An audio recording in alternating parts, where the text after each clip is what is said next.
everyone, welcome to Simplilearn's Python full course, your complete guide to learning one of the most popular programming languages used in data science today. So whether you're just starting out or want to improve your skills, this course will teach you everything you need to know to use Python confidently and explore the world of data science. We'll begin with the basics, what Python is, how to install it, and how to write your first program. We'll also guide you through a clear path to data science, including exploratory data analysis and practical tools like Pandas, REST APIs, and you will also work on exciting projects like web scraping and other hands-on projects to build your skills. And by the end, you'll be ready to solve real data science problems and start your career with confidence. Just a quick information, guys, if you are interested to master the future of technology, then the professional certificate course in generative AI and machine learning is the perfect opportunity for you. Offered in collaboration with the ICT Academy, IIT Kanpur, this 11-month live and interactive program provides hands-on expertise in cutting-edge areas like generative AI, machine learning, and tools like ChatGPT, DALL-E 2, and even Hugging Face. You'll gain practical experience through 15+ live projects, integrated labs, and live masterclasses delivered by esteemed IIT Kanpur faculty. So hurry up and enroll now and find the course link in the description box below and in the pinned comments. What is Python? Python is a high-level object-oriented programming language developed by Guido van Rossum in 1989 and was first released in 1991. Python is often called a batteries-included language due to its comprehensive standard library. A fun fact about Python is that the name Python was actually taken from the popular BBC comedy show of that time, Monty Python's Flying Circus.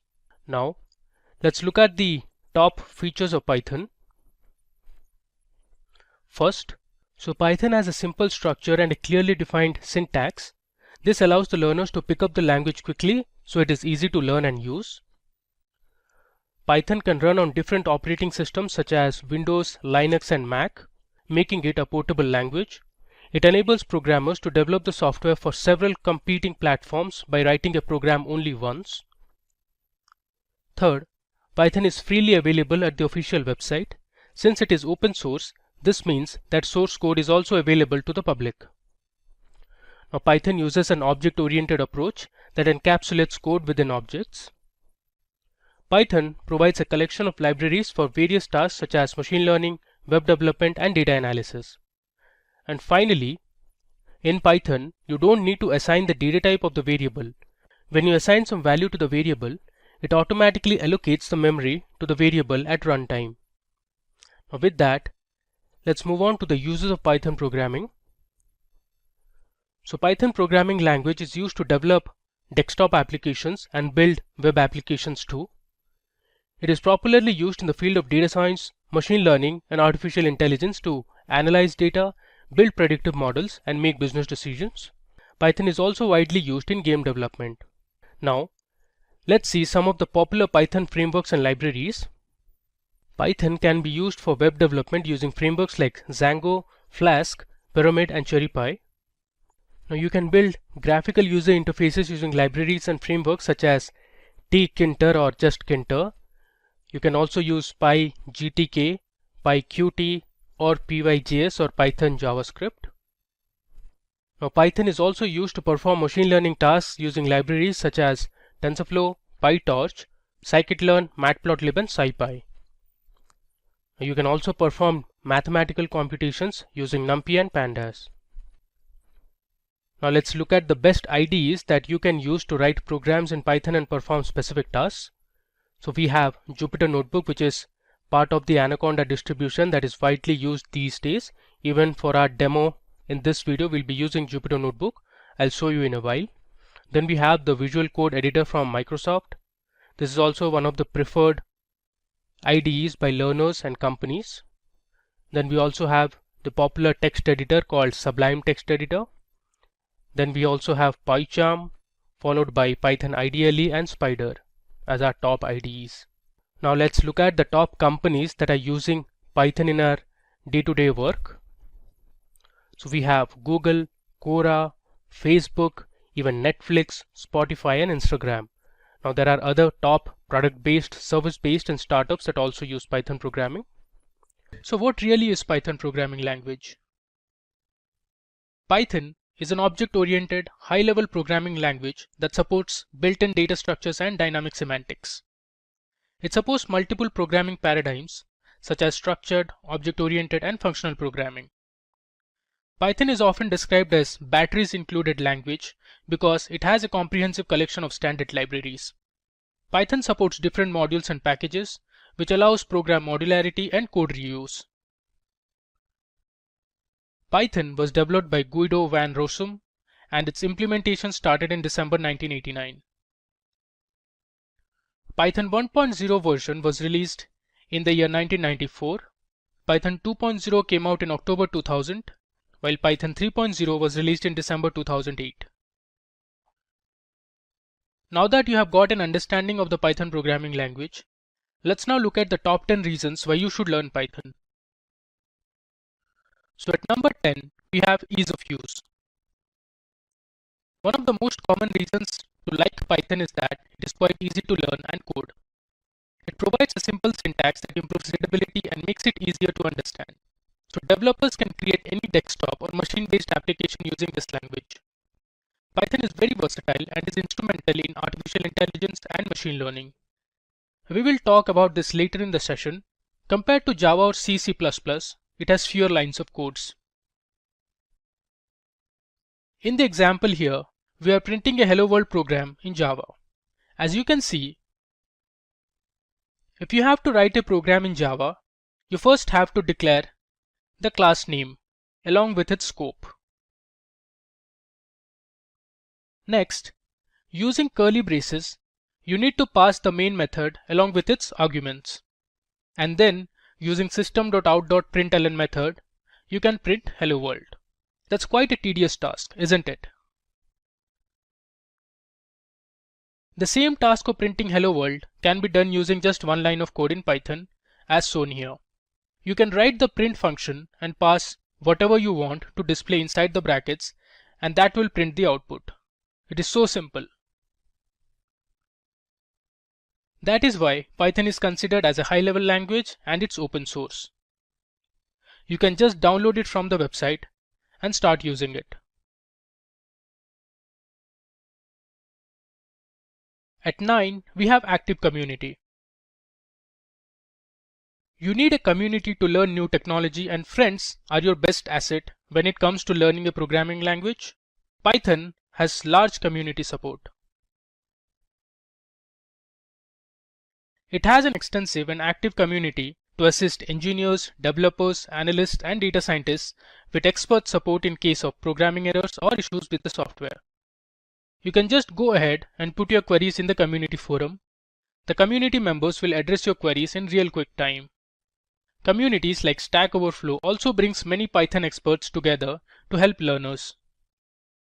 Python Enhancement Proposals, or PEP, is where the proposals and the improvements are announced. Also, there are a set of recommendations or core values called the Zen of Python, written by Tim Peters, that represents the guiding principles for Python development. Up next at 8, we have portable and extensible. Multiple cross-language operations can be performed effectively because Python is portable and extensible in nature. For example, if the users have a Python code written on Windows and they want to execute on a Mac operating system or Linux operating system or Solaris, they can easily do it without any amendment. They can also run this code on any platform flawlessly and without any interrupt. Due to its extensibility feature, you can integrate other programming languages such as Java, .NET, C, and C++ codes with Python. The components of other programming languages can be used with Python, and thus it can be used to make a cross-platform suitable application too. So it is a really good feature that Python provides.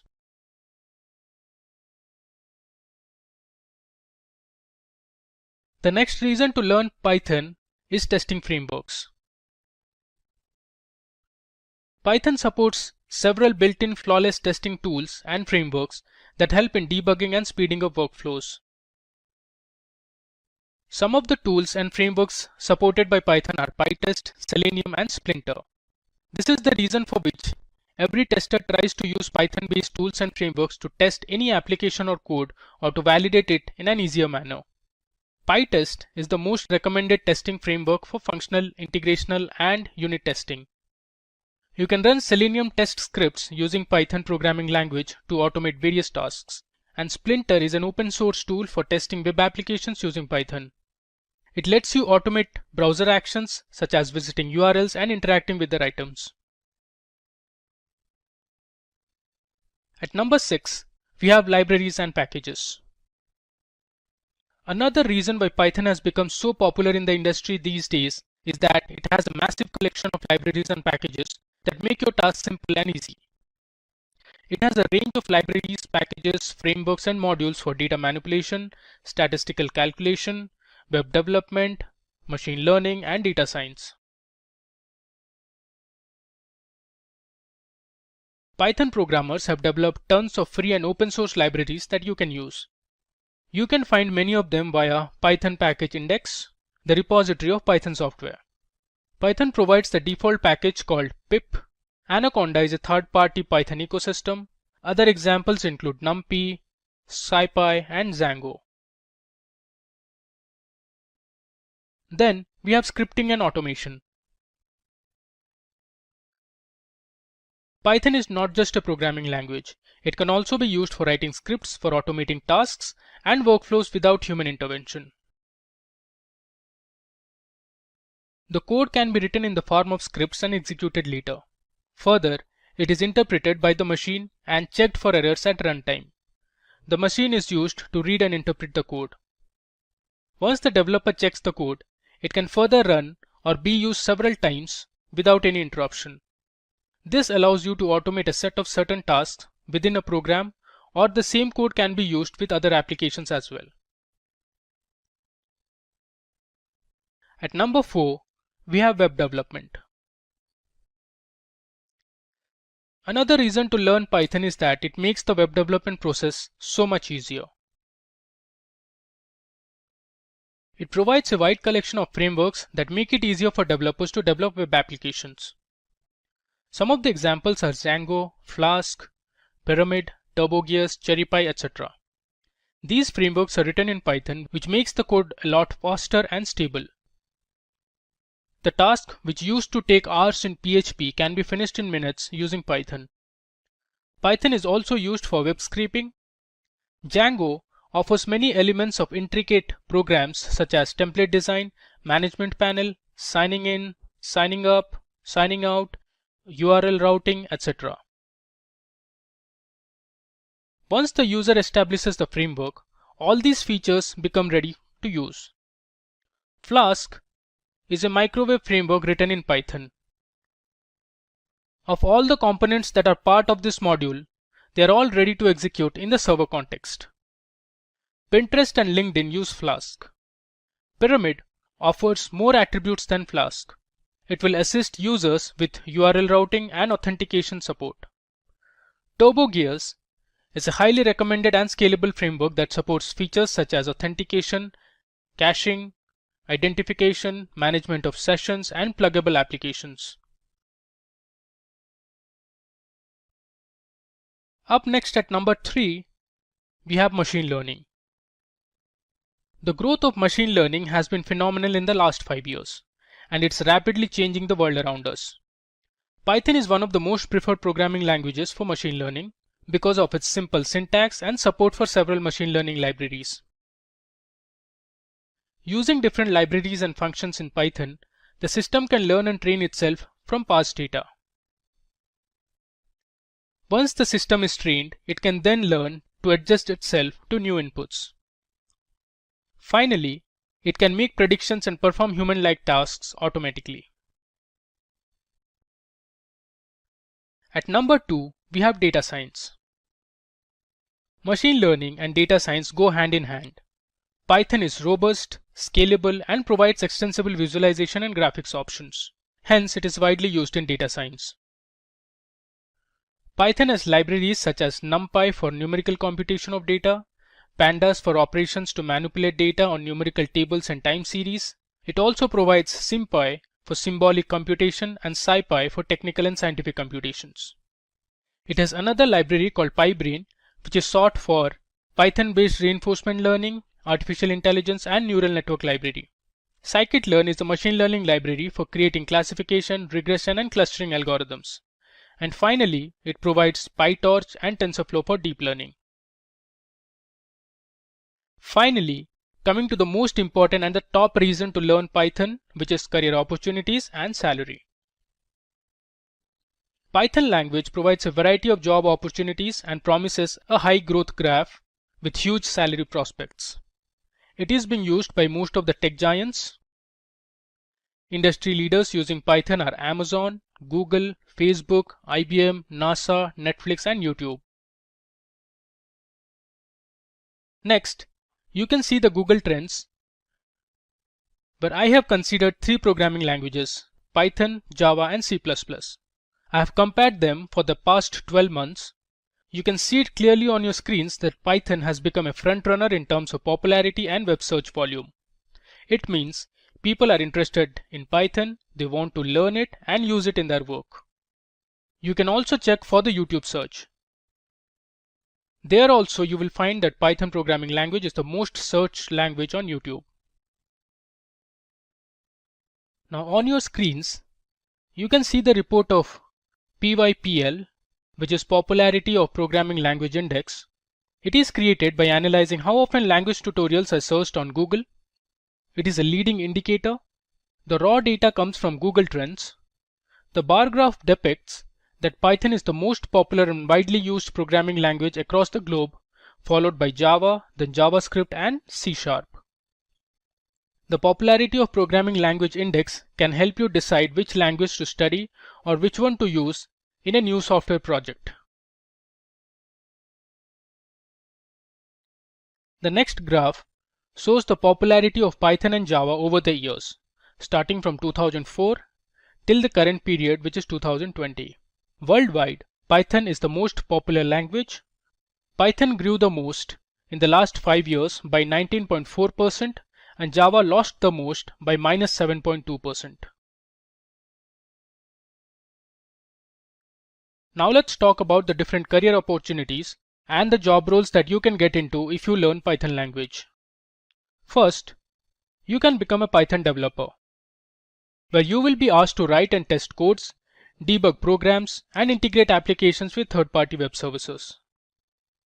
Second, you can become a web developer. Here, you will be responsible for writing server-side web application logic. Python web developers usually develop backend components, connect the application with third-party services, and support the front-end developers by integrating their work with the Python application. You can also become a data analyst if you know Python. As a data analyst, you have to gather data from multiple sources using scripts, analyze that data, develop and implement databases, and data collection systems.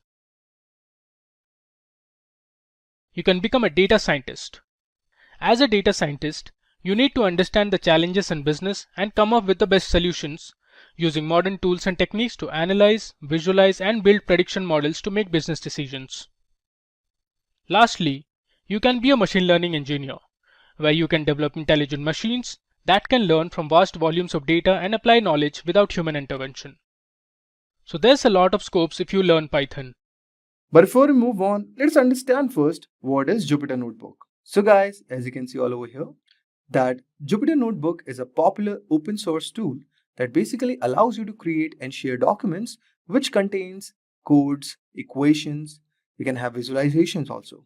Basically, it is used for data analysis, machine learning, and scientific research, which makes it a very essential tool for developers like data scientists and researchers alike. Now, before installing Jupyter Notebook, I request you that you have Python installed in your system. So the requirement should be Python 3.6 or greater. So now let us officially navigate to the Python's website.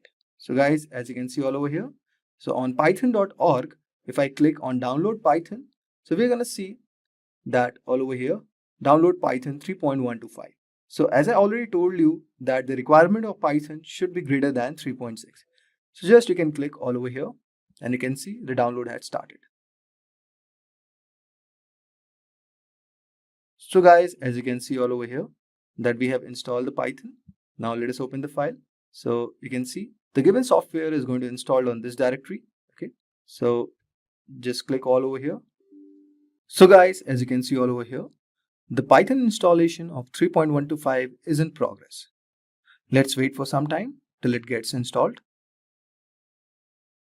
So as you can see guys all over here that we have successfully installed our Python. Now let us open our terminal and let us check whether Python is correctly installed. So we are going to type python/version. So as you can see all over here, we have successfully installed our Python. So guys, that was our prerequisite. Now there are two ways to install Jupyter Notebook. The first one can be pip. Okay, pip is a package manager, or using Anaconda distribution. So let us see with pip first. So guys, pip is a package manager which is used to install and manage software packages, libraries written in Python. So you can see all over here that the Python with version greater than 3.6 have default pip installed in them. Okay, so we can use pip command to install our Jupyter Notebook. So guys, as you can see all over here, we have come to the official documentation of Jupyter.org, and it is saying that installing Jupyter Lab with pip command. So what you can do guys, you can just copy all over here. You can go right all over here and click on this. Now as you can see all over here, it has started downloading the Jupyter Lab.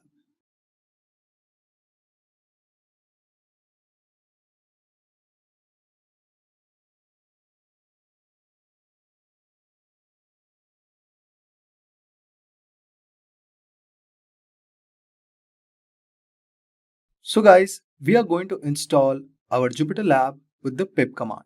So this is the official documentation of Jupyter Notebook. Okay, and just all you have to do is copy this and type on your terminal. So as you can see all over here, it has started downloading the packages which is required to download the Jupyter Notebook. Let us wait for some time. Okay guys, so we have successfully completed this step. Now let us move on to our next step. So as you can see all over here, so we have installed.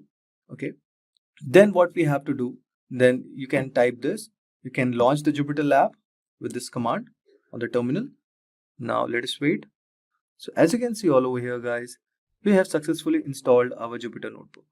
So you can go all over here and just create a new notebook, and you can also choose your kernel and you can start working on your Jupyter Notebook.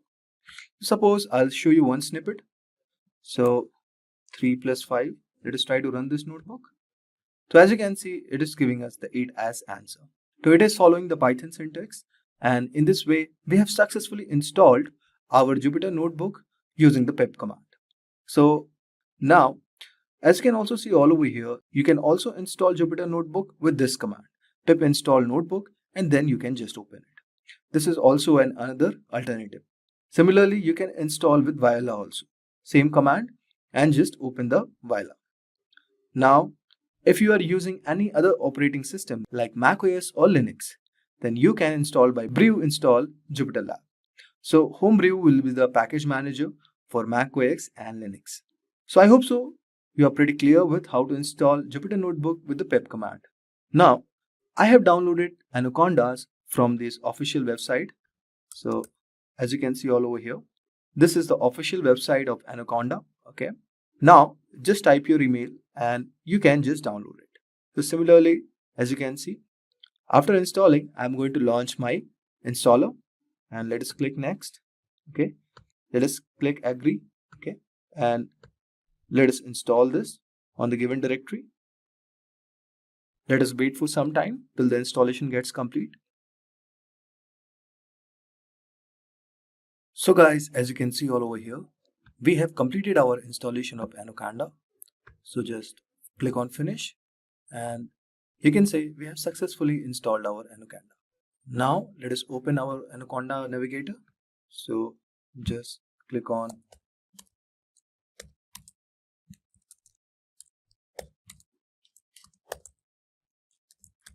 So as you can see all over here, just right click on this and our Anaconda navigator will be opened. So as you can see all over here, this is our Anaconda navigator and it is loading the packages. And for us to install the Jupyter Notebook, so as you can see all over here, just click on launch So guys, if you click on launch, it is going to open our Jupyter notebook.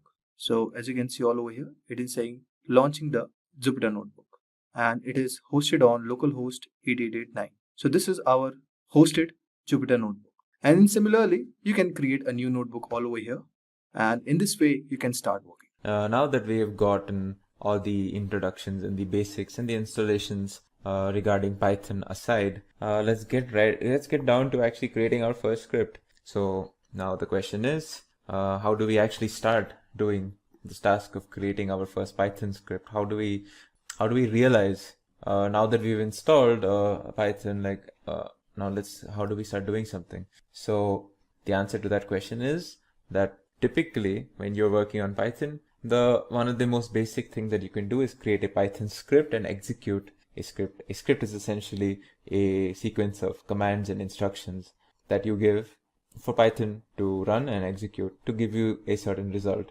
So I will show you how you can create a Python script. Now there are multiple ways of creating a Python script. You can create it directly from command line, which is obviously something I would not recommend because it is not convenient and easy, and it's not very useful for a beginner. Another way is using a text editor, such as the one I have opened right now, which is the Notepad++ text editor. Now it's very important to not get confused between Notepad++ and the standard Notepad that comes with your Windows or WordPad for that matter. In fact, text editors such as Notepad and WordPad that you are more familiar with create text and files in a form that is called rich text. Now, rich text is text that contains formatting and fonts, which is actually a hindrance when it comes to creating actual code. So what we need is a text editor that creates or writes text in what we call as plain text.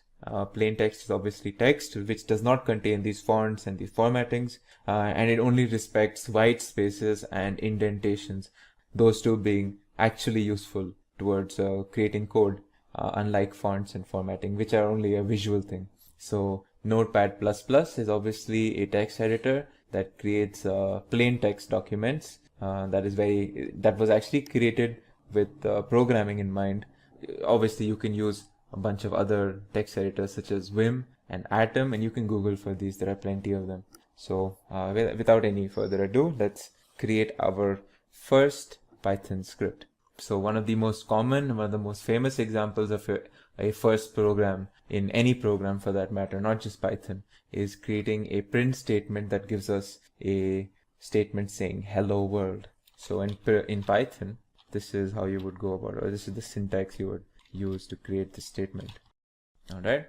Now, where it is very important when you are saving your Python program that you use the .py prefix. So if I were to save this, I can choose whatever folder. I am going to choose, this folder seems fine.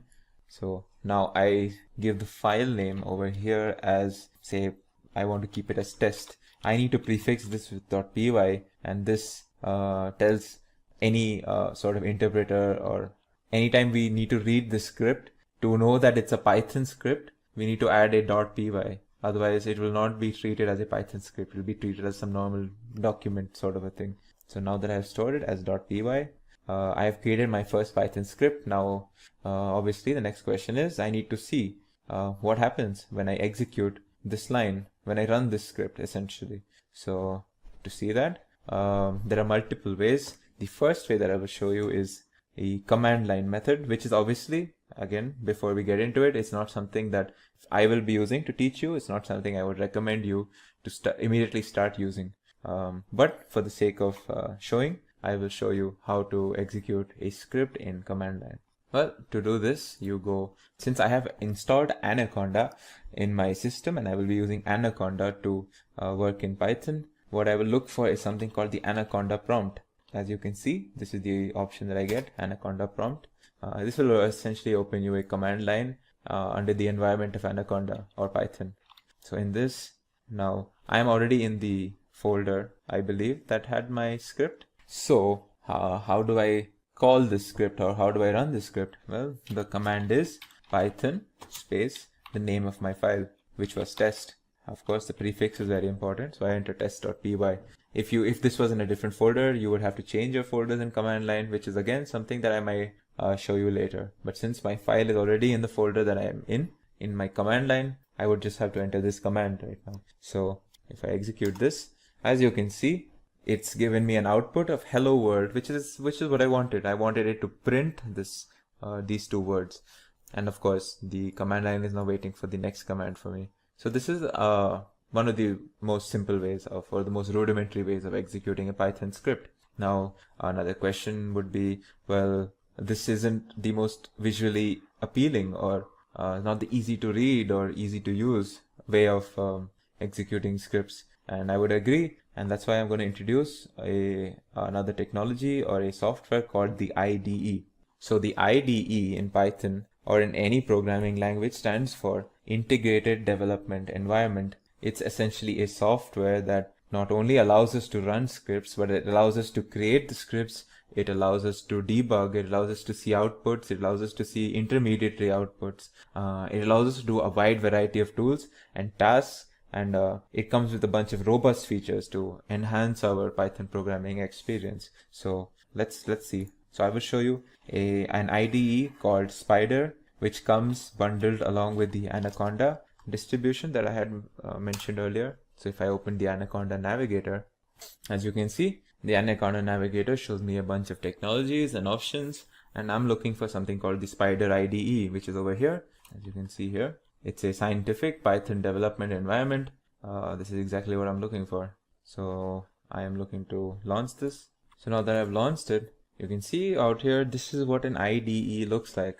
Now this looks very sophisticated, and almost any IDE is a wonderful software that where you can create your code, you can debug your code, you can check the results, you can make adjustments, changes, and you can do a wide variety of tasks and functions with relation to your programming. So this is the Spider IDE in particular, and this is how it looks. Don't worry about the exact details. Just know that on this left-hand pane is our current script that is open out here, and out here we will get the results in this is what we call a console essentially. So now that we have already created our script in Notepad++, and I want to open that script and I want to see how the result of that script would look in an IDE. So let's just open it. So we can browse for our file, and as I had named it test, this is the file over here. I open this, and as you can see out here in the left hand pane, my script has opened, and the command that I had given or had written is out over here. Now if I want to run this application, I press this green button, and as you can see, the result of my execution essentially is over here. It's in slightly small font, but as you can see over here, it says hello world, and the next line is essentially it's waiting for me to do another execution of the script, and then it will give me new results. So let's actually give the system new results. So now that I have printed something called hello world, let's change what's written over here. Let's say I will perform basic maths. Alright, and let's actually perform the basic maths. Again, don't worry about the details, the syntax, what I'm exactly doing. These are things that we will actually cover in upcoming videos and modules. So let's create a variable called a. Let's store a number 3. Let's create a variable b, store a number 5. Alright, let's create another variable c, which will store the result of what's in a and b, in the addition of a and b. Alright, and let's print the result, or print what's in this variable c, or what's the result of a plus b. I will print a statement saying the result of the addition of 3 and 5 is. Alright, and I will put my result over here. As you can see, I should get the result in this pane. So let's execute this, and you can see my first line is executed saying I will perform basic maths, and the next line says the result of the addition of 3 and 5 is 8. So in this script, what I've done is I have performed 2 print statements, and I've performed a basic expression, some variable assignments. All of these things we will be doing later. This is what I'm essentially trying to show you, is that IDEs are a very convenient way of not only creating the scripts but actually seeing the results and then making adjustments as well. we can create a completely new script. We don't need to create a script from some special file or text editor. I can just create a new file here, and this is my new script essentially. So I can start working on with this new script right over here from the get-go. So IDEs are very powerful. Spider IDE comes bundled with Anaconda. There are other IDEs such as the IDLE IDE. It stands for Indicated Development and Learning Environment. So the IDLE IDE comes as part of the basic Python implementation that I had shown you in the previous video, where if you just installed a basic Python implementation, it would come along with a basic IDE known as IDLE, or Integrated Development and Learning Environment. But of course, since we are using Python, and that is what I would recommend, it comes with a more robust IDE called Spider, which is actually very, very helpful for scientific and numeric applications, and was designed specifically with that in mind. Now, this is not the only way we can actually work with Python. There's another very interesting and a very educative method of creating Python, let's say Python programs. And it's something that I will be using extensively throughout this course to explain different concepts. So this technology is called, or this software is called notebooks. Now, before I get into the details, I will just open a basic notebook. So the notebook that comes as part of Anaconda is called the Jupyter notebook. And when I launch the Jupyter notebook, this is what I get.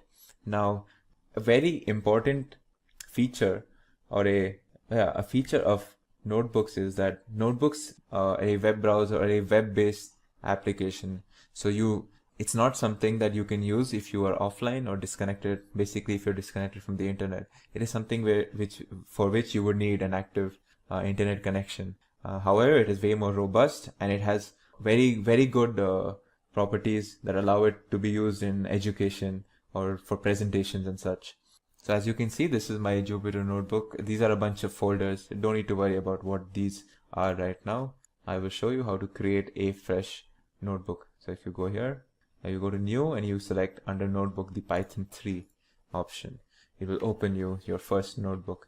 As you can see, this line is essentially waiting for me to enter some sort of a command or a statement that I would give in a normal Python thing. Now, if you would have noticed until now, everything that we were doing involved us creating a script, which was the whole series of commands and functions. So if I go back to my Spider IDE, as you can see, like, this is a whole script, and this script contains multiple different tasks and functions that are individually being performed. So this is a separate print function, this is a separate addition, another separate print function, and for longer programs or larger programs, you have multiple different tasks being done. And if you were using a script, you can only see the result of something like this by executing the whole thing at once. You cannot see exactly what is the result of just this print statement or just this.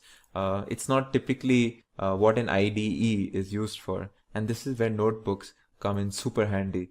If I had to break down my previous script, essentially, where I first did a print statement, where I said some random thing, say hello. Yeah. So if I execute this particular line, you can see it gives me the result. Now I want to do what is 5 plus 3. It should give me the result over here, 8. Now the next, another part of your program might be storing 5 and 3 into variables. So I can do this and I can do this. So now this line will store the variables. Now I want to do the addition of what is 5 plus 3, but I want to use the variables, and I want to see what's the result. As you can see, a plus b means 5 plus 3, which is 8. And I've essentially broken down various different parts of my previous script into its individual tasks, and I'm able to see what each part of that script does. And this is very good when it comes to making presentations or trying to teach a class. So I will personally be using notebooks a lot to explain different concepts when it comes to Python. And I would recommend that you get used to notebooks in general, because it's an amazing way to learn Python programming, or programming in general, in fact. And again, as I had mentioned earlier, notebooks are something that it's an online application. It's a web-based application. So I will have to need a active internet connection to be able to work on a notebook, which could be a disadvantage if you do not have a consistent internet connection. And in that case, you would probably use your IDEs or text editors, which can be used offline as well. In this video, we will be introduced to the concept of variables and expressions. Let's start with expressions. Well, an expression in Python is anything that results in a value. Its difference, or the difference between an expression and a standard statement in Python, is that a statement in Python is something that results in an action or an execution of a command. There is no calculation per se, or any sort of manipulation, or, as I said earlier, calculation resulting in between two different, say, numbers or other objects that results in a value. And this happens in the case of an expression. So for example, if I were to add two numbers, say 5 plus 10, this is an expression where two objects, 5 and 10, are being added and a result is being given to me, which is 15. Now let's see an example of a statement. Well, a statement could be something like a print statement. So when I ask Python to print something for me, it's not calculating anything, it's not evaluating anything. It's simply performing an action that I have, or a command that I have given the system, which is to print whatever I have entered over here, as you can see. So this is a statement. Similarly, there are another type of statement known as assignment statements, which we will learn actually right in the next section. Well, let's move on to variables right now. Now, earlier, you might have learned about objects in Python. So objects are essentially data that we can work with or manipulate in Python. Now, variables are a place to store these different objects. Usually, it's much easier to store objects in Python instead of using the objects explicitly themselves, because objects may be very complicated, whereas variables are very simple to use and very simply are named in a very simple manner so that we can use them quite often in our programs. Now, it's important to note that in Python, we do not have to explicitly declare or define a variable to create them. In fact, variables are created in the same statement where we assign some object to that variable. In Python, the assignment of variables happens using the assignment operator, which is the equals to sign. So if I wanted to assign a number, say 100, to a variable, say b, well, it would be as simple as doing this. Now, anytime I want to know what is stored in b, I just have to enter b and I will get the value that is stored in it. And we can store different types of objects inside any variable. Let's say I want to store this particular word in the form of a string. Now this is stored in x, and if I want to know what is in x, I can just see what is here, and it's a string hello, which I had stored earlier. Now it's very important that we follow certain naming rules when it comes to naming our variables in Python, or else we may be thrown errors or we might get some problems in our program. So the first rule is that you cannot start your variable name with a number. So if I were to give a variable name like 4num is equal to something, say the same string hello, this would be an illegal variable name and I will get an error when I try this. So if I were to choose in num4 is equal to hello, this would be perfectly fine. I won't get an error. The second rule is we are not allowed to use any non-alphanumeric characters except the underscore character while naming our variable. So for example, if I were to name my variable num_4 and I said random, some random string, this is perfectly fine. However, if I changed num_4 to num-4, this will throw me an error, as you can see over here. Next, the third rule is that variable names are case sensitive. So if I have a variable called num, or say num, if this was one of my variables and I stored, say, the value 50, this is not the same as me writing num all in capitals and say storing some other value 60. These are two different variables. So it's very important that when you name your variables, you are aware of what case you are writing them in, because Python variables are case sensitive. Now the final and probably one of the most important rules in Python is that you're not allowed to use what we call reserve words in Python. Now Python has a bunch of reserve words. These words essentially are performed, or they are used to perform certain special functions and are used as identifiers for certain special functions in Python that have a special purpose. Like that particular word has a special purpose within the Python programming language, and we cannot use them to name our variables. So a list of them, as you can see over here, some of them are like false, def, if, del, raise, and there are around 33 of them. And sometimes some of these words are taken out. Sometimes there are more words added as Python gets updated. Now, let's move on to a concept where we try to really understand what do we mean by storing data inside a variable. Now, when I say that we are storing something inside a variable, you get an image or you get an idea in your head that this variable is like a container where we store or we put a particular object inside it. So does this mean that variables have a place in the memory? Are they also an object that is placed in the memory where we can put other objects inside of? Well, I'll show you an example where this idea is kind of disproven, or where I'll show you that the idea of variable is kind of different than what we understand by storing something inside a variable. Now, let's say I'm storing the same object. I will take this object as some random number, let's say 100, and I'm going to store it into two different variables. So I take x is equal to 100 over here, and in the next line I will store 100 in y as well. Now, if variables were objects that we placed in our system, then x and y should have two different IDs. But let's see what happens when I check the ID of x and the ID of y. They should be different in case variables were their own objects. However, as you can see, the ID of x and the ID of y are exactly the same. So, well, obviously we know that two different objects in Python cannot have the same ID. So what does this mean when it comes to the nature of a variable? Well, the fact is that variables are not actually objects in Python. In fact, variables are more like pointers or references to the actual object. So when I said x is equal to 100 and y is equal to 100, what I'm actually telling the system is that there is this variable name called x that I want to refer or point towards the actual object that is in my memory called 100. And I do the same thing with another variable y. So I am not exactly creating a different space in my system for these variables. These variables are more like placeholders or references that point to a particular place in the memory where this object is located. And that is what happens when I do ID of x and ID of y. It's not giving me the ID of something called x or the ID of something called y. It's giving me the ID of 100 each time because 100 is stored in x and y. So as you can see, this is something like a visual representation of what I'm trying to say. And similarly, if I were to, so in this example on the left, as you can see, I've used the value of 50 to explain my point. So as you can see, initially x and y are pointing towards this value 50 because I have stored 50 and 50 in both x and y.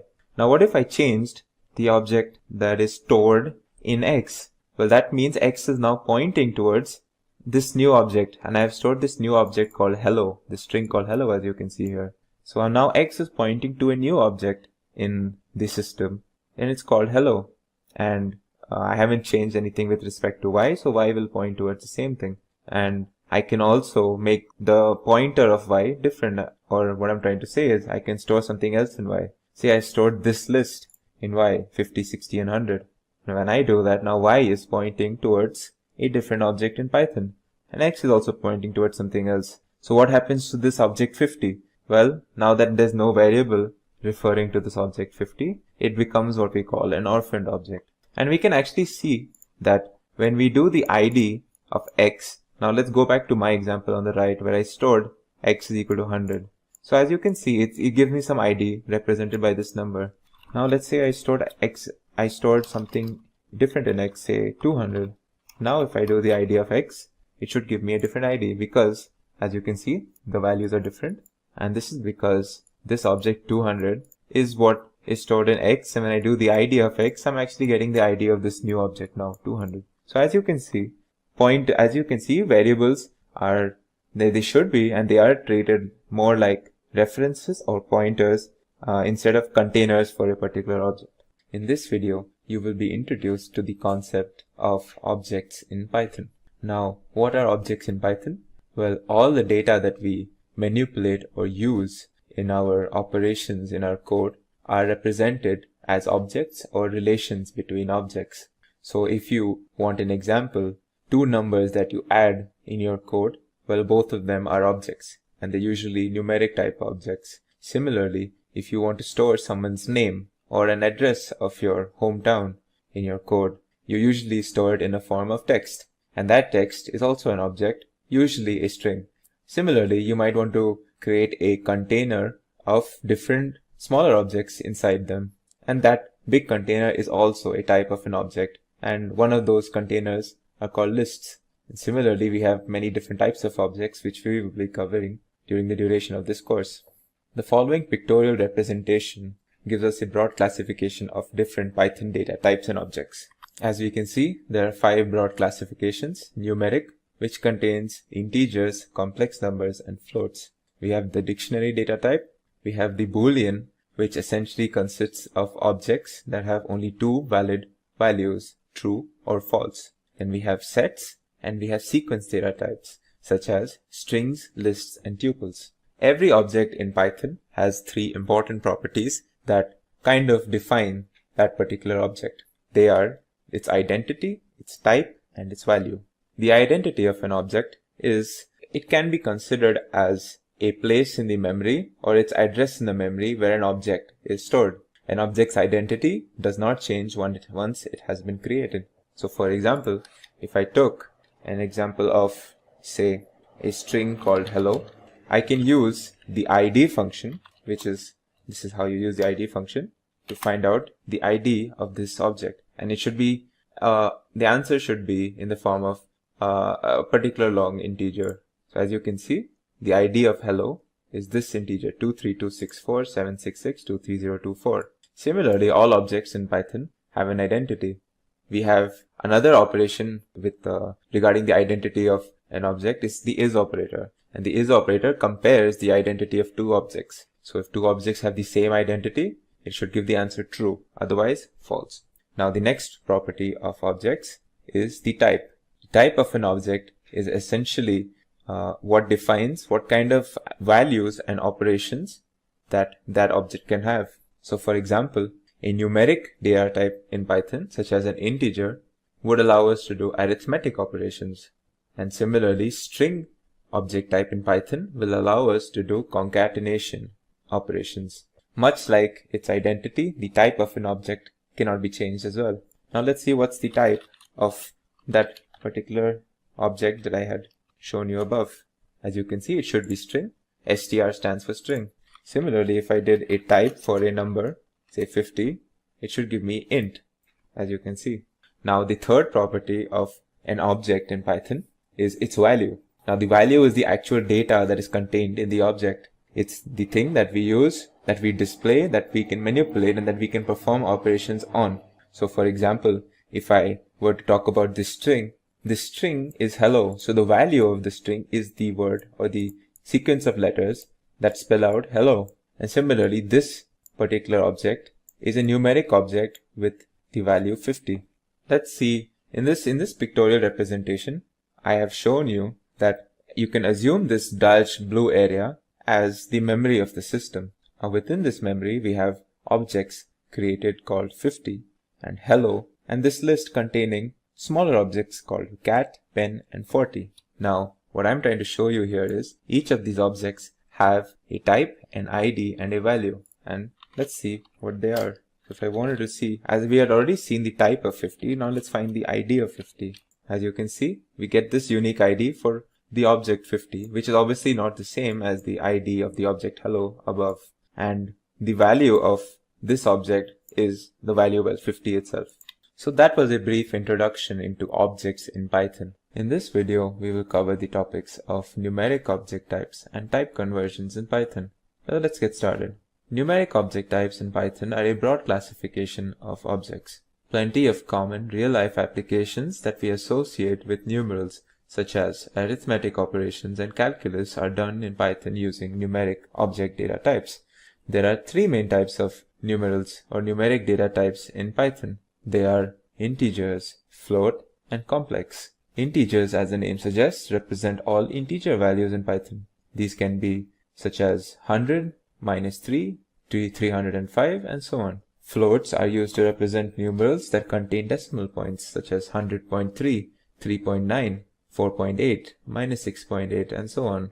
Then there is the complex object type, which is used to represent complex numbers in Python. And this is an example of a complex number, 3 plus 7j. This is a complex number 3 plus 7j, where the real component is 3 and the imaginary component is 7. All complex numbers have a real and an imaginary component, and this is how we denote them. Now it's important to note that this j is a very common symbol in maths and engineering used to denote the imaginary portion of a complex number. And it's the same in Python as well. So moving on, let's talk about type conversion in Python. Type conversion refers to the conversion of an object from one data type to another, for example from string to an integer. And there are different types of conversions, and let's go through some of them. First of all, let's consider the conversion of something to an integer, and more specifically, let's consider the example where we convert a string to an integer. So let's consider my example string to be something called 145, and I'm storing this within a string for a reason, because I want to convert a string to an integer. So as you can see, I have stored this 145 within a variable x, and if I were to confirm that it is actually an integer, I can use the type function and see that it is actually an integer, str. Now let's convert this into an integer using the int function. So how would we use it is simply passing the int, by passing the variable that we want to convert into the int function.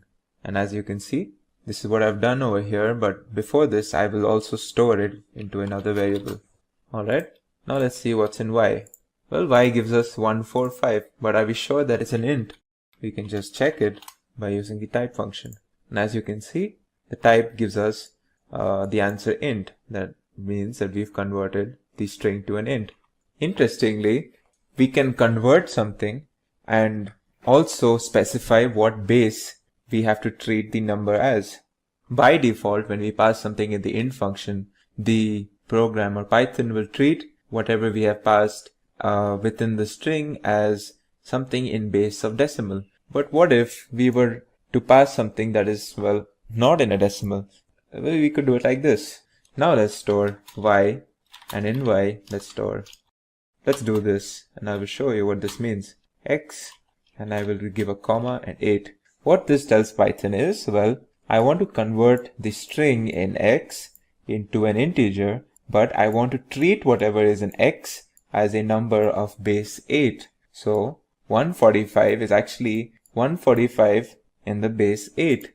Now when we see what's in y, we get 101, which is different to 145 because, well, 101 is actually the decimal equivalent of 145 in the base 8. Similarly, if we were to give it in the base 2, we would just replace 8 with 2 over here. Now next, let's talk about converting something to a float. Now as we know, float is just simply something that has a decimal point. So let's convert an integer into a float. How would we do that? Simply by using the float function. So if I gave 120 and I pass this integer through the float function, I should get 120.0. These two are not the same, though they may mean the same things to us, but for Python, 120 is an integer and 120.0 is a different object, which is a float. And this is how we convert something to a float. Now what if we wanted to convert an integer to a string? Well, we can use the str function. We can also use the hex and the oct function if we want to convert a particular number to a hexadecimal or an octal string respectively. Let's look at all three examples. Say I have a number 688 and I want to convert this into a string. I just use the str function around this. So as we know, just to confirm, let's see what the type of 688 is. This should be an int, as we can see. But let's say we convert it into a string 688 and let's store it into some variable. Let's call it a. Alright, now let's see what's in a. It gives us 688 in the form of a string, but we can confirm by checking the type of a. It is an str, so it is a string. Similarly, we can use hex if we wanted to convert an integer into its hexadecimal equivalent as an output of a string. As you can see, this sort of complicated thing is actually telling us that we have converted 688 in terms of hexadecimals. Now, how do we read this output? This 0 should not be treated as anything. It's more like an identifier, which says that the letter after this first 0 is the base of this whole number. So it's saying that X stands for hexadecimal. So it's saying that 2B0 is to be treated as a hexadecimal number. And if you did basic maths, you would find that the decimal equivalent of 2B0 is 688. Similarly, if I did oct, if I use the oct function for 688, it will give me the result something like this. So again, how to read this? The first 0 is to be treated as an identifier and not part of the number. What it's saying is the letter after the first or after this 0 is the base of the number following these two characters. So as you can see, what's this saying is that this whole number is an oct represented by this letter O, and the number itself that we are dealing with is 1260. And 1260 in octal system is the equivalent of 688 in the decimal system. So this is how we've converted an integer into a hexadecimal or an octal string. Now, what if we wanted to convert two numeric objects into a complex data object? Well, for that, we can use the complex function, as you can see here. If I passed complex 5 and say something like 3.1, let's see what this gives us. As you can see, it gives us a complex object where our real part is 5 and our imaginary part is 3.1. So what this does is essentially you pass two numbers. The first one is the real component and the second is the imaginary component. It combines to give you a complex number, as you can see here. Now let's look at some other type conversions. The next type we will be talking about is converting something to a tuple or a set or a list. So what if I wanted to convert a string into a tuple? I will use the tuple function, and as you can see over here. So let's say I have a string called random. Let's call it random. Alright. Now if I want to convert this to a tuple, I will use the tuple function, as you can see over here. The output will give me tuples where each individual component of this tuple are the individual components or the individual characters of my string random. Similarly, if I wanted to convert the string to a list, I would use the list function. And this will give me a list of the individual characters of the word or the string random. And I could do the same thing with the set function to create a set of individual characters of the string random, as you can see here.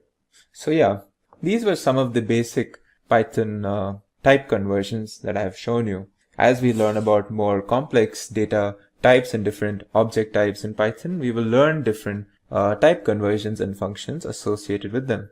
In this video, you will be introduced to the concept of strings. Strings are an object type in Python used to store textual data. This textual data could be something like, for example, someone's name. It could be an address of a place, or it could be something like a word or a sentence. Now, strings in Python are an object type that is actually a subtype of a broader classification of objects called sequences. Sequences are objects in Python which contain components placed one after the other, where each component is given what we call an index, a numeric index. This numeric index identifies the component in the sequence and its position within the sequence. Now, since Python is a zero-index based language, the first object of any sequence is always index 0. The second is index 1, the third is index 2, and so on. Now let's move on to defining strings. How do we define them? Well, strings are defined using what we call delimiters, and delimiters occur in pairs, an opening and a closing delimiter. In Python, these delimiters are pairs of single or double quotes. So for example, if I were to use single quotes to define a string, I would do it like this. This is a string. As you can see, this is a string is printed over here. This is delimited using single quotes. Similarly, if I were to define a string using double quotes, it's as simple as doing this. This is also a, as you can see. Now a valid question arises. What if I wanted to include a single quote within my string? Well, if I tried to, let's see what happens if I try to print a statement with a single quote naturally inside it. So say I'm saying it's my birthday. Alright, let's see what happens if I try to print this statement. It says invalid syntax. And this is because, as I had mentioned, in Python, single quotes and double quotes are delimiters. So they have a special function in Python, and we cannot simply just use them within a string because Python will treat them specially for a special purpose. So what Python will do is it will pair this and this delimiters or single quotes and say, okay, this looks like a string to me. And it's not going to understand the rest of this. And then it will find a random single quote and it won't find its pair, and it will basically throw us an error because of this. So one way or one workaround to introduce single quotes into a string is simply to delimit our string itself using the other type of delimiter or double quotes. So if I want to include a single quote, I will close my string using double quotes.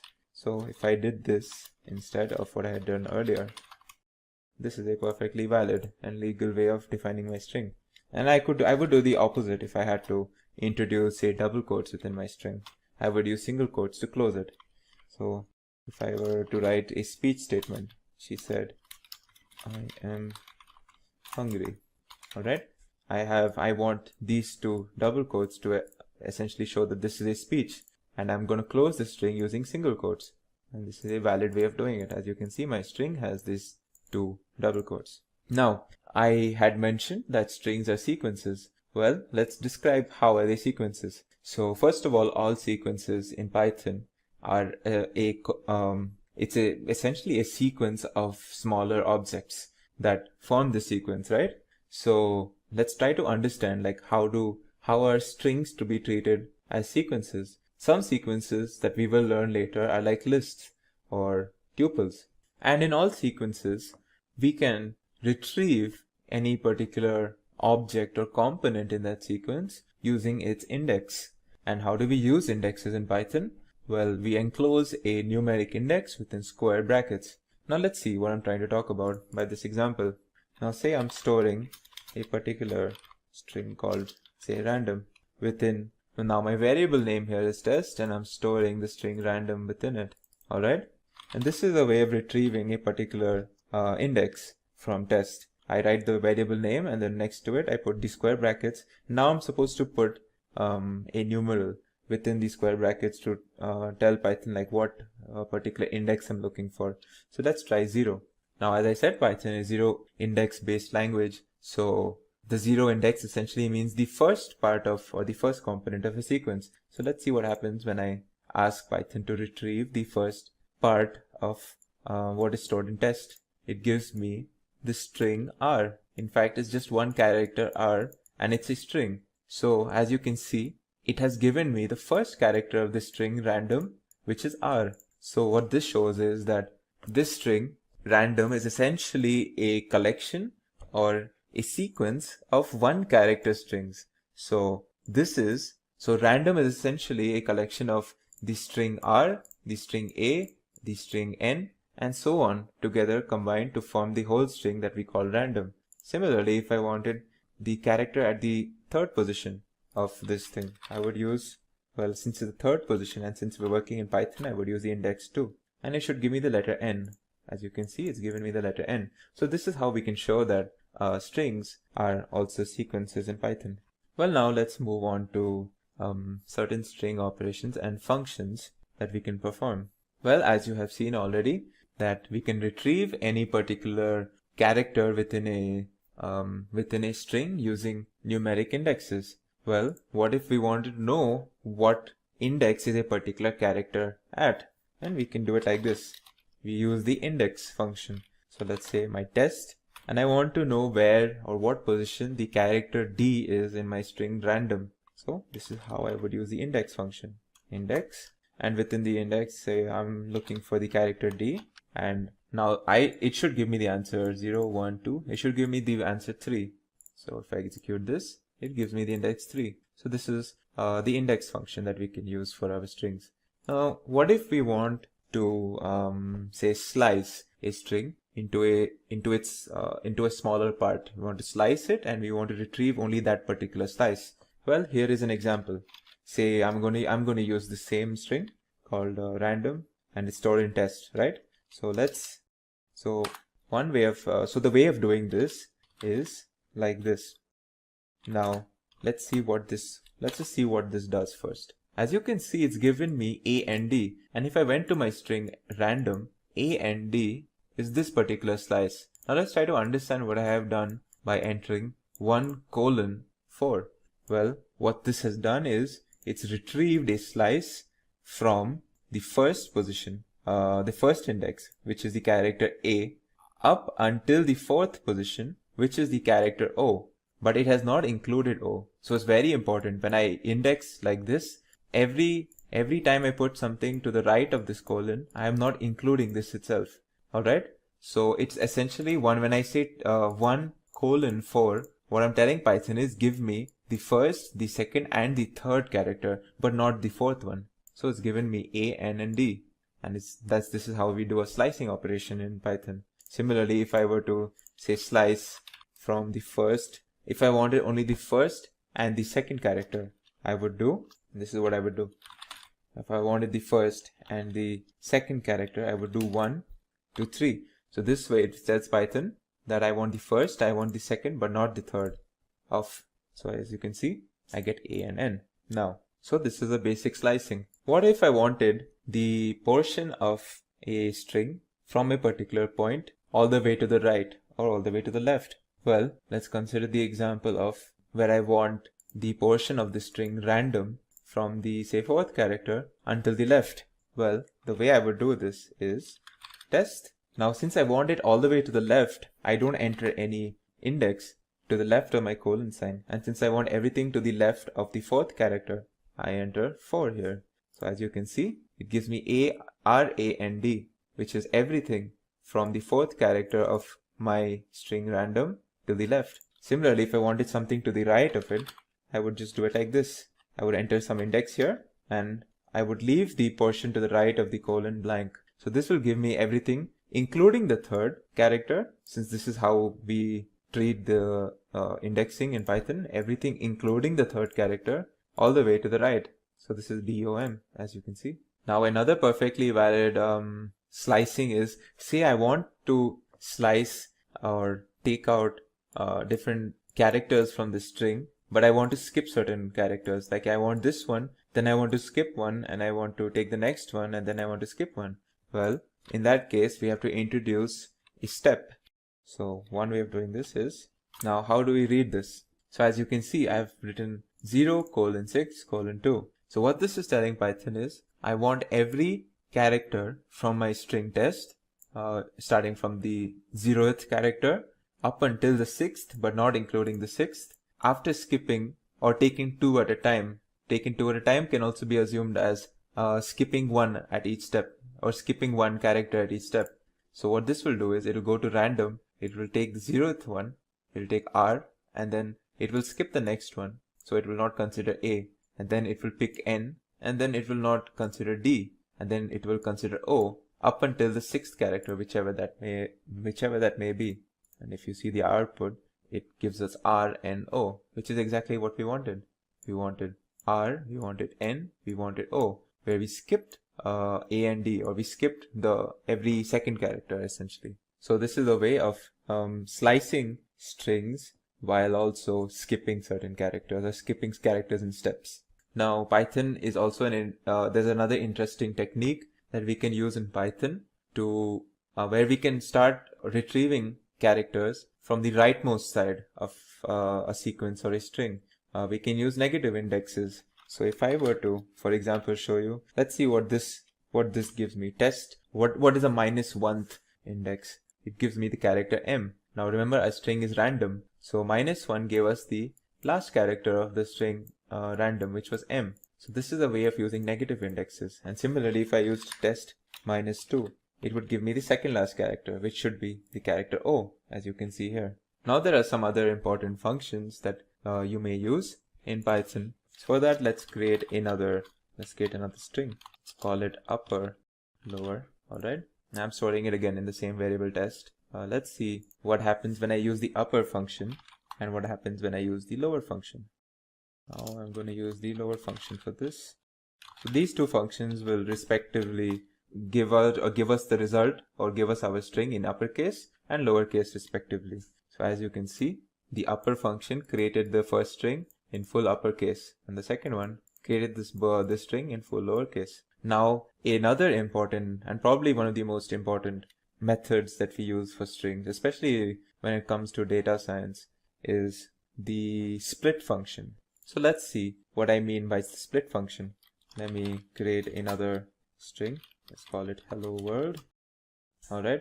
And I'm going to use a split function and I'm going to see what happens when I use this function essentially. So what I'm doing in these three lines is I'm creating the string hello world. I am storing it in test and then I am using the split function on the test, and whatever result I get, I'm storing another variable called sliced, and then I'm just going to show you what is in sliced. As you can see, what's happened to the string hello world is that I have broken it into its components, or its component words, if that makes any sense, into hello and world, and I've stored both of these into what we call a list. Now you might ask, well, how does Python know that it has to separate at a blank space? Well, the split function by default will break up a string at its blank spaces. But if we wanted, we could break it up using or at every comma. So for example, if I wrote hello world using comma, and if I put a comma inside over here, and now if I try to execute this, like for example, I'm going to look for commas in the string and then I'm going to try to split it. As you can see, there's no splitting happening. I have one list with my original string itself because it's not found a comma. What if I introduced a comma over here? Now let's see what happens. As you can see, the splitting has happened. It's found this comma and it's caused a split between hello and world. Similarly, in my string, if I put a comma again and I put something else, it should give me the split over there again. So we can define our split using whatever we put in between these circle brackets after the split function. It's just important to note that by default, if in case we do not enter anything over here, it will use blank spaces to do the splitting. Another very important operation and very common operation in strings is what we call concatenation. So if I have two strings first and say another string second, and I want to join these together, well, the operator I would use to do this is called the plus symbol. This is the concatenating operator when it comes to strings. So what is the result of this? Let's see. Let's print this out. Let's print this whole thing and let's see what is the result. As you can see, what this has done is it has combined the string first and the string second into one string called first second. So this is the concatenation operator. Now finally, the last topic in this lesson is the topic of escape sequences.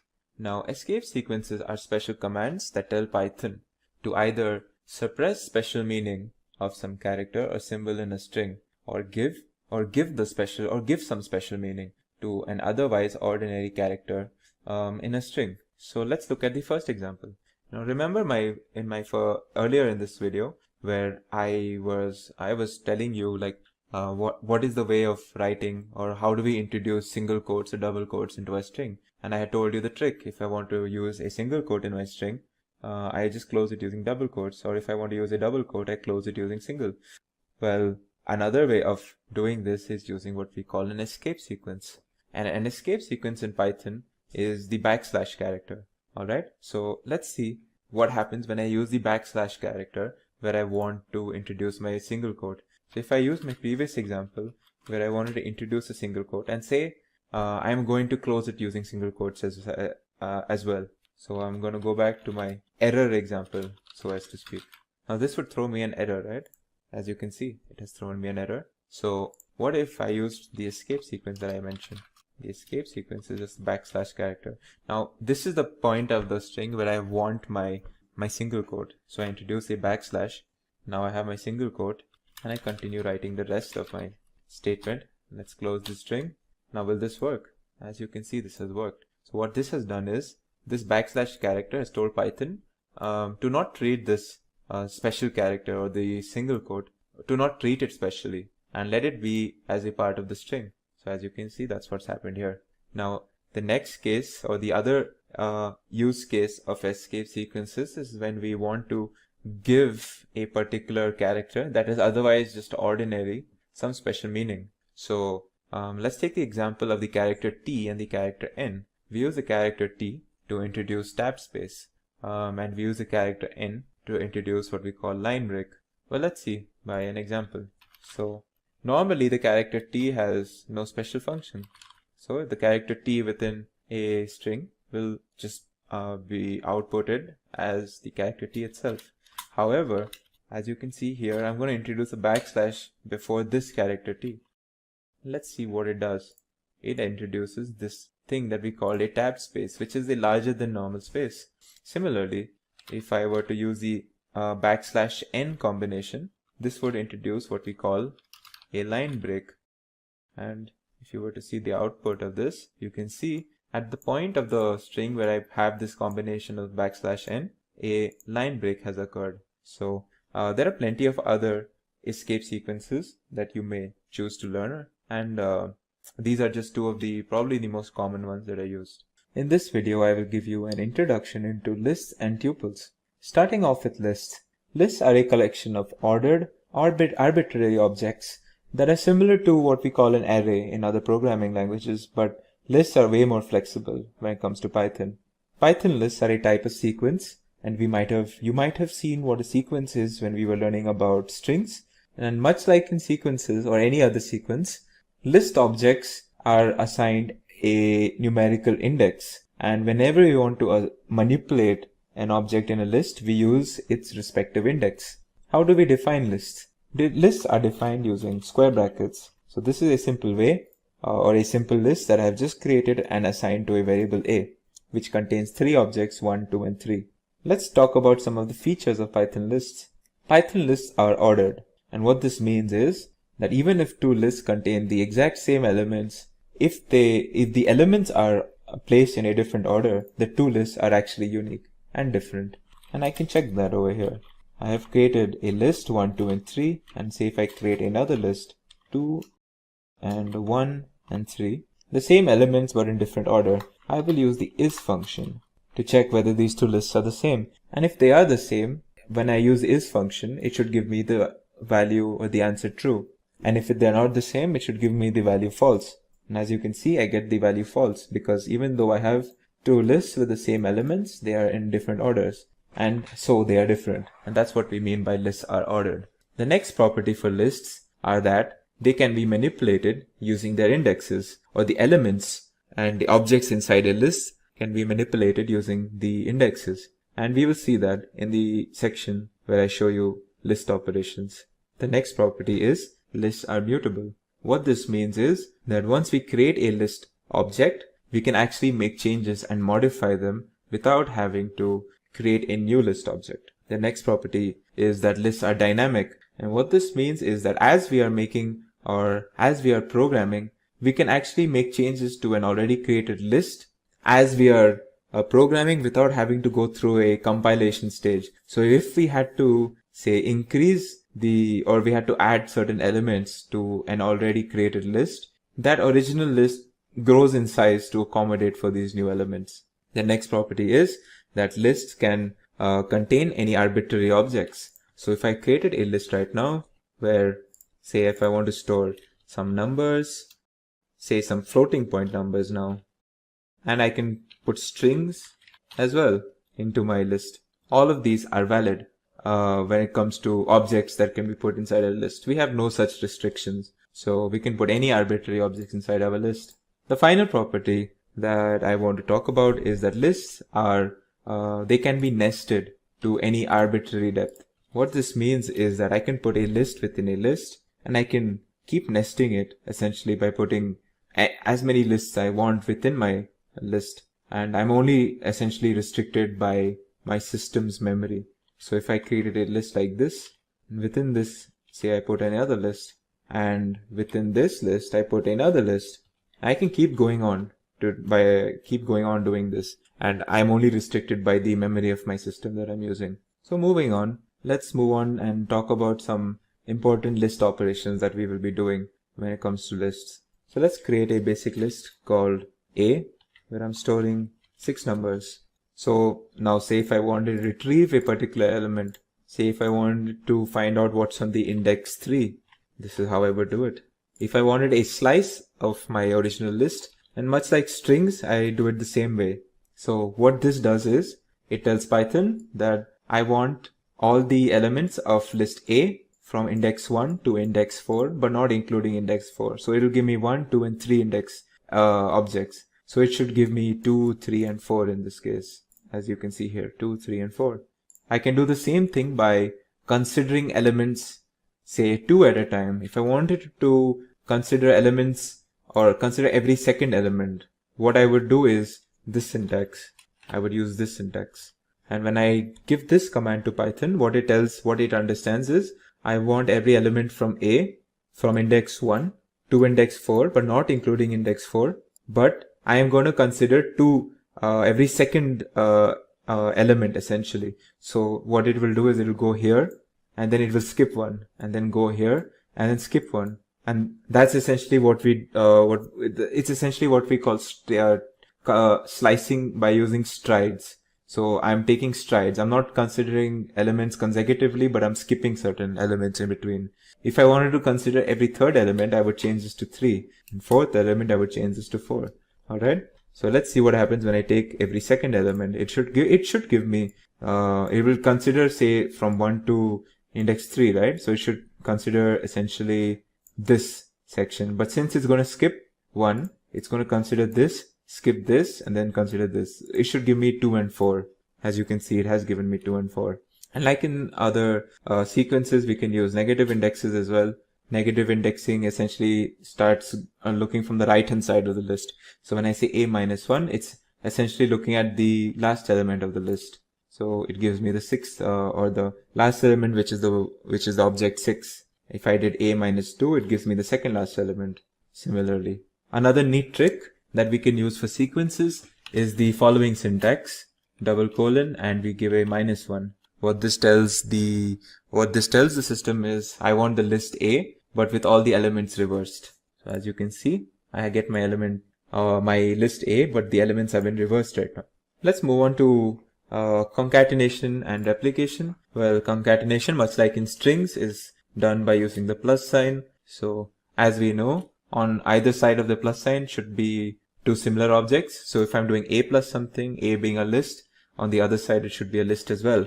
So let's add a list like this. Now let's see what's in A. As you can see, my original list has 7, 8, 9 added to it. And I can also add things to the beginning of a list similarly. So if I wanted to add, say, 0, at the beginning of a list, I just do it like this, and I get the element 0 added to it. It's very important to note that I actually added 0 within a list, because if I did 0 like this, it will throw me an error, because like this 0 is just an int object and it's not a list. But when I put the square brackets, I make it a list, and then this concatenation becomes valid because A is also a list. Similarly, if I did A star 2, this is essentially replication, or a replication function, where I'm repeating the values in A twice. If I did A star 3, it's the same function, but now I'll have the elements repeated thrice, as you can see here. Let's move on to modifying list values. This also shows the mutable property of lists that I had mentioned earlier. So let's consider this example. So I created a list with elements where there's 3 strings: eggs, apples, and carrots, and I have 5 int objects, 1, 2, 3, 4, and 5. Now if I wanted to change, say, the first element, all I have to do is take the 0th index, and say if I want to replace eggs with say mango, this is how I would do it. Now I've replaced eggs with mango. If I check what's in B, you can see the eggs have been replaced with the element mango. Similarly, I can use the slice syntax to replace a particular slice from my list with a slice essentially. So let's look at this. I want to replace the first 3 elements. I want to replace mango I want to replace apple and carrot. So what I will do is I will consider this, since this carrot is the second index, so I will consider 0 to 3 because the third is not counted. Now I'm going to replace this with three different, let's see, kiwi and say sponge. Now let's check what's in B. You can see my three elements have been replaced. In fact, I don't have to replace like for like. If I want to replace, say, three elements with only one or two elements, that is also possible. So now if I want to replace the first three elements, kiwi, orange, and sponge, with just one element, this is how I'll do it. Let's say wine. Now let's check what's here. As you can see, three elements have been replaced with one, wine. I can do it vice versa as well. I can replace smaller number of elements with a larger number of elements. But here there is a slight caveat that I want to show you. So an obvious way of doing this would be, say if I wanted to replace the first element wine with three different elements, an obvious way would be just consider that element's index and then put whatever objects you want. Say I want to add, instead of wine, I want to add beer, I want to add ball, and say club. Yeah, well, let's see what happens. Now if I say B, check what's inside my, you can see my elements have been added, but they seem to have been added as is. I had entered a list over here, and that whole list has been replaced, or this wine has been replaced by this whole list in the first position. But that's not exactly what I wanted. I wanted the elements within this list to be individually placed into my list. And the way to do that is not this syntax, but actually what I'm going to show you now. If I want to replace one, if I want to replace the index or the object at index 0, I would give this statement, a slice statement, where I will give 0:1. So when I do this, and if I, so let's create my old scenario again, where I had wine, and I had 1, 2, 3, 4, and 5. Now if I do this, B 0, but I give a slice, then this slice is essentially a single object slice. It's essentially the 0th index again. But because of this formatting or this type of syntax that I'm using, what Python will do is, now when I say beer and ball and club, now what Python will do is, it will not consider this whole list and add it to in place of wine or whatever I want to replace. It will actually consider the elements inside of this individually and then replace.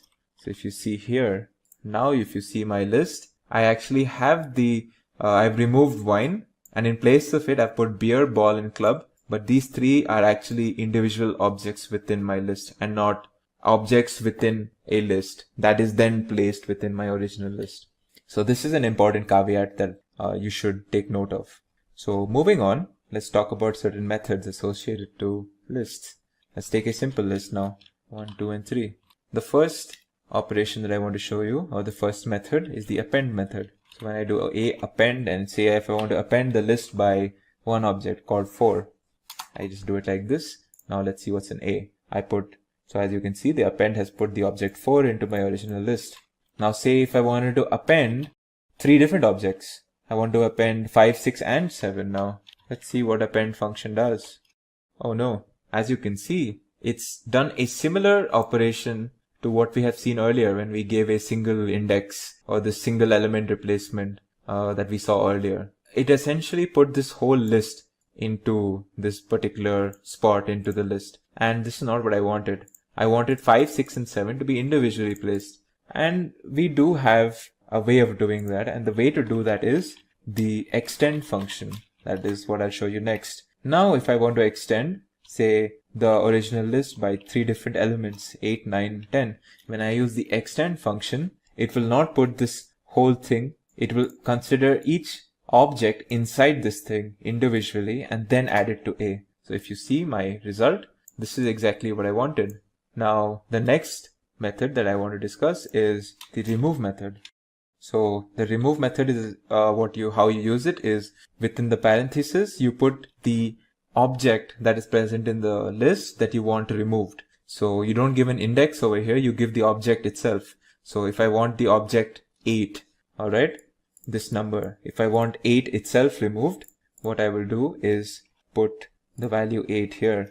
and it will remove it from my list. So if I check my list A, as you can see, the value 8 has, it's gone.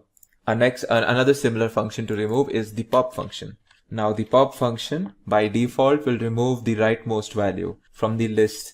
But unlike remove, the pop function actually outputs a value, and that value is what we have popped out of the list. So by default, it will pop out the rightmost value of a list, or rightmost element of a list. And in this case, that element is 10. So it should give me 10. But of course, if we want to pop out any particular object, in this case, we do not give that particular object, we give its index. So now say if I want to remove this list object from my bigger list, as I can see, it's in index 0, 1, 2, 3, 4th. It's the 4th index. So if I want to remove the list which is at the 4th index, I give the index value inside the parenthesis and it pops that out for me, as you can see over here. So this was it for lists. Let's move on to tuples next. So tuples are another ordered collection of objects much like lists, but they differ from lists in two key properties. First of all, tuples are defined using parentheses instead of square brackets. So this is how I would define a tuple with elements 1, 2, and 3. And the next very important property that is different, or that differentiates tuples from lists, is that tuples are immutable. And what this means is that once we create an object of type tuple, we cannot make any modifications to it. We would have to only create a new object if we wanted something different. And this is obviously a key difference between a tuple and a list. But apart from this, every operation that we have done on lists are actually possible to do in the case of tuples as well. So any operation that we did to lists that did not modify the list, or that does not do any modification, we can actually apply to tuples as well. So if I wanted the first element of this tuple, all I have to do is call it by the index 0. It should give me the value 1, as you can see. If I wanted a slice, I can do that as well. It should give me 2 and 3.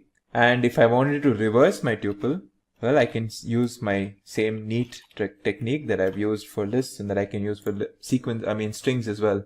So it gives me my old tuple, but with the elements reversed. So now the natural question is, why do we use tuples over lists? Well, one important difference is that when we make a program execution where we are manipulating a tuple, if we did the same thing for the exact same objects in that if it were present in a list, it would be much faster in a tuple. Essentially, program execution is just faster on tuples when compared to an identical list. So you use tuples over lists when we want to be efficient while we are creating an ordered list of objects. So whenever we create an ordered list of objects that we don't need to, or we don't want to make any further modifications to, we don't need to create a list, we can create a tuple.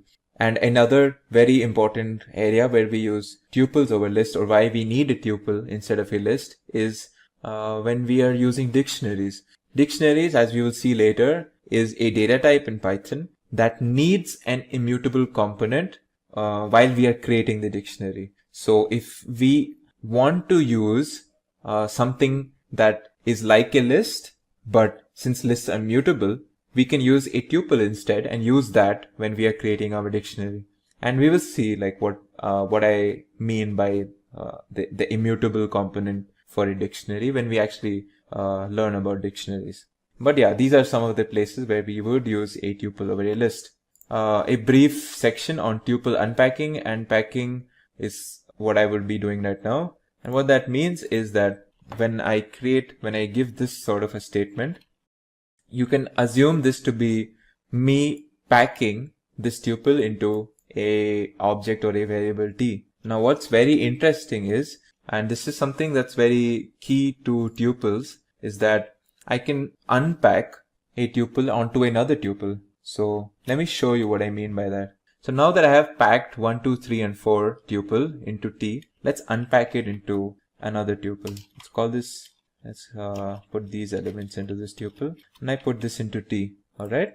Now let's see what I mean by unpacking something onto something. Let's see what happens when I put a. If I just want to see what's in a, it actually gives me the value 1. If I see what's in B, it gives me the value 2. If I see what's in 3, it gives me value 3, and D gives me value 4. So essentially, if you think of it, what I have done is I have matched this tuple, then put it into T, and then put that tuple T into this tuple A, B, and C, D. So what has happened essentially is the element A has been, or a better way to say this would be the element 1 has been packed onto or unpacked onto A, 2 has been unpacked onto B, 3 has been unpacked onto C, 4 has been unpacked onto D. To show you what I've done in a single line is essentially this. This is essentially what I've done. I have assigned 1 to A, 2 to B, 3 to C, 4 to D. I have matched these two tuples together like this, and this is a very neat feature of tuples. The only important thing that you have to keep in mind is the elements of this tuple and the elements of this tuple should be equal. So if there are 4 elements here, there should be 4 elements here. Alright? In fact, another very important thing about or a neat feature is that we don't really need to mention the parentheses when we're doing this unpacking or packing. So if I did X, comma, Y, comma, Z, if I did it like this, if I put say 5 and 6 and 7, this is also a valid way of packing and unpacking. So now if I see what's the value in X, it is actually 5. If I see what's the value in Y, it is 6. If I see what is the value of X and Z, it should give me a tuple containing 5 and 7, as you can see over here. So this is a neat feature of tuples called packing and unpacking. In this video, we will cover concepts surrounding dictionaries. Dictionaries are another type of composite data type in Python that are also a collection of objects, much like tuples and lists. And like lists, they are also mutable, dynamic, and can be nested. However, a key difference and property of dictionaries is that they are unordered. Items in dictionaries are paired using keys, unlike in lists and tuples where the objects are assigned numerical indexes. To define a dictionary, we use curly braces. Each key value pair in this dictionary in a dictionary is separated using commas, and the key and values themselves in a pair are separated using a colon. Let's look at an example. This is a dictionary where I have 3 key value pairs. As you can see, they have been separated by colons, and each pair themselves are separated by commas, and these are enclosed in curly braces to define the whole dictionary. In this example, these are the keys: banana, apple, and grape, and their respective values are yellow, red, and green. So this is very important that in this particular data type, we have what we call a key, and that key is assigned a value, and we can have multiple such pairings, and we have 3 such pairs in this particular example. Another example or another type of way to define a dictionary is using the dict function. This is how we use it. As you can see, I have inputted 2 value or 2 object tuples. This is a tuple, this is a tuple, and this is a tuple. And when I use it in a dict function, when I place it within a list, what Python will do is it will consider the first element of each tuple as a key and the second element of each tuple as its respective value. Now if I check what's in D, as you can see, the key banana has a value yellow, the key apple has a value red, the key grape has a value green. So this is another way of defining dictionaries. An important note over here is that the objects that we use for keys have to be of an immutable data type. So we cannot use, for example, lists as an example of keys, but we can use, say, integers or strings for our dictionary keys. Also, keys have to be unique when it comes to a dictionary. You cannot have 2 different keys with, or should I say, the same key having 2 different values. You can have only one key, and that one key will have a unique value assigned to it. Duplicate keys are not allowed. However, when we speak about values, we have no such restrictions. You can have a mutable or an immutable data type as a value in a dictionary, and you can have duplicates as well. So, if I created a dictionary with a key, say, banana, and if I associated with it a value green, I cannot create another key banana and associate a value yellow. Let's see what happens when I actually do this. If you actually see, what has happened here is Python has considered the second case. So it first looks at the first pair and goes, okay, so my dictionary has a key banana with a value green. But right after it, it sees another key banana with the value yellow. So it overwrites my first key banana with the second key. And it overwrites the first value green with the second value. And we essentially get one key banana with the second value yellow. So obviously, this is Python does this to avoid duplicacies. However, if I created a dictionary with a key banana again, if I gave it a value yellow or say green, if I created another key and if I gave this also a value green, this is perfectly fine, and this will nothing special will happen in this case because values do not have to follow such rules.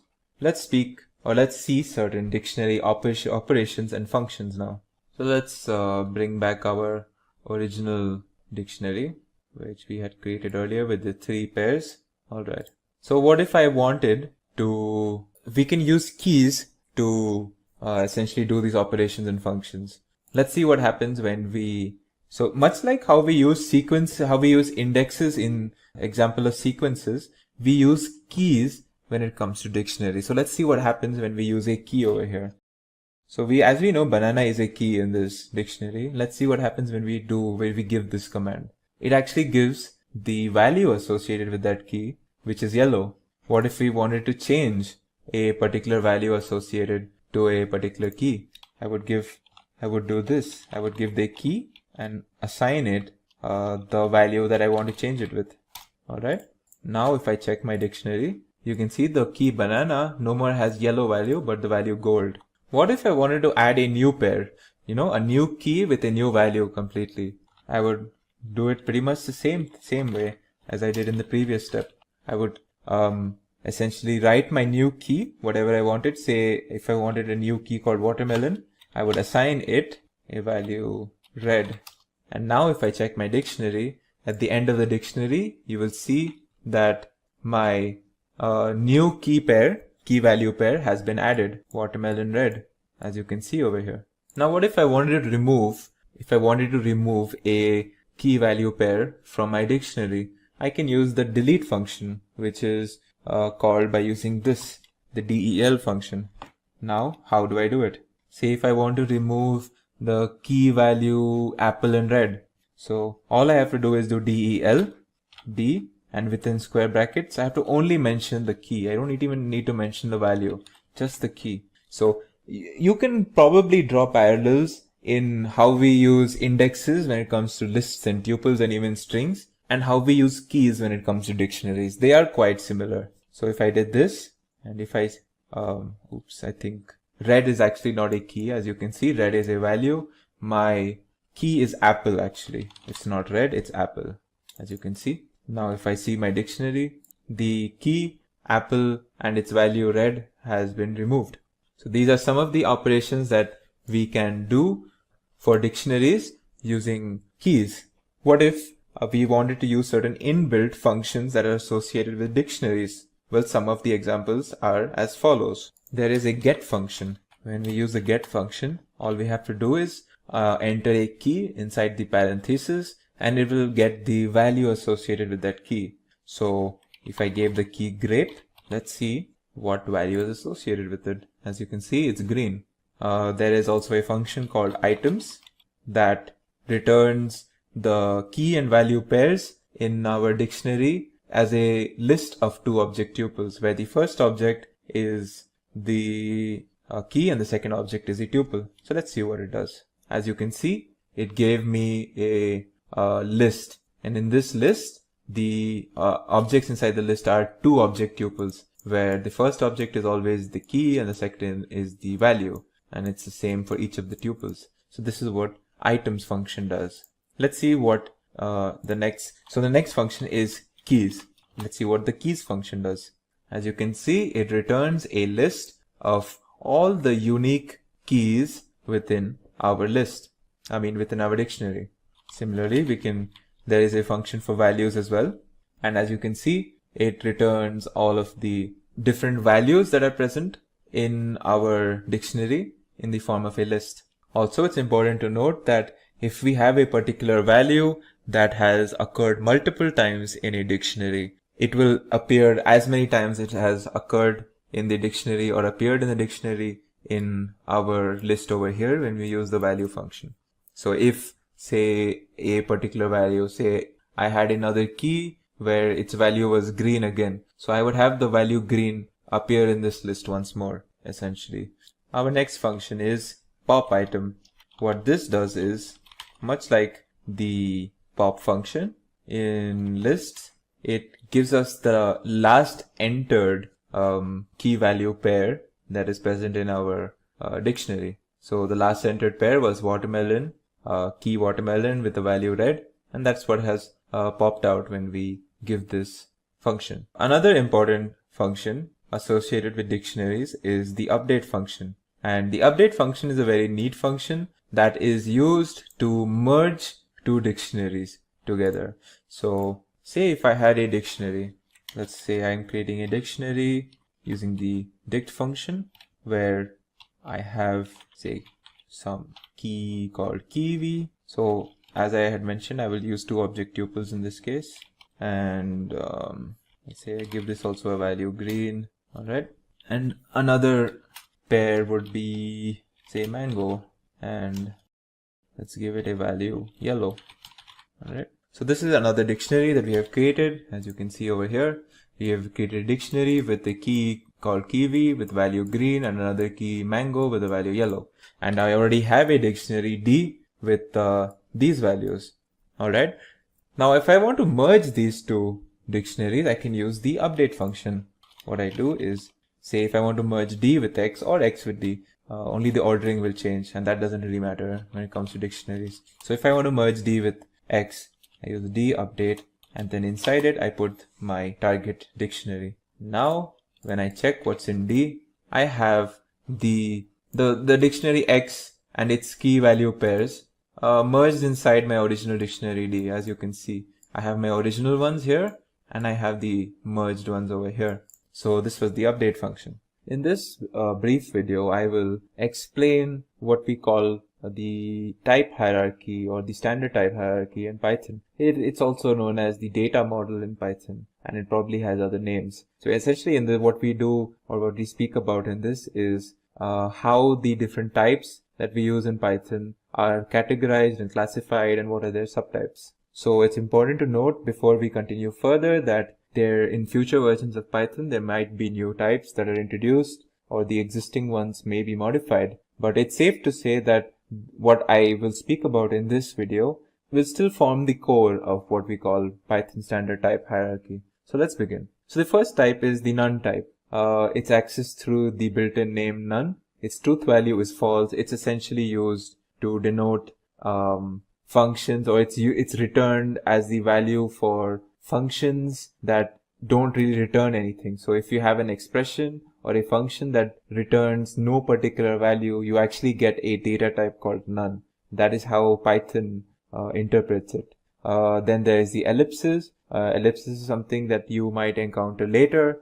It is accessed through the built-in name ellipses. It is used to indicate the presence of this particular syntax, this particular symbol or expression or syntax in a slice. Its truth value is true. Again, don't worry too much about ellipses right now. Next is numbers. And numbers is something that we are very familiar with. We've worked with numbers a lot. They are an immutable type. They are created through numeric literals, and they are the outputs of arithmetic expressions and built-in arithmetic functions. Its subtypes are integers, floating point numbers, and complex numbers. Within integers, you have plain integers that represent numbers in the range this number and this number. So this number is basically the largest positive value that you can represent using 32-bit notation in 2's complement, and this is the equivalent for the negative side.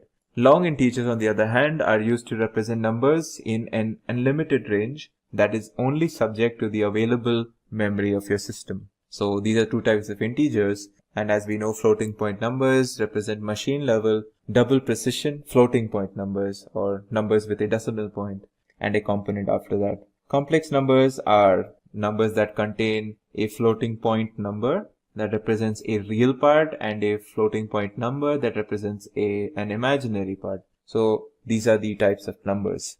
Then we have sequences. Sequences are finite ordered sets indexed by natural numbers. So each element in a sequence has an index, and that index is a natural number. The different types of sequences are based on the mutability, whether the objects can be changed or not is essentially what we mean by mutability, right? Once we create an object, whether we can modify it or not.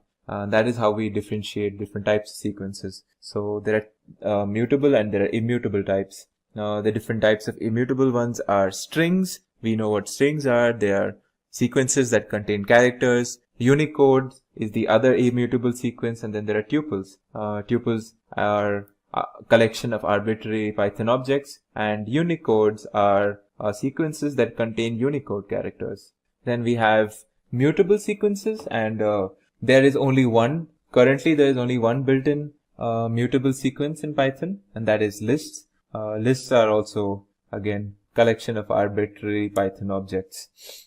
Finally, we have, well, not finally, but next we have mappings, and mappings are, again, sets of objects, but these objects are now indexed using arbitrary index sets. You know, the difference between a mapping and a sequence, you could consider sequences are ordered, but mappings are not ordered, and the indexes given to the objects in sequences are always numbers. They're natural numbers, whereas in mappings, they are not natural numbers, but they are certain arbitrary objects that we can set for ourselves. Again, in Python, there is only one built-in standard mapping type, that is the dictionary. Dictionaries are they represent finite sets of objects indexed by nearly arbitrary values.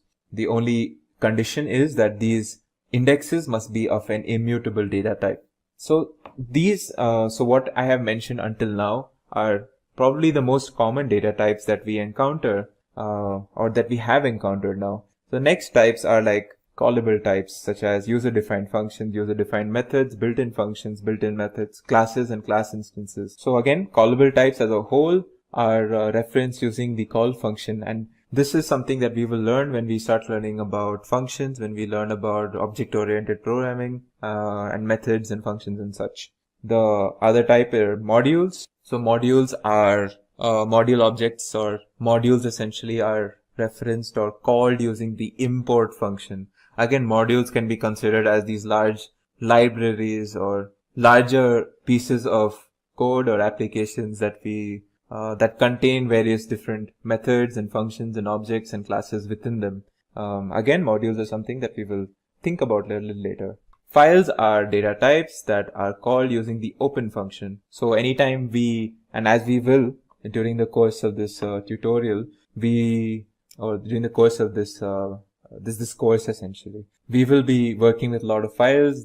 Some of these files are text files, some of them are comma separated files. So all of these files that we open using the function open or some other certain specific functions where we create file objects out of these files. These are what we call file data types.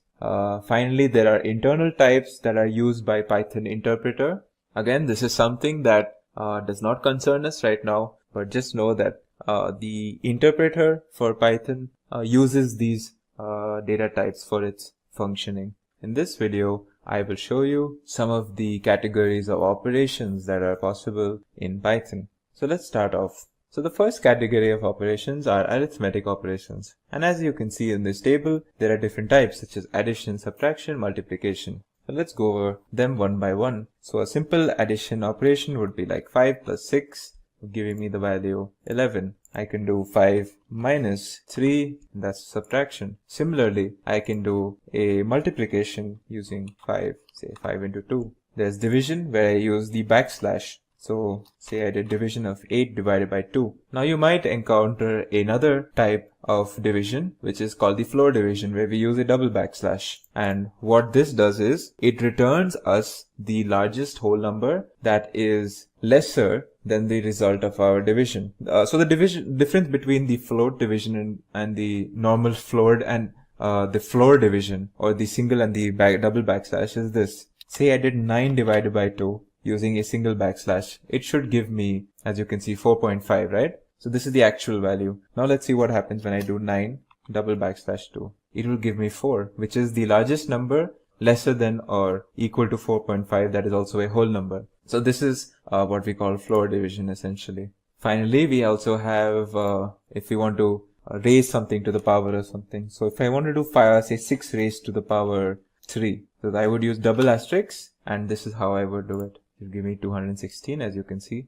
If I wanted remainder between the division between two different numbers, I will use the percentage sign. So if I wanted the remainder of the division between 7 and 3, this is how I would do it. I get the answer 1, as you can see. So the next category of operations are logical operations. The first one is the logical AND operation, where we use the operator AND. Alright, so let's see what we mean by this. I am creating, so as we know, the AND operation returns the value true if both the operands are true. So let's actually do this for an example. Let's give this variable the value true and this the value false. Actually, it should be done like this, true and false. So now think of it like 1 and 0. So 1 and 0 is obviously 0, right?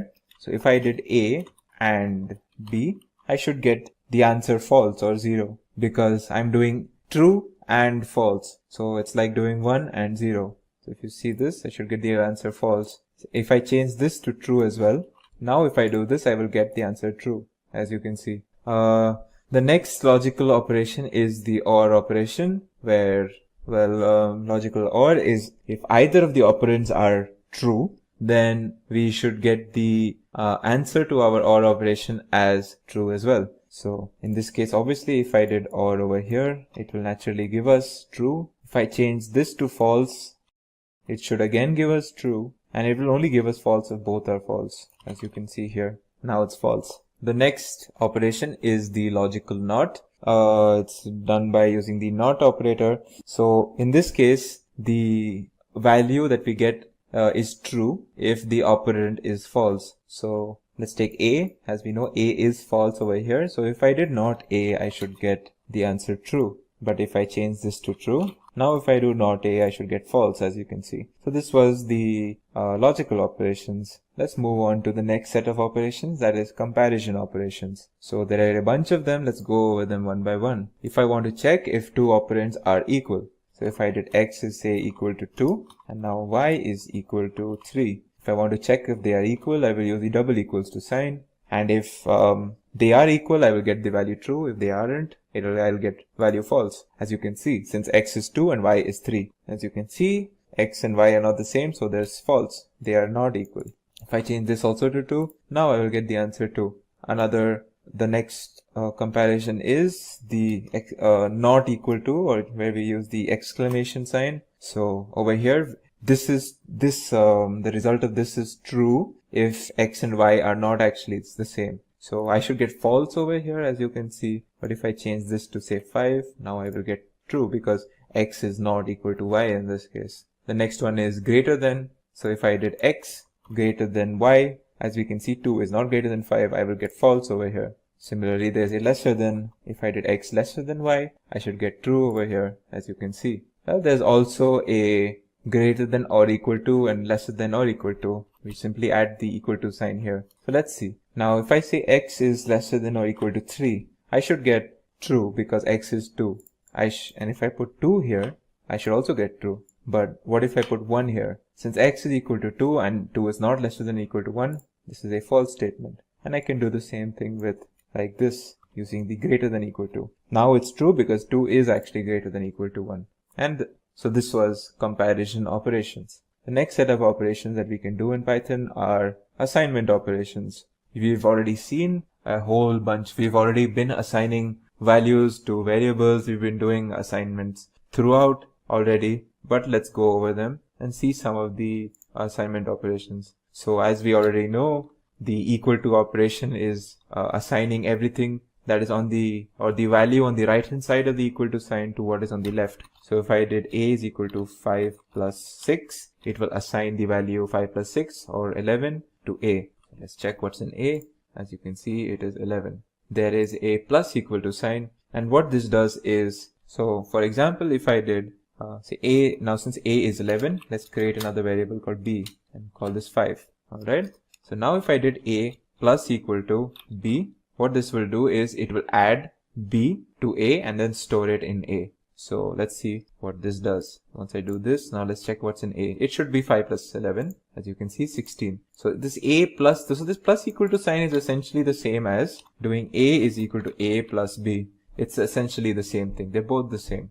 There's a similar thing for this, the negative or subtraction as well. Minus equal to. So now that A is 16 and B is still 5, of course. If I did minus equal to B, now I'm subtracting the value 5 from 16. So I should get A is equal to 11 again, as you can see here. And this is the equivalent of doing A minus B. A is equal to A minus B, I mean, as you can see. So the next similar like assignment operation, let's create A is equal to say 6 in this case and say B is equal to, I will say 2.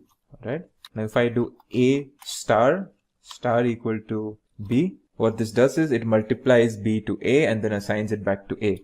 So if I see what's in A now, it should be 12, as you can see here. Similarly, there is similar thing for subtraction as well. So if I did A is equal to 6 and B is equal to 2, if I did for division. So if I did a division symbol and the equal to sign, and then if I give B, what it will do is it will divide A by B or 6 by 2 and it will assign that back to A. So my value in A should be 3, as you can see here, 3.0. Obviously, this is a single backslash, so this is a float division. The resultant of a single backslash is always a float. I can do the same thing with a double backslash. So let's see if I did A is equal to 7 now, and then B is equal to 3. Now, if I did a double backslash equal to B, now it will do the same division, but it will do a float function. So it should give me 2 in this case. If I did the same thing with a single backslash, just to show you the difference between single backslash and double backslash division, in this case it will give me the value around 2.3 or something, a float basically, 2.33, as you can see here. Then there is the modulus. You can use the modulus sign as well with this assignment. Say A is equal to say 5 now, B is equal to 2. Now if I do a percentage symbol equal to 2, I mean B, it should give me, it will assign the, it will take the modulus in both sides and then assign it to the left hand operand. Now let's see what's in A. As you can see, it did A divided by 2. The modulus symbol is basically the remainder of the division between two objects. So in this case, it will divide A by B and then give me the remainder and then put that remainder back in A. And as you can see that the remainder of 5 divided by 2 is 1, and we get that over here. Similarly, we can also do exponential. So if I have A is equal to say 5, B is equal to 2, and I want to raise A by, if I want to raise the value of A by the value of B and then store that back in A, this is how I would do it.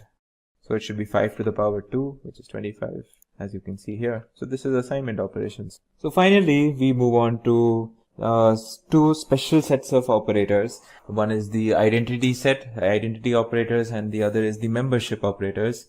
Let's look at the identity operators. So when we talk about identity operators, what we mean is the is and the is not operator. So what the is operator does is it checks whether two operands have the same location in the memory essentially. This does not mean that it does not check for whether two objects have the same value, and this is very important. So let's look at this. If A is equal to 1001 and B is equal to 1000 plus 1, alright? If I did A is equal to 2, this is an equality check.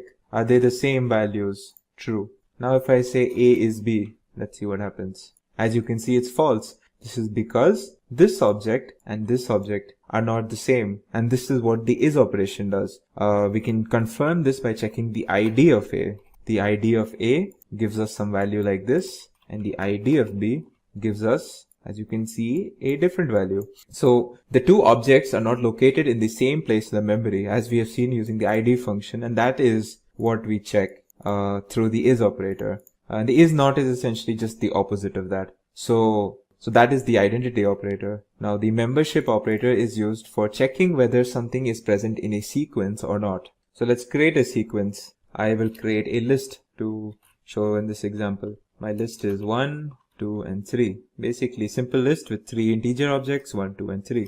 I will check whether now say 2 in A. So is 2 in A? If it is, it will give me true, as you can see. Is 5 in A? It should give me false because 5 is not in A. And the not in operator is just the opposite of that. It checks the other condition essentially. So this is the membership operators in Python. In this video, we will be looking at the math module in Python, and we will look at some of the math functions that are associated with this module in Python. So starting off, what is this math module? Well, the Python math module is an important library or a feature that is designed to deal with mathematical operations. This math module is part of the basic Python installation, so you don't have to install this separately. To use this math module, all you have to do is import this module, and this is how you would do it. You just do import math, and this will import your math module for you to use in your programming.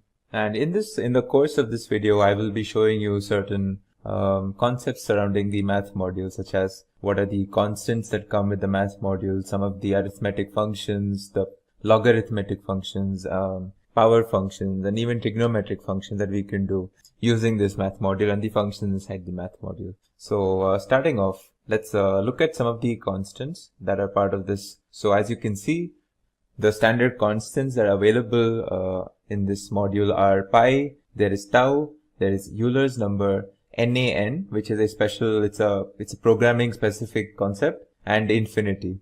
So let's look at these one by one. So starting off, our first constant is pi. Pi is, as you know, in maths, it's the ratio of a circle's circumference to its diameter, and pi is an irrational number. You know the value of pi is 3.14 something. Since it's an irrational number, we cannot define it in terms of a specific fraction, but it can be approximated to the fraction 22/7. So how do we access this? Pi constant is as simple as this. Once you have imported maths, the maths module, all you have to do is do maths.py, and it will give you the value, as you can see. So as you can see, the value returned to us is a float. This is important to note. And the number of decimal digits, the number of digits after the decimal point that we can see here are 15. And this is like a by default thing for Python, that if you call the pi constant, it will give you the value of pi correct up to 15 decimal points. So an example of where we can use this thing is, say we have the radius of a circle 3, it can be in any units, 3 meters or whatever you want, and you want to find out its say circumference. So as we know, the circumference of a circle is 2 pi r. So if I had to find the circumference of a circle in my code for some application with the radius 3, all I would have to do is use the formula 2 pi r. And to call the value 2 pi r, instead of specifically writing 3.14 something, I can just use this function math.py over here, and then I can enter the r. As you can see, it will return me the radius, as you can see. So moving on, the next constant that we will talk about is tau. Tau is similar to pi. In fact, tau is the ratio of a circle's circumference to its radius. Pi is the ratio of a circle's circumference to its diameter, and tau is the ratio of a circle's circumference to its radius. It's important to note this difference. So because of this definition, tau is always 2 times the value of pi. This is by definition. And much like pi, if you call the tau constant from the math module, it will also return you a float number. And to find that, this is the function that we use, or this is the syntax. So as you can see, this is actually 2 times the value of pi, 6.283, and even this is returned correct up to 15 places to the right of the decimal point, and this is by default. Next constant is the Euler's number. The Euler's number is it's one of the most widespread constants used in the world of in the scientific community, in the mathematical community. You will be using the Euler's number probably a lot as if you move into data science or AI or something like that. So what is the Euler's number? It is the base of the natural logarithm. If you know what the natural logarithm is, it is used to calculate rates of growth or rates of decay. And as with numbers or constants like pi and tau, even the Euler's number is an irrational number with infinite decimal places. The value of the Euler's number, in short, it's denoted by the small letter e. So this value of e is usually approximated to around 2.718. So how do we call this constant? Is simply as math.e. This is how we do it. So you get this value. Again, this is also a float and it's correct up to 15 decimal places. So the next concept that we will be talking about is infinity. Now infinity is it's more of a mathematical concept, and this is very important to note because infinity is not really a number. There is no number called infinity. It is used to define something that is infinitely large or infinitely small. So positive infinity is something that is higher than any known number to us, and negative infinity is lower than any known number to us. So this is the concept of infinity. And how do we call this function? Well, so let's see what happens when we call the math function, math constant infinity. So this is how we do it. And as you can see, it will return us this, it might look like a string to you, but this is actually a special type in Python, which is not a string. This is also a float. It's a type of a float. In fact, this infinity value, it's like a special data type. It's a special data type that you can consider as an equivalent to a float, but it's not a typical float that we know, like 3.14 or 2.71. The value of math.inf will give us INF, and this INF is actually not a string, so we can confirm that over here. As you can see, when I check the type, you see it's actually a float. In fact, this was recently added in Python 3.5, a special type known as math.inf. It returns this INF data type, which is the equivalent to a float. So this is how we use infinity. If you wanted to get the value of, say, minus infinity, all you would have to do is math.inf with a minus sign preceding this constant, and you will get minus inf. Now let's check if the concepts or the properties of infinity are maintained. Like a positive infinity is greater than any number that we know, and negative infinity is greater than any number that we know. So let's just confirm this. So I will take math.inf and I will do a check. Is this greater than, say, some really large number? Something that comes off the top of my head immediately.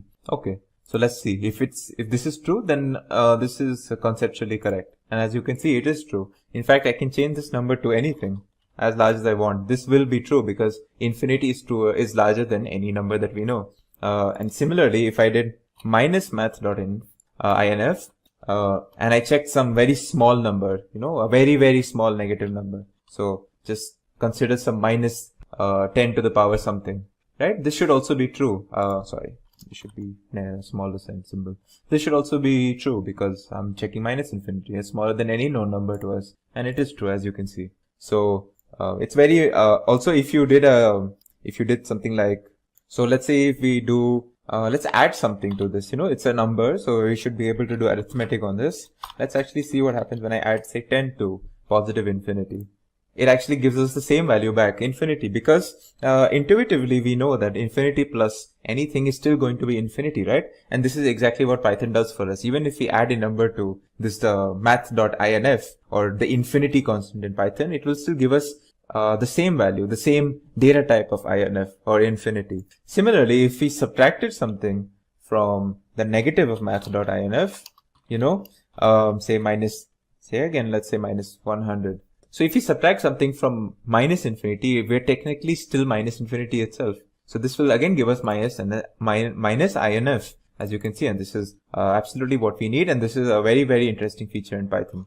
Finally, the last constant that we will discuss is the NaN, or the not a number constant. So this is not really a mathematical constant. There is no constant in maths called not a number. This is a computer science related concept that it's used to denote invalid inputs, or it's used to indicate certain places where, say, a variable that should have a number it's been corrupted for whatever reason, and it now has a text or a symbol, and our code throws an error. Then in these cases where Python expects a number from us or from your code and it does not get it, it will throw you a NaN value, and this is usually used in cases where you have errors in your code. So again, just to check like what this constant, how to call it, this is how you actually do it, math.nan, and it will give you a data type called nan. Also, much like the infinity constant, let's see what's the type of this this constant.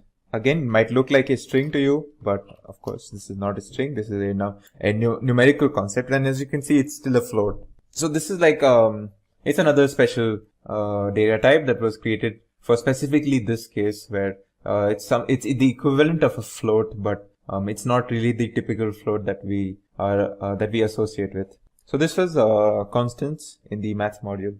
So our next topic will be arithmetic functions that we can do in the using the math module. So some of the common arithmetic functions that are available to us are factorials, the ceiling operation, floor operation, there's permutations, there's combinations. You can find the greatest common divisor or the GCD, and the LCM or the least common multiple, and you can truncate numbers. So let's look at them one by one. So starting off with the factorial operation. The factorial operation is done using the factorial function, as you can see here. Actually, it's defined like this, math.factorial. Alright, so now what we pass in between the parentheses will be what we calculate the factorial for. As you know, factorial is always for a positive integer, and the factorial for, say, a number 10 would mean 10 times 9 times 8 times 7, so on until the number 1. Obviously, factorial is only defined for positive integers. It is not defined for negative values, or and it's also not defined for decimal values. So let's look at an example. So as we know, so let's say we pass maths.factorial for 6, and let's see what's the value. So this is exactly what we expect. So we expect the value of 6 times 5 times 4 times 3 times 2, that is actually 720. Let's see what happens when we pass 0. This should give us 1, since we know 0 factorial is 1. Now let's see an error case where we pass, say, minus 5.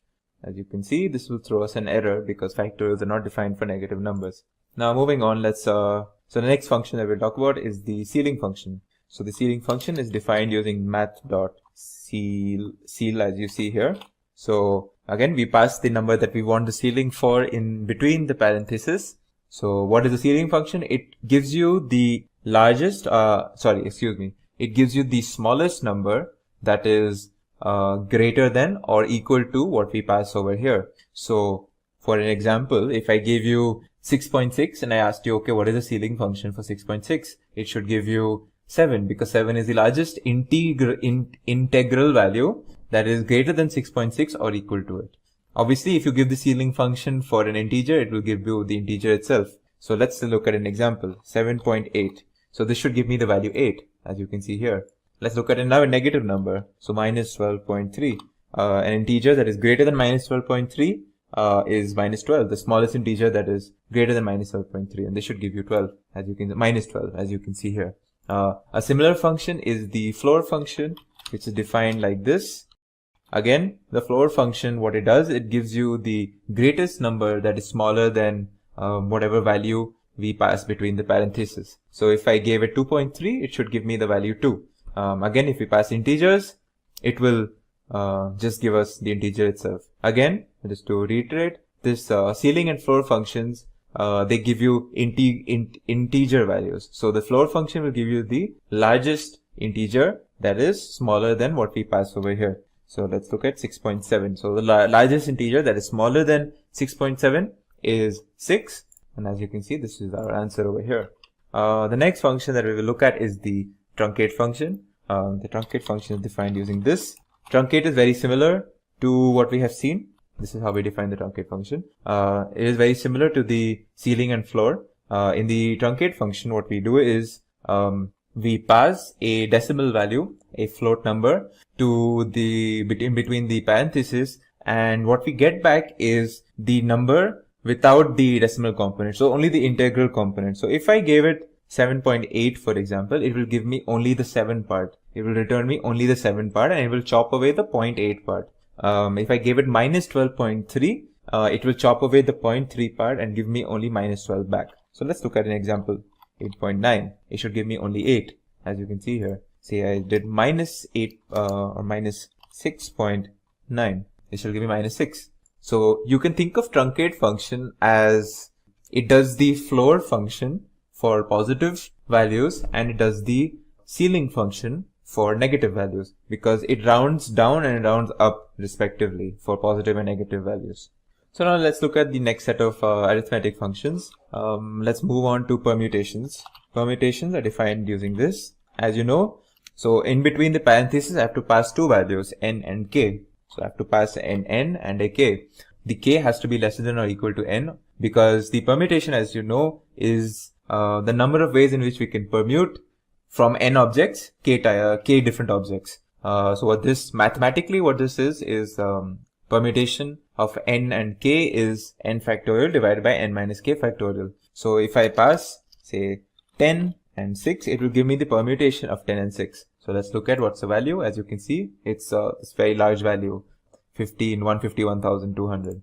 Similarly, there is a combination function, and this is combinations and permutations are used a lot in probability. So if you're going to move into that sphere, which you will encounter a lot in machine learning AI, you will be using these functions quite a bit. So the combination function, again, you pass an n and a k. Again, the n should be greater than or equal to this k. What this evaluates is n factorial divided by n minus k factorial times k factorial. So again, this is a mathematical concept. So let's look at the the combination of 10 and 6. So as you can see, it gives me 210, which is the combination of 10 and 6. In the arithmetic function section, are GCD and LCM. As we know, GCD is the greatest common divisor, LCM is least common multiple. So as of the newest version of Python, in Python 3.9, the math module gets these two new functions that were very lately added, actually. Since I cannot show you that because I don't have the absolute latest version of Python on my system, but using the math.gcd function, this is the function, and in between this, what we would do if we had the latest version is we would pass two numbers, or as many numbers in fact, and what this function would do is find the common divisor amongst them. So if I gave these, say for example, if I gave these numbers, it would give me the value 10. Similarly, the LCM function, again added in Python 3.9, finds the common multiple amongst whatever we pass over here. So if I passed, say, 20 and 30, this will give me the value of 60, which is the LCM of 20 and 30. So again, these are it's something neat that if say you have Python 3.9 or if you have Python 3.9 or after that, you will have access to these functions as well if you when you import the math module. So that was for the arithmetic functions. Let's move on to the next section, which are power and logarithmic functions. So let's start off with the power function. There are multiple ways you can actually do a power function in Python. So you can do something like this, which is the equivalent of 2 to the power 3, or you can use the inbuilt module math, and you can use the POW or the power function, which is this is how you do it. And if I had to do same 2 to the power 3, I would just pass 2 and 3 as arguments like this, and it should give me the value, as you can see, 8 over here. What if so there's actually one more function, which is simply the POW function, and this is not part of the math module. It's a function not part of the math module, but it's still part of the base Python. You can use this as well, and you can do the same thing. POW 2 and 3, it should give you the value 8 again. Now you might ask, what's the difference between these two functions? Well, it's not much. For at least in a beginner standpoint, it's not that much. Just note that the math.power function is slightly computationally faster than the simple power function. So yeah, moving on, the next topic would be the next function that we'll discuss is the exponential function, which is defined like this. Again, exponential function is again e to the power something. So if I did exponential of 3, this would give me e to the power 3. So as you can see, oh, of course, I did not define the module beforehand. So math.exp, now when I do this, it'll give me some value, which is basically Euler's number or e to the power 3. So this was the exponential function, and let's look at an example. So we will look at the example of rate of decay, and we will use the this function in that example. So the exponential rate of decay is used to calculate the amount of radioactive elements that is present in a substance after a certain amount of time. So the expression is something like the initial amount of radioactive elements that were present right at the beginning times the exponent of minus 693 times t for time divided by the time period, the half-life time. So let's just write it down to make it simple. So again, as you can see, So this will give me the remaining amount of radioactive elements, right? So let's write down remaining. Let's assign this to a variable remaining. So the initial, again, initial is the initial amount of radioactive elements. So let's give it some value, say 100. The time, let's assume it's 10 years. And let's say the half-life is around, I don't know, let's give some value, say 3 or something. Again, this is the details are not important. So this will I'm using the math.exponential function over here, as you can see. And for these values, now when I check what's the value of remaining after I calculated it, it's something. So it's basically what this tells me is that I started off with 100 units of some radioactive element, and in 10 years, this is what is left. So yeah, so this is how we would use, say, the exponential function in a particular example of ours. So next type of, again, functions are logarithmic functions. So let's look at some of the logarithmic functions that are part of the math module. So a basic log function would be written like this: math.log. In between this, I would pass the number that I want the log for. By default, if I just pass one number, it will calculate the log of 8 to the base of e. As we know, e is the Euler's number. So let's see what it does in this case. It gives me some value. What if I wanted to specify a particular base? Well, I would pass a second argument in this case. I want to find the log of 8 to the base 2, and this should be the value 3, as you can see over here. There are two specific functions that are also provided in this math module, that is log2. What this will do is, again, I have to just pass one argument, and this will automatically find the value of the log of 8 to the base 2, as you can see here. Similarly, there is a math.log10 function. If I did this, I will find the value of something here to the base 10, as you can see. So this was logarithmic functions. Then finally you have the square root function. So how would we use the square root function is math.sqrt. Again, we pass what we want over here. If we want the square root of, say, 49, this should give me the value 7, as you can see. Finally, we move on to the final set of functions that we can do using this math module. They are trigonometric functions and they are hyperbolic functions. So let's start off with some of the trigonometric functions. As we know, we can do sine, we can do cosine and tan, some of the basic functions. The way we would do it is math.sine. In between this, this is to calculate the sine of a particular angle. And this angle must be passed in radians. This is very important to note. We do not pass it in degrees, but in radians. So if I say passed sine of 3.14, as we know, 3.14 is an approximation of the value pi. Sine pi is supposed to be, in fact, it's supposed to be 0. So let's see. We get something close to 0. Again, since this is an approximation, it won't give us the exact value. Similarly, we can use math.cos to find the value of a particular angle. If you want to find the value of the cos of a particular angle, we can use the tan function in case we wanted to find the tan. Similarly, we have the next set for arc sine and the arc cosines of angles. So to find the arc sine, for example, we would use a sine. For arc cosine, we would use this. And for arctan, we would use this.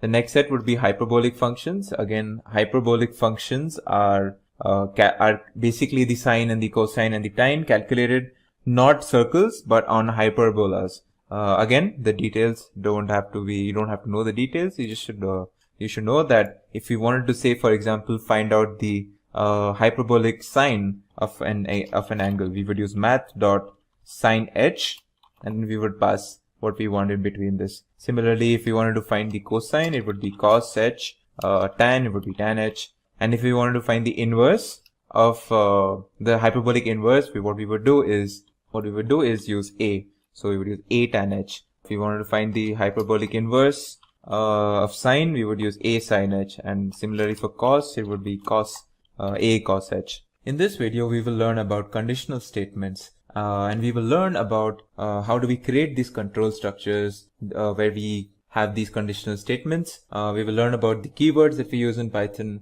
to create a conditional statement block, the if keyword, the elif keyword, and the else keyword. We will also learn about indentation and its importance in Python. So let's get started. So the basic syntax, if you will, for a if statement in Python consists of the keyword if followed by an expression. As you can see from this pictorial, there's an if statement, there is a expression, there is this block of code which, if you can actually see, is slightly indented to the rest of the code, and then we have the rest of our code after that. So what we're looking at is this. So this is our if statement block.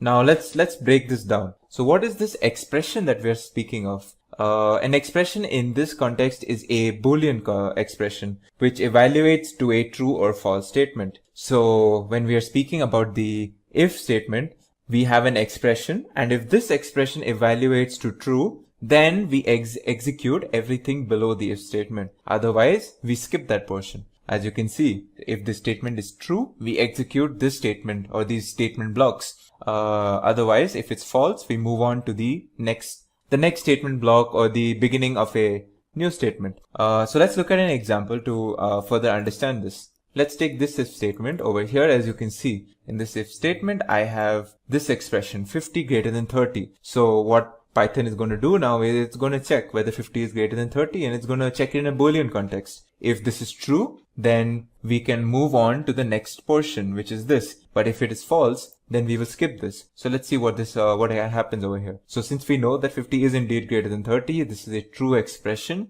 we move on to this block of code, which is saying that print 50 is indeed a larger number than 30. So let's see if this actually gets printed. So as you can see, we get this, the result, which is, this is a true statement, and we get our print statement getting executed. What if we gave a false expression over here? So let's look at what happens if I gave a false expression. Now I'm checking if 50 is lesser than 30, which is a false statement. So if it's a false statement, we do not move on to this portion of our if statement block, and we directly skip. So if I have to execute this, you will see nothing gets executed. And in fact, my print statement is just not executed because we never entered this, because our expression over here was indeed false. So yeah, this is how a basic if statement block looks like in Python, and this is how how we move on to how we check for the truthfulness or the falseness of a particular expression in the if statement.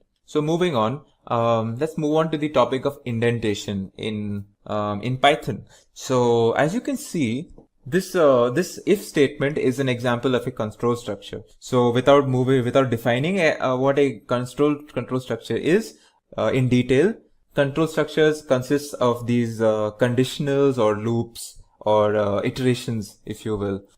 So all of these control structures involve heavy indentation. So what does an indentation mean? Well, what if I gave you an example? Say I gave you some variable called age, and I wrote 20 over here. Now if I gave you an if statement saying if age is greater than 10, now it's very important to note that when I'm defining an if statement, I need this colon, otherwise this if statement is not defined. So this colon is important anyways. So now I'm checking this expression if age is greater than 10. Now what happens if age is greater than 10? Now what if I want Python to do something only if age is greater than 10? Well, how do I tell Python that there is a piece of code or a section of code that I want executed only if this condition is met? Well, this is where indentation comes into play. So if I want this line, this person is an adult. Again, this is some random line where I'm assuming age is pertaining to this adult, alright, or this person. So if I have this variable age where I write this number 20, which denotes the age of some person, and I'm doing a check if age is greater than 10. Actually, let's be specific here. Well, the adult age for most people is 18 in most countries. So let's see if age is greater than 18. Now, if I'm doing this check, I want to print this statement only if this person's age is above 18. So how do I tell Python that I only want this statement to be executed only during this, if this condition is met. Well, this is where indentation comes into play. And as you can see, exactly as you can see, this portion of the code is slightly indented compared to the if statement. So when this condition is met, then only do we move on to this. If this condition is not met, we move on to whatever the next section of code will be, like whatever code that we have after this if statement. So let's see. So since this condition is actually met, as you can see, this print statement is actually executed. So this is the importance of indentation. Now we will see as we learn more about if statements and else statements and elif statements, how indentation plays a key role in defining what we want as an output when a certain condition is met. Alright, so for now, it's very important to understand that this is how indentation is used in Python. In other languages, we might use, we probably don't use indentation. In fact, popular language, the C language, does not use indentation at all. But some languages, and Python is probably the trademark language for indentation in programming. So you might say that, so different people have different opinions on indentation. The general consensus is that indentation helps make the code look very presentable and very readable. And this actually is one of the facets of Python programming, is the indentation and the easy readability of it. Anyways, moving on. So what if we have multiple conditions in our code, or in our if statement block that we want to see? So let's create this list, or let's actually just copy this example that I have written over here. As you can see, what I'm doing in this piece of code is I have a list X where I have this integer 50, I have two strings, cat and apple. Now I want to check a bunch of things. So I want to check if 60 is an X, and I also want to check if the string cat is an X, and I want a final sort of, like, if none of these conditions are met, I want something to happen. So how do we do that? Well, we start off our if statement block with the standard if keyword. Alright. Now, if we have one more condition that we want met, then we can use the elif, which is kind of a short form for else if.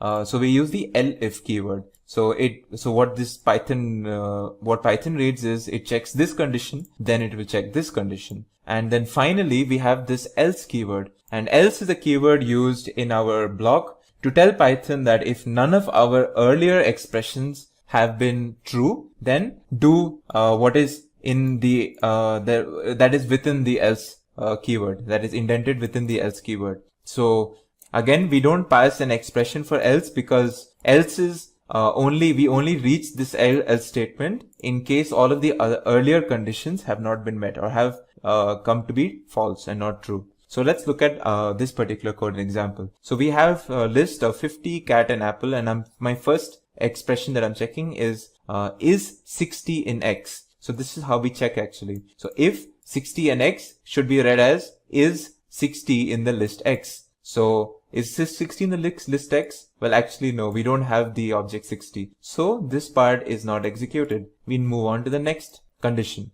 Is the string cat in X? Well, actually it is. The string cat is indeed in X. So we move on to this statement block, which is within the condition that is met, which is print cat is in list X. And you will see that none of the other statement blocks will be executed because we have met our condition over here. So if I execute this, as you can see that the print statement cat is in list X is what is actually executed. And we do not execute this obviously because it is false, and we do not even check, or we do not even move on to this statement because, well, we have a condition met over here.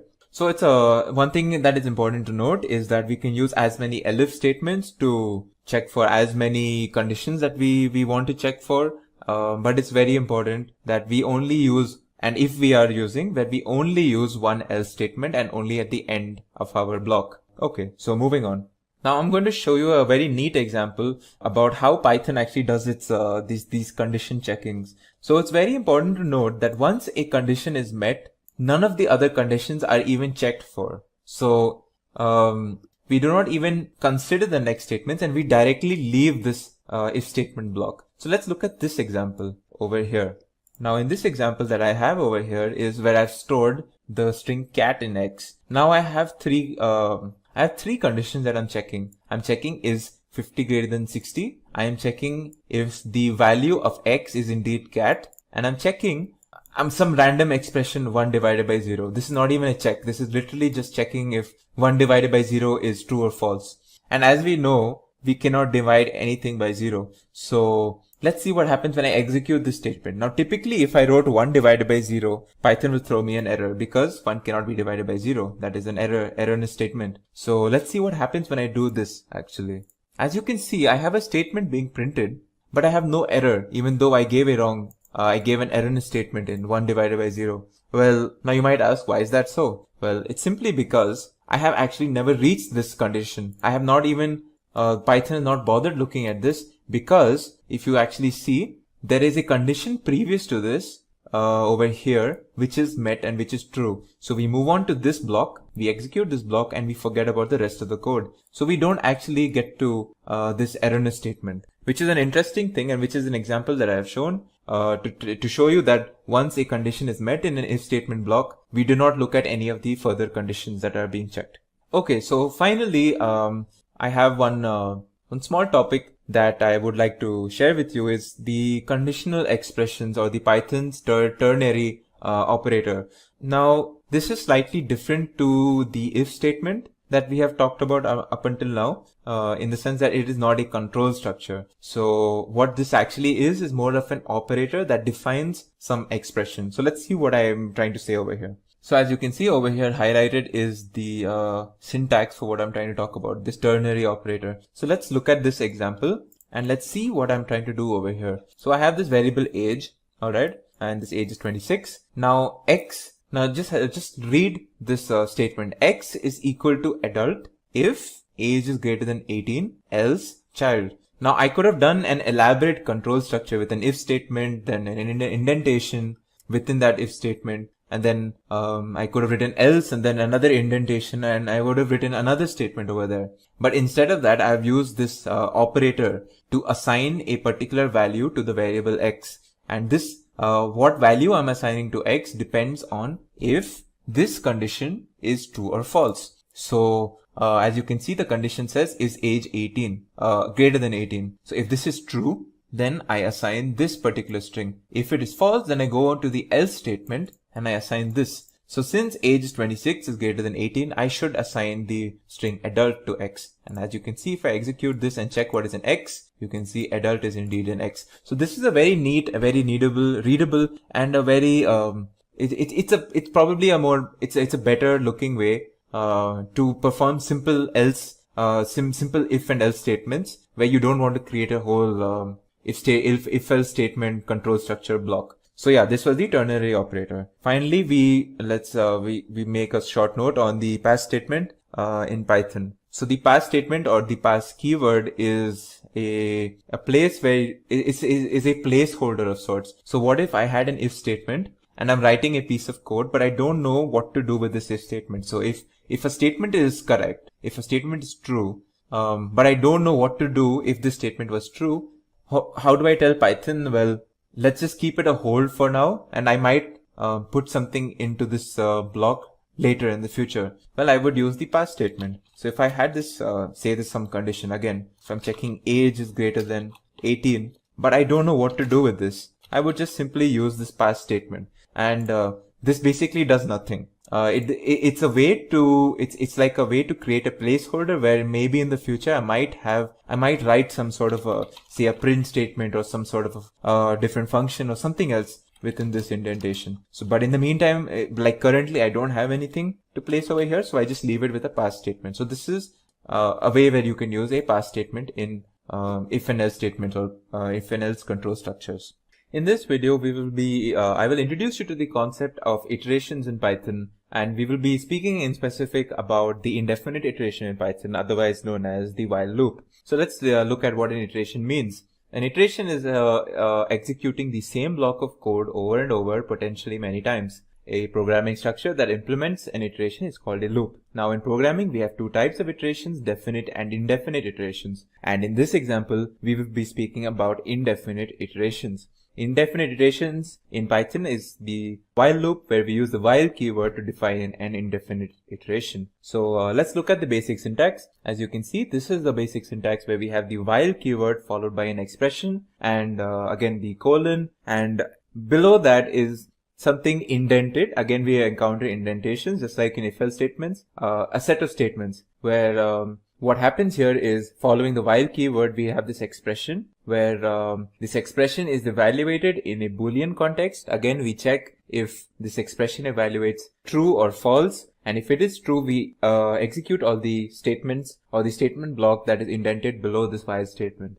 This is another example of control structure, much like if and else statement blocks, where we use a lot of indentation. So let's look at a basic example now of while loop. So let's copy this example and let's see what this does. So I have a variable n where I am assigning it a value 0. This is called an initializing process, and it's very important to note that most while loops consist of an expression which contains a variable, a control variable, which is usually initialized prior to starting the loop, and then this control variable is typically modified somewhere within the main loop body. So in this case, my control variable is n, and I am initializing it by assigning it the value 0.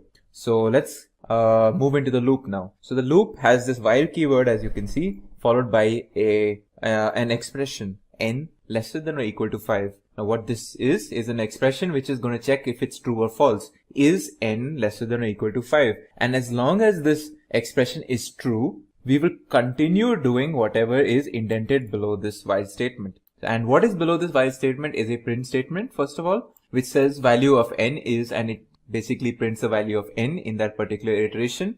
And as you can see, this compound assignment where we add the value of n by 1 and we assign it back to n. So what this is, let's see what this does actually. Let's execute this and see what this does. Important to note, the value of n again is initialized at 0. So this while loop will keep going on until the value of n remains lesser than or equal to 5. So as you can see, I have the execution of this particular block of code or this while loop where I get the multiple different iterations of this print statement that you can see here. The first iteration, it says value of n is 0. Then it says value of n is 1. What I'm doing is I'm writing the value of n multiple times, and each time the value of n is written over here based on what iteration it is. So what is happening actually is that initially the value of n is 0, and I print the statement value of n is 0.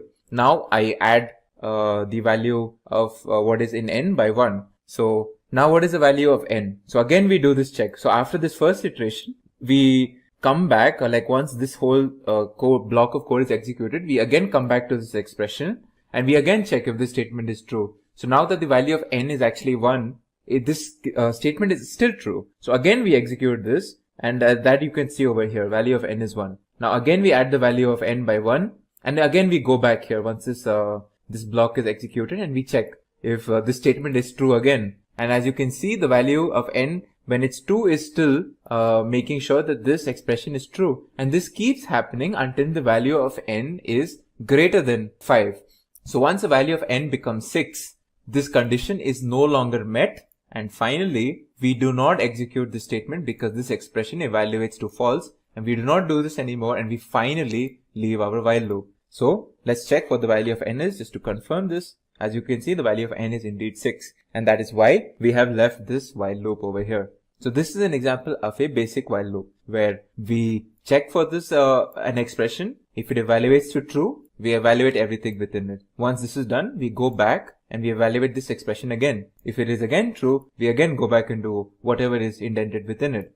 And we keep doing this until the expression gives us false. And interestingly, we don't necessarily have to define these control variables always. We can actually use iterables, and we will learn about iterables actually in a future video. But we can use iterables, and an example of an iterable is the list. So let's look at this list and let's look at this whole block. Alright, so I created this list A, which contains 5 objects, 1, 2, 3, 4, and 5, all integer objects. And I have another variable x where I store the integer 1. Now this while statement, now it might look confusing. Now it says while A. Now what is A? Well, A is not your typical expression where you're making sure if some condition is being met or not. But this, the way you read this is while A exists. So in the context of a list, as long as A, which is a list, contains objects within it, A is true. If it does not have any objects within it, A is false. So while A, basically what it means is while A has objects within it. And if it does have objects within it, or as long as it does, we continue executing whatever is indented within this while statement. And this while statement is a print statement. Again, we we have this value x where we're doing we're printing this is iteration number, and we pass x. So the first iteration will obviously pass x is equal to 1, and then we add x by 1, and then the second iteration should pass this is iteration number 2, and then so on. And finally, we have another statement within this block called the pop statement, where we're popping the elements of A. Now, as if you would have seen the video on lists, the pop statement removes the rightmost value from a list. So if I do a.pop, initially it will remove 5 from this list, and I will have the rest of them. Again, if I do pop, it will remove 4 from this list, and then you will have the rest of these. So let's actually see. We'll actually check what's left in this list each time we do this pop statement. So I'll also print the list A during each iteration, and let's see what happens over here. As you can see, what is happening out here is while A has elements, we are going to continue doing this while statement, whatever is within it. So in the first iteration, obviously we have all of it, and it is iteration number 1. And as you can see, the list contains everything. Then I pop it. Then iteration number 2, it again has elements, but it has lost its rightmost element. And this keeps on happening until the list finally has no elements left. And once the list has no elements left, this expression while A evaluates to false, and we do not execute this anymore, and we leave the while loop. And again, let's check what is in A. A should have no elements. As you can see, it's an empty list. When I checked what's in A, it's an empty list, and that is why while A returned me a false, and we did not print any further. So this is an example of using a while statement using lists. And of course, the next topic would be discussing nested while loops. And this is a broad topic. What I mean by this is that when I'm saying nested while loops, I'm actually talking about nested control structures. So we can have while loops within while loops. Not only that, we can have if and else statements within while loops. We can have while loops within if and else statements, and we can have if and else statements within if and else statements. So if you think of all of these loops, and we will even speak about for loops in another video.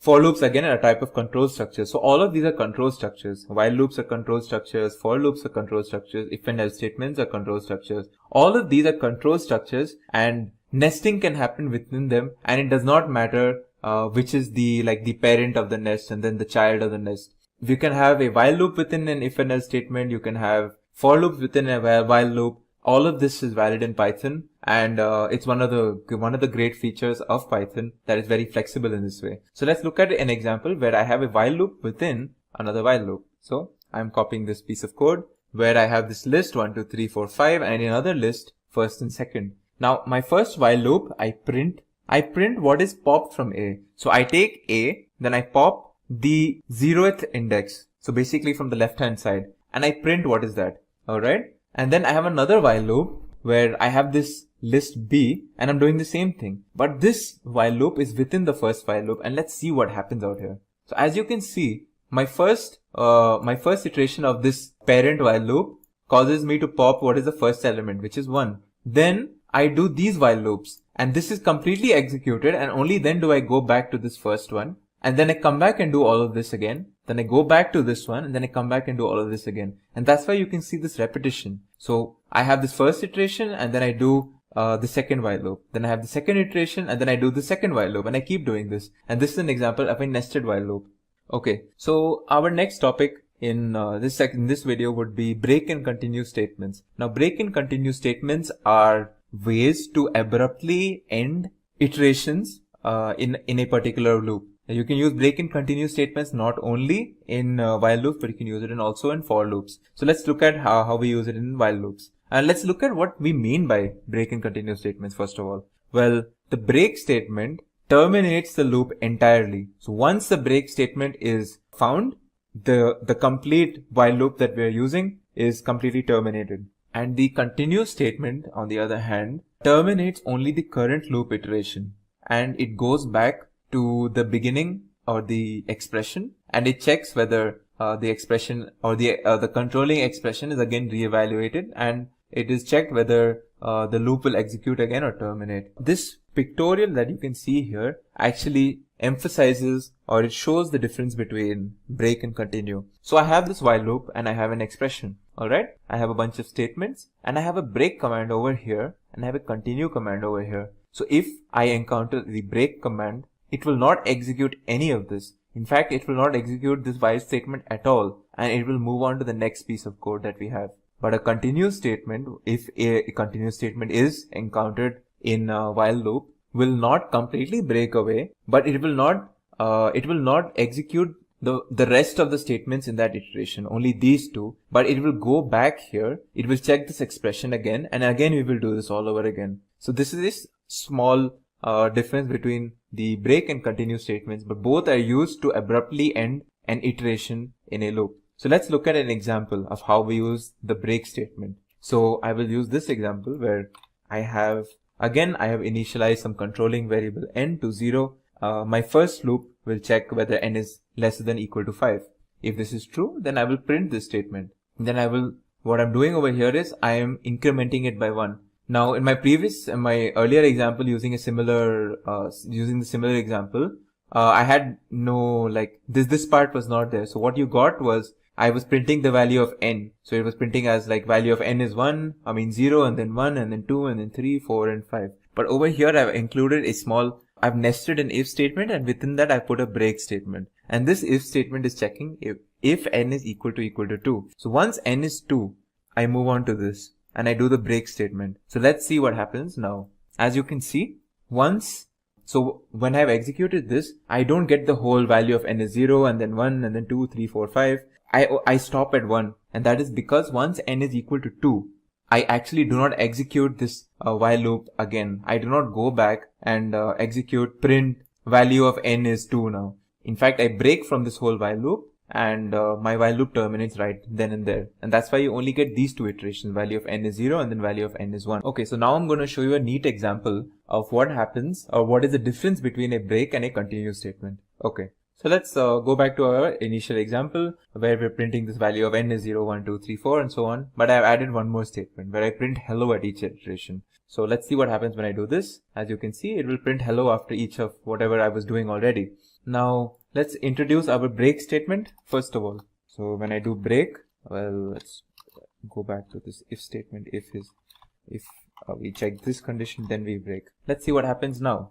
As you can see, something interesting has happened where we have this first iteration completely being executed, but the second iteration kind of stops where there's no hello, and that is because we have broken from this while loop before the second iteration's hello was printed. Let's see the difference between a break and continue now.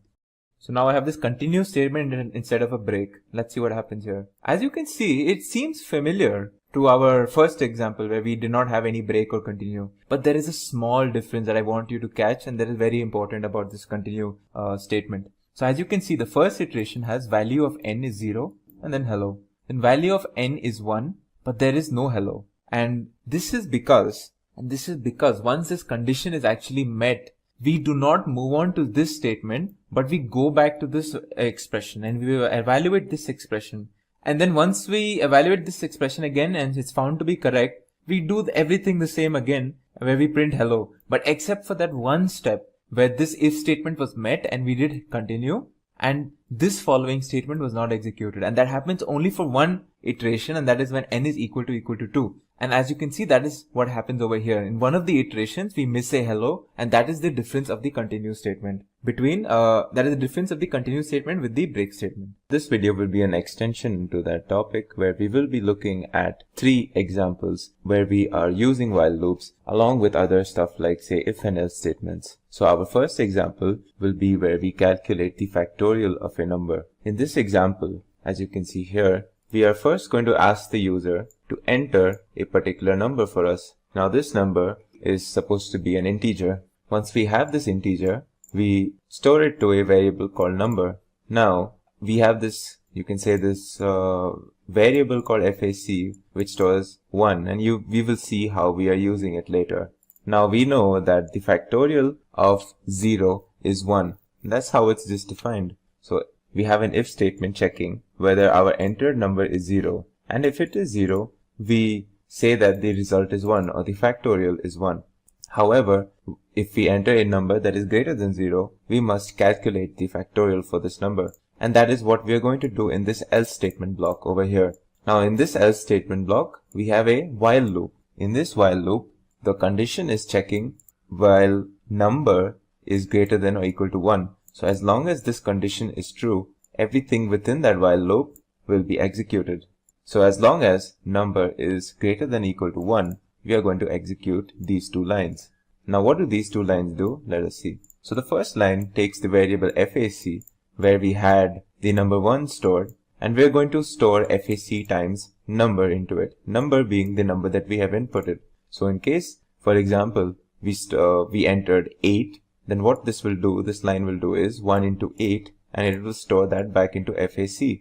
Now once that is done, we move on to the next line where we are decrementing the number variable by 1. So if we have stored 8 or we have entered 8 into our input, it will become 7. Now as we know, 7 is still greater than or equal to 1, so this condition is still being met. And then we do this process again where we are going to multiply FAC. This time FAC stores the value 8 and we multiply it times the new number, which is 7 now. So we do 8 into 7. And then again we decrement this. Also once we do 8 into 7, we store it back into FAC. And we keep doing this where we keep multiplying 8 times 7 and then we decrement the number variable by 1, and then we check this condition again. So what ends up happening is we are going to keep doing 8 into 7 into 6 into 5 into 4 into 3 into 2 into 1.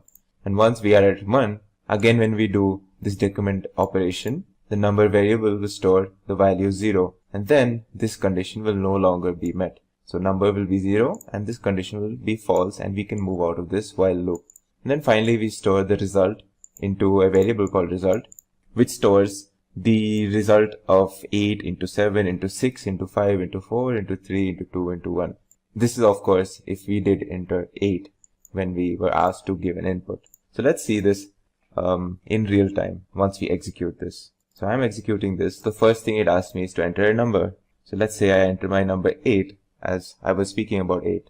Alright, now that I have entered 8, as you can see, the result that it gives me is factorial of 8 is 40320, which is correct, and you can check this for yourself where it will show you 8 times 7 or 8 factorial is basically this number. Okay, so now in our next example, we will be looking at how we can generate Fibonacci numbers. For this example, we will be using bunch of if and else if statements along with a while loop. So let's look at this piece of code where we are actually doing this. So as you can see, the first part of the code is basically an input statement asking us how many Fibonacci numbers we would like to generate, and then the user would be asked to give an input which is stored as an int into a variable count. Now in this if-else statement, the first if statement checks whether what we have entered is 0, in which case we just store an empty array in the variable called fib. Next, if our entered integer is 1, we just store the value 1 in this array called fib. If our entered number is 2, we store 1 and 1 in the array fib. All of these are different sets of Fibonacci sequences. This obviously an empty array shows that, well, there is no numbers to be generated in this sequence. If we have 1, we just print the first number of the Fibonacci sequence, which is 1 itself. If it is 2, we print the first two numbers, which is 1 and 1. Now, the actual calculations happen when we say we want a Fibonacci sequence for more than 2 numbers. Now, in that case, we move on to this block. In this statement block, we initialize the fib variable with the first two Fibonacci numbers 1 and 1, and we store in this array. Now, we are going to do a while loop within this, and in this while loop, we're going to keep executing this statement block as long as this condition is met or this condition is true. And what this condition is it's checking this variable I, which we have initialized as 1 over here, and we're going to check whether that is lesser than count minus 1, count being the number that we have been asked to input. if the statement is true, and as long as the statement is true, we will be executing this statement block, which is basically us appending this expression into the array fib. Now what this expression is basically, it's going to keep adding each subsequent numbers, and we're going to store each subsequent numbers back into the array fib. So in this case, if you see, what the first step will do is it will take the value at the first position of the array fib, and it will add it to the value at the 0th position of the array fib. And both of these values, since they are 1 and 1, when we add them, we get 2, and we append that to fib. So now our fib will look like 1, 1, 2. Then we increment this by 1, and what we do is we do the same process again. So in the next step, what we would do is we would do 2 plus 1. So we would get 3. Now this would keep going on until this condition is met, or basically until the numbers that we actually want to generate in our sequence. So let's execute this, and let's see an example of what happens. So it asks me how many Fibonacci numbers I would like to generate, and I will say I want the first, let's say 6 Fibonacci numbers. So I execute this. As you can see, this gives me the first 6 numbers in the sequence, which is 1 and 1, and then 2, which is basically 1 plus 1, and then 3, which is 1 plus 2, and then 5, which is 2 plus 3, 8, which is 3 plus 5. So if we wanted more numbers, we would just enter over here. Like say if we wanted the first 10 numbers, it would give us the first 10 numbers in the sequence, as you can see here.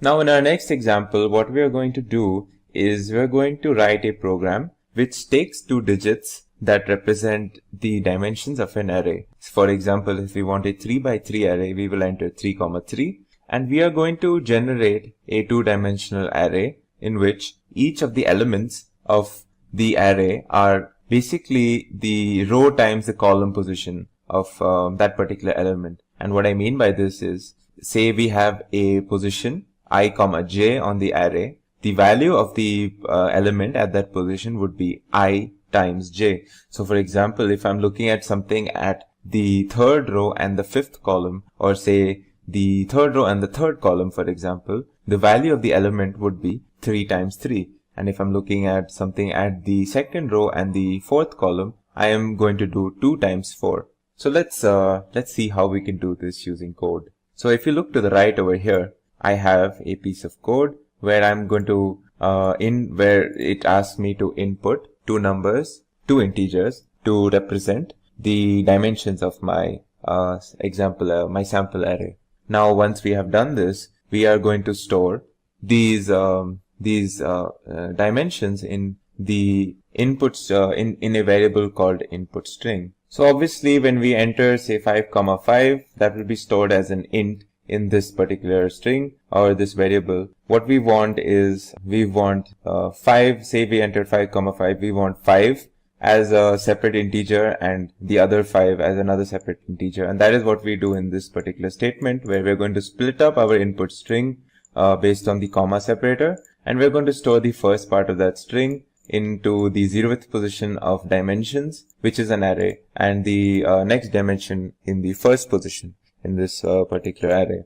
Now we are going to store the number of rows as row number, and that is the 0th position of this array, and we're going to store the number of columns as the first position of dimensions, or whatever we've mentioned in the input. So now we have this our results array called multi-list, which is basically what our final array is going to look like, and we're going to store into multi-list. And in this example, we will be using for loops to do this, or to create this particular array.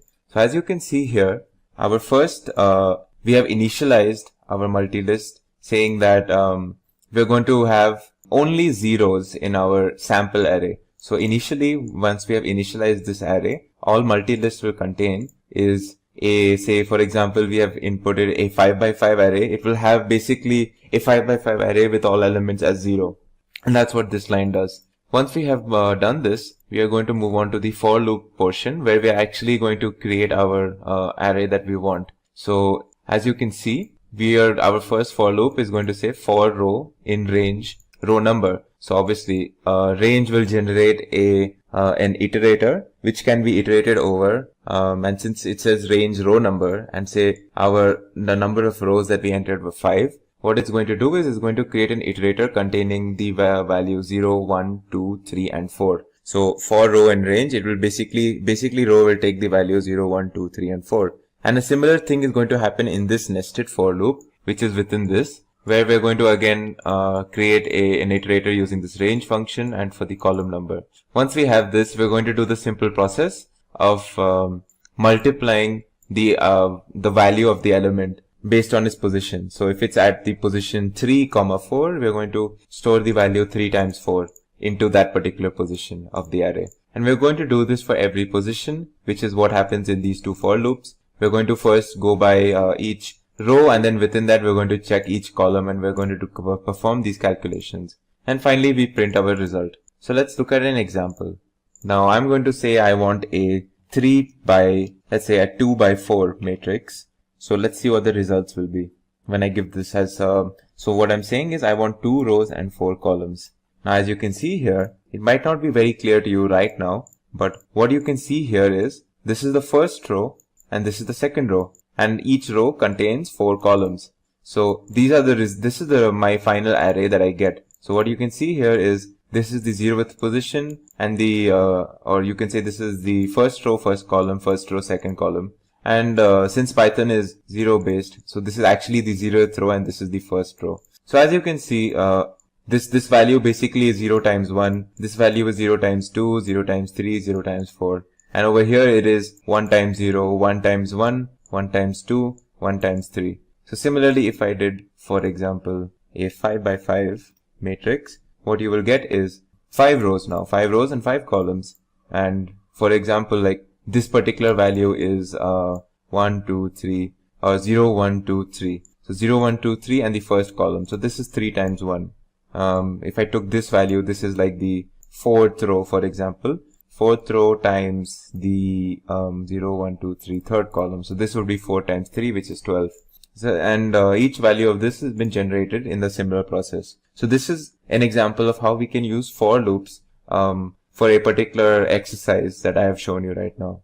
In this video, we will be covering the topic of definite iterations using for loops in Python. So starting off, we know that there are two types of iterations in programming, definite and indefinite. We have already covered indefinite iterations in the form of while loops. Definite iterations, on the other hand, are done using the keyword for, and the basic syntax or the standard syntax for a basic for loop in Python is as you can see over here. We have this for keyword, we have some variable, we have the in keyword, and we have this iterable, and we of course define this control structure with the colon, and then indented we have this statement block. So once this for loop has started, we execute all of these statements within the statement block as part of the for loop iteration. So yeah, let's to understand like how for loops work exactly, let's look at the concept or meaning behind what we call iterables and iterators. So think of it in a stepwise manner. All right. So in Python, we have different objects that can be used as iterables, and an iterable is basically some object that it's a collection of other objects. So, think of your lists, think of dictionaries and sets. So all of these are essentially collections of objects. So once we have these collection of objects, we can create an iterator out of it. How do we do that? Is we use the iter function. So for example, if I passed this list A through the iter function and I store it in some variable iter underscore A, and I see what is iter underscore A, it is actually a list iterator at some random memory location, which we don't really care about.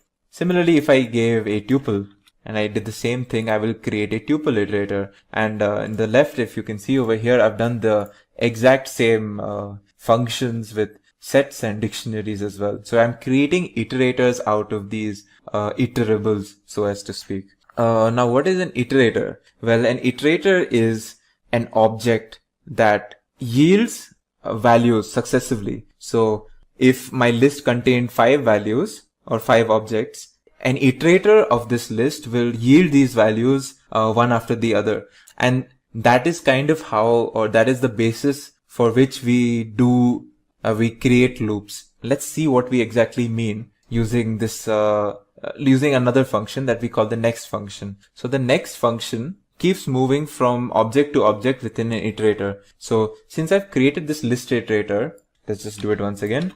So as you can see, I've created this list iterator iter_a. Now with this iter_a, what I'm going to do is I'm going to use this next function. What next function does is, starting from the leftmost object within this iterator, I will keep yielding, or I keep producing the values. So let's just see what happens when I do next for this particular variable. It gives me this object first. Now let's see what happens when I do it again. Now it gives me the object second. What if I did it again? It gives me third. Now if I kept doing this, it will keep giving me the different objects that were initially stored in A. That is first, and then second, third, fourth, and fifth, one after the other. So let's actually perform that. Now I get fourth, now I get fifth. Now a natural question is, now that I've exhausted all of these values, what will happen if I perform the next function again? Well, let's see what happens.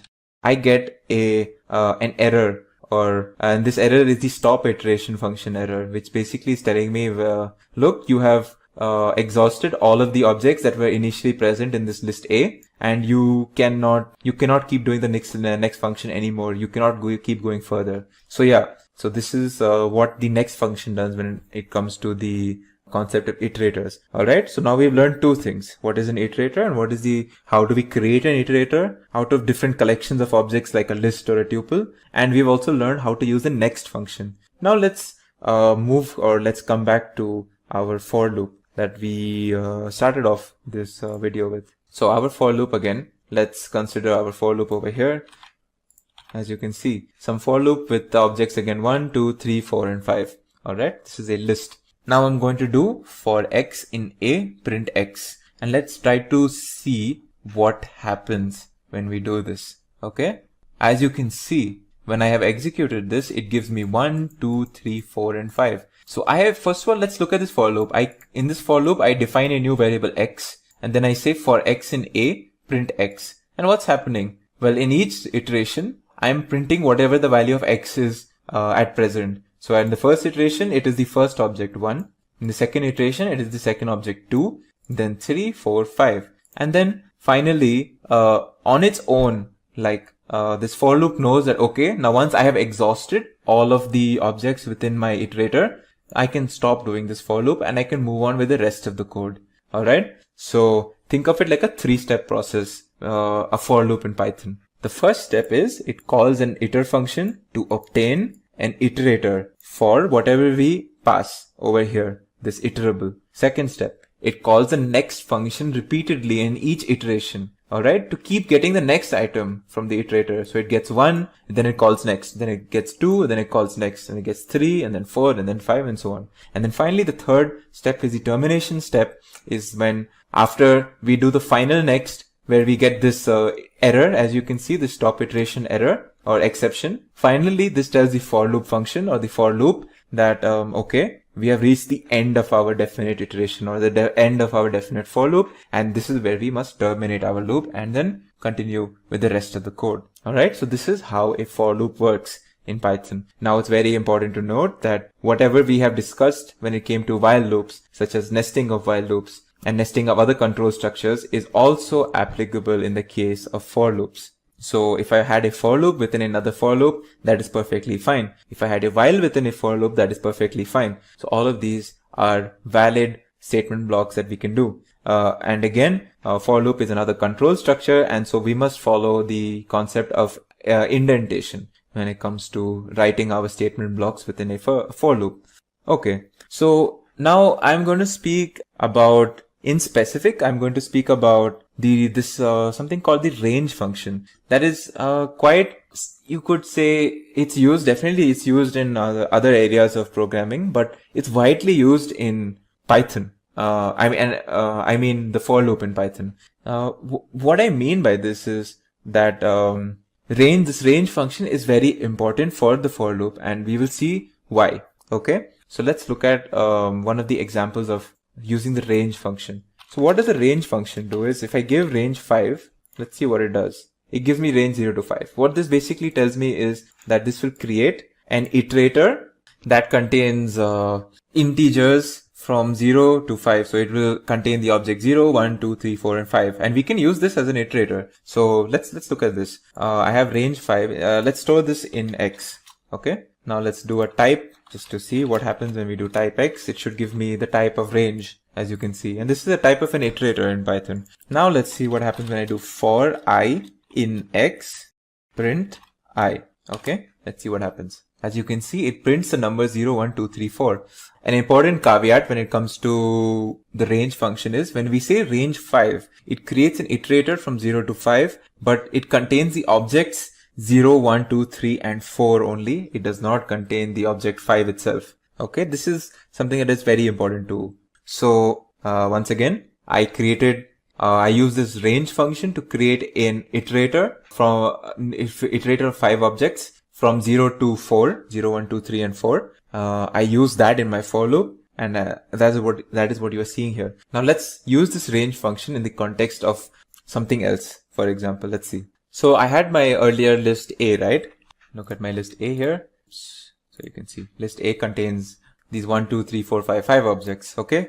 Let's see what length of A is. Length of A is 5. Okay. Let's use the range function on top of the length of this list A. And this is like I can't show you an example right now without any context, but this form of using a for loop is widely used in Python programming. You will use it so much in data science. You will use so much in machine learning and AI. I cannot tell you. This is a very important like sort of for loop expression. So you have for, let's say I in range len A. Let's see what's going on here. First I do length of A. That gives me 5. Then I do range of 5. That creates an iterator between 0 and 4, right? When you do range 5, it gives you an iterator of 0, 1, 2, 3, and 4, as we saw earlier. And this is what we're doing over here. We have created an iterator out of the length of a list. Now when I do print I, it should give me again 1, 2, 3, 4. 0, 1, 2, 3, 4, of course. So as you can see here, it will give me 0, 1, 2, 3, 4. And this is a very neat way of using the range function on top of the length of a particular collection of objects. In this case, we're using the list A. This is something that you will use a lot. So I would recommend that you get used to this form of creating a for loop as well, using the range function.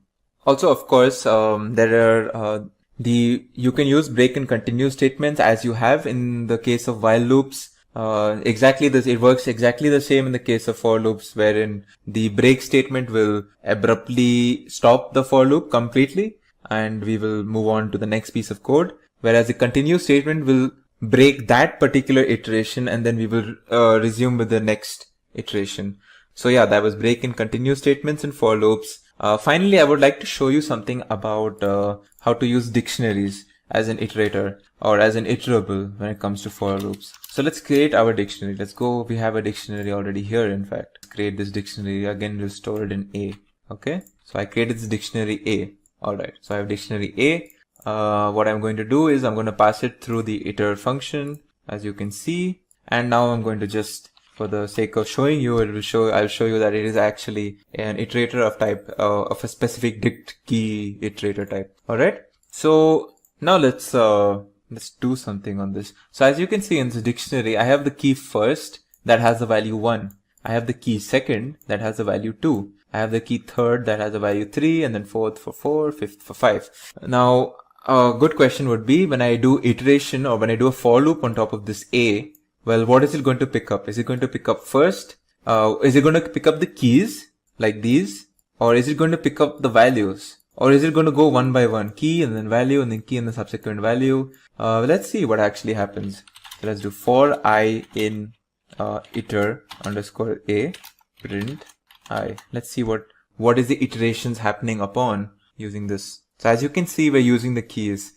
So by default, when we do this, when we create an iterator out of a dictionary, we use only the keys as our iterator elements or iterator values. But of course, like if you wanted to use values, all you would have to do is pass a dot values over here.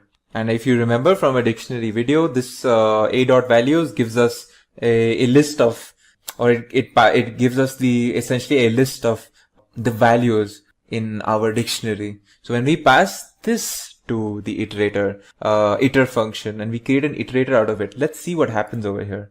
Now let's see what is iter underscore a. You can actually see it's now the dict value iterator at a particular memory location. So it's not the dict key as we saw earlier, it's a dict value iterator. So now that we have this dictionary value iterator, now let's print what are our iterator elements. And as you can see, now we are printing values and not the keys. So this is how to, this is basically two different ways of iterating through a dictionary, one through keys and one through values. In this video, we will be doing a small exercise on if statements. Now in the previous video, you might have already seen some of the basic concepts surrounding if statements. However, in this video, just to drive home the point or the purpose of an if statement, we will be doing a small exercise. So let's first revise some of the concepts of an if statement. So a basic if statement can be something like this. We have a small condition where we're checking if a variable x is greater than 5 or not. And if it is greater than x, we print a statement over here. So if this condition is met, we print this statement. Else, we move to this statement block. Now our variable x has the value 5. Now since x is not greater than 5, what this will do is, it will check this statement, and since this will be false, we skip this statement block and move on to this statement. So as you can see here. Similarly, we can do something where we are checking multiple statements. We use the elif statement in such a case. So now in this block, we are checking in one of the conditions we're checking is if x is equal to 5 or if x is greater than 5. And then finally, if both of these conditions are not met, we say else and we print whatever, or we do whatever is in this particular statement block, which is a simple print statement. So as you can see, x is indeed equal to 5. So this is the block that will get executed, as you can see here. Now another example are nested if statements. So nested if else statements are if else statements within if else statements. So let's look at an example. As you can see here, we have a string stored in a variable called orange quality, and the string is fresh. Now we have an integer, or a float in this case, 4.0 stored in orange price. Now our first statement is checking whether orange quality, the variable orange quality, is it equal to the string fresh. Now within that, if this statement or if this condition is met, we do another check where we're checking what is the price. Is it lesser than 5? If it is, we do this block. Else, we execute this block. Finally, if our initial statement or initial condition is not met, we move on to this else block. Now when I execute this, what should happen is I will enter this block because this is true. And finally, I will enter this block because this condition is also true. So I should have this printed. I will buy 5 dozens, as you can see here. Now let's move on to our main exercise for this video. So this was all just a revision. Now we're going to use some or all of these concepts in a sample project or a sample exercise for your further practice. So in this exercise, what we're going to do is we're going to request the user to enter a number between 1 and 20. And our code is going to check whether this number entered is an even number or an odd number. So as you can see, there are two sets of checks that we're going to do in this code. The first check is going to be whether the number that is entered is between 1 and 20 or not. And if it is not, we have to say it's an invalid number. But if it is entered between 1 and 20, we have to move on to the further checks, which is whether it is an even or an odd number. So let's see how we do that. So in this piece of code, what we start with is a print statement saying, please enter a number between 1 and 20. And then we add an input command. This input command will open a box where we can enter whatever number that we want to enter. Now we use this int keyword to make sure that whatever we have entered into the input box is stored as a int data type in the enter num variable. Once we do that, our first if statement is going to check whether the entered number is greater than or equal to 1 or lesser than equal to 20. And lesser than equal to 20. So both of these conditions have to be met. If this condition is true, then we have a valid input and this statement is printed that we have entered a valid number. And then we move on to the rest of the statement block within this if statement, which is another set of if and else if statements. If our number is not between 1 and 20, we move to this block and this block prints that we have entered an invalid number. Now, once we have, say, entered a valid number, we move on to this block, this if elif statement block. Now what this block is checking is whether the entered number is an even number or not. Now as we know, an even number is divisible by 2 and leaves the remainder 0 when divided by 2. So this is what this check is doing. If this check is true, that means our number is even and we get printed that our number is even. The other check or the other if statement is checking whether it's an odd number, and that means when we divide by 2, we should get the remainder 1, as you can see here, and we get printed your number is odd. So let's execute this and see what happens when we enter a number. Now it's asking me to enter a number. Let's say I enter 17. Now that I have entered 17, as you can see, it's a valid number that I have entered, and the code is telling me that my number is indeed odd. Let's look at some other. What if I entered something else here? Let's say if I enter 16 now, since it's an even number. As you can see, 16 is also a valid number as it's between 1 and 20, and my number is even, and the code checks for that. Let's see what happens when I enter an invalid number. Let's say 25. Now I enter 25. As you can see, it says I have entered an invalid number, and in this case what has happened is this condition itself is not met, and I have moved on to this statement block. So to give you a breakdown as to how our code has executed this, let me show you an example for the number, say 9. When I enter 9, the first check that happens, of course, is this check, whether it's a valid number or not. And since it is between 1 and 20, we move on to this block. And in this block is checking whether our number is divisible by 2 or not. And since it is not, it will leave a remainder 1, and we execute this block, which says our number is odd, as you can see here. In this video, we are going to learn about the topic called file handling.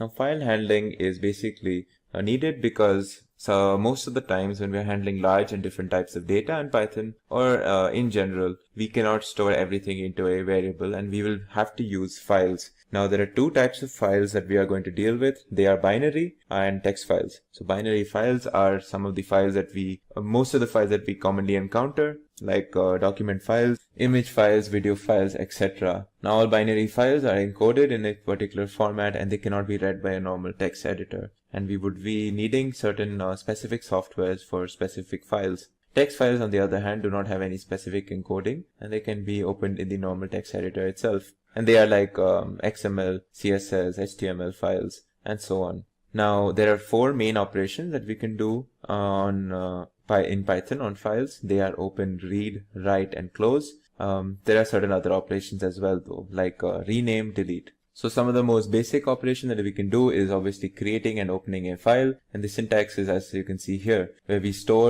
use the open command, and we give a file name, and we give a mode, and we store that in a particular variable. Now a mode is basically telling Python how to handle this opening. So we can have a read-only mode, which is done by this letter R, a write-only mode, which is done by letter W, and there are a bunch of other modes, such as read or write mode, which is done by R+, and we are going to see them as we encounter them.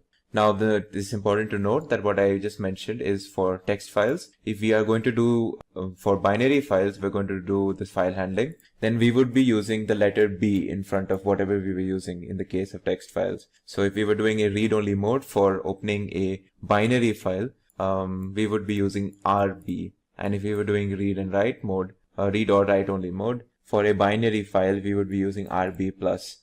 So basically just adding the B in the case of binary files. Let's look at a basic example. When we want to open a particular file, we are going to open, like in this example, I'm going to open some file called filehandling.txt in a read and write mode, read or write mode, and I'm going to store it in FO.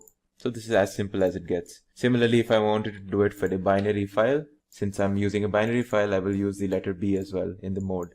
And that's how you do it here. Now let's look at different ways in which we can read from a file. And there are 3 commands that we can use. We can use the read command followed by an optional number of characters. We can use the read line command followed by an optional number of characters, and the read lines command. So this optional number of characters is denoted by N over here, and basically it's telling us how many characters we want to print.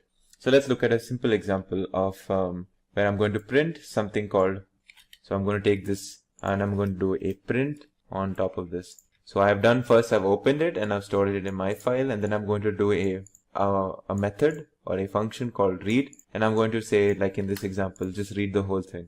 So as you can see, my file that I have opened has all of these lines. This is like the whole file basically. But now what if I wanted to open only the first 5 characters of this file, which is basically this?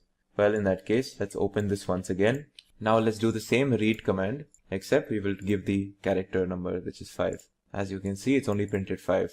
Now let's do a print read command and try to read the whole thing again. And you will notice something very interesting. Now when I do the read command, you can see it's kind of picked up from where we left off from our previous command. And that is the nature of how Python handles files. So if I wanted to again take the cursor back in such an example, I will have to open this again.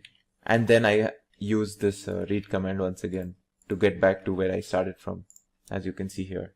Now another command that we can use is the read line command. So let's once again open this over here. And now we're going to use the read line command over here. So what readline command is going to do is going to, each time we use this command, it's going to go one by one and read each particular line from this file. So in first case, it will take artificial intelligence, then data science, big data, and so on. So as you can see, if I execute this, it first takes artificial intelligence.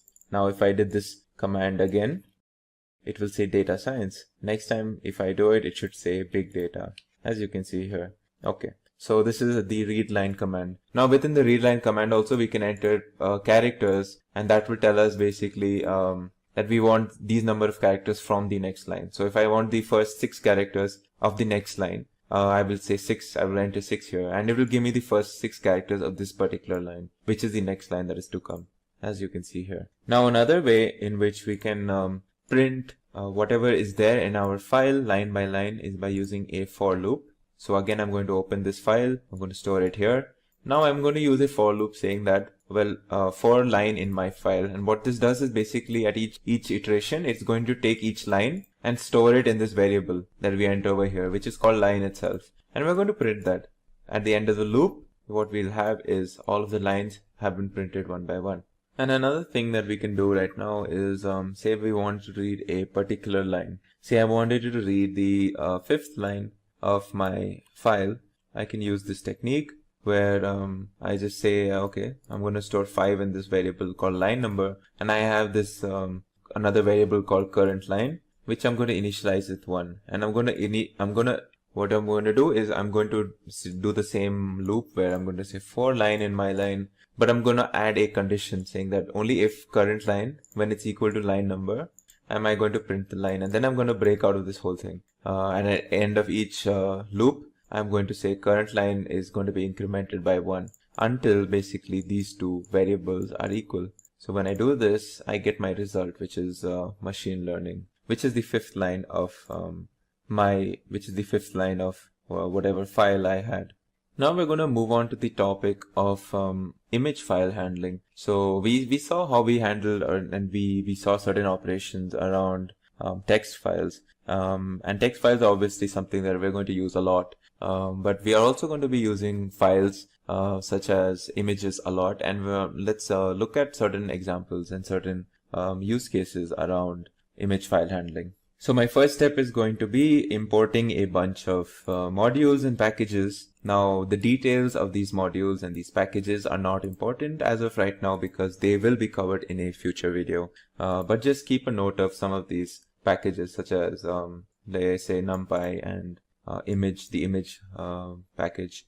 So once I've done this, let's move on to my example. So what I'm going to do is I'm going to store certain file locations in 2 variables. So it's basically 2 strings. I've attached the this prefix R to say that this is a read-only sort of a prefix. So the next topic that we're going to be handling is image file handling. Now we have already seen many examples pertaining to text files. So text files are obviously something that we're going to be using a lot. But image file handling is something very important as well. And we're going to see certain operations that we can do around image file handling. So starting off, I'm going to import a bunch of packages and modules. What these packages exactly are and what these modules exactly are right now not that important to you right now, but it's something that will be covered in a future or in future videos. It's important to just keep note of what these are, such as NumPy and image. So once I've done that, what I'm going to store is I'm going to store 2 particular file locations in 2 variables, location 1 and location 2. and I've prefixed them with R just to say that these are raw strings. So once I've done that, I'm going to use the image from the image package. I'm going to say open, and I'm going to say open from this particular location and this particular location, and I'm going to store these images in IM1 and IM2 over here, very similar to a normal text file opening. Now once we've done this, we can access certain properties of this image using, say, format, which tells us the format of the file. It identifies the source of an image, and if the image is not read from a file, it is set to none. We can also see the size of the file using the size attribute, and we can see the mode, which basically defines the number and names of the bands in the image, and also contains the pixel type and depth. Certain common modes are like L for luminescence, RGB for true color images, and CMYK for pre-press images. So let's look at them. So when I access this, you can see my first file is of JPEG of this size and an RGB format image, and my second image is another JPEG, slightly bigger image, and again RGB.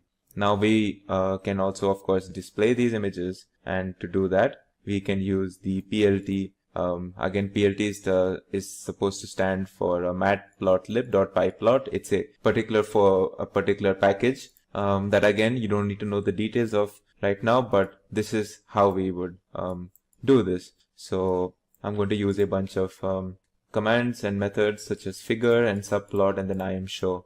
So once I have done this, as you can see, both of my images, with this being IM1, this being IM2, have been produced on the screen, as you can see. I can also use display, this display function followed by the name of the file, and this will simply display my image, as you can see here. Now I can obviously save a particular image using the save function, which is as simple as just doing this. So I'm going to save the image as im_save.jpg over here. Now if I wanted to crop an image, I can do that as well. So I stored the dimensions that I want cropped in the form of a tuple, as you can see here, and I'm going to pass that tuple to the crop function, and I'm going to apply that on top of IM1, and I'm going to store that to region. Once I've done that, as you can see, so basically what I've done is I've cropped this image based on whatever I've passed here, and I've stored it into region. And now if I wanted to see what was actually in that crop, I can just do the IMShow function, and I'm going to pass the particular cropped image, which is denoted by region, as you can see here. And you can see my cropped image is basically a left portion of this whole image has been cropped out, and I have produced it over here.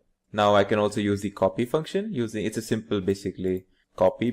You use the copy function, and it copies an image onto another variable that you have assigned.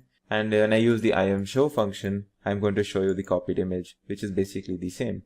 Now we can do the transpose operation as well.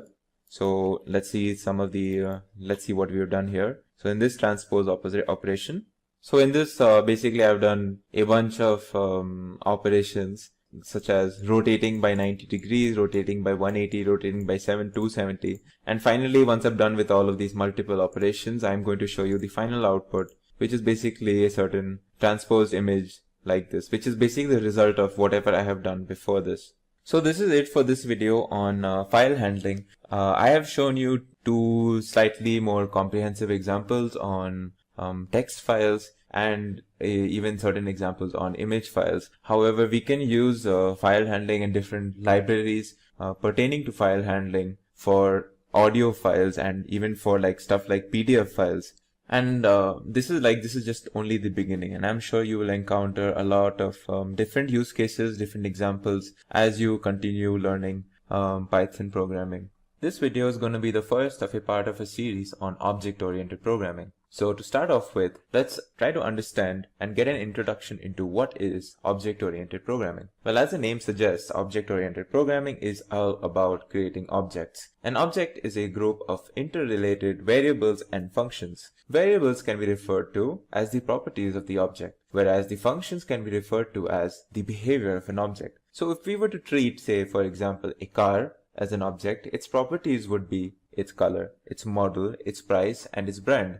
Whereas its behavior, or functions for that matter, would be like accelerating, gear change, braking. Similarly, if I gave you an example of a dog as an object, we could consider the properties of the dog as its weight or its name, its breed, its color, whereas its functions could be, say, barking, playing, eating, walking, etc. Objects provide a better and a clear structure for a program. Now let's move on to what is a class and an instance. Now a class is like a blueprint or a template of certain functions and entities, whereas an instance is a particular realization of a class. Classes are used to create user-defined data structures and define certain functions called methods within the class, whereas instances are realizations of these classes. And when we are speaking of classes and instances, classes don't contain any real data. They are just merely templates. Instances, on the other hand, contain real data. To think of an example of the difference between a class and an instance, think of a class like a empty form or a questionnaire. Now, an empty form or a questionnaire does not have any information, but it does have a template to it. It tells you to fill in certain information, and based on who is filling in the information, that information or the data on a particular form will be different. So an instance is like a filled out form with its own unique set of information. That is one way of treating or understanding what is a class and an instance. Now for our first example on classes, I will be taking you through a class where I've defined based on the circle object. So this class is going to define basically information about your general circle, such as its radius and its area. So let's go through it. Now obviously, to define a class we need a keyword. Well, in the case of classes, we use the class keyword followed by a name for that class. So in this case, my name is circle. Now after the colon, every information that is part of the class has to be obviously indented, as is typical for Python. Now you can see over here a bunch of def keywords followed by something that you might not be familiar with, and I will try to get you through this. So if you see here, you have a def keyword followed by init, and this init is prefixed by a double underscore and it's suffixed by a double underscore. And you can see the same thing for str and repr. Well, this double underscore is called a dunder, and any method, these are of course methods. This is a method, this is a method, this is a method, this is a method. Now any method that is prefixed and suffixed by double underscores are called dunder methods. These dunder methods are or can be thought of like predefined or built-in methods for any class that you define. So these we have like 3 dunder methods over here, and we have one user defined method that we will get to. So this first method that you see here is the init method or the initialization method, and this is invoked or called whenever we create an instance of this class circle. And what we do here is basically we pass when we create this instance circle, what happens is that we get an option to pass a value for what is this keyword or variable radius. So if I pass, so you will see me later on creating an instance where I will be passing a value, and that value is basically stored as the radius. And by default, the radius that will be passed whenever we create an instance for this class is 1. The str method is basically used to return a descriptive string for the instance of class. repr is not something that you have to bother with right now. And now get area is something that you should follow, because if you see here, I have not used any double underscores. So this is a user defined method.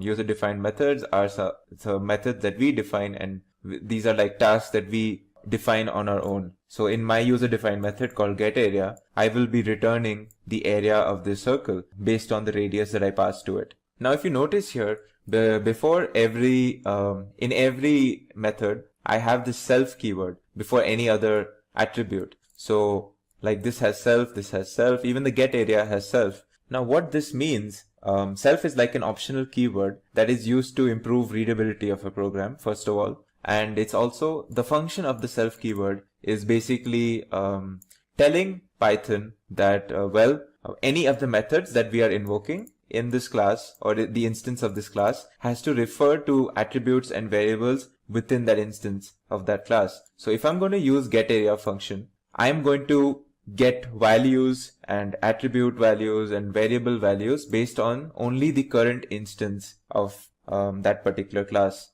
Self is obviously optional. We don't really need it, but basically the first attribute of any method is basically the instance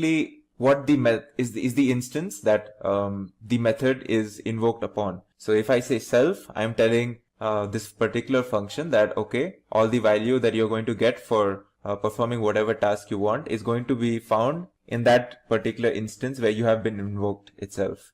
Now don't worry if all this is very confusing.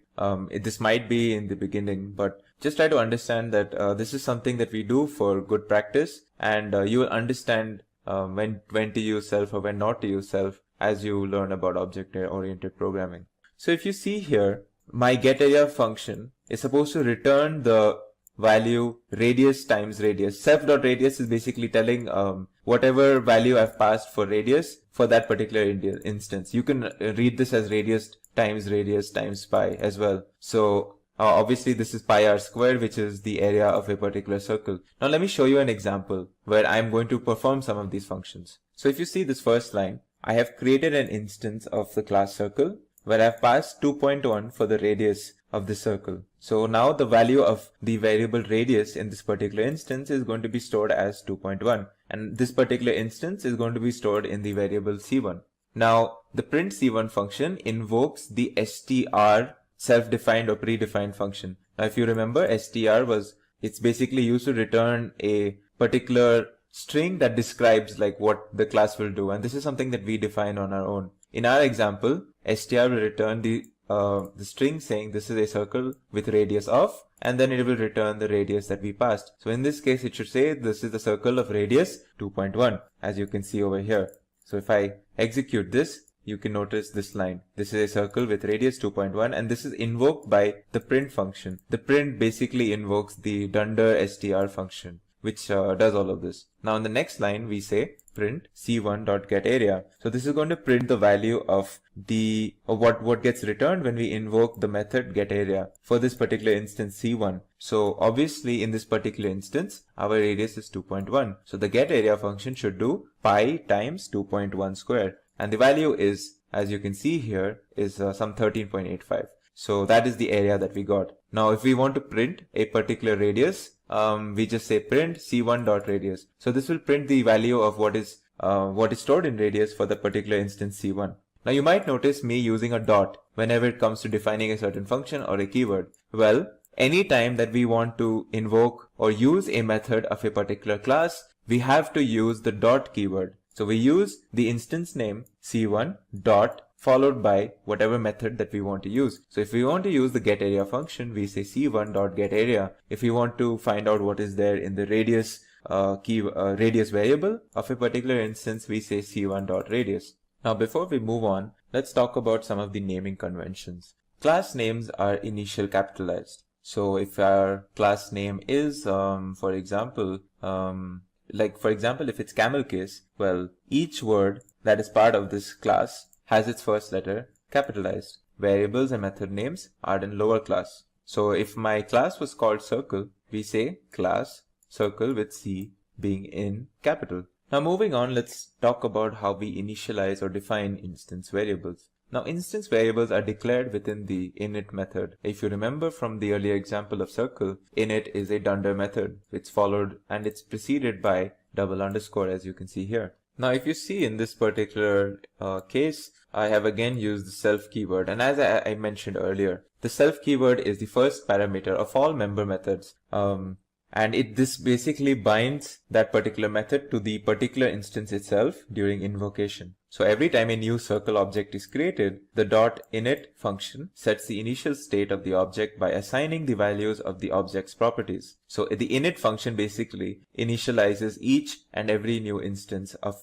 of our class. So we can give init any number of parameters, but the first parameter must always be a variable called self. Now when a new class instance is created, the instance is automatically passed to the self parameter in init so that new attributes can be defined on the object. Inside the init method, the self.radius basically means that we want the value of radius based on the current instance itself. So as you can see, radius defines an instance variable radius, and we're going to use the particular instance and its value for radius in our variable radius. Now, instance, the init function is not a constructor, but it is an initializer to create instance variables. The init function also will never return a value, and it is optional and can be omitted if there are no instance variables. Now, let's move on to class variables. So now, as we mentioned earlier, all the attributes that are created inside the init function are instance-specific attributes. And the instance attributes are obviously specific to a particular instance of the class. For example, all dog objects. Now, if we have a class called dog, then all dog objects have a name and age, but the values for the name and age will vary depending on which dog we are talking about, or basically which instance of the dog are we talking about. Now, class attributes are attributes that have the same value for all class instances. And we define a class attribute by assigning a value to a variable outside of the init function. So if you look at this example over here, we have created another class called circle, and we have this initializer again, where we have a class specific variable called radius, whose value will change depending on whatever we pass for that particular instance. However, if you look before the init function or the initializer function, if you see here, we have another variable called shape object, which stores the string circle. And this variable is going to be the same and constant for every instance of the class circle. And unlike the variable radius, we will not have different values depending on a particular instance. Okay, now let's talk about instantiating an object, and let's see what happens when we create two different instances of the same class. So as you can see here, I've created an instance C1 for class circle, and I'm going to check its ID. Well, if you see, the ID is something like this. Now, if I created another instance over here called C2, and if I check its ID, well, it's something different now. So if you see, each instance basically has a different memory location in our memory, and each instance this is how each instance is different each time we create it, and they are created in different memory locations. Finally, before we conclude this topic on the introduction into OOP, let's talk about class methods, instance methods, and static methods. Now, class methods are actually declared with the @class method operator or decorator, as you can see here. It accepts the class as its first argument. So in this case, I'm going to define a class called myClass. I'm going to use this @class method decorator to say that whatever follows here is going to be a class method. And I've defined a class method called hello that takes in that uses again self and a name attribute. So what this does is it prints whatever I have passed to it in the form of hello from self.name. Now what this is going to do is basically it's going to give out a string saying hello from name of is called the string name myClass with a comma and then whatever we passed initially, which was Rakesh. Next is then instance methods, and these are the most common types of methods. These are invoked by an instance object. So we have to create an instance to actually use an instance method, and it takes the instance or the keyword self as its first argument. So if I say if I define a class myClass in this example, and I'm going to define another function called hello. As you can see, I have not used any decorator like @class method. So this is going to be an instance method, and it's going to be invoked by the particular instance. So in this case, it's going to print hello from, and it's going to basically say the name of the class again. So I create my instance called myInstance1, and it's an instance of this class. And then I'm going to invoke the instance method by using this dot operator and the instance name. And the result will be basically this string over here, as you can see. Now finally, we have another type of method called the static method, which is declared using the @static method decorator. So a static method does not know its class and is just attached to the class for convenience. It does not depend on the state of the object and could be from a separate function of a module. A static method can be invoked via a class object or an instance object. So if you look at this example over here, I have defined a static method. I've defined hello, and it basically says print hello world. So it's going to basically just print this. So if you can see here, I've created my instance and I'm going to say .hello. It should basically print hello world. That's all. In this video, we will continue that discussion on OOP with inheritance. Inheritance is used to describe the relationship between two classes, wherein one class takes the methods and properties from another class. In this relationship, we have something called the base class or the parent class, from which we will derive all or some of the properties and methods. And the class which actually derives these properties and methods is known as the derived class. So you can think of the derived class as a specialized version of a base class. To explain what inheritance is in a basic way, I will show you an example where I'm creating a cylinder class, which is going to be a subclass of the circle class that you might have encountered in the earlier video on OOP. So what we're going to do is create a cylinder class that is a subclass of circle, where we're going to get the attributes radius and get area from circle class, and we're going to add the attributes height and get volume to the cylinder. So right off the start, you can see we have our class circle that you might have seen in the earlier video. So this class circle has the familiar initialization where we are supposed to enter a value for a radius that gets stored in self.radius. Now we also have a description string, which basically is a dunder method that returns a string when we invoke the print command on a particular instance. And we have the getArea method as well. Now if we move on to the cylinder class, you can see that I'm defining this class with the class keyword with the cylinder name, but you can see that I have added a parenthesis, and within it I have mentioned the name of the superclass that I want the cylinder class to be a subclass of. So this is how we actually define a subclass in the most basic way. You enter the name that you want, and you enter the name of the superclass that you want the subclass to be a subclass of in parentheses right after the name. Now next, if you move on to the dunder initialization, the initialization is very familiar, except now we have another attribute for height, which has a default value of 1, just like the radius. So this basically means that we have an option of entering 2 different attributes for our cylinder instances. Now if you see here, there's a line which says super.init. Now this is like, this is a command which we use to invoke the superclass's initializer. So anytime we create an instance for cylinder, we also want an initialization for the circle method as well as a part of our cylinder instance. Next, you can see that much like how we stored the radius attribute in self.radius, we're also storing the height attribute in self.height. Now even this cylinder class has an str method to return a particular string if we use the print function, and finally we get on to a new method that we have defined only for the cylinder class called getVolume. Now if you see the getVolume, it returns us basically the volume of the cylinder that is being described in the particular instance, for which we enter the height and the radius. So if you can see here, what we basically added extra is a height attribute and another method called getVolume. And the other parts of the circle superclass, such as radius and getArea, are also going to be a part of cylinder, even though you do not explicitly see them anywhere here. And we will see how in the form of an example that's coming up. So let me just execute these classes. Now that that's done, I'm going to create an instance for cylinder. I'm going to store it in cy1, and I'm going to pass 1.1 for the radius and 2.2 for the height. And once that is done, let's just print to invoke the str method. And as you can see, the str method basically tells us the information that it's a cylinder with radius 1.1 and height 2.2. So now let's print what is the value we get when we use the getArea method. Now it's important to note getArea was not explicitly defined in the cylinder subclass, but it's a method that is a part of the circle superclass. And we can see that we can actually access methods that are part of the superclass simply by accessing any other method. So if we use the .getArea, you can see that we get a value for the area of the cylinder. So this area is basically the area of the circle face of the cylinder, the top or the bottom. Now let's invoke the subclass specific method, which is the getVolume method, in a similar manner. As you can see, just by invoking this method, we get the volume as well.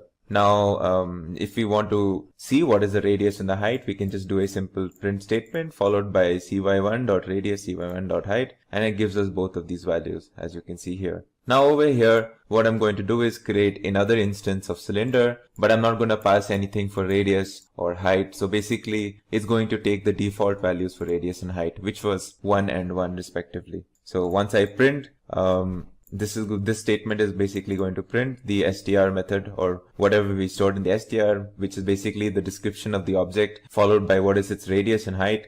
This method will give us the area, and this method will give us the volume. So once I execute this, as you can see here, this is what we get, and this is what we expect as well. So now in this example, what I'm going to show you is now I'm going to go back And I am going to create another instance for circle now. This is the superclass, of course, and I'm going to give it, and since the superclass has only one option, one attribute that we can enter, which is for the radius. So I pass 3.3. And I'm going to print what happens when I just print this instance. It's going to basically give us whatever was a part of the str method. After that, I'm going to print isInstance. This is basically a check on whether C1 is an instance of this class circle, and next I'm going to check if C1 is an instance of its subclass cylinder. Now when I execute this, you can see that well, this is what this is the str method that gets printed. But if you see here, you can see that it says C1 is indeed an instance of circle when it says true over here. But when we look at the next line, is C1 an instance of cylinder? It says false, and this is obviously because a superclass object is never an instance of a subclass object, whereas vice versa, it would be true.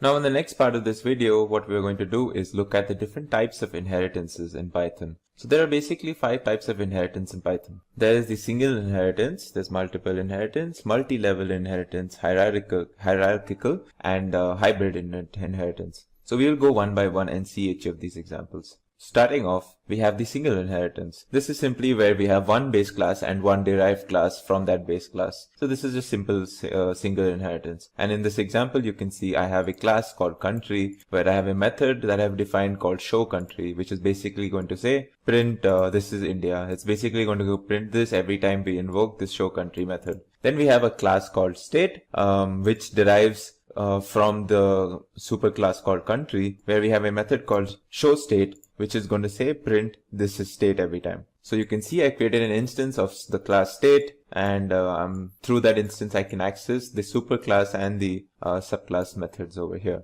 Next we have the multiple inheritance, and this is when a derived class contains more than one base class. So let's look at an example to understand this. So if you can see here, I have a class called student with 2 methods defined called method 1 and method 2. In method 1, we can pass 2 attributes, SN, SNO, or I think this is supposed to be like an ID, I guess, like SN number, and we have S name. So this is basically 2 attributes we can pass that are probably descriptors for a student. And in the next method, you have basically 2 print statements which says student number, and then they will print the student number, and it will also print the student name.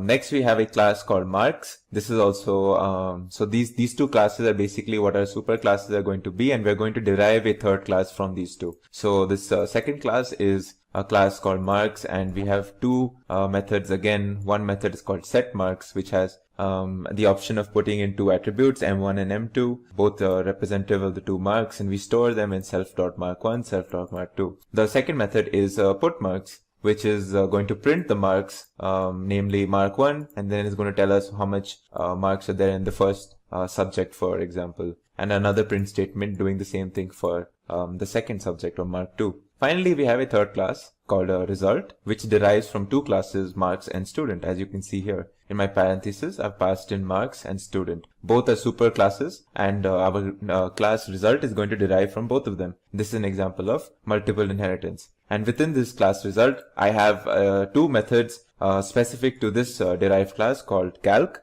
wherein I'm going to basically calculate the total marks of the total marks, which is basically the addition of mark 1 plus mark 2, and then I'm going to have another method called put total, which is going to print me what is the total. So if you can see here, I've created an instance of this derived class called result, and I'm storing it in R. Then I'm going to access method 1, which is obviously a method from the first superclass called student, and I'm going to store, okay, so this is name is, I guess, Lucky, and he has 60 marks.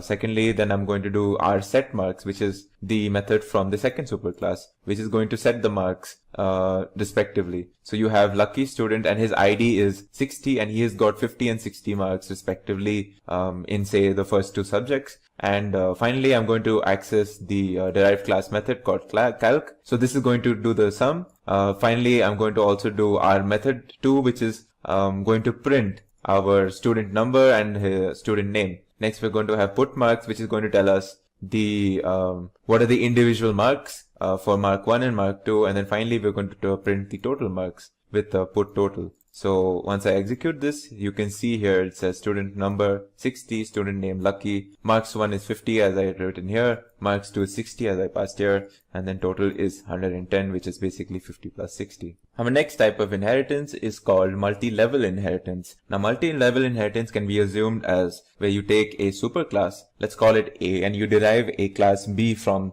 that class A. Now what if we derived a class C from B, and we kept doing this until say a class E. Now each of these steps is in its own an inheritance, but this whole relationship can be described as a multi-level inheritance. So let's take an example again. So this time I've defined a class called student, where I have defined two methods called setStud and putStud, or you can call it setStudent and putStudent. In my first method, I have two options of adding two attributes. Again, this is the student number, this is the student name. In my second method, I am going to print what is the student number and what is the student name. Finally, next we have another class called marks, which derives from the first class called student. This has two methods called setMarks, where I'm going to again get the option of adding two integers for m1 and m2, which is going to represent mark 1 and mark 2. And finally, I have putMarks, the method which is going to print mark 1 and mark 2. Finally, I have another class called result, and this, if you see, this derives from marks. Now, if you see this relationship, you'll notice result derives from marks, whereas marks itself derives from student. And this is an example of multi-level hierarchy. And even as a part of this third class, we have its own methods called calc and putTotal. Calc will calculate the total as we had seen earlier, and putTotal will basically print that total. And we're going to do a very similar operation. We're going to create an instance of this third class result and store it in R. Then we're going to do we're going to set the student details, his student number and his name. We're going to give him his marks 50 and 60. We're going to calculate what are the total. We're going to say, okay, now put the details of what is the student's number and name. We're going to also display his marks, mark 1 and mark 2, and finally we're going to display the total marks. So let's execute this. And if you see, it's basically the similar operation that we did earlier, but the only difference is in the earlier example, our third class result was derived from marks and student together. So this was an example of multiple inheritance, whereas in this example, the result class derives from marks and marks itself derives from student. So this is an example of multi-level inheritance. Finally, we have, penultimately we have as our fourth example of inheritance called hierarchical inheritance. Pardon my mispronunciation, it's hierarchical inheritance. So in this case, a base class basically will contain more than one derived class. So let's look at an example of what we mean here. So I have a class called 1, where I have defined a method called display, where what I'm going to do is I'm going to store self.x is equal to 1000 and self.y is equal to 2000. Then what I'm going to do is I'm going to print a statement saying this is the method in class 1, and I'm going to say after that I'm going to print another statement saying value of x is self.x, which is going to be 1000.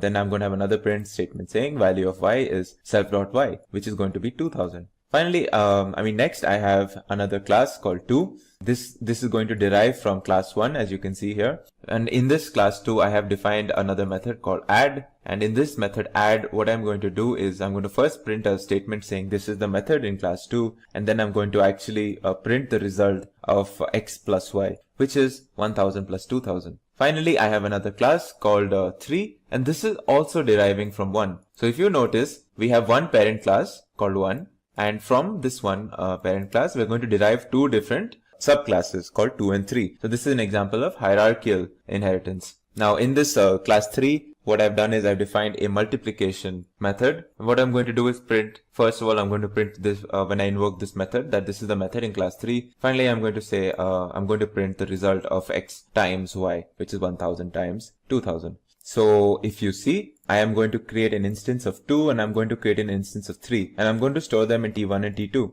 Now since T1 is an instance of 2, so I can access its methods add and I can access its methods display. So I'm going to use T1.display, and even in T2, since it's a class, it's an instance of class 3 and this also derives from class 1, I can also access its method display, but now I cannot access add, but I can access multiply. So if you see here, I access add through T1 instance, since add is a part of class 2, whereas multiply is a method in class 3. So I access it in its respective instance, which is T2. So if you see here, now once I execute this, what you will get is basically the results. So first of all, it will basically display the method from class 1, which is a display method. It will display the values of x and y. And since I've done this twice from 2 different instances, it will basically show a repetition over here. Finally, I've done the addition, and since this is a method in class 2, it is going to say as much. That is a method in class 2, and then it's going to say x plus y is 3000. And now multiply is a method in the third class, so it's going to say this is a method in class 3, and it's going to tell me what is the multiplication result. Finally, we have what is called hybrid inheritance, and this is a combination of multiple plus multi-level inheritance that you saw earlier. So let's again understand this through this example. So we have a class called student, where we have a method called setStudent. Again, 2 attributes we can pass here for student number and student name. Next, we have another method, part of the class student, called putStudent. So this will print us the student number and student name.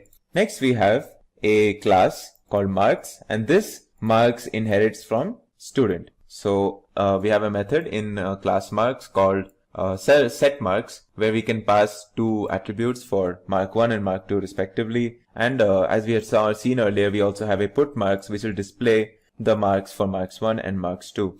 We have a class called practical. This practical is basically another superclass. If you see here, since this does not derive from anything, it is a superclass on its own. And what it does is it has 2 methods, getPractical, and we can pass an attribute for p1 here, and we store that in self.p1. And then we have an attribute for putPractical, which will print us the practical marks, whatever we passed for this attribute in p1. Finally, if you see, we have a class called result. Now in this result, we are going to derive from marks and practical. But if you notice here, marks itself is a subclass of student. So this is an example of multi-level inheritance. Whereas since result derives from marks and practical both, it is also an example of multiple inheritance. So if you see, notice here, this is an example of multiple and multiple level inheritance, which is basically what we call hybrid inheritance. And as we had seen earlier, this result class will have a calc method to do a total of the marks. In this case, mark 1 plus mark 2 plus the practical mark p1.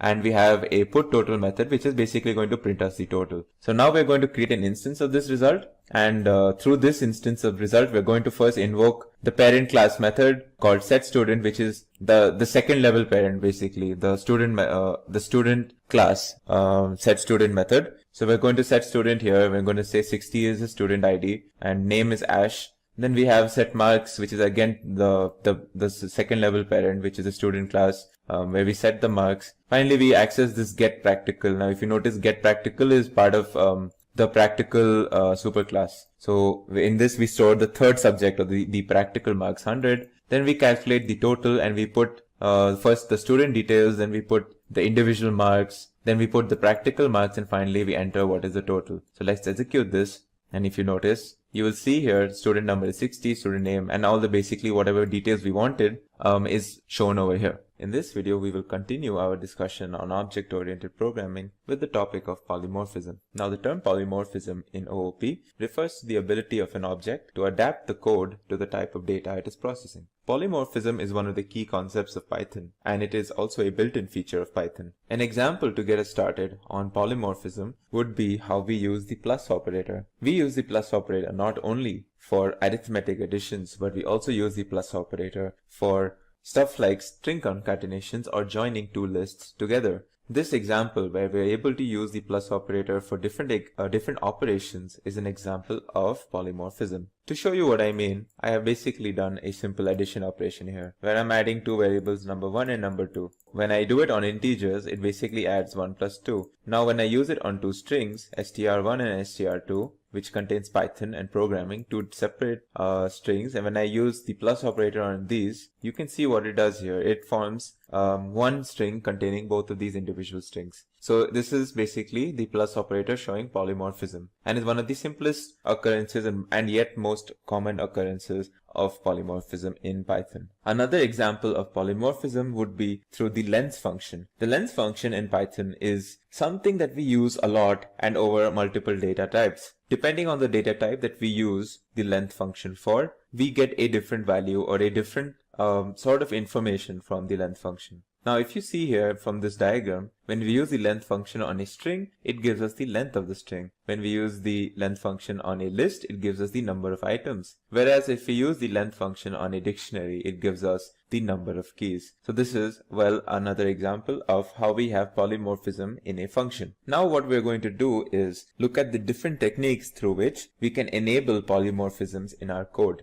Our first example that we are going to look at is through method overloading. Now, method overloading in its traditional sense, where we can have a method with the same name, more than one method with the same name in the same class, is not exactly possible in Python. So if we have multiple methods with the same name in a class in Python, which may differ in types and number of arguments, are not allowed and not supported in Python. In fact, if we did something like this, where we created a method with different say types and number and arguments, but having the same name in the same class, then what Python will do is it will only recognize the last defined method, and it will not recognize any of the earlier methods with the same name. But we can simulate polymorphism through method overloading by using default arguments in a method. Now, for example, what I'm going to show you here is an example where I have a method called sum. Now, by default, it has three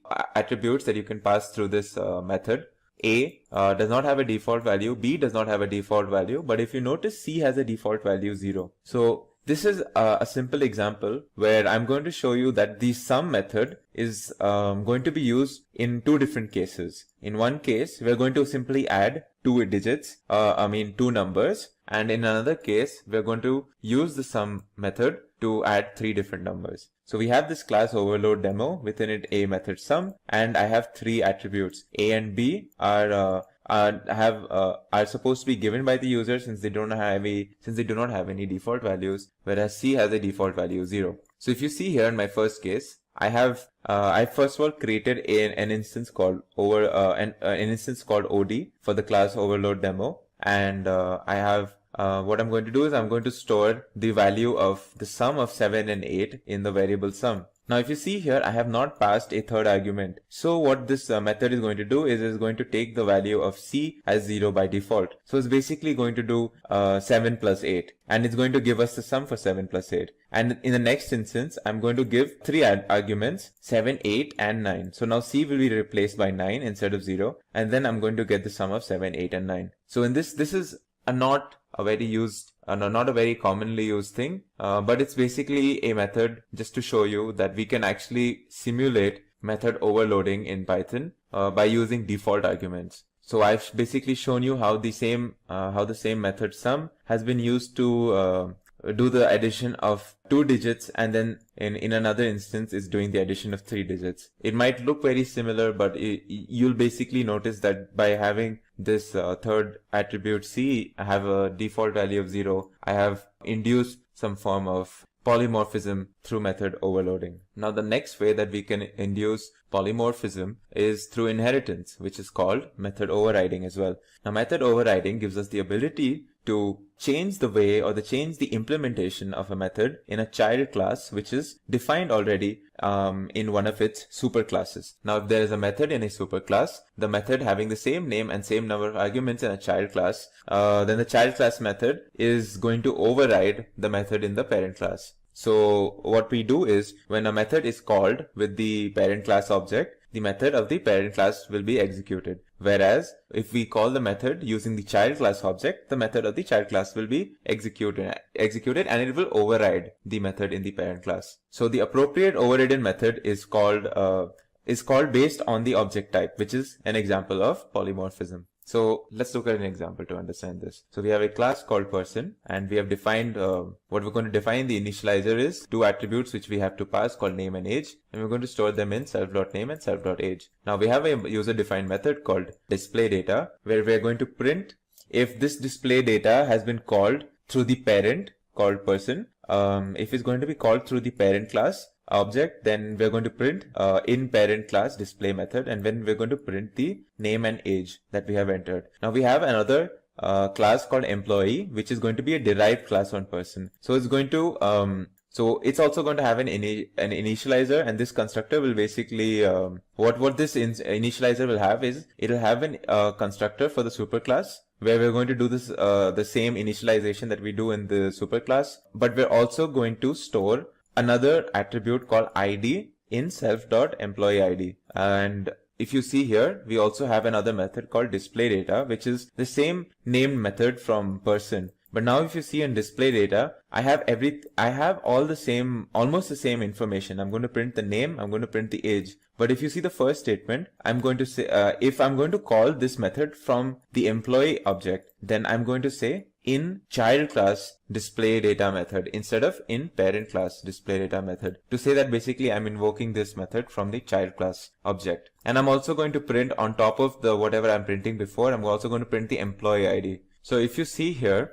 I have created an object called person, which is an object of the class person with the information of name John and age 40. And then I'm going to display this. Now next I'm going to create an object called emp, which is the child class employee object, which is going to now have the same information of John for the name and age 40, but now it's going to have an employee ID. And then I'm going to store this in emp, and I'm going to display the data for this child class object, and we will see the difference in how the display data is differing from the earlier case. So when I execute this, you see in the first case it says in parent class display data method. So this display data has been called through the parent class object, and I'm only going to show the information of name and age. Whereas when I invoke this method from the employee class object, it's going to say it's going to specifically say that it's a in child class display method, and then I'm going to say the name, age, and also the employee ID over here. So this is the difference between how display data has been used in its parent and its child class, and this is basically the example of method overriding.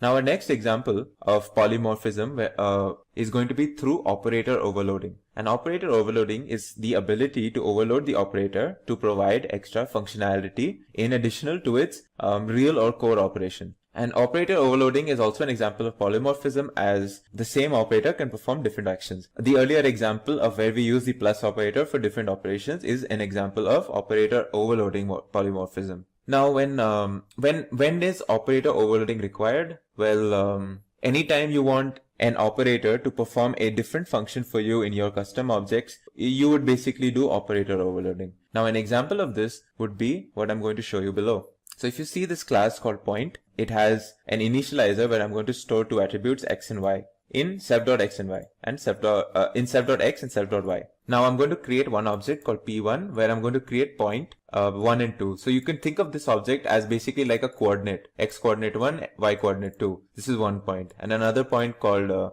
x coordinate 3, x coordinate 4. I'm going to call that p2. Now I want to print p1 plus p2. Alright. Now if I try to execute this, you will notice an error. It says unsupported operand types for plus, point and point. This basically means that plus does not know what to do when it's given an object of this type. It has no idea what to do. Whereas what we want it to do is add the x coordinate from this point and the x coordinate from this point. So we want it to do 1 plus 3, and we also wanted it to do this y coordinate plus this y coordinate, or 2 plus 4. And then we want to print basically like something like 4, 6, or the addition of the 2 points, or the vector addition of these 2 points. So this is what we want this plus operator to do, but the Python does not have any inbuilt feature for the plus operator, and we are going to have to basically do some operator overloading to create a polymorphism on this. So let's see how we can do that. So to do that, first of all, we have to understand that all operators in Python have internally defined methods to provide functionality for these operators. The operator, or the special method to provide functionality for the plus operator in Python, is the add method. And whenever the plus operator is used, we are basically internally invoking the add method. So these sort of internal methods that provide functionality for the operators are part of a bigger class of methods known as magic methods. And these magic methods are automatically invoked whenever its corresponding operators are used. So if we want to change the operation for the plus operator in this example, we are going to have to use the add method in this case. And since it's a magic method, magic methods are also are basically what we saw earlier in the form of dunder methods. So magic methods are going to be invoked using double underscore, a prefix and suffix to it. So similarly to how we defined an init method or an str method, we are going to also invoke the add method using the same double underscore before and after its name. So now let's see how we're going to do this. So if you see this class, I have now my class point, and I have the same initializer when I'm going to store x and y. Now I am going to define on this add magic method, I am going to override the normal functionality of plus, and I'm going to give it a very specific function where I'm going to say for two different objects, you're going to add its the first part or its so-called x coordinate with the other x coordinate, and the y coordinate with the other y coordinate, and you need to return this to me in the form of a similar object. So now when I pass 1 and 2 and 3 and 4, it should return me 4 and 6. As you can see here, I have basically done what I wanted to do by operator overloading. I have changed, or I have overloaded this plus operator using this add magic method, and I have created a new functionality for this add function for these 2 points 1 and 2, 3 and 4. Now I'm able to add 1, 2, 3, 4 in the way I wanted to. So now that you saw how we did operator overloading, I'm just going to show you a list of similar magic methods for different operators that we are familiar with. So the plus operator already we've seen has the add method. Then we have the minus operator with the sub method. And similarly, we have for all of these operations such as multiplication, division, we have its respective magic methods. These magic methods are again prefixed with 2 underscores and suffix with 2 underscores, and they're also called dunders in Python. So this is how we would do operator overloading in Python for whatever operator we want. Similarly, we can do this for like comparison operators and for unary operators as well. So look at this example now where I'm going to overload the multiplication or the asterisk operator. So I've again defined a class called point, and I'm going to define an initializer where I'm going to store some attribute x in self.x. Now what I'm going to do is I'm going to overload the multiplication operator, where I'm going to basically allow the this asterisk operator to multiply two objects from, like, for example 12 and 5. Usually I can just do a normal 12 times 5, but in this case my object is slightly different. My 12 is being passed through an object of a class called point, and 5 as well in another instance of the same class. Now when I want to multiply these class instances, like the multiplication operator does not perceive these class instances to be integers. So by default it would not be able to multiply what we want to multiply. But when we define or we overload the multiplication operator within our class, it's now able to understand what to do using the attributes of these classes in its respective class instances. So it's able to say, okay, so I want this attribute from this particular instance P1, 12, and I'm going to multiply it with the attribute 5 from instance P2 whenever I say P1 times P2 or P1 asterisk P2. So when I execute it, it will give me 12 times 5. Similarly, I can also do this for the greater than operator over here. So I have a class called person where I'm going to define an initializer where I'm going to pass name and salary and store them in self.name, self.salary. The GT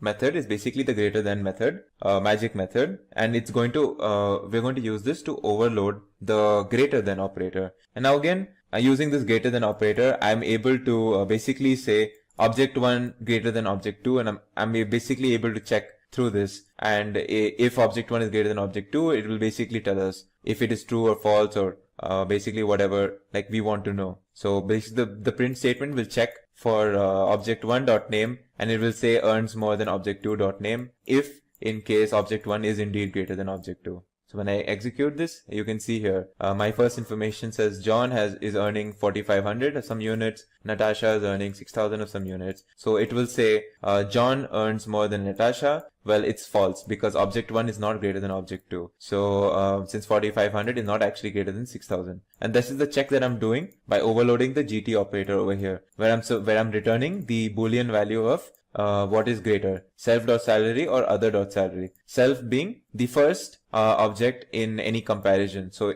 if I'm basically any comparison, if I'm doing, say if I'm doing 5 greater than 6, So what the GT will do is, this will be the self object and this will be the other object. So this is what I'm doing over here. I'm checking self.salary with other.salary in the form of these objects. And it's basically the same way that we are able to do 5 plus 5 through these class instance objects that you saw earlier, or 12 times 5 that you saw earlier. So this is all examples of operator overloading in Python. In this video, we will be taking a brief introduction into what is a function. So a function in Python is a group of related statements that performs a specific task or tasks.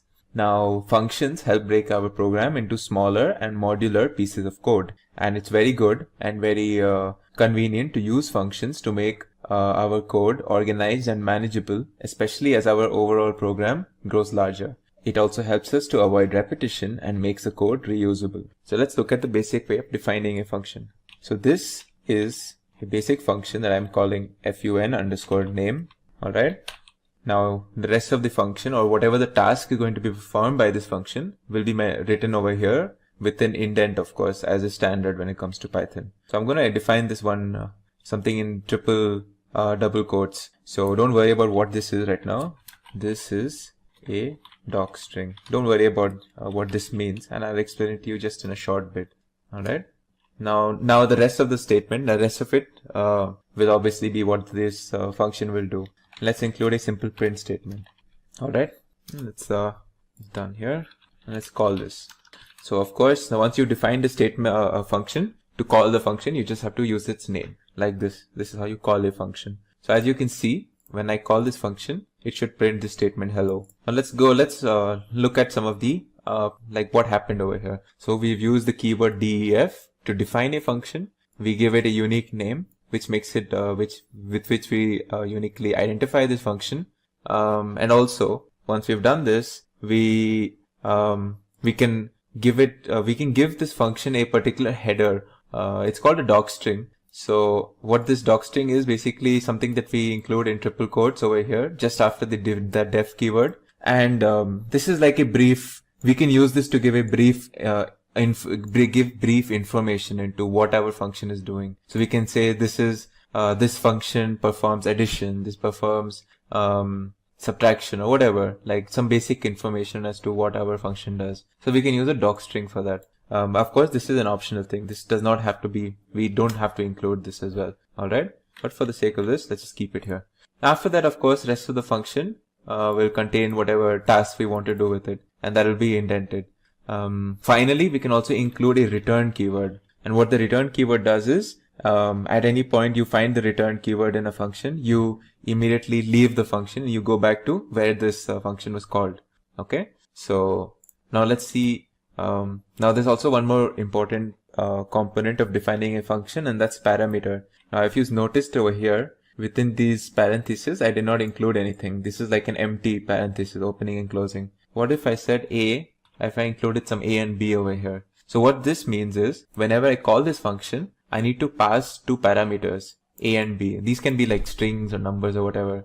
But now it becomes almost mandatory that I pass these two things for my function to work. So let's define a function where I'm going to add a and b. So instead of this print statement, let's do this. I create a variable c, and in that I'm storing a plus b. Alright. And then I return c. So you can use a return, and you can return certain like variables along with the return statement. So I'm saying not only return from this function, but also give an output or return an output called c, which is the addition of a and b. Now how do we use this?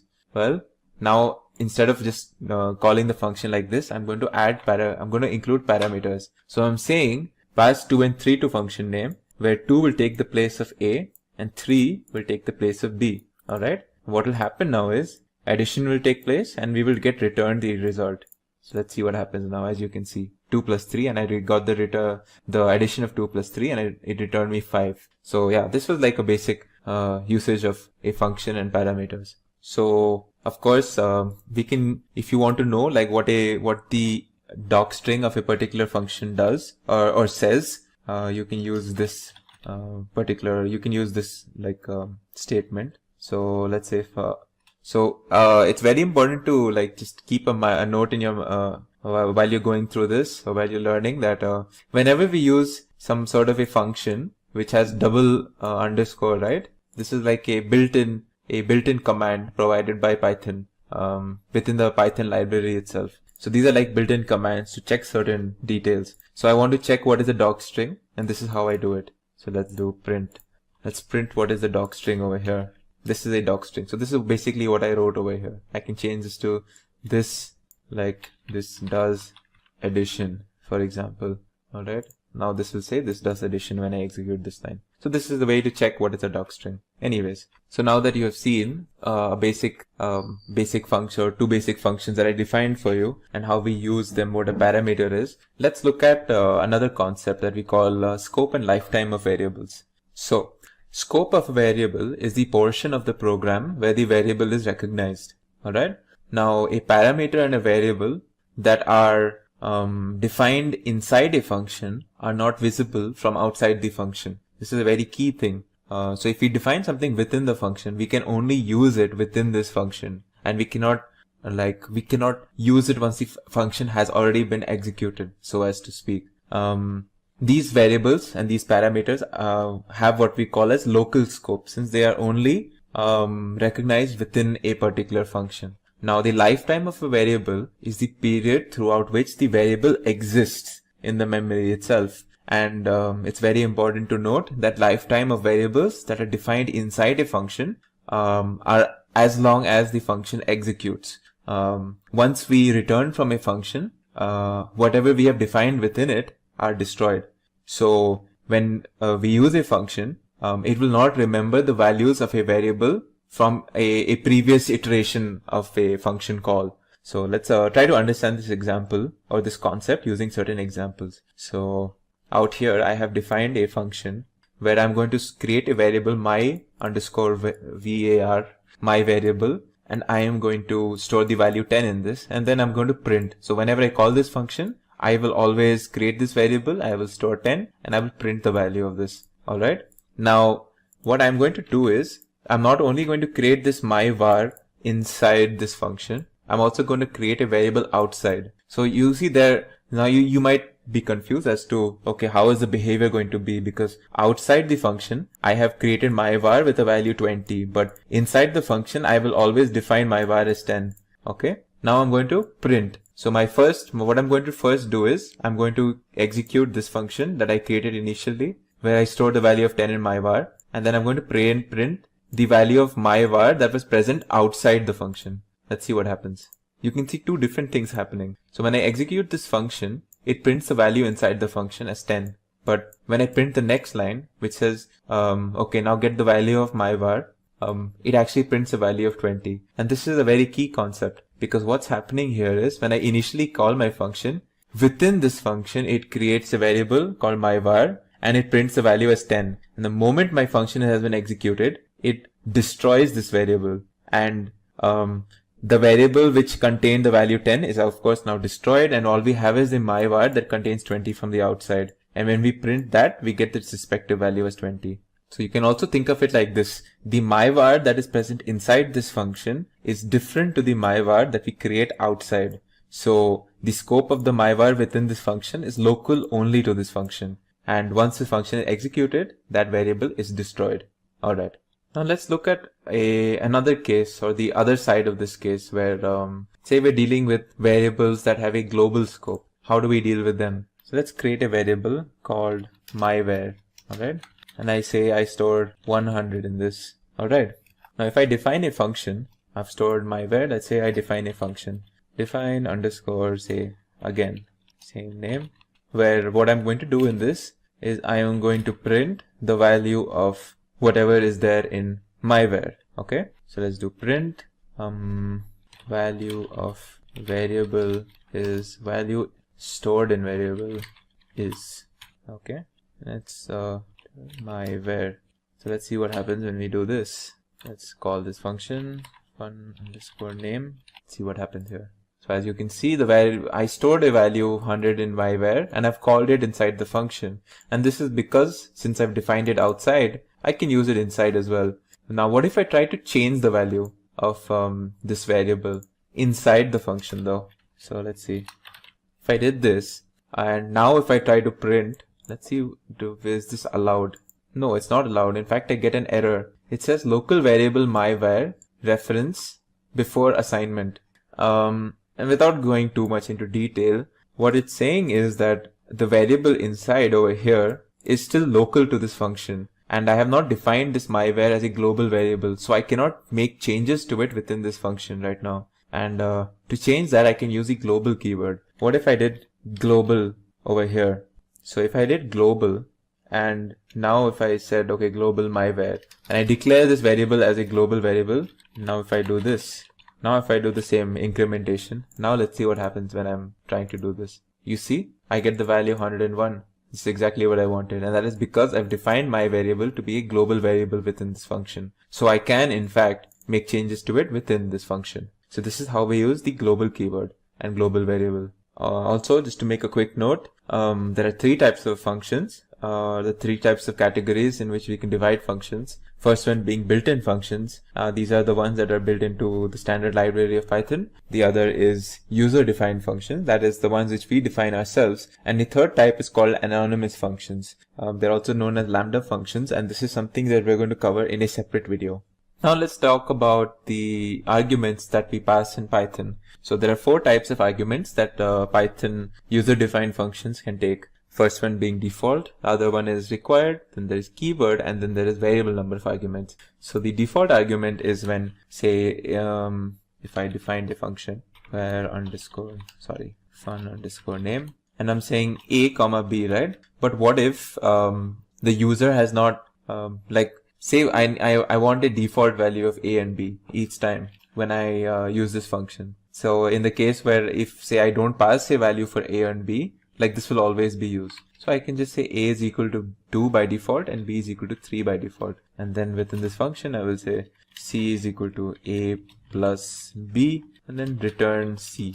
So I do this, and if I say fun underscore name, and in case I don't pass any arguments here, let's see what happens. By default, I get the answer 5 because by default a is 2 and b is 3. But this is not fixed, and I can always change this by passing my own values here, 5 and 6, and in this case I should get 11, as you can see here. Now the next type is required arguments, and when we are defining a required argument, we just simply do not use the equal to sign for the parameters over here, and this basically it makes it so that now anytime we call this function, we have to pass something over here. So now if I try to pass like this, I won't get a default value. Then that's because well, there is no default value and it needs an a and b. So I have to pass it a 3 and say 4. Now it should give me 7, as you can see.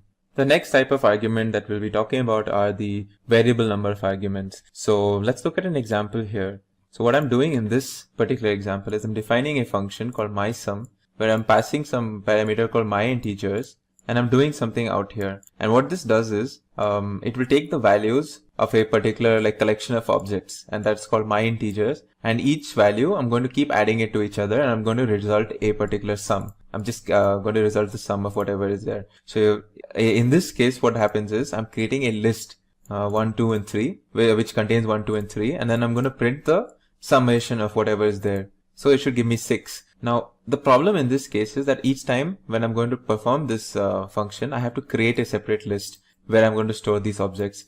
But what if I do not know what exactly I'm going to pass here? What if I don't know if it's going to be a list of objects or what is it going to be exactly? Well, in that case, I can use a variable number of arguments. So it's like a variable keyword argument. So what we use here is a specific way of passing keywords, and we do it like this. So I say define my underscore name, and I use an asterisk. Now I give it any name. This can be args, this can be integers. It doesn't really matter what this is, but this is the key, the asterisk here, and this tells us that whatever we pass here is now we're supposed to create an iterable out of this, and then we can perform whatever task we want. So let's just since I've already created one here, let's see how I'm going to use it in this case. So as you can see, I'm creating a particular variable argument function over here, and I'm doing the same task. I'm just going to keep performing I'm going to add whatever I pass over here.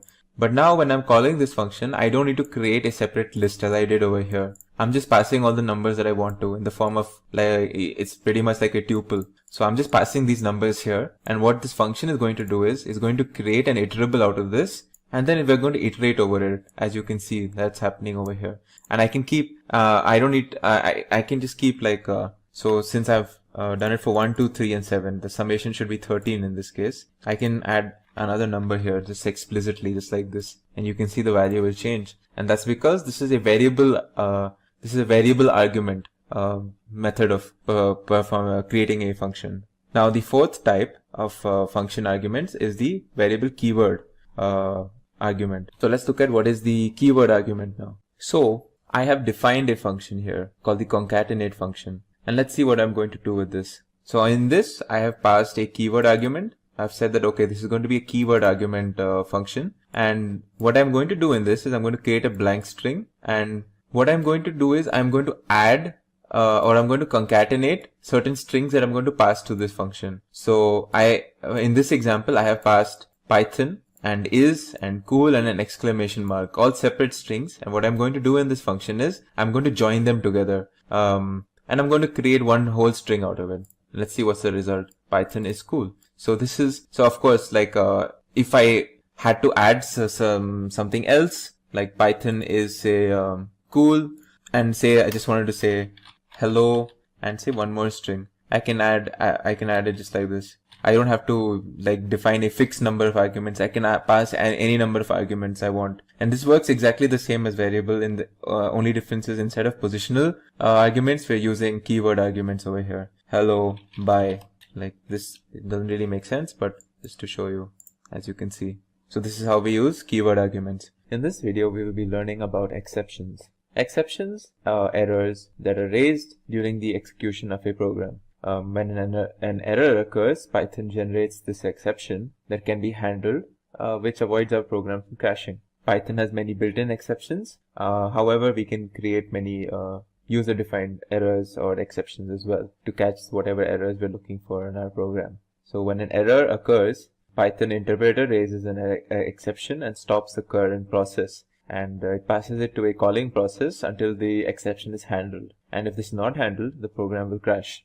Some of the built-in exceptions are like IO error, in the case when a file cannot be opened, or import error, Python cannot find the particular module being imported. And there are so many similar, exceptions that are built in Python for the appropriate cases. Now, before we move on and see how we raise these exceptions, let's look at the difference between an exception and a syntax error. So for that, I will be using an example where I will be dividing something by the number 0. Now, of course, this is not possible. So let's see how Python handles this particular problem. Well, it raises what we call a zero division error. And this is an exception that is built in Python whenever we try to divide something by 0. Now let's look at the difference between this exception and a syntax error. So this is the same statement, except I'm going to add this extra bracket, which does not make sense syntactically in this. Now, if I try to execute this, as you can see, we get a different type of error known as the syntax error. And it says the unmatched closing bracket. So this is what a syntax error looks like an extra bracket or a comma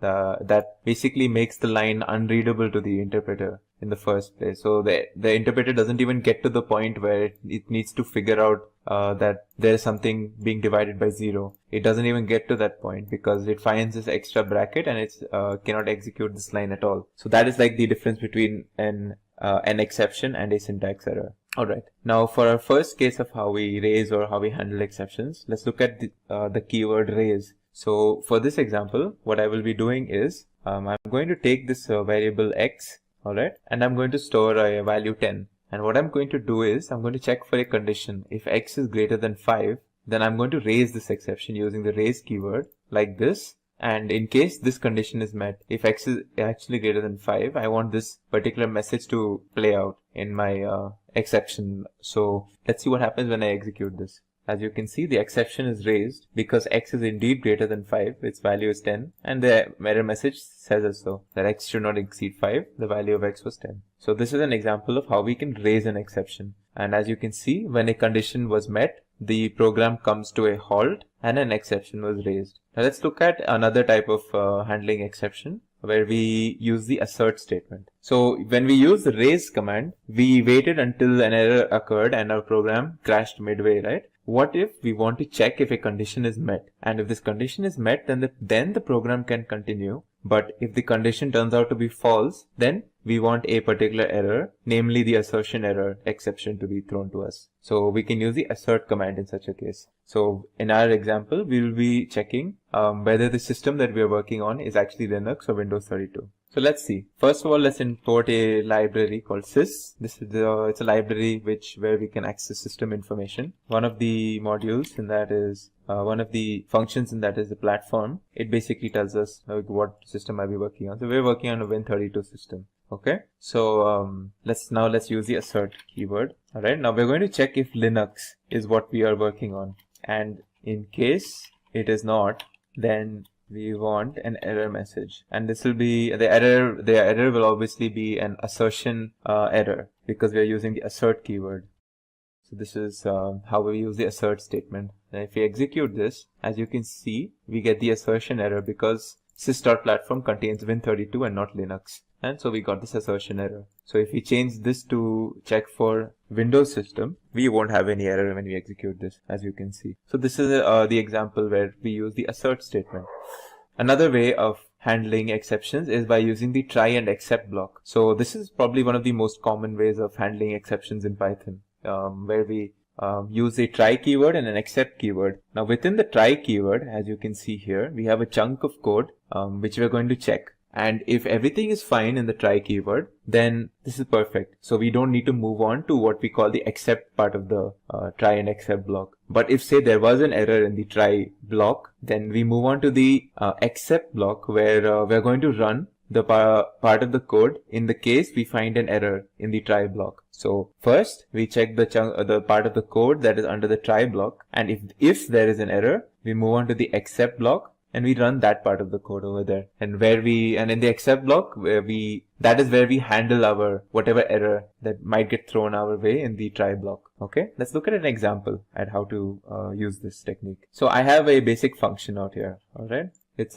defining a function called Linux interaction. What this is basically doing is that when I call this function, I want to do an assert check. I'm going to check if Linux is the system I'm working on, and if it is not, then I want this error to be thrown. Okay, and so yeah, let's see what happens in the case. And if this assert statement is actually passed, then we will move on to this statement. So you look at it like this: if when I call this function, it will first check for this assert statement. In case something wrong happens and we get an assert error, then we do not move on to this line. So we only get this printed. But if this assert statement passes, then we move on to this line and we get print doing something. Okay, so let's see. Now I'm going to call this function out here. Let's see what happens here. As you can see, I get an assertion error because obviously this is a Windows system and not a Linux system, and I get this message. Okay, now let's see what happens when we use it in a try and except block. All right, so now I have a try block over here in which I am going to try this function, Linux_interaction. If in case I find an error, I immediately jump from the try block into the except block. Now you see the slight difference in how we handle this. Like what happens? So as you can see, when we use the function explicitly, we directly went to what we call an assertion error. But when we use a try and except block, we will not use the assertion error because we are leaving the try block immediately and we're going to go into the except block where the only thing we're doing is printing the statement. As you can see, we are not on Linux, found some error. Okay. Now what if we wanted to catch the error within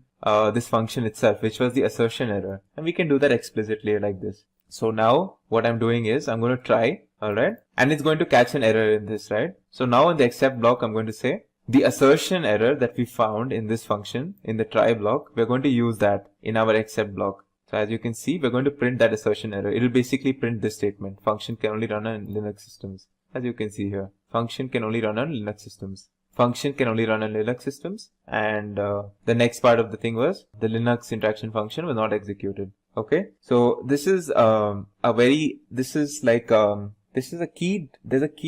something very important happening here. When we use this assert statement, the whole program is actually getting executed, right? But when we're using the try and except block, we are immediately jumping on, like the moment we catch an error, we are immediately jumping onto the except statement. And all the handling of the exception is done in the except block and not in the try block anymore. So we have to think of it like this, that the try block is only to check if a particular piece of code is does it have any errors or not, and in case it does, then all the handling that we do is in the except block of this particular statement. Now let's look at another example. In this example, I'm going to try opening a particular file. Now this file does not exist, so I will get a file not found error, and this is a built-in exception. And I'm going to catch that, and I'm going to print that error over here in the except block. Alright, so as you can see, file not found, and whatever error I have, I printed over here. Alright, so this is another a file not found error that we caught in our try block, and we're handling it in the except block. Now let's combine both of the examples where we use this Linux interaction and we also try to open a particular file, and we try to do both things in the try block. And since both of these contain errors, let's see what happens when we have multiple errors in a try block.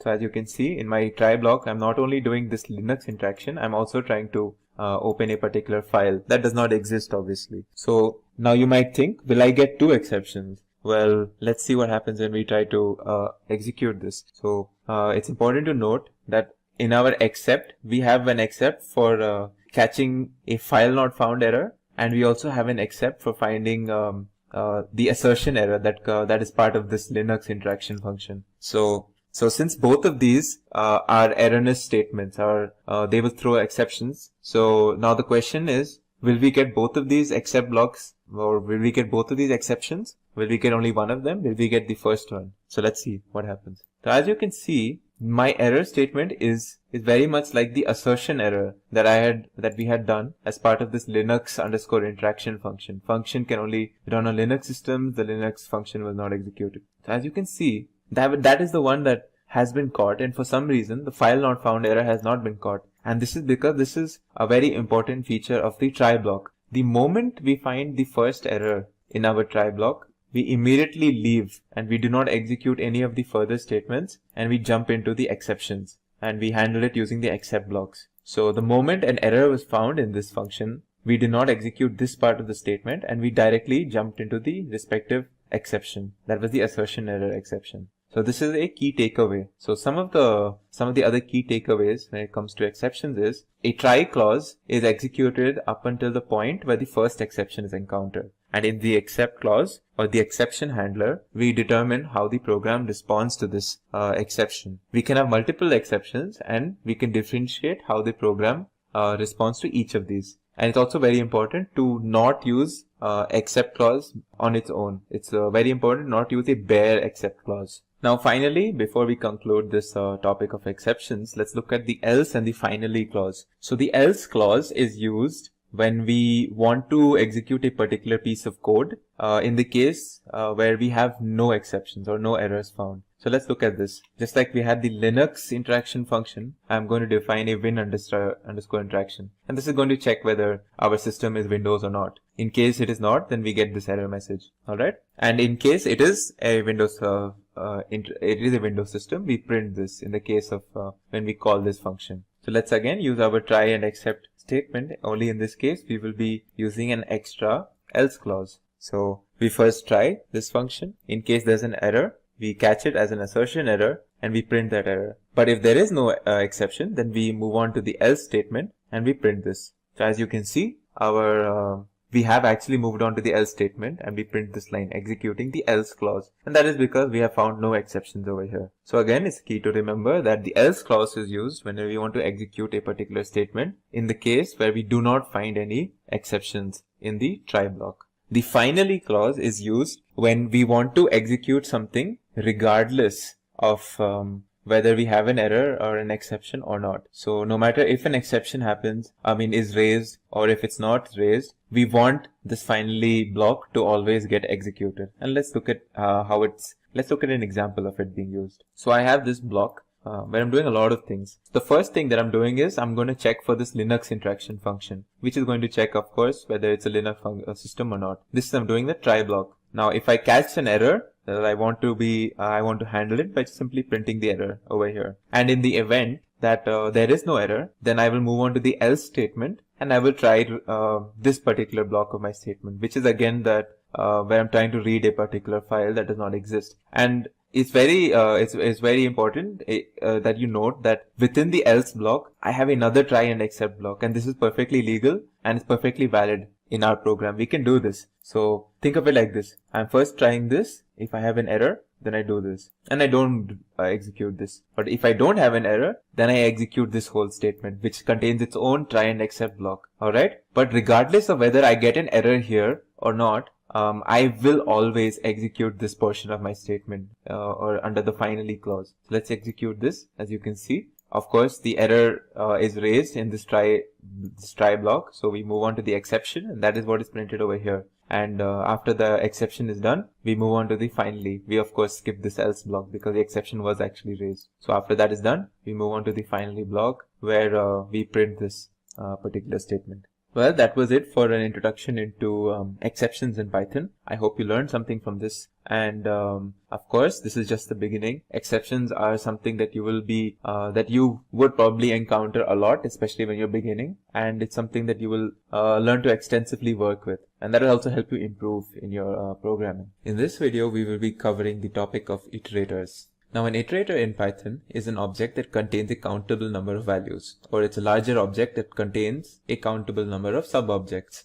An iterator is an object that can be iterated upon, and what that means is we can traverse from each value and we can manipulate or perform certain functions or operations and tasks using each of the sub-objects or values within this larger collection called iterator. Now, when we're looking at it technically, an iterator is an object which implements the iterator protocol in Python, which consists of the methods iter and the method next. So to begin with, let's look at a simple iterator. We're going to see the example of a list where we're going to traverse through the objects of a list using the for loop. So we have objects 1, 2, 3, 4, and I'm going to print each of these values one by one, as you can see here.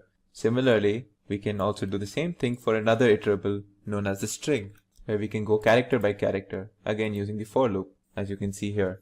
Another example of an iterable in Python is the dictionary. So let's say I have a dictionary where I have two values, two key value pairs.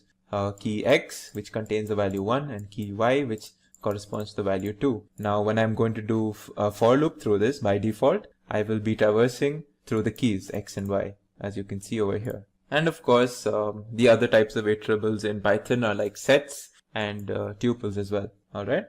Now let's look at what this iterating protocol is in Python. So first of all, we take an iterable. It's an object that contains, it's a collection of objects that contain sub-objects. And when we use the iter function, it creates an iterator out of it. So we can, one by one, we can traverse through each of the objects, and we can manipulate each of the objects that is contained in this. And anytime we want to move to the next object, we use the next function. And when we have finally completed all of the, or we've manipulated or traversed through each of the sub-objects, we encounter the stop iteration exception, which tells us, okay, there are no more objects to be manipulated or iterated upon. So as an example, I will create a list where I will store the values, some simple values, integers 1, 2, 3, 4, 1, 3, 4, 5. Okay.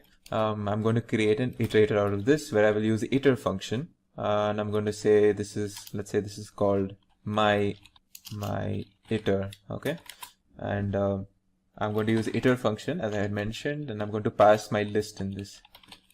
Now, if you see what is my iter, it should be a list iterator at a particular memory location. Now let's use the next function to keep going through whatever is there in this. So of course, the first object should be 1, as you can see.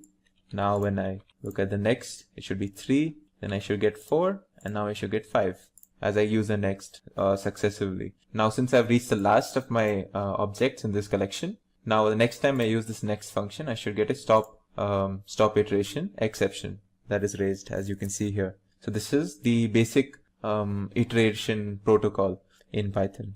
Now you might have already gone through the for loop video, and in that I have spoken in quite a bit of detail as to how a for loop performs this this iterator protocol and how it creates an iterable object out of, say, a list or a tuple, and how it internally performs the next function, and it breaks out of the for loop once it encounters the stop iteration exception. So for loops are like, they're very, very similar to your standard iterator, and they use pretty much the same protocol for its functioning. Now, let's do a basic comparison of what is a basic comparison between a generator and an iterator in Python. So in generator, we use a function. We define it using the def keyword, and we define it under one function to create a generator. Whereas in the case of iterators, we use two separate functions, the iter function and the next function.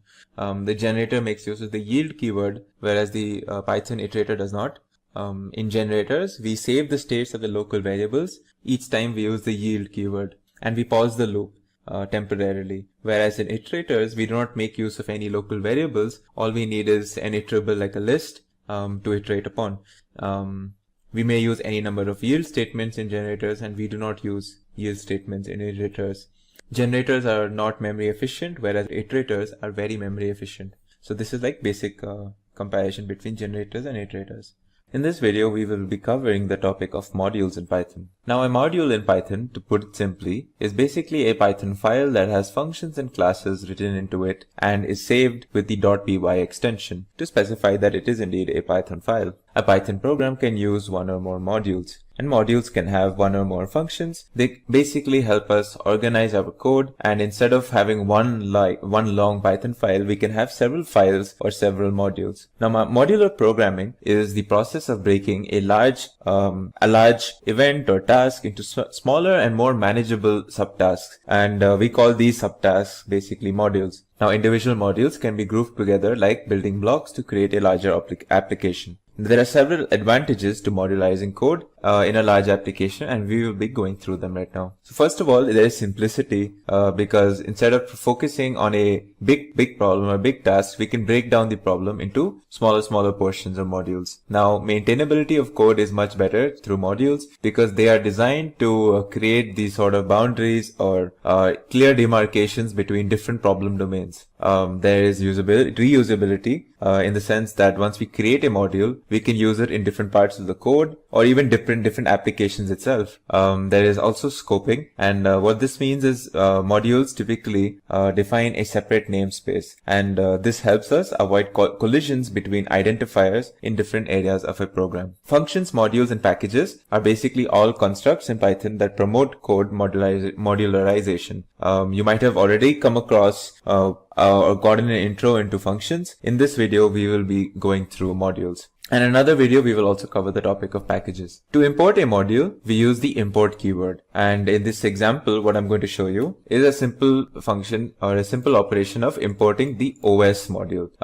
This is short for operating system. And as the name suggests, we can perform system tasks through the functions and methods that are part of this OS module. So simply executing this statement will import this module onto our program for us to use. Now, if we wanted to see all the functions that are present in a module, what we have to do is use the dir function. So if we print the dir OS function, it will print us basically a directory of all the functions that are present in the OS module. As you can see here, all of these are basically names to different functions that are part of the OS module. Finally, moving on, another function commonly used with modules is the getCwd function. And what this does is it will give us the current working directory that we are working upon right now. So if I execute this, it will tell me what is the directory that I am currently working upon right now. As you can see, C notebook dir/temp. If we wanted to see all the files in a particular directory, what we can do is use the listdir function followed by giving a path. By default, if we do not enter a path inside the parenthesis, it will basically give us all the files in the current working directory, which in our case is temp. So if I were to execute this, it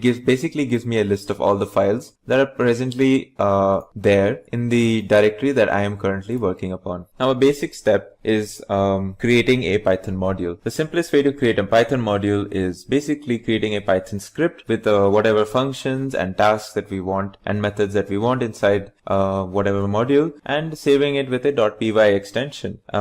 So in my example, what I'm going to do is I have already created a script in Notepad, and I've stored it with a .py extension that contains these 4 functions: add, subtract, product, and division. I've basically used this code and I've stored it in a .py script, and I'm going to be using this as my as a test module for this particular example. Now, how do we import a module? Now, once that I have created a script, in my example, it will be called mycalc.py, and we've stored it in our directory. To import the module, all we have to do is use the import statement. So if I had to import mycalc, all I have to do is say import my_calc, and now my calc has been imported.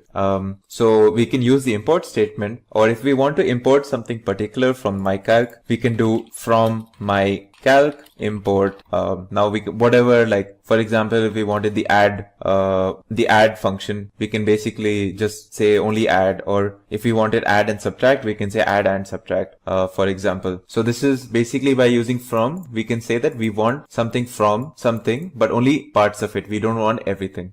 We can also use from mycalc import, and we can say asterisk to basically say import everything that exists in mycalc right now. So this is another way of importing something from a module. Now to access contents in a module, we have to use the dot operator, and I will show you how right now. So what I'm going to do is, in my example, I'm going to import mycalc as calc. So now since this is the original folder or the original module, but I'm going to give it a shorthand name so that I can easily use it in my code, and I don't have to type out my_calc every time. So now I'm going to import this as calc. So anytime I have to refer to a particular method or function inside this script or this module, I will just use this placeholder, this variable name. So now I have 2 variables, a and b, and I'm storing 20 and 30 in them. So my first what I'm going to do is basically 4 operations. I'm going to print the addition of a and b, then the subtraction, multiplication, and the division of these 2 numbers. And each time to do this operation, I am going to use the add function that is present in the mycalc module. So to do that, I have already imported mycalc as calc. All I'm going to do now is invoke these functions using the dot operator that we are already familiar with. So I'm going to say calc.add, and then I'm going to pass these 2 arguments or these 2 variables to say that I want to add these 2. And similarly, I'm going to do it for subtraction, multiplication, and division.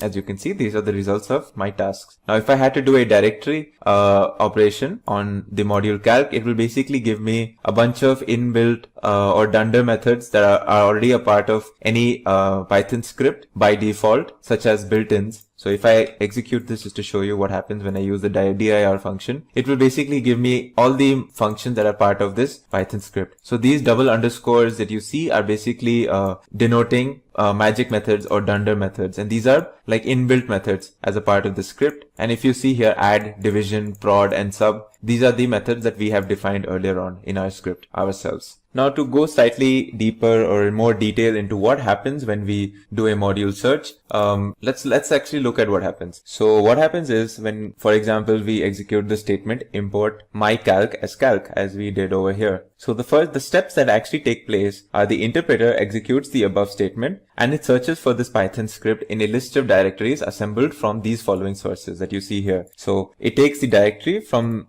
which the input script was run, or the current directory, if the interpreter is being run interactively, which is the case right now.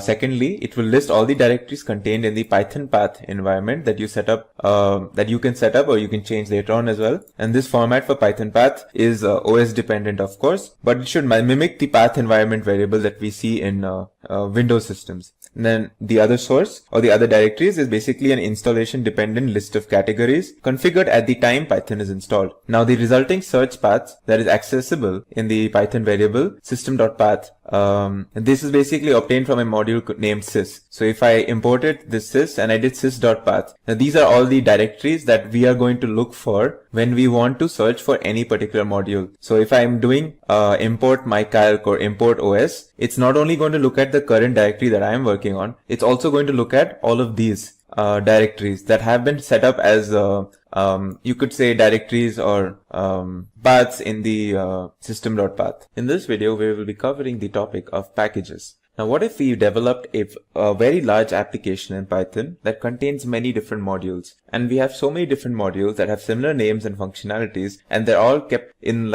or dumped in the same location, that it becomes very difficult to track these modules. What if there was a way to organize and access these in a much simpler and more organized manner? Well, packages allow us to do just that. Packages are a hierarchical structuring of the module namespace using dot notation. And this is the same dot notation that we use when we want to access methods or functions that are part of other classes or modules. So let's look at certain examples to understand what we mean. So I have a directory called pkg. This can be basically treated as what we call a package. Now in our package, we have two modules, mod1.py and mod2.py. And what we're going to store in mod1 and mod2.py are the follows. So I'm going to define a function called foo, and I'm going to print this particular statement, mod1, and then I'm going to basically say foo. And then I'm going to say in class foo, I'm going to have an empty pass command. Similarly, I'm going to define a function called bar in mod2.py where I'm going to print this statement. So basically mod1.py has a simple function where I'm going to print this statement, and mod2.py has a simple function that I'm going to print this statement. And I'm going to store them in mod1 and mod2.py respectively.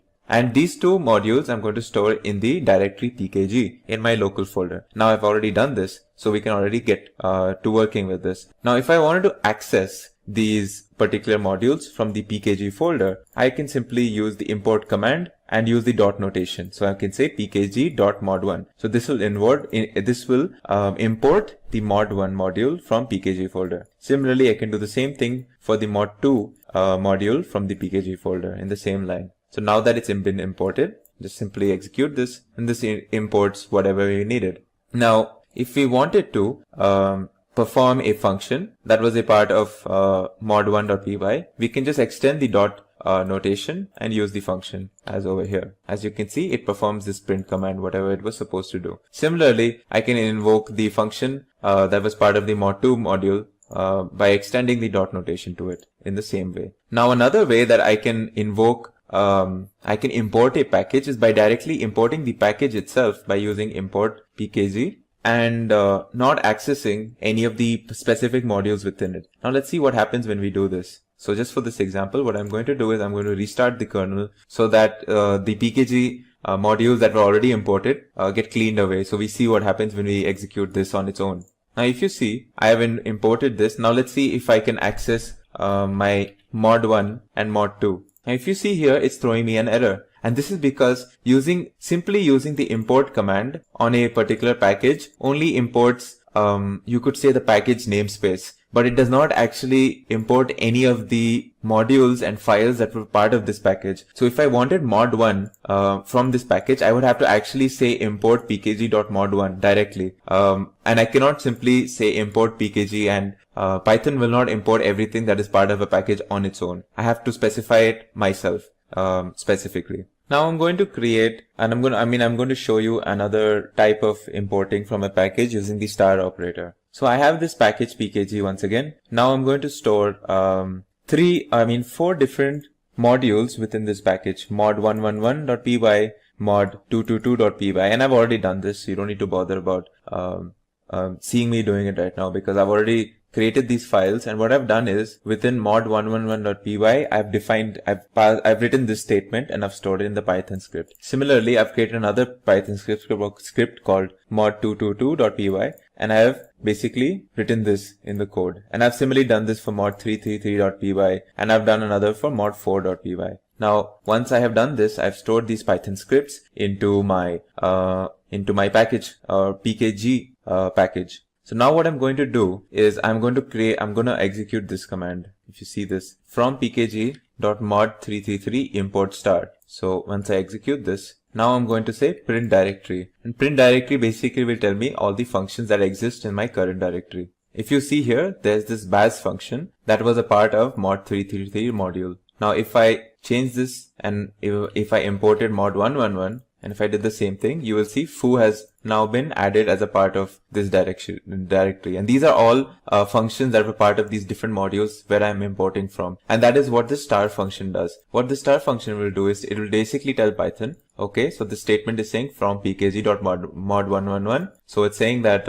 okay, look into this directory or this package and find this module. And in this module, import everything that exists inside it up until this point. So this is another way of basically importing files or functions from a particular package and a particular specific module within that package. So yeah, this was a very brief video on packages in Python. The conclusion being that packages are basically an organized way of storing many different modules that we might have created in a very large application. And these modules can be accessed using the familiar dot notation that we have used in other examples such as methods when we were working with classes and objects. In this video, we will be taking an introduction into the concept of generators. So Python provides a generator, which is like a function where we can create our own iterator. In a generator function, we use the yield statement instead of the return statement that we use for standard functions. So let's look at a simple generator first of all. So out here, I have defined a generator called myGenerator, where I'm doing like there are three functions or three tasks that I'm doing. First one is when I'm printing the first item and I'm yielding a value 10. Then I'm printing second item yielding 20. Then I'm printing last item yielding 30. So let's see how do we use this. Now, since we know myGenerator is the function, it uses the yield keyword. Every time we use the next keyword, we will keep getting what is next in this function. So let's store the generator in mygen. So now we have stored the iterator in this function variable called gen or gen. Now let's see when we do next and we use gen, what happens. So the first task is performed, or the first iteration is performed, where we get this, the first yield command is done. Alright, let's see what happens when we do next again. Next gen. Now, as you can see, we get second item and we get 20. Let's do it for the next. Let's do it once more, since there is one more task. There's one more iterable inside. You can see this. Now, a valid question is what will happen if we do next gen again, since there is nothing after this. Well, let's see what happens. We should get an error. As you can see, stop iteration error. This is another built-in exception that happens when we have reached the last object of an iterable. So we get a stop iteration error. So now a key difference between a generator and a function is that when we execute a function, the moment we hit the return statement in a function, or when we execute a function, like whatever variables that were stored inside are lost and they're destroyed unless they were defined as global. And the function is completely done executing and we leave the function completely. Whereas when it comes to a generator, when we hit the yield function, we don't actually completely leave this function. So the first time the yield is found, we get 10, but the generator remembers its position inside this function. So the next time we use the next, we actually move on to the next iterable, and then we move on to the next iterable. So you can think of a generator as it sort of has memory, if that makes sense. It's a way to create iterables in Python or create iterators in Python. So to understand what the difference between the yield command and the return command does, let's take the same function. Alright. And let's put a return over here after this particular, the second yield. Okay. Let's do the same thing. We say gen is equal to my generator, and let's start doing next gen and seeing what's there. So the first yield will be standard, first item 10. The next one is again going to say second item and then 20. But now if you notice, there was a return I put over here. So technically when I did the second next, it's not only yielded 20, but it's also executed this return function or this return statement. So let's see what happens if I do next again. As you see, I have gotten the stop iteration seemingly earlier than I did before. And that's because I have used the return function and return statement. And what that's done is that if we've completely left this function, so as to speak, and there is nothing next, so as to speak. So we get the stop iteration. And that's the difference between yield and return. Now in the next example, I'm going to show you how we use a generator function in place of the for loop, or for a for loop. So let's take this, what I have over here, and I have defined a function called getSequence up to x, and what this will do is basically it will keep printing the printing numbers up until whatever we have entered in place of x over here. So if I said, say, sequence is equal to, let's copy this, all right, and say I want sequentially, I want every number up until 10. Well, not including 10, of course, because Python starts with 0, right? So let's do this, and now let's see. So the first number will yield 0, and now if I did this again, it should give me 1, 2, and I can keep going until I will stop at the value 9, as you can see here. So 8, 9. Now I should get the stop iteration error, because that we have reached the end of our iteration. So this is a way of using generator functions for loops. So another neat example where we're going to use a generator is in the case of Fibonacci numbers. So let's use it. Let's see how we can generate a Fibonacci series using generator. So I've defined a Fibonacci function called Fibonacci where I'm passing max. So max is basically the max value that I want, like up until where I want the sequence, right? So this is basically the code which will return me the subsequent values of my Fibonacci sequence. So let's pass this to fib and say I want all the Fibonacci numbers until 10. So I will pass 10 over here. Let's see what happens when we do next fib. Well, it should start with 0. Then when we do this again, we get 1. Then we do 0 plus 1. It should be 1. Next number should be 1 plus 1, which is 2. Then we should have 2 plus 1, 3. And then 3 plus 2, 5. Then 3 plus 5 should be 8. Now 8 plus 5 is 13.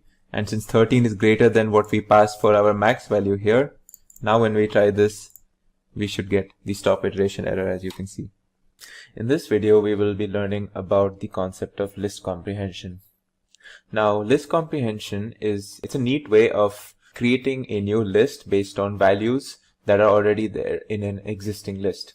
So you can think of it like creating a new list using a much shorter and cleaner syntax compared to what you might traditionally be thinking. So let's go through some examples, and through those examples, we will see how list comprehension makes creating these new lists much simpler and much easier for us. So in our first example, we will be creating a new list which will contain fruits that contain the letter A in their name. So we already have a list of fruits over here, as you can see. It has apple, it has banana, cherry, kiwi, and mango. Now we want to create a new list which has only the fruits that have the letter A inside them. So apple would be one of them, banana would be one of them, and mango would be one of them. So traditionally, if you look at this piece of code, this would do what we want to do, but this contains a few extra lines. But yeah, it does do what we want to do. Now what if there was a way of doing the same thing by just writing one simple line of code? And that exists, as you can see here. So I take the same list. Now this is where you need to follow. So now my new list is equal to, so I'm creating a list over here, as you can see. Now within this list you have this line. This is what we call a list comprehension. So as you can see, it says each fruit for each fruit in fruits if, now it's checking for the letter or the character A inside each fruit. And what this each fruit is, that we're checking each object in this list one by one.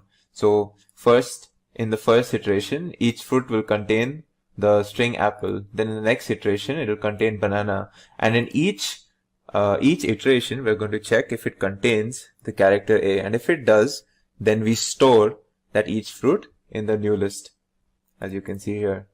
So if I execute this line, you see my result is the same. I have my whatever I wanted, and this was a much cleaner way of writing or creating this new list. Let's look at some other examples now.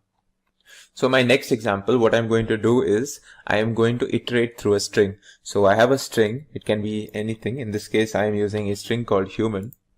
Alright, so I have a string called human, right?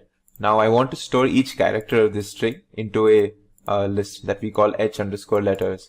So if I use the for loop, this is how we would do it. If I execute this, as you can see, the list contains h and then u, m, a, and then n. Now what if I wanted to do the same thing but by using list comprehension?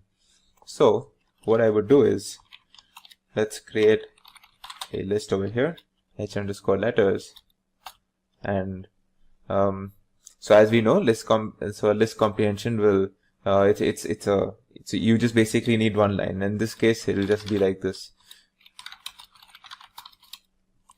Now this is my string. Now let's see. When I check what's in h letters, let's see what is the output. So as you can see, I have the output as what I needed. So this is a much cleaner way. Let's go through some more examples now. Now we can do more list comprehensions. We can even use, so we've already seen one case where we checked for the character A. We've seen a case where we went through, where we did a sort of a loop through a string. We can also use list comprehensions in conditionals. So let's look at an example where we use the list comprehension with an if statement. So what if I wanted to store, say, the first 10 even numbers? So this would this is an example that I'll be using. So in my list, I want to store the first 10 even numbers. So this would be a way to do it. So I have in range 20. So what this is going to do is x is going to take the value of 1, 2, 3, 4, and so on until 90. It'll actually take it from 0, 1, 2, 3, 4 until 19. So when we do range 20, we're creating an iterable where we're going to loop through or iterate through the values 0 to 19. So if I do this, and this, what this statement does is basically it checks if it's divisible by 2. So if this is equal to 0, that means we have an even number. And if this condition is met, that means we store the x into our number list. So let's see what happens when we execute this. This should contain 0, 2, 4, 6 until 18. So this is the first 10 even numbers, as you can see. So this is a neat way of using if statement. We can also use an if else statement.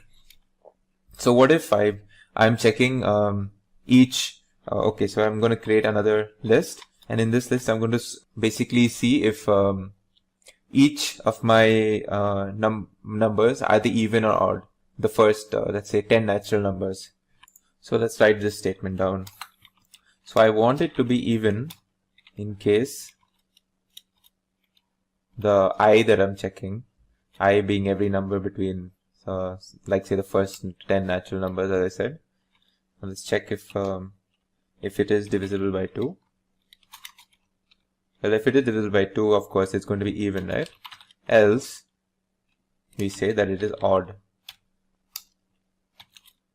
And then we check for I in, say, let's say the first 20. Okay. So now when we do this, and we check what's in the list. So as you can see, the list contains like even, odd. It's basically saying the number 0 is even, then the number 1 is odd, then number 2 is even, and so on and so forth. So this is an example where we used the list comprehension with if-else statements. So another neat thing that we can do with list comprehensions is that we can use it along with functions. So let's look at this function. In this example, we have a function called double x, where we define this double function to take an input, to take an argument x, and what we return is the square of the argument. So let's use this in our list comprehension. So what we do over here is that we're checking, what we're doing is for every x bit in range 10, so we're taking the value 0, 1, 2, 3 until 9, and we're passing it to this function double x, and we're going to get the square of them, and we're going to store that in a list, as you can see here.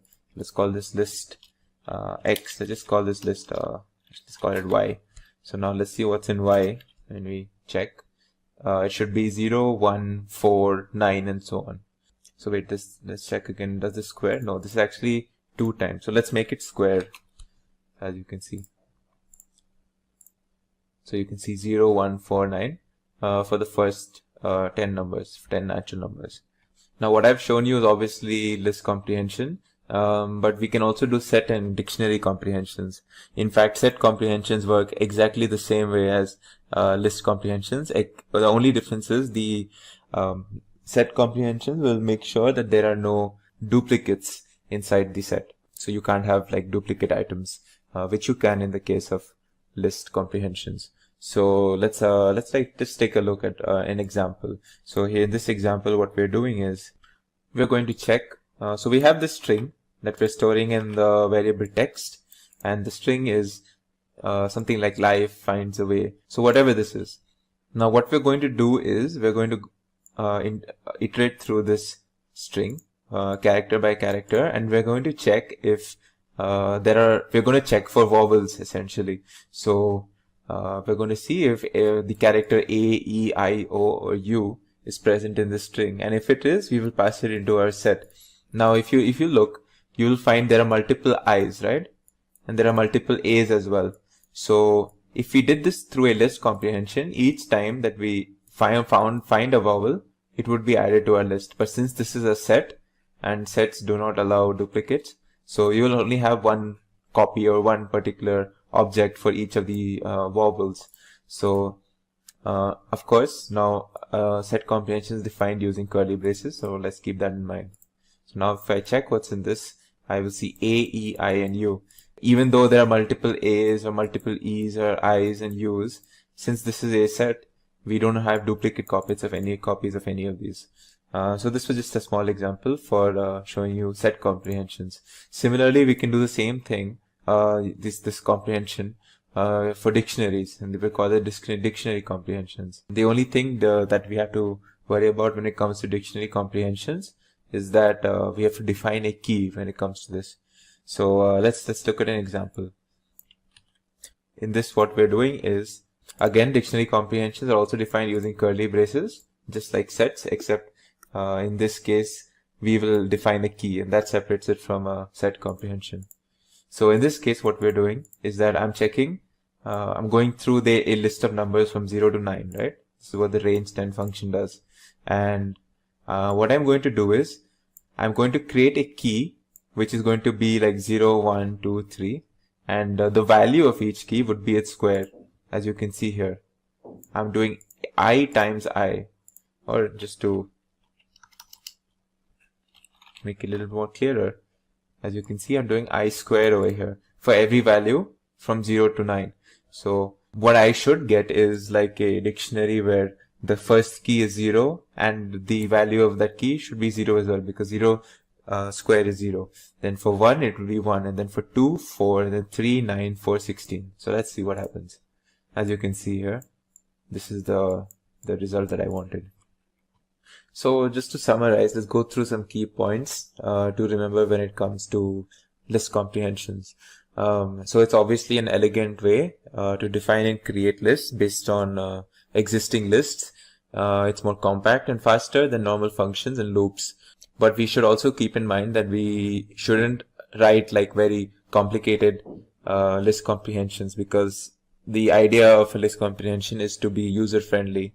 And also it's important to note that every list comprehension can be written in the form of a loop, but every loop cannot be written in the form of a list comprehension. And that is probably a very key point to remember. In this video, we will be learning about the concept of regular expressions. Now, a regular expression is simply a sequence of characters that defines a search pattern. For example, if you see this example here, you can see a symbol called the caret followed by P and then 5 periods, then an N and a $sign.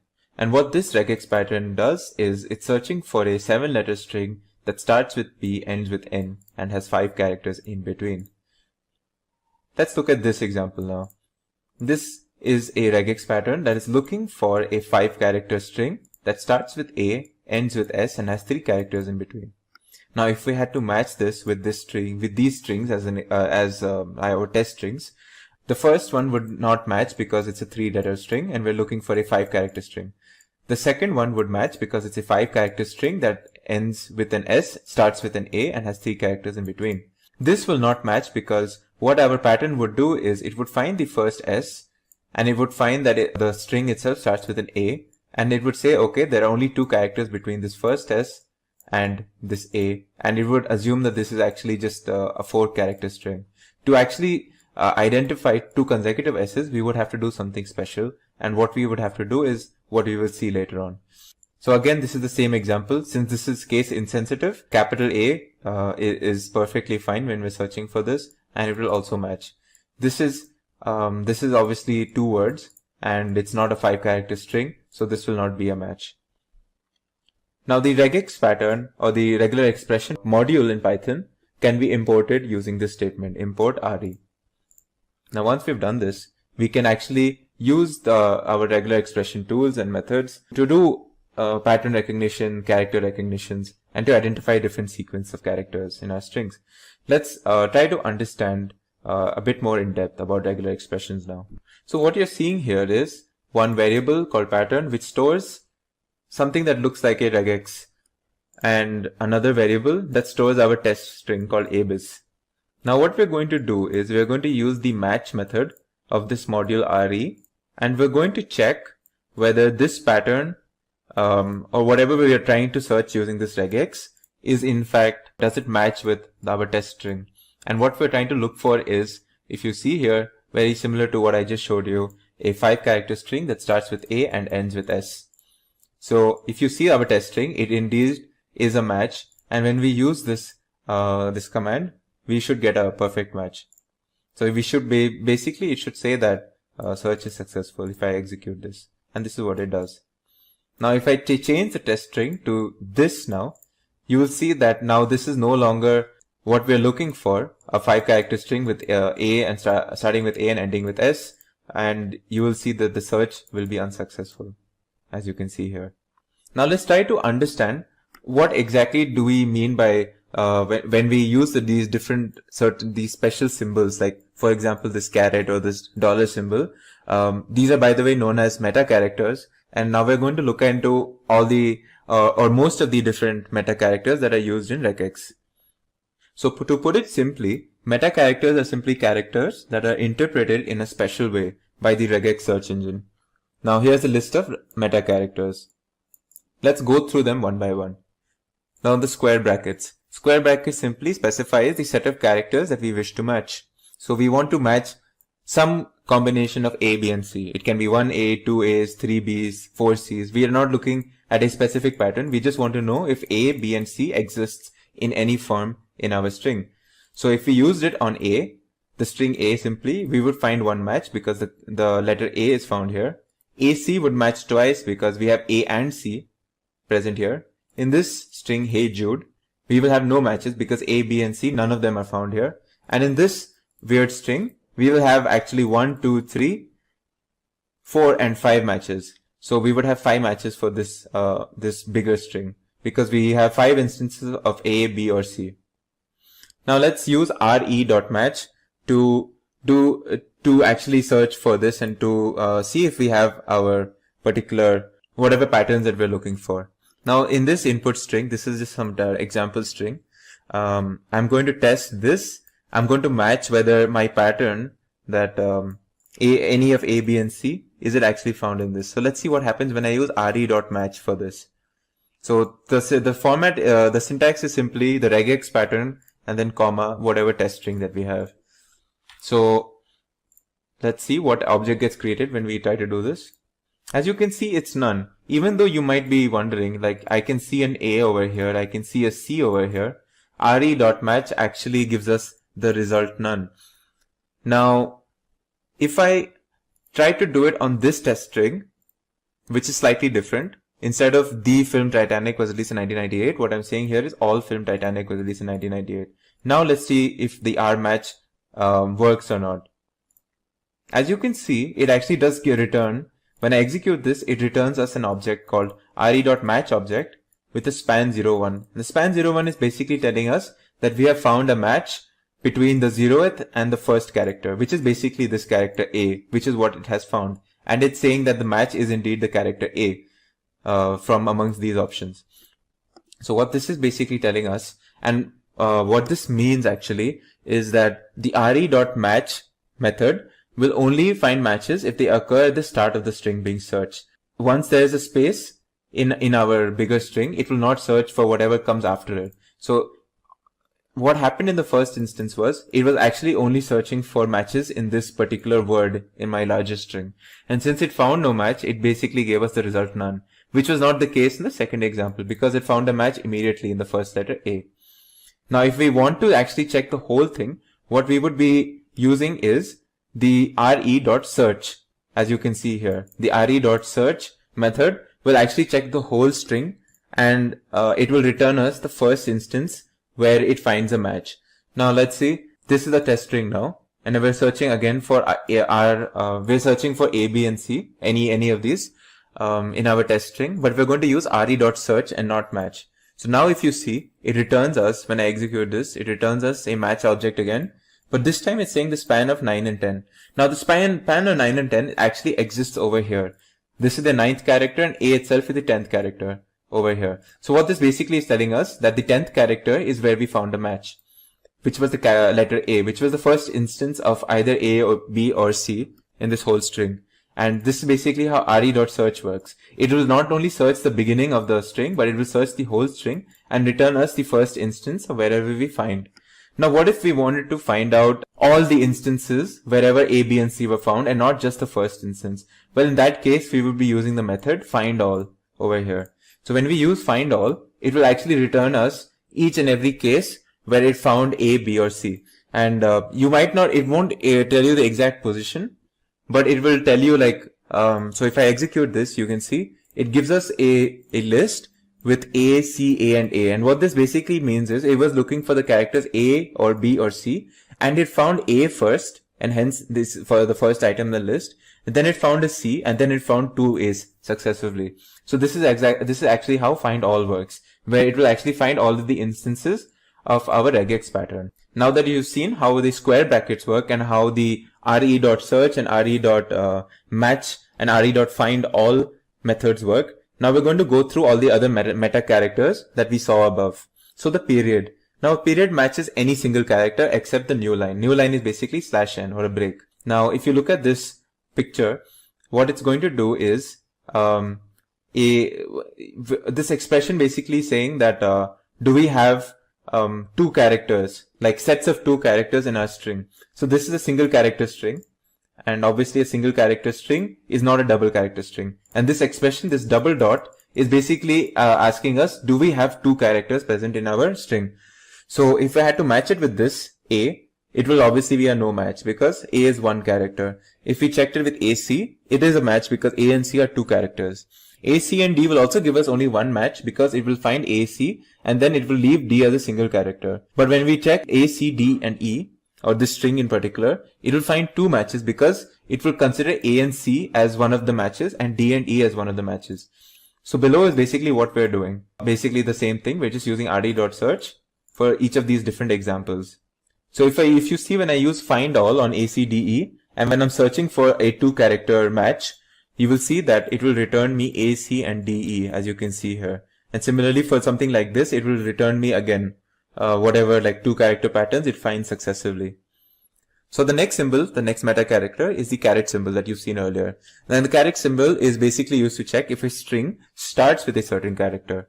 So if you look at this picture, we have two expressions that we're going to check over here. One is checking if A is the beginning of a string, and the other one will check if A is the beginning of the string, but is it followed by B or not. So when we check this, what you can see is the first string will be a match because it's only the character A, and it will match here as well because this string starts with A. but it will not match here because the string starts with B. Now, if I look at this particular expression, you can see that this is going to search for if the string starts with A and is followed by a B. So it will match in this case because it does start with A and is followed by a B, but it will not match in this case even though it starts with an A because it's not followed by a B. So out here is basically us using the re.search to basically find these patterns. The next symbol that we will come across is the dollar symbol. So the dollar symbol that you can see here is used to check if a string ends with a certain character, and we have already seen how this is used in one of the earlier examples. So this is going to check basically this expression will check if the string ends with A. So this string is basically the character A, so it will match. This also ends with A, so it will match. And this particular string does not end with A, so it will not match. And we are going to do that using the re.search over here. So as you can see, it finds a match in the first character itself here. In this case, it finds a match in the last character, but in CAB, there is no match, so it returns us a none. Another example is of the meta characters is star.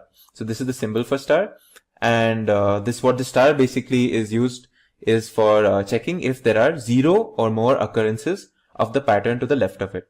So now if you see here, what this will check for is there any form of M and A that occurs before N? And it's very important to note that the N has to follow the A in this case.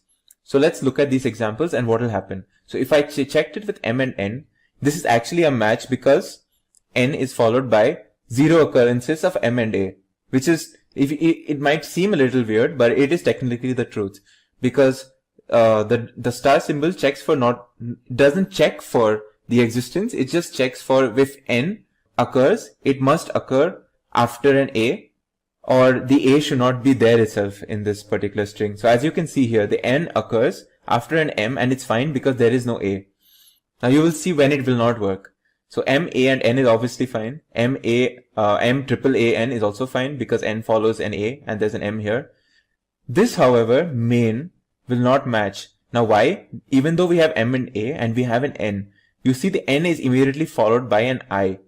N follows an I immediately, or the N is preceded by an I immediately. And this is a no match because the strict condition in the search is that N must precede an A if the A exists. Again, in woman it will match because N follows an A over here. We're just going to use the re.search for these examples that we saw over here in terms of code using the re.search, as you can see here. Finally, we have the next meta character, which is the plus symbol. Yes. So the plus symbol matches one or more occurrences of the pattern left to it. Now this is very similar to what we saw earlier in terms of the star, except now in the plus, the key difference is we're looking for one or more occurrences instead of 0 or more occurrences that we were looking for in the case of star.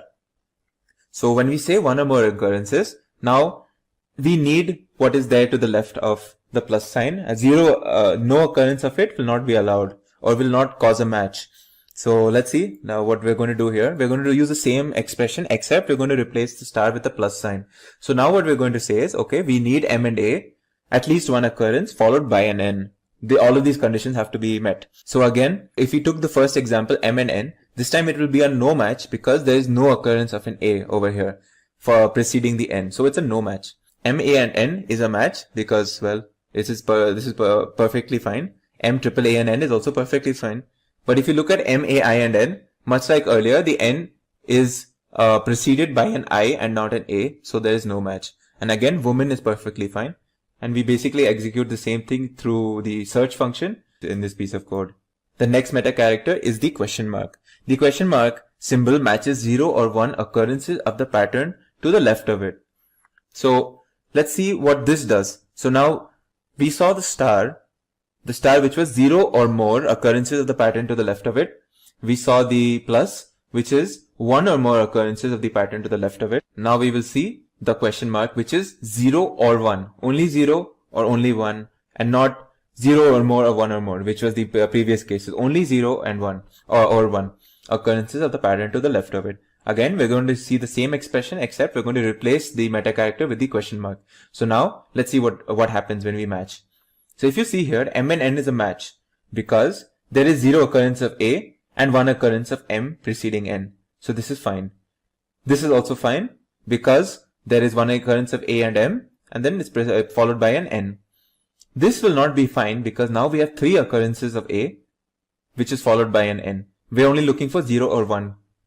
This again, main will be a no match for the same reasons that we have already gone through, and woman will be a match again for the same reasons. And we do the same thing using the search function in this piece of code. The next meta character is the braces character. Now the braces character is interesting because what we're going to do is we're going to see if there are, the typical syntax for a braces is n brace followed by some integer n, comma, integer m, and then close braces. So what this means is we're looking for at least n and at most m repetitions of the pattern left of the braces. Let's see through an example. If you see this expression, we're looking for at least 2 and at most 3 occurrences of the character A in our test strings. So let's see what happens in the first case. We have no matches in this case because this part of the string contains only one A, and even this part of the string only contains one A. We're looking for at least 2 and at most 3. This part will contain one match, the second example, because the second part of the string actually contains 2 A's for two repetitions of A's consecutively. But this in the third example, you can see both the strings actually contain matches, so we get 2 matches because, as you can see here, there's 2 A's here followed by 3 A's here. Now when we look at this particular string, let's look at what happens now. So what we're going to find is that this thing is perfectly fine. So we have 2 occurrences of A, but now we have 4 occurrences of A. But what the search engine is going to recognize is these first 3 A's, and it's going to see, okay, so there are 3 occurrences of A and I already have a match. It's not going to consider this 4th A in the search. It will just look at the first 3 and it say, okay, there are 3 A's and my match is fine. So again, there are 2 matches in this case. Again, we're going to use the search function initially, and you can see in each of the cases there is a match except for the first case, which is this case. Now let's see the find all option and see what happens when we do the same thing using find all. So when we use find all, it basically gives us each of the instances where the match has occurred in each of these lists. Now let's try to use a slightly more complicated example where we combine different meta characters and we create a more sophisticated expression that we want to search in our test strings. So if you look at this expression, what we're looking for is 0-9. Now a dash symbol is valid in Python using regex because what this basically tells it is that it's looking for either 0, 1, 2, 3, 4, so on until 9. Basically any of the digits. We're looking for any of the digits from 0 to 9. And we are going to check if at least 2 and at most 4 occurrences of digits, if they are there or not in our particular code. So let's see what are the matches that happens when we use it on test strings. So if you use it on this string, you can see it will find one match. This particular part of the string where it says 1, 2, 3. So this is 3 occurrences of digits, so it's fine. Now when we look at this whole string, 12 and whatever this is, you will see this will not find a match here. This obviously will not because these are characters. But if you look at this part, it will find matches in terms of the first 4 and then 7 and 3, the next 2. 1 and 2 again, there are no matches because there's only single occurrences of digits. We're looking for at least 2 and at most 4. So if I use a find all, you will see like what all it will return. So for the first test string, what it's going to return me is, it's going to return me 1, 2 and 3 as you can see here. But now if you look at this test string, it's going to return me 12, it's going to return me 3, 4, 5 and 6, it's going to return me 3, 4, 1 and 2 but not 7 because we're looking for at least 2, and then it's going to return me 4, 5, 6 and 7 followed by 8 and 8 as you can see in this list over here. Now if we use curly braces with only one digit, it's basically telling the search engine that we want exactly so many repetitions of the preceding whatever expression that we have. So when we do this example, for example, we are basically saying that we want x followed by a dash, and the dash has to occur at least 3 times in our particular expression, and then it should be followed by an x again, which will not match in this case because there are only 2 dashes, and it will match in this case because there are exactly 3 dashes, and it will again not match in this case because there are 4 dashes. As you can see here, none followed by an object match followed by none. Next we move on to the alternation meta character. And as the word suggests, alternation is basically looking for some alternate form of A and B. So A should be followed by B, and basically this pattern has to keep going on. So in the first string over here, this pattern will not match. In the second string over here, we will have a match because we at least find an A, even though there is no B. But this is still considered a match because we did find an A at least. Over here we'll have 3 matches because we have A followed by a B followed by an A again. So if we did a regex expression for this, we would basically find these many matches for each of these examples. The next meta character is the group. Now a parenthesis is basically used to group subpatterns. So let's look at an example to understand what we mean. Now if you look at this complicated expression, what this means is that I want some form of x and z. The x and z have to occur together. But before that, what I want is some form of A following B following C. Some sort of alternation between A, B and C. So this part, as you can see here, is kept in a parenthesis because I want this whole condition to basically occur before I find an x and z. So let's look at what happens here. In the first case, we don't have a match because this parenthesis condition is not being met. X and z is preceded by a space, or basically the A and B is followed by a space. So if the space didn't occur, we would actually find a match, as you can see in the next example. Here you can see A and B occur. Basically this initial condition is met, followed by x and z. So there is one match. So it's fine for us. Now if you look at this slightly more trickier one, what you can see is we have 2 matches in this case. First an A followed by x and z, and then we have C, A and B. Now this is perfectly fine because we are looking for a B followed by an x and z. We're looking for either of these things. We're looking for some form of alternation of these things followed by an x and z. And we can get that over here. We get B followed by an x and z. So you'll get 2 matches in this case. Now let's go through the concept of grouping constructs. Now that you've seen many meta characters, you've seen how parenthesis works. Let's look at grouping constructs. So grouping constructs break up a regex in Python into sub-expressions or groups. And this serves 2 purposes. One is the grouping part, which basically says that a group represents a single syntactic entity. And any additional meta characters apply to the entire group as a unit. And then there's the capturing part, which basically tells us that some grouping constructs also capture the portion of the search string that matches the sub-expression in the group. And you can retrieve captured matches later through several different mechanisms. So let's look at basically what we mean by this example over here. So if you see this expression has a plus sign. So we're looking for, as you know, a plus looks for one or more occurrence. So this will basically check for one or more occurrence of the character R only, because there's no parenthesis as in this example. So this plus is next to an R, and it's going to check for basically whether one or more occurrence of R happens preceding B and A. But if we actually put B, A and R in a parenthesis followed by plus, it will actually check for the entire string BAR, and it will check one or more occurrences of BAR together. So if you look at these 2 examples, when we use this on these examples, you can see that these are fine, like these matches are fine. But if I used this parenthesis, then these would be the acceptable matches. And like BA triple R would not be a match if I use parenthesis, as you can see here. So this is how grouping constructs work and how parentheses work. So look at some other examples. So what this will do is FOO has to be optionally followed by BAR, and BAR must exist together. And this is because we have a question mark here. This question mark symbol tells us that there should be 0 or 1 occurrences. Similarly, this particular complicated expression is checking for one or more occurrences of whatever we saw earlier. Basically, this whole thing is followed by a plus. So we're looking for this whole sequence for one or more occurrences of it. COW is simply just COW. We're looking for this pattern. And this is going to check for 0 or 1 occurrence of COW because of the existence of the question mark preceded by the parenthesis. So hello guys, welcome to this demo part of this video. So here what I will do, I will go to new, then Python 3 file, then here I will give it the name called exploratory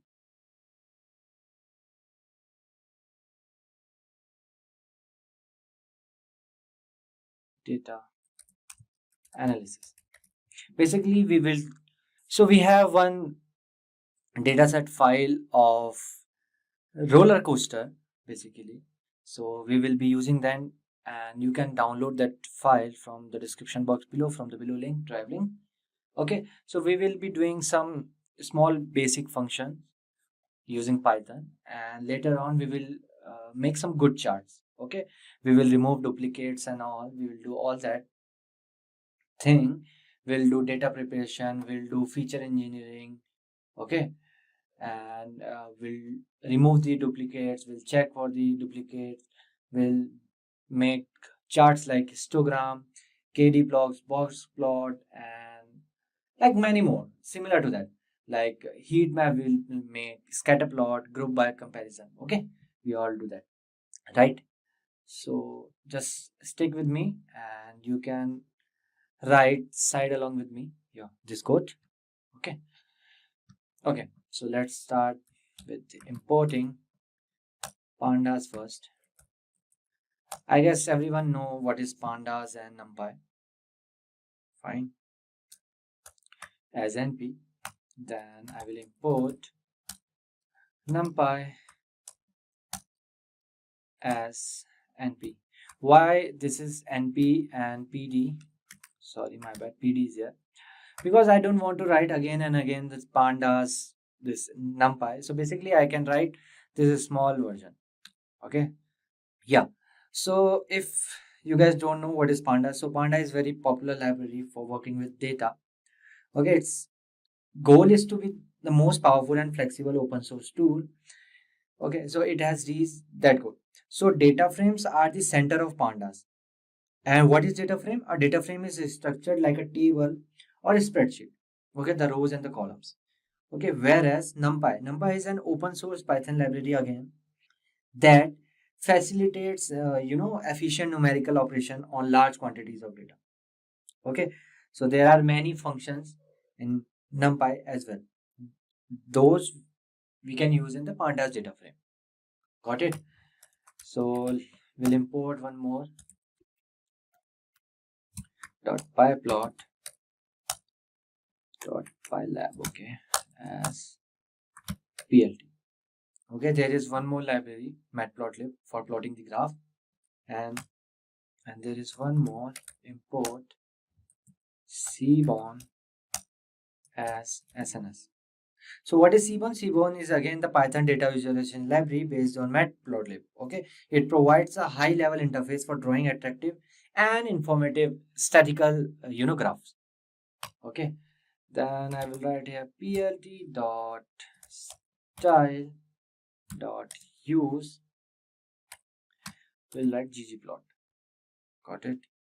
ggplot. Fine. So yeah, let me run it. So what is ggplot? So ggplot is this is an open source data visualization package for statistical programming.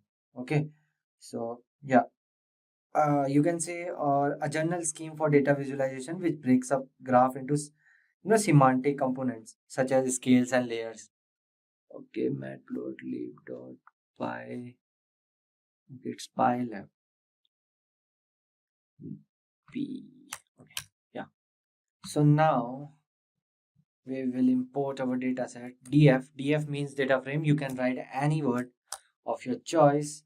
Then pd, again pandas dot read underscore csv, used for reading csv file. Okay, excel files. Got it? Then here I will write my this coaster dot csv. Okay, I'm not writing any path because my this data set is here itself. Coaster this is coaster.csv. Okay, if you have your data set in another location, as in like in C drive, D drive, or whatever, okay, you can give that path. Okay, let me run it. Yeah, so now we will do some data understanding. Okay, we'll see data frame shape, head and tail, data types, and describe like small function we will use. df dot shape. Right. So we have 1087 rows and 56 columns in our data set. Okay, then we will see df dot head 5.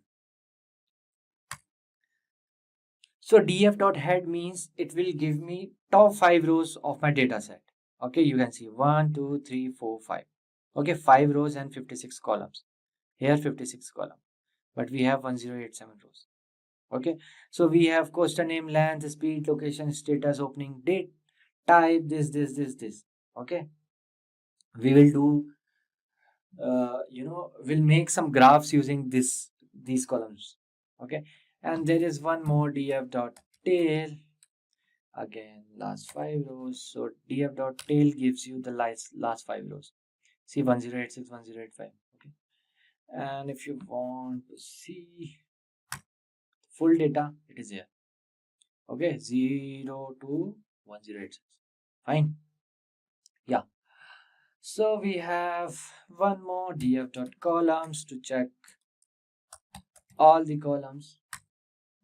See, question name, length, speed, location, status, opening date, type, and these all are my columns names. Fine. So we have one more data types.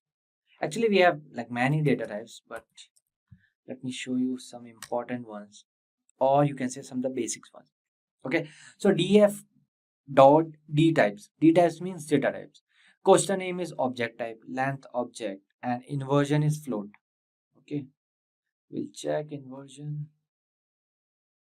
Where's inversion? Yeah, float type. Okay, then everything is object, and year introduces int, numeric one, and latitude float. Okay, so basically we have 3 types: float, int, and object. Okay, then what we will do, let's just quickly check this. Describe. Okay, so what is the count of this inversion? 932. Okay, it won't include any what is it, empty cells. Okay, it won't count empty cells, right? Mean of this particular table, then standard deviation, then mean, minimum value 25%, 70%, 75%, and max. It will describe you all this. Okay, and there is one more df.info to get the info. See, question name 1087 value non-null object, then length 953 non-null. Okay, like this. Yeah, so now moving forward, what we will do, we will do data preparation. Okay, what comes in data preparation? Like dropping irrelevant columns and rows which we don't want. Okay, then second thing is identifying duplicates columns, then third is renaming columns, then we will do some feature creations, right? So if you want to drop a column, okay, how you can drop? So you have to write just df.drop. First I will give here hashtag data preparation. Okay, yeah. So how you can drop a column? Okay, df.drop. Then here I will write opening date, comma, axis equals to 1. Okay, opening, okay, axis spelling is wrong. Instead of this, okay, maybe what is the opening date? Okay, O is capital here. Instead of this, you can use double equals to. Okay, axis is not defined. My bad. So what you have to do, you have to keep this here and you have to keep it here. Yeah. Again, axis is not defined. Yeah, fine. Okay. So as you can see here, first I will show you this. Question name, length, speed, location, status, and opening date is here. Fine. So if you will go here, question name, length, speed, location, status, nothing, opening date is there, right? So this is how you can drop a table. Fine. For a while I'm making it as a comment. Maybe in future upcoming making graph I'll need this. Okay, so yeah, so I will write here df equals to df coaster name, comma, location, then comma, status. Then here I will write manufacturer. Fine. Then again comma. Then I will give here year introduced, then comma, latitude.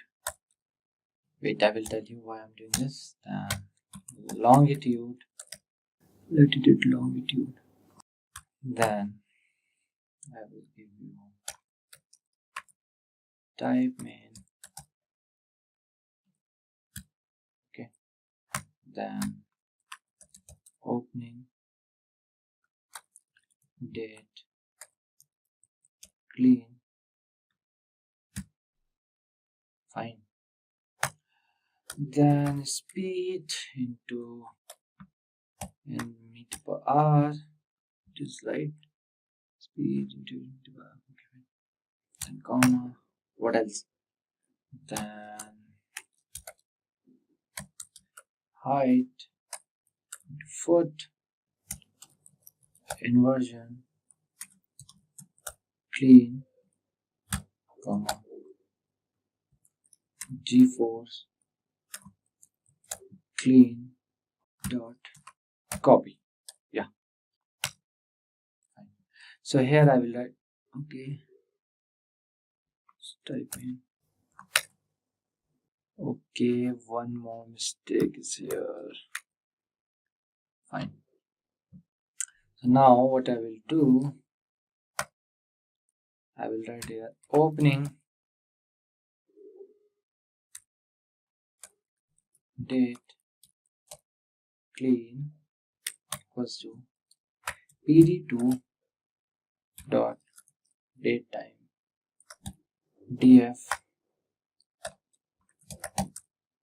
opening date clean. Fine. What happened? So what does this pd dot to date time do? Okay, so it converts argument to date time. Okay, so this function, you can say converts a scalar, array like, or series or data frame, dictionary like, to a pandas date time object. Okay, so now let's rename the columns.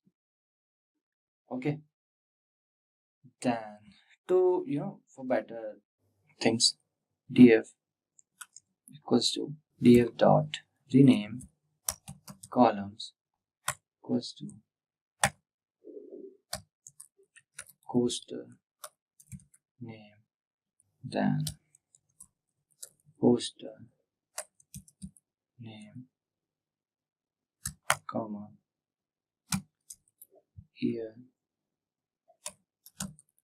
introduced, then year introduced.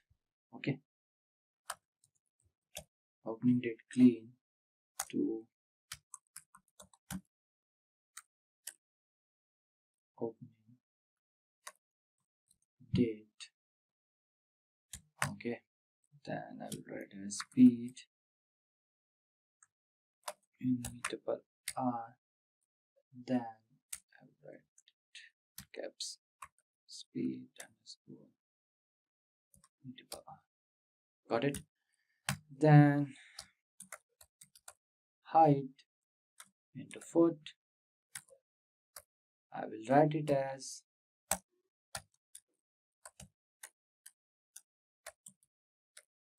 should be capital. So why I'm writing this? Because this is a very good practice as a professional way, as a data analyst or as a business analyst, whatever you are working on machine learning projects or whatever the thing. So this is a good practice. Okay, so inversions clean, then it should be like inversions. Then G-force clean to G-force. Fine. Let me run it. Okay. Now let's check the column. Yeah. So now you can say our column name is changed. Fine. So I will write this NA dot sum. So what does this is NA dot sum do? So is NA function returns a boolean value of true if the value is NaN and the false otherwise, and the sum function returns the sum of the true values which equals to the number of NaN values in the column. So here we have 0 NaN, here same, this status 213, here 217, 5, height foot is 916. Okay, so now what we will do, we will write here df dot location df dot duplicate. I told you in starting we'll duplicate it. Okay, so question name, location, status, okay, it's duplicated now. Okay, so now what we will do, I will check duplicates for the question name. So you can write df dot go loc, then df dot duplicated and subset equals to poster name, then dot head. Okay, head of 5. Now everyone know, right, what this head does. Okay, yeah. So here you can see, so these are duplicate, okay, of the question name, right? Why? Because you can just check the type in bool and all. Fine. So now checking with an example duplicate, let's check df dot query question name is equals to crystal. Now you will get beach cyclone. Okay, I took this crystal beach cyclone. Fine, then run it. So now you can see 39 and 43 are the same. Okay, everything is same. So this one is duplicate. So now what I will do, I will write here, just let me give some space. Yeah, df dot columns, then I will write here df equals to df dot location, then df dot duplicated subset equals to question name, then location, then opening date. Okay, dot reset index, then drop that. Okay,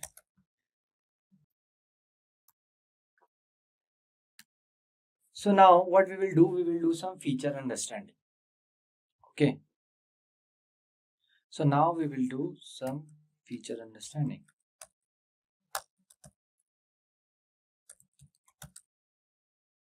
Okay, so in this we will plot some feature distribution like histogram, KD, box plot. Okay, for that I will write here df year introduced. Okay, then I will write value counts. So now what I will do, let's create bar chart.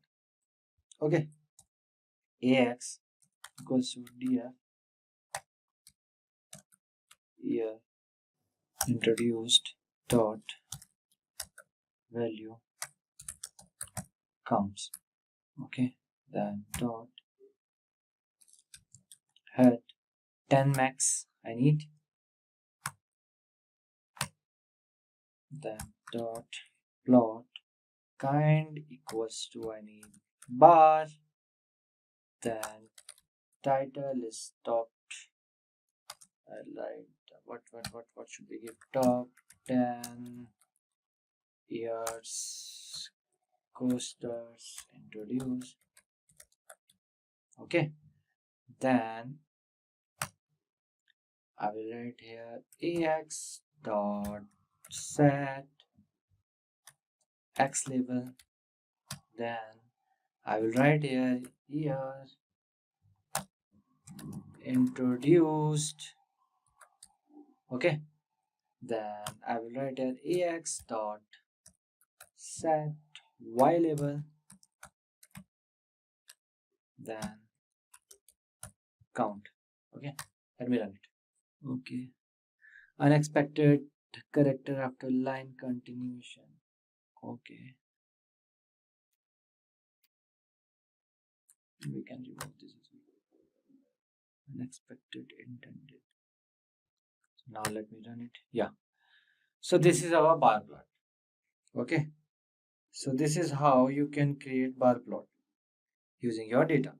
Okay, so a bar plot is one of the most common types of graphics in this data visualization or EDA. It shows the relationship between a numerical and the categorical variable. Okay, so each entity of this categoric variable is represented as a bar. Got it? So now let's do some more. So what let's make a histogram class. Okay, histogram. So for that I will write ax equals to df speed multiple r, then plot kind equals to histogram, then comma I will write bins here. Okay, bins equals to 20, then title equals to coaster speed, okay, meter per hour, then ax dot set x level is speed meter per hour. Okay, forgot to give this. Okay, yeah. So a histogram displays numerical data by grouping data into bins of equal width. So here each bin is plotted as a bar whose height corresponds to how many data points are in that bin. So bins, you can say, are also sometimes called the intervals or classes or buckets. Basically, it's the same. So here for this much is the bin. For this much is the bin. So this is like that. Okay. So now let's create KD plot. So for that, it's very simple. Ax equals to df. Then I can write here speed in meter per hour. Then plot kind equals to KD, comma, then title. I can write anything, coaster speed, then ax dot set x level speed, okay, meter per hour. Yeah. So KD, what does KD means? A kernel density estimate. This plot is a method of visualizing the distribution of observation in a data set, analogs to a histogram. So KD represent the data using a continuous probability density curve in one or more dimension. Okay, in one or more dimension, that curve. Fine. So now let's do some feature relationship. So in this we will make scatter plot, heat map correlation and pair plot. Okay, or we can also do some group by comparison. Fine. So now let's first make scatter plot. Okay, so df dot plot kind equals to scatter comma x equals to speed meter per hour comma y equals to height in foot. Fine. Then comma, let's give the title equals to coaster speed versus height. Fine. Then plt dot show. Okay, some error is there. Speed meter per hour. Okay. Okay, S should be capital and H should be capital. Yeah. So this is scatter plot, speed versus height. This is speed versus height. Okay. If the I can see here height is directly proportional to speed somewhat, because if you can see the 350's speed is then 120 km per hour. No, it's not like that. Okay, fine. So scatter plot identifies the possible relationship between change observed in two different sets of variables. Here the variables are height and the speed. Okay, it provides a visual and the statistical means to test the strength of relationship between two variables. Fine. Now let's make one more to give you better idea. Okay, with legend. Now I will show you with sns dot scatter plot, then x equals to speed meter per hour comma y equals to height into foot feet, whatever you can say. Then hue will be there, then year introduced. Okay, then data equals to df, then ax equals to set title, then coaster speed versus height, then plt dot show. Yeah, so now you can see, so this color, the light color, let me zoom it. Okay, so this color we have some here which are introduced in 90s. Okay, and this color which are introduced in 1925, and these color which are introduced in 2000. Okay, so you can see like this as well. So now let's make pair plot. Okay, it's look amazing. So let me write sns dot pair plot, then df comma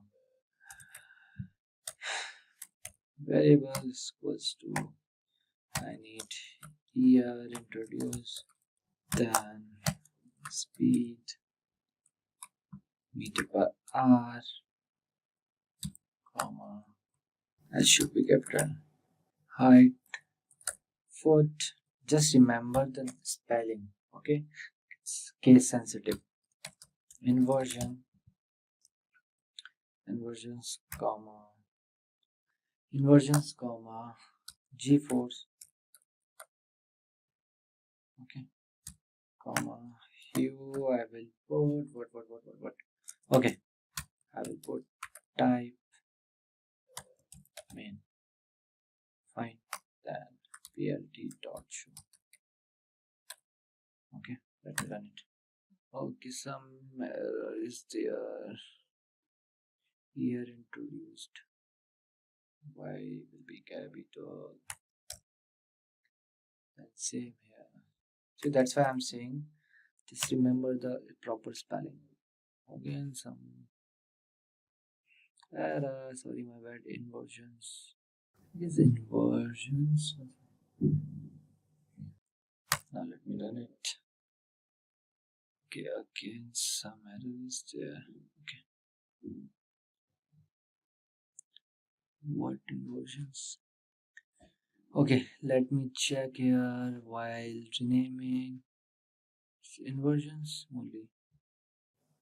Okay, fine. Inversions. Let me paste here, but nothing changes. Let me check again. Okay, some error is there. Wait. So yeah, you can see it's running fine. So after this, what I will do? So what is the pair plot? So pair plot function allows the user to create, then an axis grid via which each numerical variable stored in the data is shared across the x and the y, okay, in the structured column. So this is how the type in wood, other and steel. This red one is wood, other are the blue one, and the purple are the steel one. Okay, the different format. Okay, now let's create the last graph, which is heat map. Okay, so let me write df correlation equals to df here introduced comma speed meter per hour comma height into foot. Again it will be the same, comma inversions comma g-force, then drop NA, then correlation. Okay, df underscore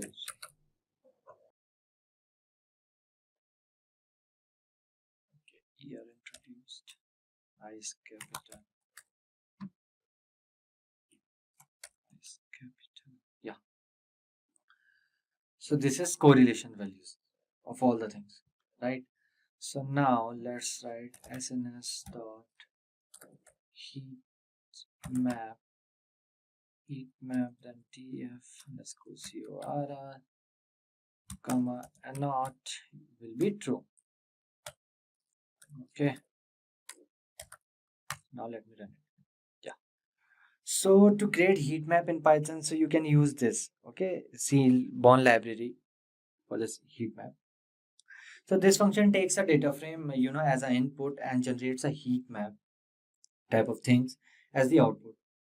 Okay, so this is how you can perform EDA using any data set, or you can show your data or insights with a beautiful representation using graphs and all like this. Fine. Web scraping is a powerful technique that allows you to automatically extract data from website, turning the vast amount of information available online into something you can easily analyze and use. Whether you are gathering data for research, building a dataset for machine learning project, or just curious about how websites work behind the scenes, web scraping is an essential skill to have in your toolkit. On the other hand, Python is one of the most popular programming languages for web scraping, thanks to its simplicity and the wealth of libraries available. In this video, we will explore how to use Python to scrape data from websites, and we will dive into practical examples using Python libraries like request and beautiful soup to fetch and parse web content. But it's not just about the code. Web scraping comes with its own set of challenges and ethical considerations. We will talk about how to scrape responsibly, respecting the rules set by websites, and ensuring that your scraping activity don't negatively impact the sites you are collecting data from. So by the end of this video, you will have a solid understanding of how to start scraping data from the web using Python. Whether you are new to programming or looking to add web scraping to your skill set, this video will give you the knowledge and tools you need to get started. So let's jump in and see how Python can help you unlock the full potential of the web. So here I am using this Google Colab for the web scraping. Okay, you can use your own like Jupyter Notebook, Visual Code Studio, anything. Okay, so here I will write web scraping using Python. Okay, then here first you have to install some libraries like request, and you have to install beautiful soup, and you have to install that pandas, because we will create one data frame and we will save it, then we will check our data. Okay, and you can install some basic Python libraries like NumPy and all that. Okay, so here first I will import request. Okay, then I will write from PS4 import beautiful soup. Okay, soup. Then I will write import pandas as PD. Fine. Then now what I will do, okay, let's see what is this request and all this. So request is an HTTP client library for the Python programming language. So request is one of the most downloaded Python libraries. Okay, with like over 2000, not exactly 2000, sorry, 200 or 300 million monthly download. Okay, so what it does, it maps the HTTP protocol onto Python's object-oriented semantics. And here, beautiful soup. So beautiful soup is a Python package for parsing the HTML and XML documents, including those with malformed markup. It creates a parse tree for documents that can be used to extract data HTML from HTML, which is useful for web scraping. Let me run it. Here, our second step will be define the URL and the headers. Okay, URL and the headers. So URL, okay, from where you want to extract your data. So I will write here Simplilearn, then this. Okay, let's open this PMP certification. Okay, let's cut it. Yeah. So here I will write this. And headers equals to. So these are the headers. Okay. So like in which device or you are working on, which browser you are working on. So these are for the headers. So now what I will do, I will send a GET request to the Simplilearn page. Okay, to this URL. For that, right, let me write this, sending GET request. Okay, here write response equals to requests dot get, then URL comma headers equals to headers. Okay, let me run it. Okay, working fine. So now let's check if the request is successful or not. For that, if response dot status code equals to 200, then soup equals to beautiful soup. Okay, then response dot content comma HTML dot parser. Okay, here, so here I will write codes titles. Why? Because here I'm initializing the list to store our titles or whatever the things are. Okay, basically the data. Okay, why I'm writing course here? Because this is again course page, that's why, nothing else. Okay, here I will give the empty list. So now we will find all course titles based on the actual HTML structure. What is HTML structure? You have to go to the page, right click, then inspect. Okay, according to this, HTML structure means what is the class name, what is the, this PMP certification is which heading, H1 heading, H2 heading, which heading it is. Okay, so let's see which heading it is. Okay, this PMP certification training H1 heading. Okay, just remember H1 heading. So here I will write for course info dot find or H1. Okay, then title equals to course text dot strip. Okay, then here I will write course titles dot append title. Okay, now what I will do, I will check if any data was extracted before it not. Okay, I will write if course titles. Here I will create a data frame, df equals to pd dot data frame. In this I will write course title. It will be our that column name. So for I will write it course data. Okay, then course titles. Okay, then here I will write df dot to CSV, then just create Simplilearn.csv. Okay, so our data will be saved in this Simplilearn.csv. Okay, CSV. Fine. Here what I will do, I will write index equals to false. Print data, and data is saved in CSV, Simplilearn.csv. Fine. So here I will write else print web page.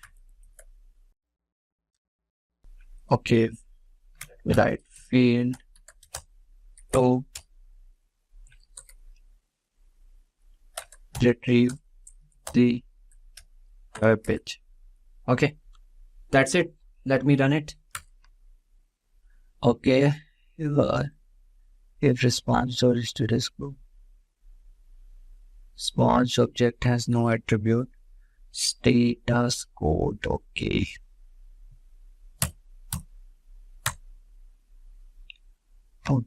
title, it is text. Some minor spelling mistakes are there. Okay, df dot field. Sorry, my bad. Again. Okay, sorry. D will be capital, F will be capital. Yeah. So now you can see data is saved in Simplilearn.csv. So what I will do, I will write data equals to, everyone know how to read CSV in Python. read underscore CSV. What was our file name? Simplilearn.csv. Okay, let me copy paste, run it, and then find data. Okay. PMP certification training data is fetched. Okay, here you can see H1 we gave, and that's why PMP certification training came. Let's take what's in H2. Okay, in H2 there is leading premier PMI partner, something is there. Okay, I will change here H1 to H2, then I will write. Okay, fine. See, leading premier PMI. Okay, let me make it big. Yeah, so now you can see course data we mentioned. So if you will see, this H1 didn't come. Why? Because we have mentioned H2. That's why. So these all are the H2. Okay. So what is this? I don't know. Okay. This is a time series graph. This is Google Colab thing. Okay. So this is how you can literally retrieve your data from any website. Okay. Just remember that some websites don't give you access to their, for their scraping, just like Amazon don't give. So you have to use at that time API. And this is not ethical also to use someone's data. Okay. Without asking or whatever you guys. So as you can see, I'm using Jupyter Notebook for the Python. Okay, so here what I will do, I will go to new and the Python 3. Okay, so here first I will rename it to Pandas for data analysis. Okay, then rename it. Okay, so already everyone know Pandas is a Python library that provides extensive means for data analysis, right? Data scientists often work with data sorted in the table formats like .csv, .tsv or XLX.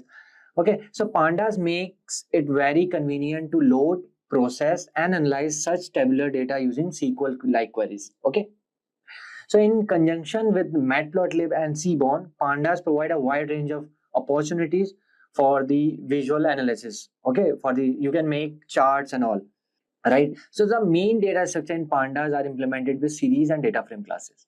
So now let me import NumPy first, okay, as NP. Then I will write import Pandas as PD.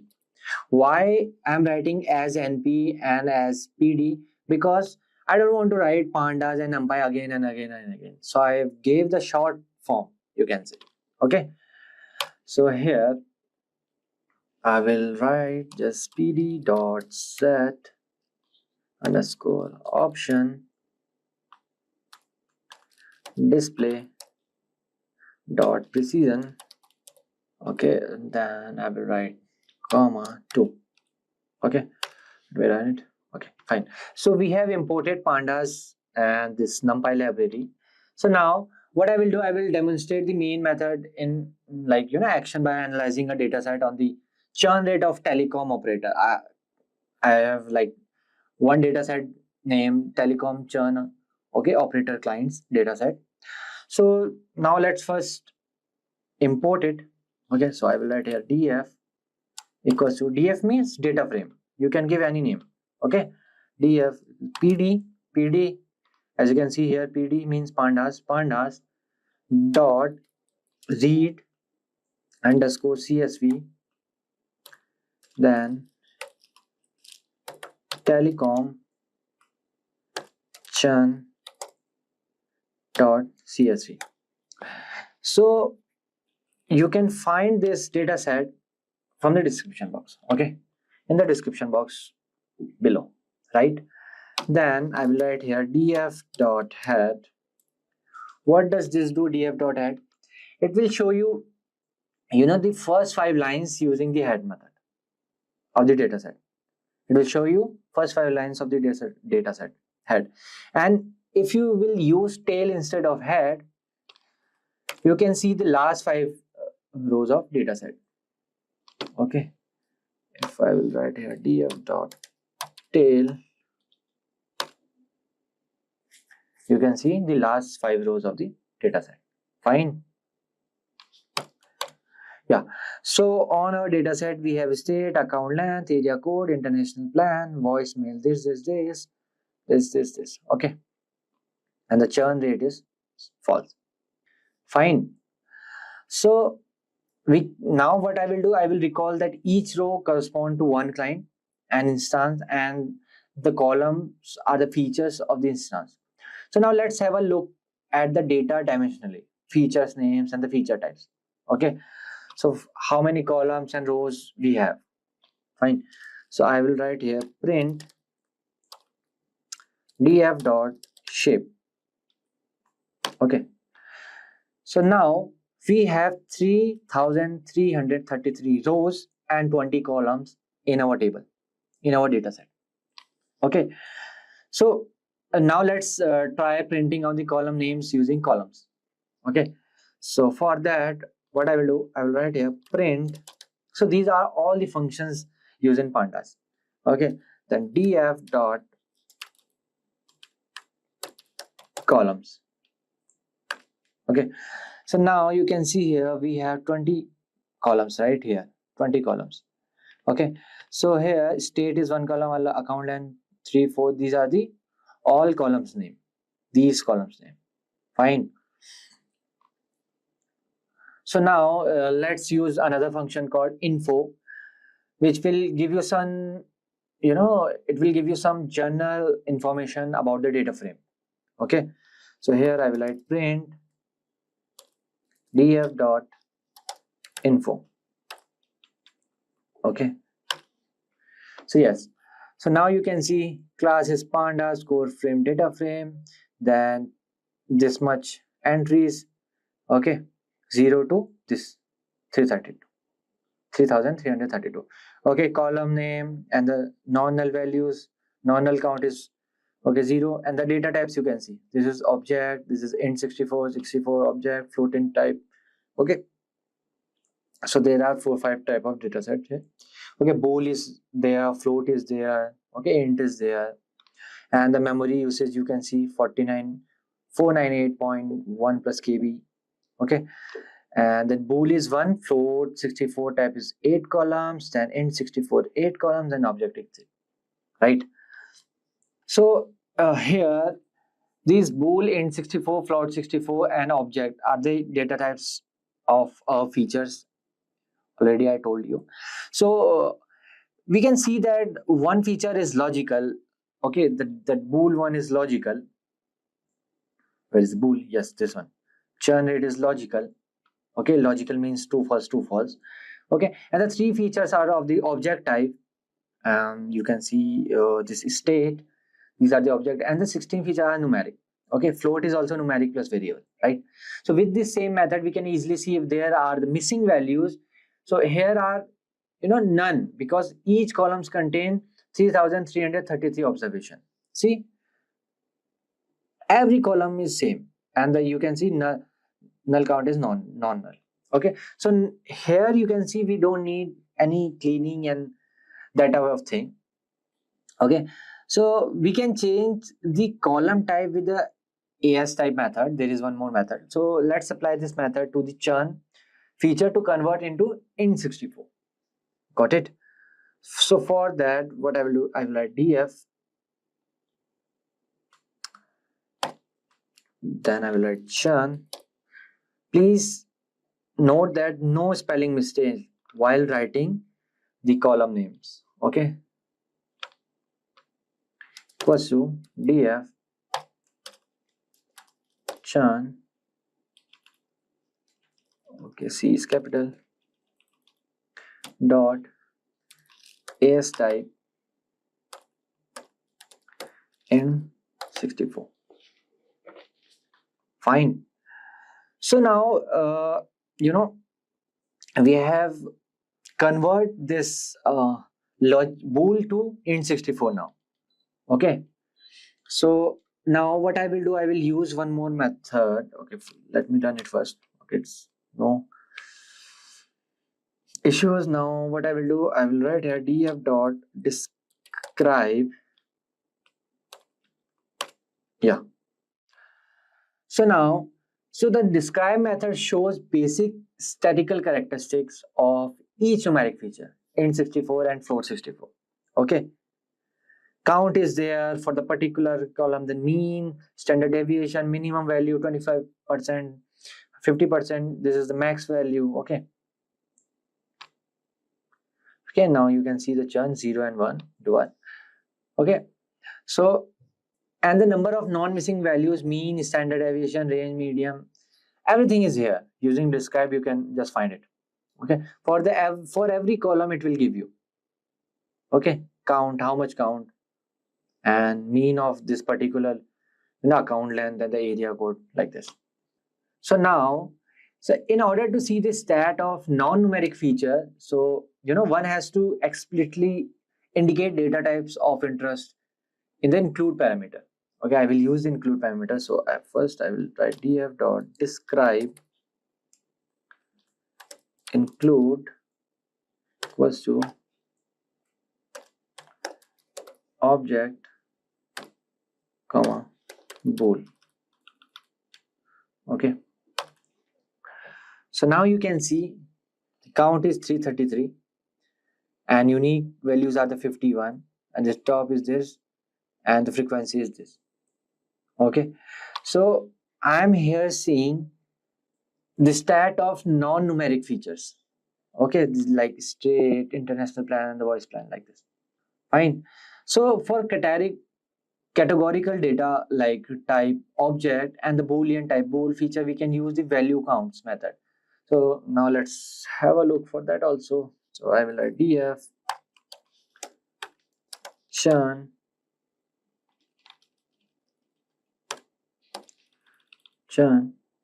dot value counts.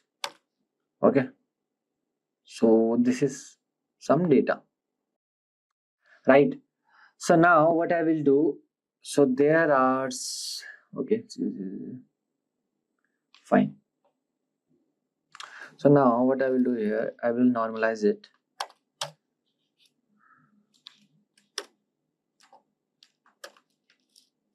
Churn dot value counts normalize equals to true. Okay, so we have 2850 users out of 3033 are loyal. Their churn value is 0. Okay, and to calculate fractions pass normalize is equals to true, I have did that to the value count function. Okay, so here you can see 0 and the 1 value counts, right? So now let's go for the sorting data. So what is sorting? So a data frame can be sorted by the values of one of the variables like columns. So for example, we can sort this table by total day charges using ascending or in descending, right? So now I will do here df. Okay, first let me write here sorting. Okay, df dot sort values by equals to total day charge ascending equals to false dot head. Dot head means I want to see the top 5 rows. Okay, so now what I did, total day charge. Okay, total day charge I have sorted in this. Ascending equals to false means I have sorted into the descending order. Okay, and the top 5 rows are this. Okay, 59 is the maximum, 59.64. Fine. So now, like, we can also sort by multiple tables, so in one go. Okay, so let me do it. Df dot sort, same thing I have to write, values by equals to churn. Okay, let me write this.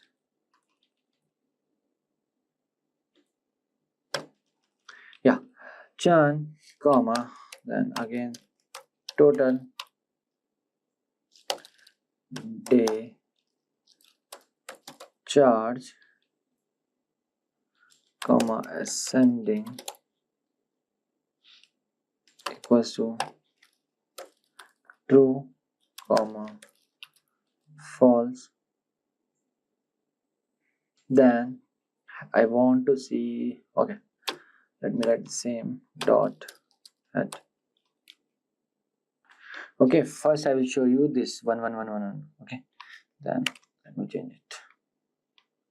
See, it's sorted now. Fine. So these are the top 5 as per these 2 columns, churn and the total data charge column. Okay, so now we will perform some indexing and retrieving data. So a data frame can be indexed in a few different ways. Like to get a single column, you can use data frame name. Okay, and so now let's use this to answer a question about the column alone. So let's take one question like, what is the proportion of churned users in our data frame? Okay, proportion. Okay, df dot, we will do simply, we have to find the mean. I will write churn dot mean. That's it. Okay, so 14.5% is actually a quite bad for a company, such as a churn rate can make the company go bankrupt, right? So Boolean indexing with one column is also very convenient. So the syntax is, I will write here df, then again df churn equals to 1, then dot mean. Okay, so here what I am finding is what are the average values of numerical features for churn user. Okay, see, account length just ignore this warning. Okay, so account length is 102.66, area code is this, right? So now what I will do, I will find one more thing. So like we will find how much time, like in average, do churn users spend on the phone during daytime. Okay, df then churn equals to 1, then total day in minutes. We have this column, right? I hope so. We have this column, total day minutes. Okay, fine. Yeah, dot mean. Okay, so how much time an average churn user spend on the phone during daytime is 206. Okay, almost 207. Okay, so now let's take one more question, like what is the maximum length of international calls among loyal users? Okay, loyal user means where churn is 0, like who do not have the international plan. So here for that I will write df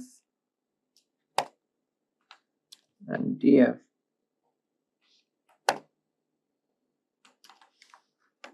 churn equals to 0. Here I will write and df, okay, I will, okay, international plan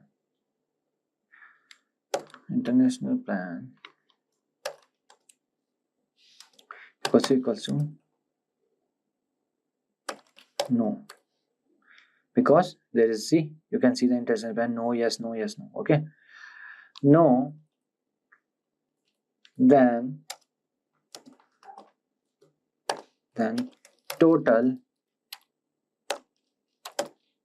international minutes. Okay, this, okay, for the confirmation let me copy it and paste. Okay, no issues. dot maximum value. Yeah, so 18.9. Okay, so 18.9 is the maximum length of international calls among loyal user, whereas churn is 0 who do not have the international plan.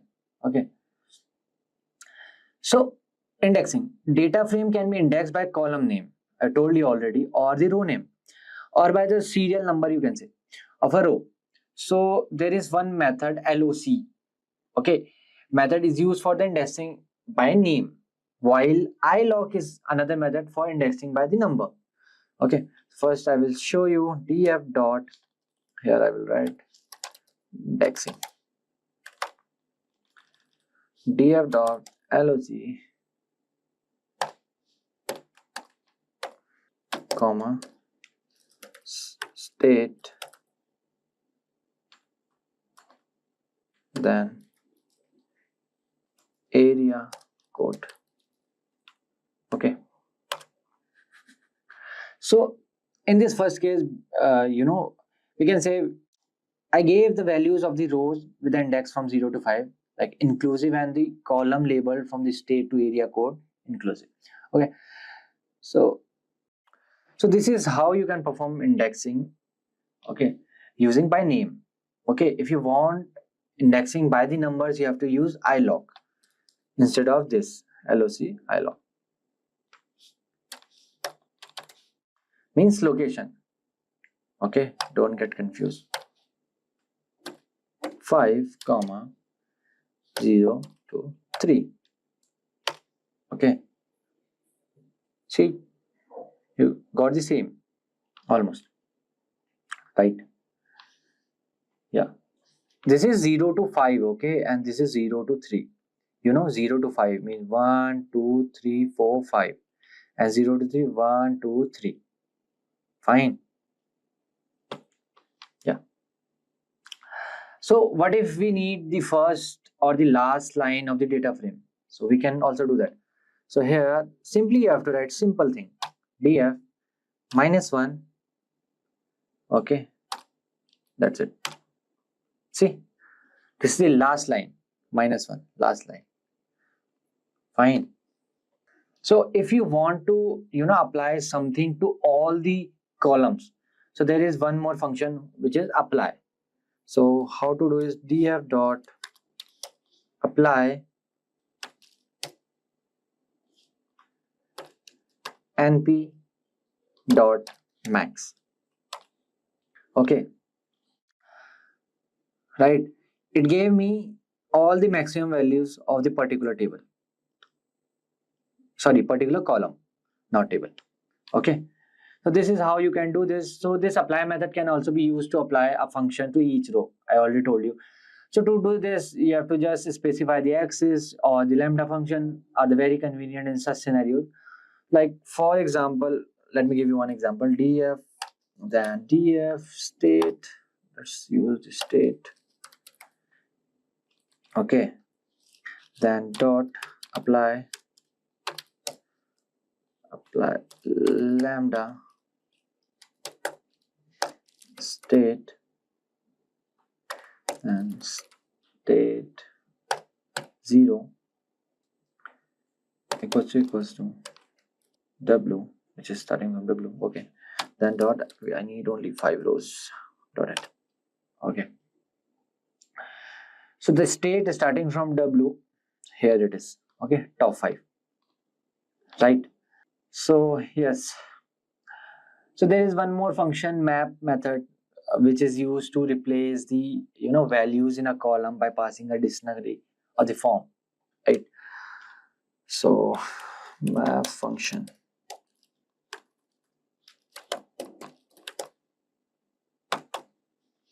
d equals to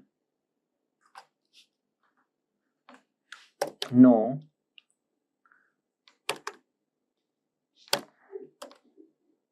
okay, it is false, then yes is true,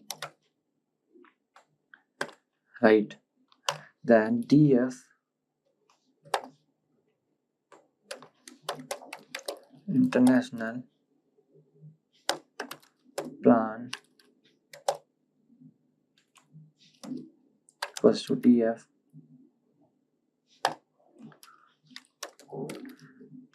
international plan dot map d. Okay, df dot head. Fine. Okay, there is some international plan. Okay, p is small. That is why I was saying, please write it carefully. Yeah. Okay, so this is the map function. Okay, so wherever there is no or yes, okay, so I have mapped it to the true false, right? Okay, see here you can see international plan, yes no yes no yes no. I have marked yes to false. And okay, why different? Because the series is different. Okay, here I have performed different thing. The numbers, just check the number. Okay, 0 1 2 3 4, right? Df dot head. Let me write this. So now let's compare. Okay, why it's coming? Because I have already performed that thing.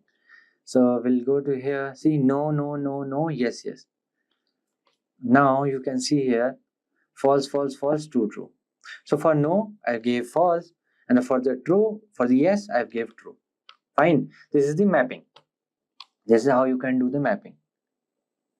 Okay, so now let's do df equals to, same thing can be done using replace as well. There is one more function. Okay, let me give you the name. Stack replace.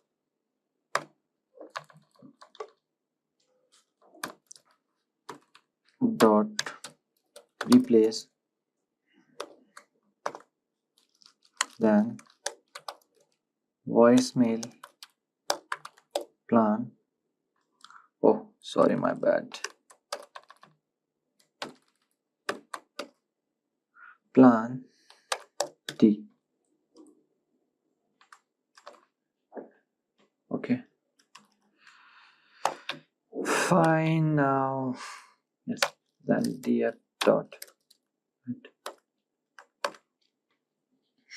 Okay. So what I took, voicemail plan. Right? Same. See, true, true, false, false. Because here, if you will see, I have write D. D equals to this. Again, you have to write no to false and yes to true. The same I used here, D. No need to write again and again. Fine. So now let's see how to do grouping. Okay. So first, the group by method divides the grouping columns by their values. Okay. First, let me write this grouping. Okay. So here I will write columns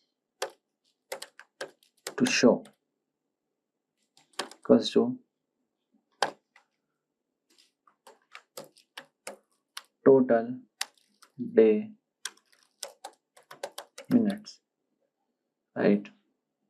Comma total if minutes, comma total night minutes. Okay, then df dot group by, then here I will write Chan, then here I will write columns to show dot describe percentile. Fine, where is it's empty. Fine, there is error. Df dot group by Chan by can different describe got an unexpected keyword argument percentile. Okay. Fine. It will be percentiles. Yeah. So this is how you can do the group by with a churn. Okay, so what I did, so let me explain the steps. So first, the group by method divides the grouping columns by their value. Okay, then they become a new index in the resulting data frame. Then column of interest are selected, column to show, this column to show. Okay, so if column to show is not included, all the non-group by classes will be included. Finally, one or several functions are applied to obtain the groups for selected columns.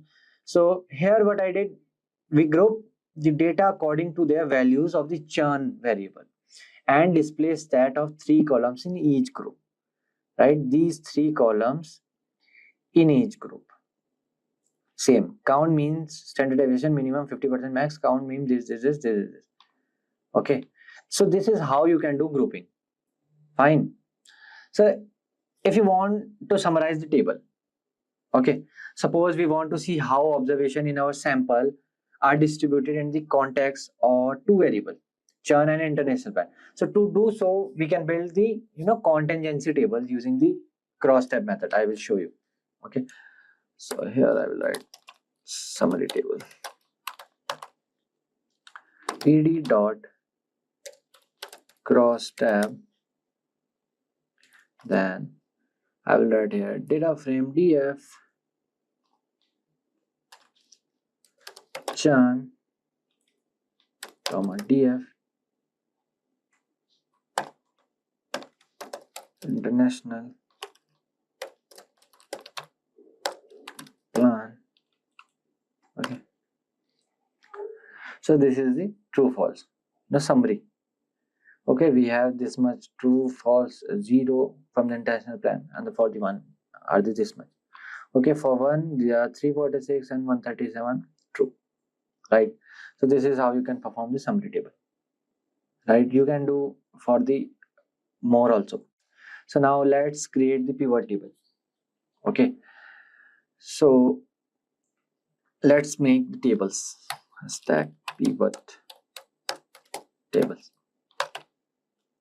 Okay, pivot tables. Fine. So I will add df dot pivot table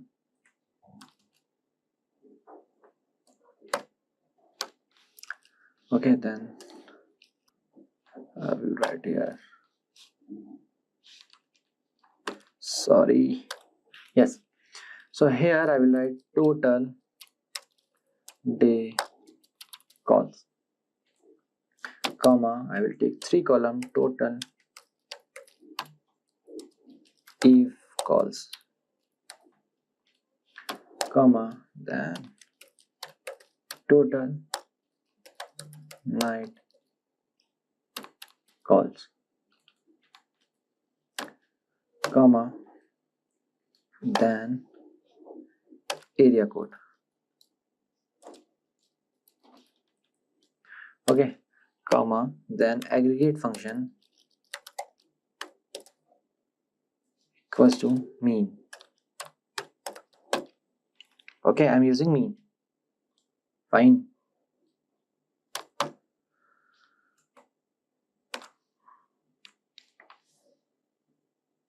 So this is pivot, you got the area code and the mean of particular this thing. Right. So data frame transformation. So let me explain you first this pivot table. Okay, before moving forward. So this so now we can see the most of the users are loyal and do not additional services. Okay, international plan or the voicemail. So this will resemble pivot table to those familiar with Excel and non, of course. Okay, so here the values are the list of variables to calculate stat for, and the index, okay, a list of variables to group data by. Okay, area code. Okay, and the aggregate function is what stat we need to calculate for the groups. Like we can use sum, mean, minimum, maximum, okay, something else. Okay, so here I have used the mean, right? So now let's predict the telecom churn. Okay, so now let's see how the churn rate is related to the international plan feature. So we will do this using cross tab contingency, already saw, and also through visual analysis with Seaborn. I've already told you with Matplotlib and the Seaborn, Pandas is crazy. Okay, so here I will write predicting telecom churn.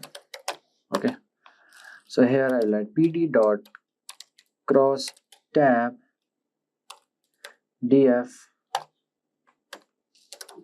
churn.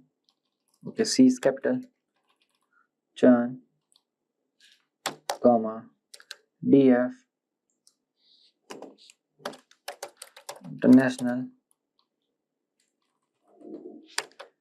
international plan, comma, margin equals to true. Okay, sorry, my bad, it's margins. Yeah, okay, we got the pivot table here using cost tab. So I will import here, import matplotlib for the charts. Matplotlib dot pyplot as plt. Then I will import Seaborn.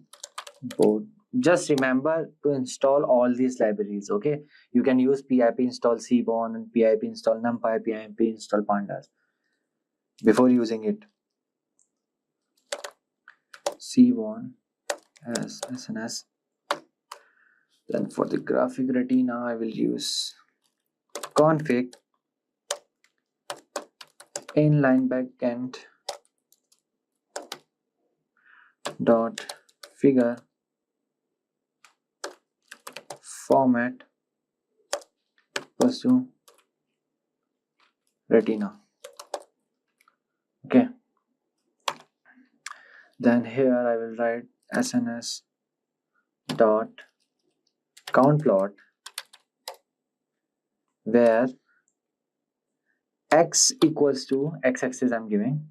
Okay, international plan, comma, let's set the hue equals to churn, then comma, data will be df. Okay, see, we have the counting of using international plan, and the hue is churn. Okay, 0 and 1. Fine. So we can see that the international plan, the churn rate is much higher, which is an interesting observation. Perhaps the large and the poorly controlled expenses with international calls are very conflict. Okay, so now let's take a look to another important feature, which is customer service call. Let's also use to to make the summary table first. So for that I will do here pd dot cross tab df churn, comma, df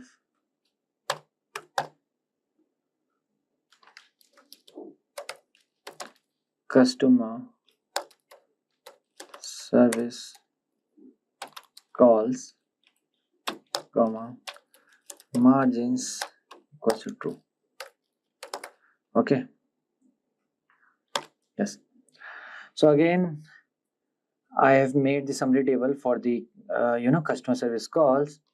So now what I will create SNS dot count plot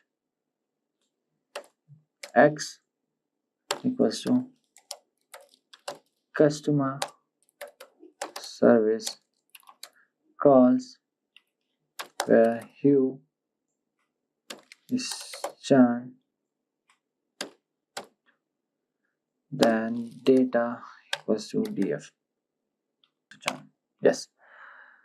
Okay, so this is how you can create the charts using pandas and the Seaborn. Fine. So therefore predicting that the customer is not loyal, churn equals 1 in the case of when the number of calls to the service center is greater than 3 and the international plan is added. Okay, so this is how you can do data analysis using Pandas. Okay, Imagine you're building a powerful backend system that can seamlessly handle requests, process data, and serve responses, all while staying organized, scalable, and easy to maintain. Sounds exciting, right? That's exactly what we'll be doing in this tutorial. Now, in this tutorial, you won't just know how to build a REST API with Flask, but you'll also master structuring it the right way. So guys, watch this video till the end if you want to learn more about it. Now guys, before moving ahead, let us try to understand about REST API. So REST stands for Representation State Transfer Protocol. It is a kind of a web service that basically allows clients like web apps and mobile apps to interact with the server using HTTP methods. Now, you would be dealing with methods like get, post, put, delete. Now, if I talk about get method, guys, so get is all about retrieving a data, okay? And if you want to use post HTTP method, it means like we'll be creating any new data. Similarly, if you talk about put, then this given method updates the existing data. Suppose, for example, you have this data along with you, which you just recently entered using the form, and in which you entered your name, ID, and your given designation. Now, suppose I want to send a HTTP request where I want to change this data, the current designation, to something else. So, for the same purpose, you'll be using put as a given request. So, in this way, you could also do it, and definitely you will have one more option to delete it. So, delete is also one of the HTTP verbs, okay, basically HTTP method, which is going to delete the data from the given database. So guys, basically REST APIs are commonly used in web development, backend systems, and microservices. Now, we will outline our project. We'll be using a layered structure to create our given projects for this API tutorial. And we'll be using Python's backend framework, Flask, to do the same. So as you can see all over here, I have created this folder Python REST, under which you could see that I have these subfolders: controllers, models, repository, services, init.py, and app.py. Now, let's try to understand the role of each of the given folders. So, as you can see all over here, that in this given folder, we have app.py, which is basically the main entry point. So, this will be the entering point of our application. So, this given file is going to initialize our Flask app. It is going to register the controllers, okay, whenever our server starts. Then we have the controller file, okay. So basically in this file, we are going to define our API endpoints with the help of those methods that we discussed, like get, post, put, and delete. And this given layer will be responsible for handling all the user requests, and it is going to send the appropriate response based on that. Then this given controller layer is going to call our business logic layer, okay, which is basically the service layer to process that given data. Think of this as a front desk of your API. It receives requests and directs them to the right department. If I talk about service file, then in this, we are going to implement the core logic of our application, which is going to call the repository layer, okay, to interact with the databases. And it is also going to validate and process data before sending it to the controller. This is where the actual decision making happens. It ensures that data flows correctly between controller and repository. Now, I hope so you have got a brief idea about these files. So we have one left file, init.py. Now, this is a given file which is going to make each directory like controller, services, repositories, model act as like a Python package. So it is basically required for importing modules properly. Now, you could see this is a given folder structure, and I would recommend you to use this folder structure for basically, creating organized code, easier maintenance, scalability. And each component has a specific role. You can maintain it will be very kind of easier maintenance. You can modify one part without breaking, everything. And the scalability is also there. Easily, you could add new features without cluttering the code. Now let us try to understand what is there in our models folder. So here we have file name item.py. This file is going to define how our items are structured in our application. So you can see all over here we have created a class item. this defines a class item that represents an item. And then you could see we have written def init self, item ID, name, description, and we have binded all these variables all over here. Just like that we do create a constructor in Java, and similarly we use this dot given field name to bind it, so that the particular thing could be what kind of behavior could be occupied in that object. So similarly, we could see that init is a constructor in Python, which basically initializes the item within it. So here we have item ID, which is a unique identifier. Then you have a name. For example, you could put name as laptop. Then you have description, where there is the description of the item. And finally, you have def to dict self. And then you are returning the ID, name, self.name, description, and self-description. So basically, this converts the object into dictionary or a JSON format, so it can be returned as an API response. So you would have got a brief idea of what we are exactly doing in our model class. Okay, so we are defining all the parameters that our given API will be returning, or what given data that will be adding to the post request. Now, after you have created your model, it's always a good activity to go to your services class. Okay. Now, before moving to the services, let us go all over here and try to understand. So you could see that we are using an instance of repository all over here. Now, what happens, guys? So basically, after creating your model, it's always a good practice that you should go to your repository, write a code in the repository. So let us try to understand our repository first, okay? And then after that, you create your business logic. So basically, all over here, you could see we are importing our models.item, importing the item all over here. Then we are creating a class called item repository. Okay. Then you could see we are doing self.items, which is basically storing items in a memory like a dictionary. So dictionary is acting as a database. Then we have put self.counter equals to 1, which is basically going to generate unique items IDs. Okay. And then you could see we have created def create self name description, and then we are using item string self.counter name description. So basically this given piece of code creates a new item object with auto incremented ID, and it adds to the dictionary with self.items. Okay. Now there's another method called def get all self, which basically returns all the items as a list of dictionaries. Okay. So that's one thing you should remember. Then what we have all over here in this piece of code, def get by ID, self item ID, item equals to self.items.get the given ID, and then you are returning in the form of dictionary. If item is there, then return, otherwise do nothing. So basically it retrieves an item by its ID and it returns none if the item doesn't exist. So you have got a brief idea regarding the get by ID. Okay.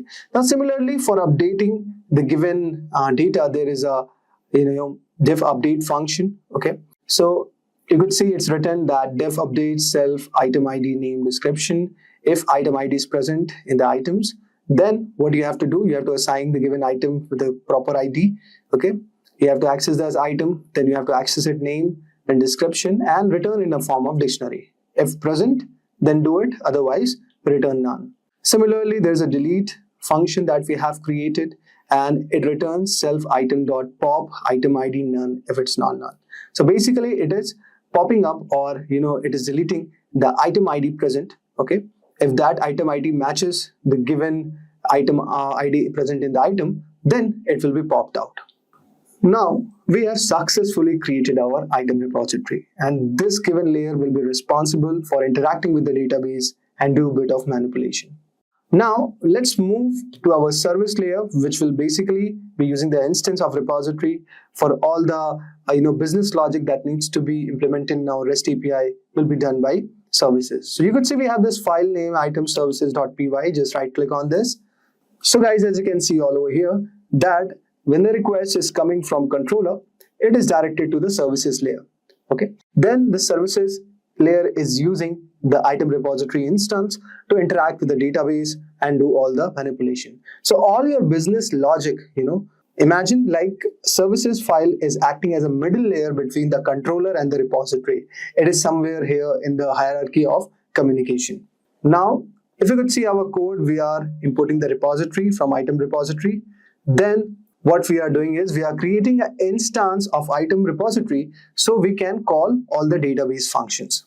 Now, you could see in this line that we are doing the same thing. Now, in the next, we are creating a method def get all items, and we are using the instance of the repository and calling the method get all, okay, which we have created in the repository.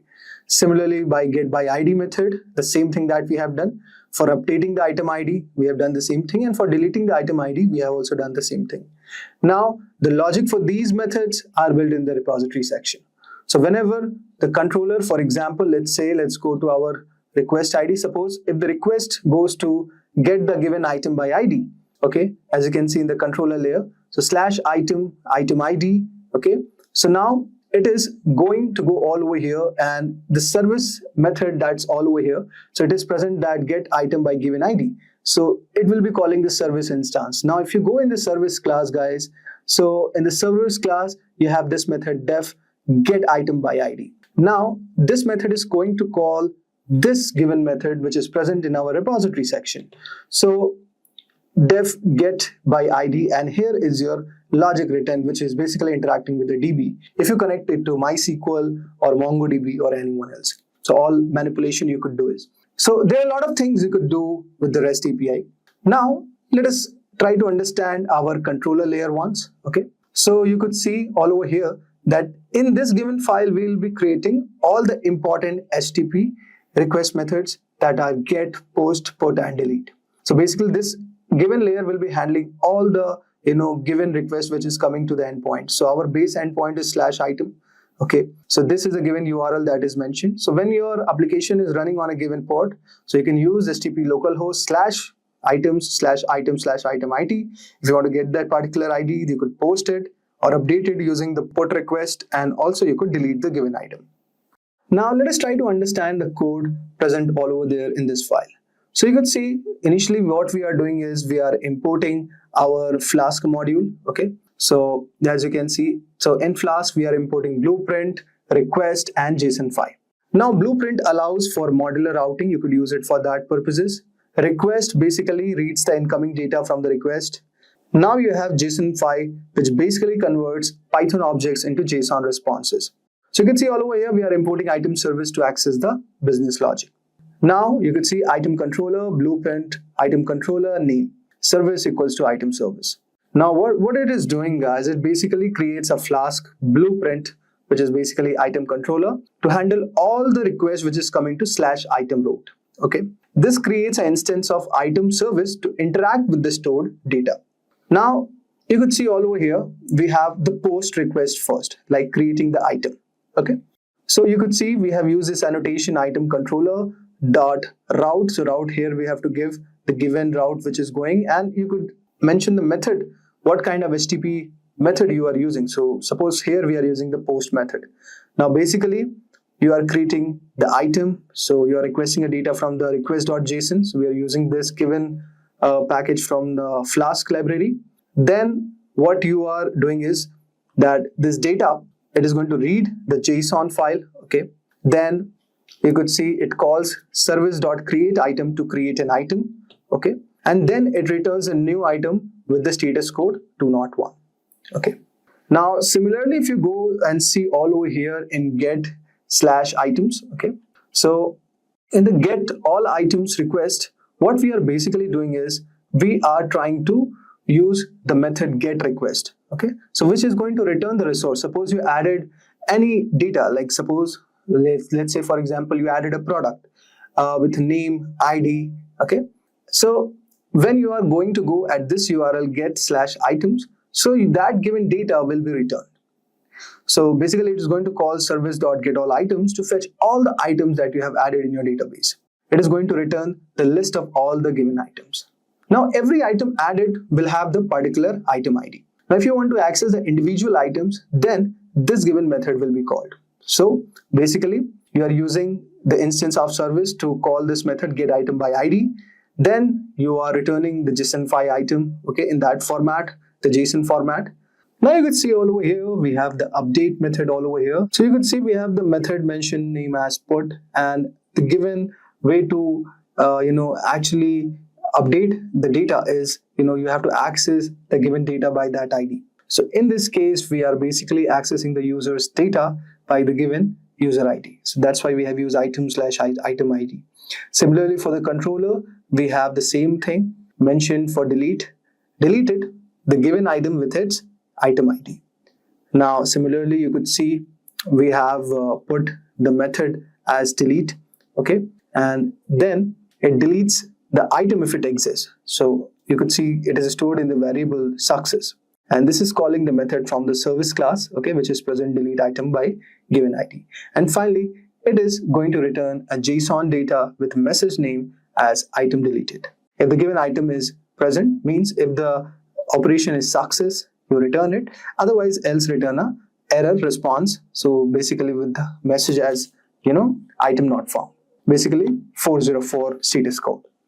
So this is how our controller is designed in this project. You would have got a brief idea what, packages we are using from the Flask library, okay, and how our given layers are actually working and interacting with each other. So there is a lot of dependency management going on in this REST API, okay. So that's it, guys. So we have created all those things. So guys, you can leave init.py is empty right now because we are not doing the package level imports in this. So this code looks pretty much fine. This project structure looks good.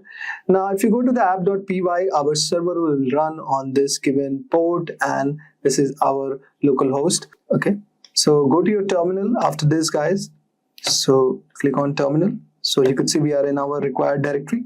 Now type the name of your given file, okay, and try to run it up.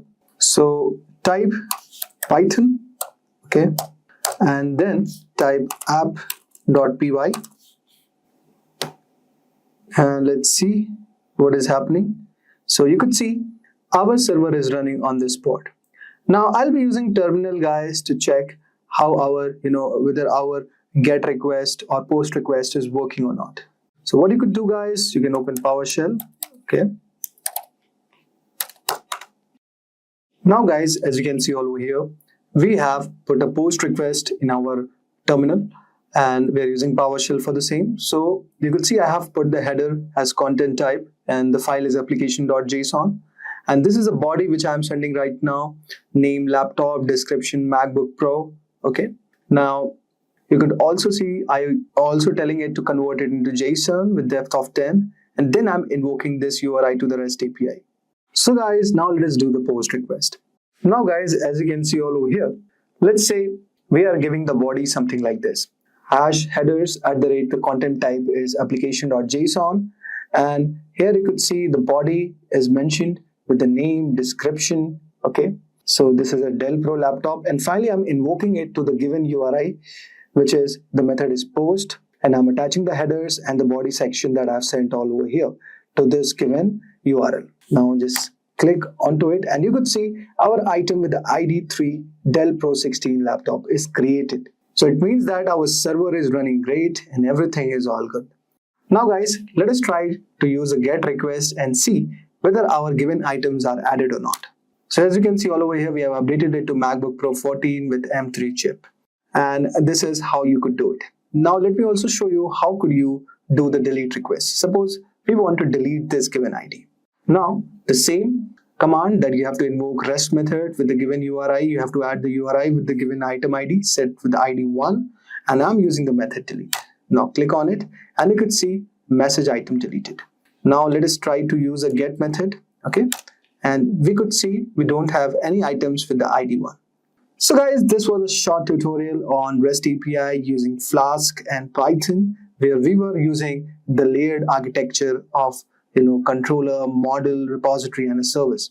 Today we are talking about must-have Python AI projects and how to build them so that can really help you sharpen your skills and stand out in the growing field of artificial intelligence. So let's quickly see what is Python. Python is one of the most popular programming languages for AI because of its simplicity and the powerful libraries it offers, like TensorFlow, Keras, and PyTorch. Building projects using Python is a great way to get started if you want to break into the AI industry. Whereas artificial intelligence is transforming industries like healthcare, finance, and even entertainment. Companies are now looking for experts who know how to apply AI to real-world problems. In this video, we will explore beginner level to advanced level projects. So these projects are designed to give you hands-on experience in building intelligent systems, analyzing data, and even automating tasks. So without any further ado, let's get started. So let's start with beginner level projects. So number one, we have fake news detection using machine learning. So in today's world, fake news is a major concern, causing misinformation to spread rapidly across social media and news platforms. Detecting fake news is crucial to maintaining the integrity of the information we consume. So these projects aim to build a machine learning model that can identify fake news articles by analyzing their textual content, by learning from existing datasets of real and fake news. The model will be able to classify articles into these two categories, thus assisting media outlets and social media platforms in reducing the spread of misinformation. This project is perfect introduction to natural language processing (NLP) as it involves text data manipulation, feature extraction, and supervised learning. It can also be adapted for real-time use on website or social media platforms to flag suspicious articles and provide more reliable information to users. So now let's see how to build this. In this, first step is data collection. Use dataset like LIAR or fake news net that can contain label, real, and fake news articles. You can find dataset from the Kaggle. The second step is pre-processing. Clean the text by removing stop words, punctuation, and special characters. Tokenize and stem words using NLTK or spacing. The third step is feature extraction. Use TF-IDF or bag of words to convert the text into numerical data for machine learning models. The fourth step is model training. Train a classifier like logistic regression, naive Bayes, or random forest on the dataset. The fifth step is evaluation. Evaluate the model using accuracy, precision, recall, and F1 score metrics to determine how well it classifies fake and real news. Tools you can use is NLTK, Scikit-learn, and Pandas. Skills you will gain from this are text preprocessing, NLP, classification models. And if you want to make us video on this project, please comment down below. In number 2, we have image recognition using CNN. Image recognition is one of the core applications of deep learning and computer vision, used in a variety of industries ranging from healthcare to autonomous vehicles. This project will guide you through building an image classifier using CNNs, a deep learning architecture designed specifically for image recognition tasks. The goal is to create a model that can accurately classify images, such as differentiating between cats and dogs. By working on this project, you will gain a solid understanding of the fundamental concepts of CNNs, such as convolutional layers, pooling, and activation functions. This project not only introduces you to the basics of CNNs, but also teaches essential skills like image preprocessing, dataset handling, and model evaluation, which can be applied to more advanced computer vision projects in the future. So now let's see how to build this project. In this project, first you have to import dataset. So use a dataset like CIFAR10 or Kaggle cats versus dogs with labeled images. The second step is pre-processing. Resize, normalize, and augmented images using libraries like OpenCV or PIL to prepare the dataset. The third step is model architecture. Design a basic CNN model with convolutional, pooling, and fully connected layers using Keras or TensorFlow. The fourth step is training. Split the dataset into training and validation sets and train the CNN model to classify images. The fifth step is model evaluation. Use accuracy, precision, and confusion metrics to evaluate how well the model predicts the correct class label. Tools you will use in this project are Keras, TensorFlow, OpenCV, Pandas. Skills you will gain after doing these projects are image preprocessing, CNN architecture, model evaluation. And if you want to make us video on image recognition using CNN, please comment down below. Second, we have intermediate level projects. In this first, we have AI-based recipe recommendation system. Recommendation systems have become an integral part of modern digital platforms. From e-commerce website suggesting product to users to streamlined services recommending shows and movies. So in this project, you will build a recipe recommendation system that suggests dishes based on the ingredients a user has on hand. This project demonstrates how recommendation algorithms such as content-based filtering and collaborative filtering can be used to provide personalized suggestions. You will also learn how to pre-process data and clean textual data, such as ingredient lists, and implement a machine learning algorithm to match user inputs with recipe databases. This is an excellent project for understanding how recommendation systems work and how they can be applied in various industries, from food tech to personalized content recommendations. So now let's see how to build this. In this project, first step is data collection. Use web scraping tools like Beautiful Soup to scrape recipes from websites, or use datasets like Recipe1M. The second step is pre-processing. Normalize and clean ingredient data by standardizing ingredient names and handling missing values. The third step is recommendation algorithms. Implement content-based filtering and collaborative filtering to recommended recipes. Content-based filtering matches ingredient list, while collaborative filtering uses user preferences model. Fourth step is model training. Use cosine similarity to match user-provided ingredients with recipe ingredient in the dataset. And the next step is interface and tools. So create a simple web interface using Flask where users can input ingredients and receive recipe recommendation. Tools you will use: Beautiful Soup, Pandas, Scikit-learn, and Flask. So you will gain skills like web scraping, data cleaning, recommendation systems using this project, by doing this project. And if you want to make us video on this project, please comment down below. Number 4, we have chatbot with sentiment analysis. Chatbots have transformed how businesses and services interact with users, providing 24/7 support and personalized responses. In this project, you will build a conversational chatbot that can analyze the sentiment behind user inputs and respond accordingly. By incorporating sentiment analysis, the chatbot will not only understand the content of the user's messages, but also the emotional tone, such as whether the user is happy, frustrated, or neutral. This allows the chatbot to adjust its tone and responses to improve user satisfaction. For example, a chatbot could offer a more empathetic response if it detects a negative sentiment. This project will give you hands-on experience in building a conversational AI system while learning how to integrate machine learning techniques like sentiment analysis. The skills you develop in this project can be applied to customer service, healthcare, education, and more. So now let's see how to build this project. In this project, the first step is chatbot framework. Use tools like Dialogflow or Rasa to build a conversational chatbot capable of handling various user intents. The second step is sentiment analysis. Integrate a sentiment analysis model using pre-trained models like Eda or BERT. The third step is conversational flow. Adjust the chatbot's responses based on the sentiment, positive, negative, or neutral, detected in the user's input. The fourth step is integration and deployment. So build an interface, website, or messaging platform where users can interact with the chatbot in real time, and deploy the chatbot on a website or app, allowing user to engage with it and receive sentiment-aware responses. So you will use tools in this are Dialogflow, Rasa, Vader, Transformers, Flask. And you will gain skills like sentiment analysis, chatbot deployment, conversational AI. And if you want to make us video on this project, please comment down below. So now let's see some advanced level projects.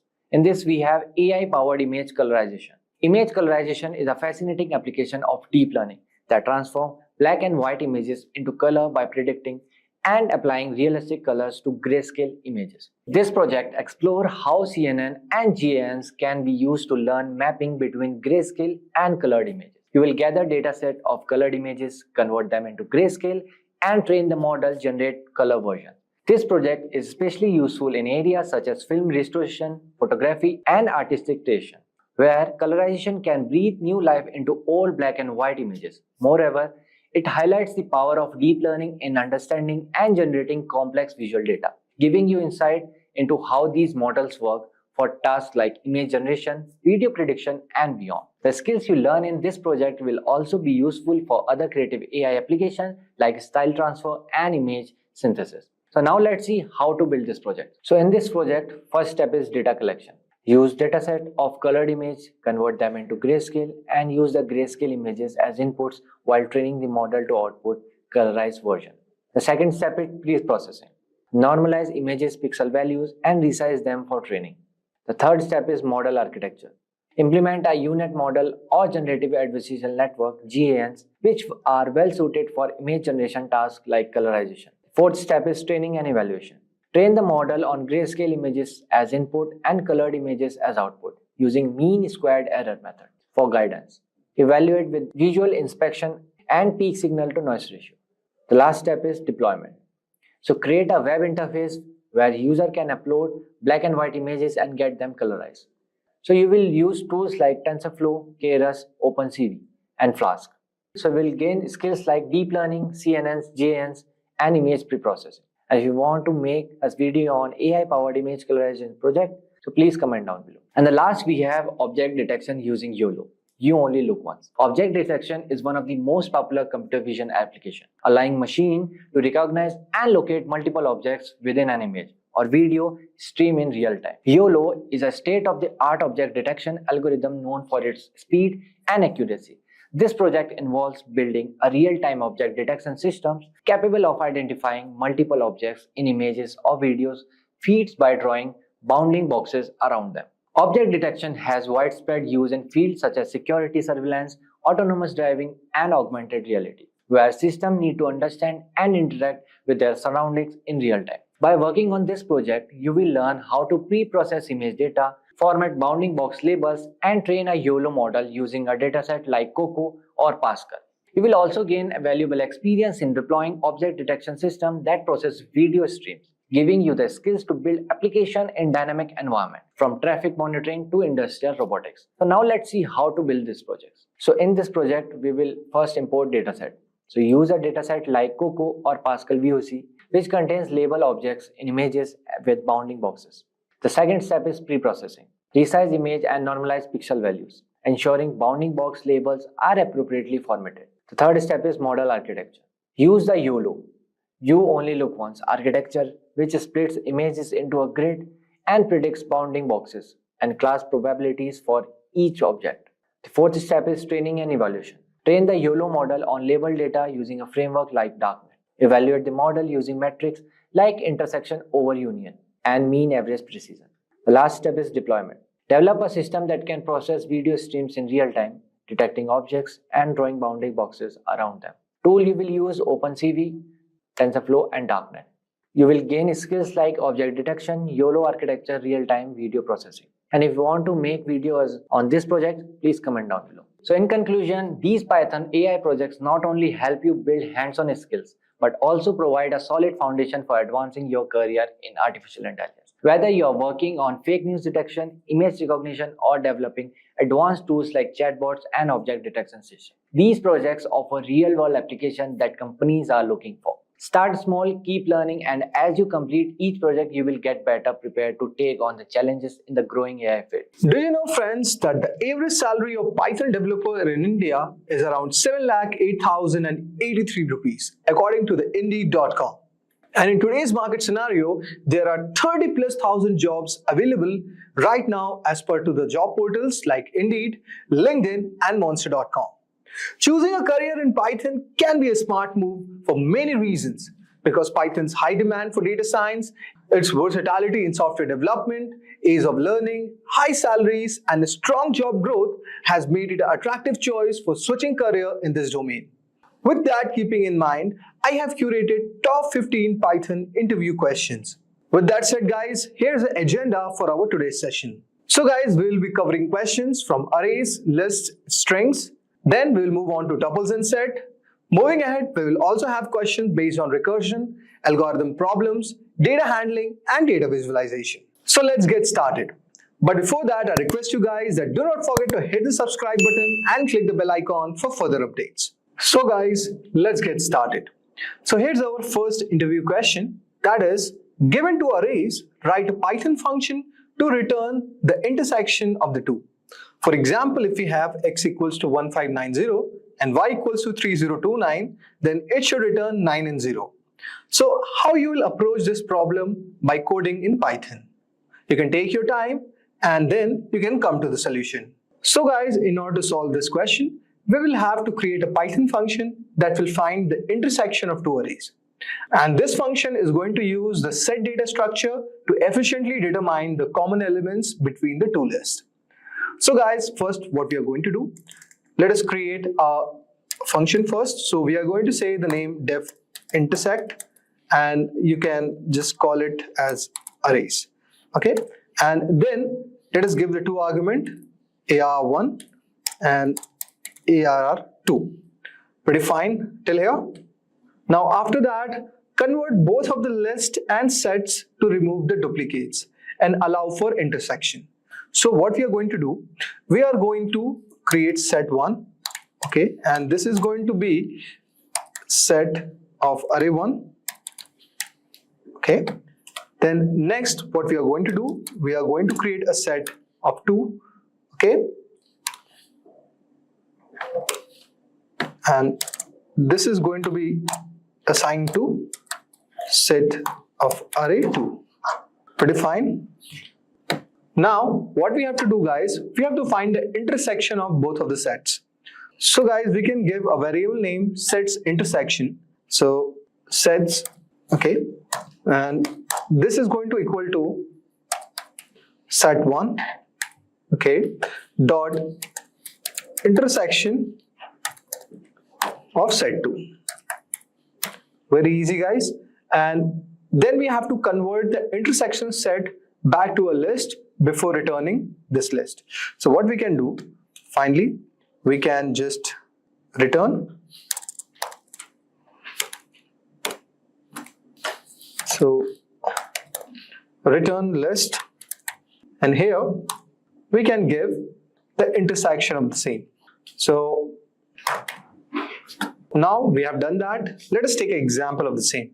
So for example, we can take, say, x equals to 1509 and y equals to, say, 3029. And finally, we are going to call this as result. So res equals to, and finally, we can just call our function. So our function was intersect arrays. So we can just copy this and we can give the array's name, that it will be x, comma, y. Fine. And then we can finally ask to print the result. So in this way, we are going to find the intersection. Let us run our notebook. So we can see there are some errors coming up. So, okay.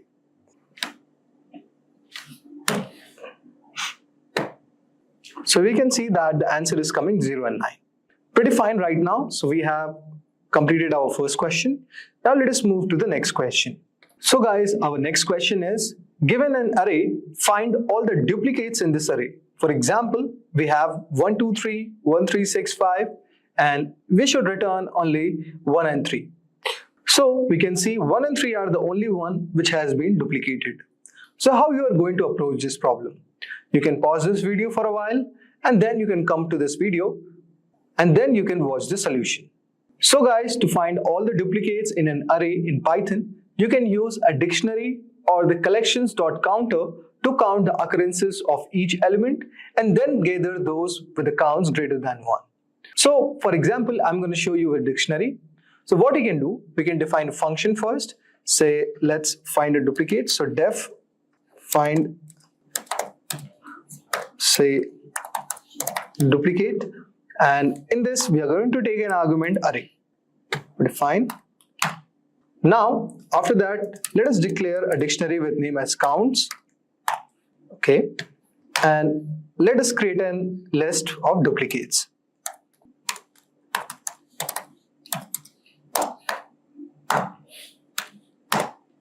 After that, what we are going to do, we are going to count each element in the array. So let us go to the for loop. So for num in array, okay, then if num in counts, okay, then what I'm going to do, I'm going to put this, that count num,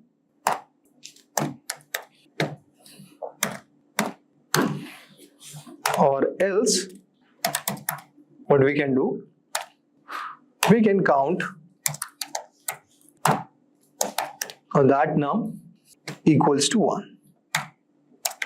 So finally what we are going to do in this code, that we are counting the occurrences of each element. So we are using the for loop and we are maintaining it with the count. Okay. Now, as you would have got the idea regarding this, so let me write this variable. Now I hope so till here you are clear with it. In the next, we are going to collect elements that appear more than once. So guys, for key and value in counts.item, if the value is greater than 1, what we can do, we can append that key. Okay, I'll show you right here what I mean. So here we can apply the for loop. So for key, comma value in counts, in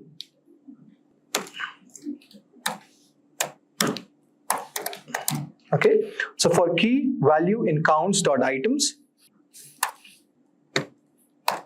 so if the value is greater than 1, okay, what we are going to do, we are going to append this list. So duplicates dot append with the required key. Okay. Now what we are going to do finally we are going to return our duplicates. So finally this function is going to return duplicates. Now let us have the example usage. For example, we have this input array, say 1, 2, 3, 1, 3, 6, 5. And the result is equals to find slash duplicates, and we are going to put the input array. So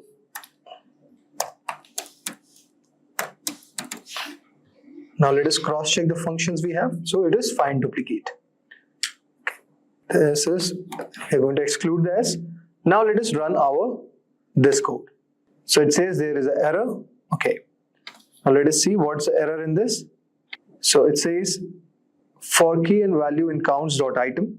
Okay, so it says an indent does not match the outer end. So there's an indentation problem. Okay. So guys, as you can see all over here, we have given our duplicates 1, 2, 3, 1, 3, 6, 5, and we are finding the duplicates in this input array. And our result is 1 and 3. Very easy. So go through this question. This question has a high probability of being asked in the interview question. So don't miss it out. Now let us move to our third question. So guys, our next question is that you have to rotate a list to the right by k places where k is a non-negative number. For example, we have an input of 1, 2, 3, 4, 5 and k equals to 2. So your rotated array is going to look like something 4, 5, 1, 2, 3. Okay. So basically when k equals to 2, so 0, 1 and 2. So after this, all the numbers are going to come first, and then in the same process like 1, 2 and 3 are going to go back. So it's a rotation problem, and let us see how we can approach this problem.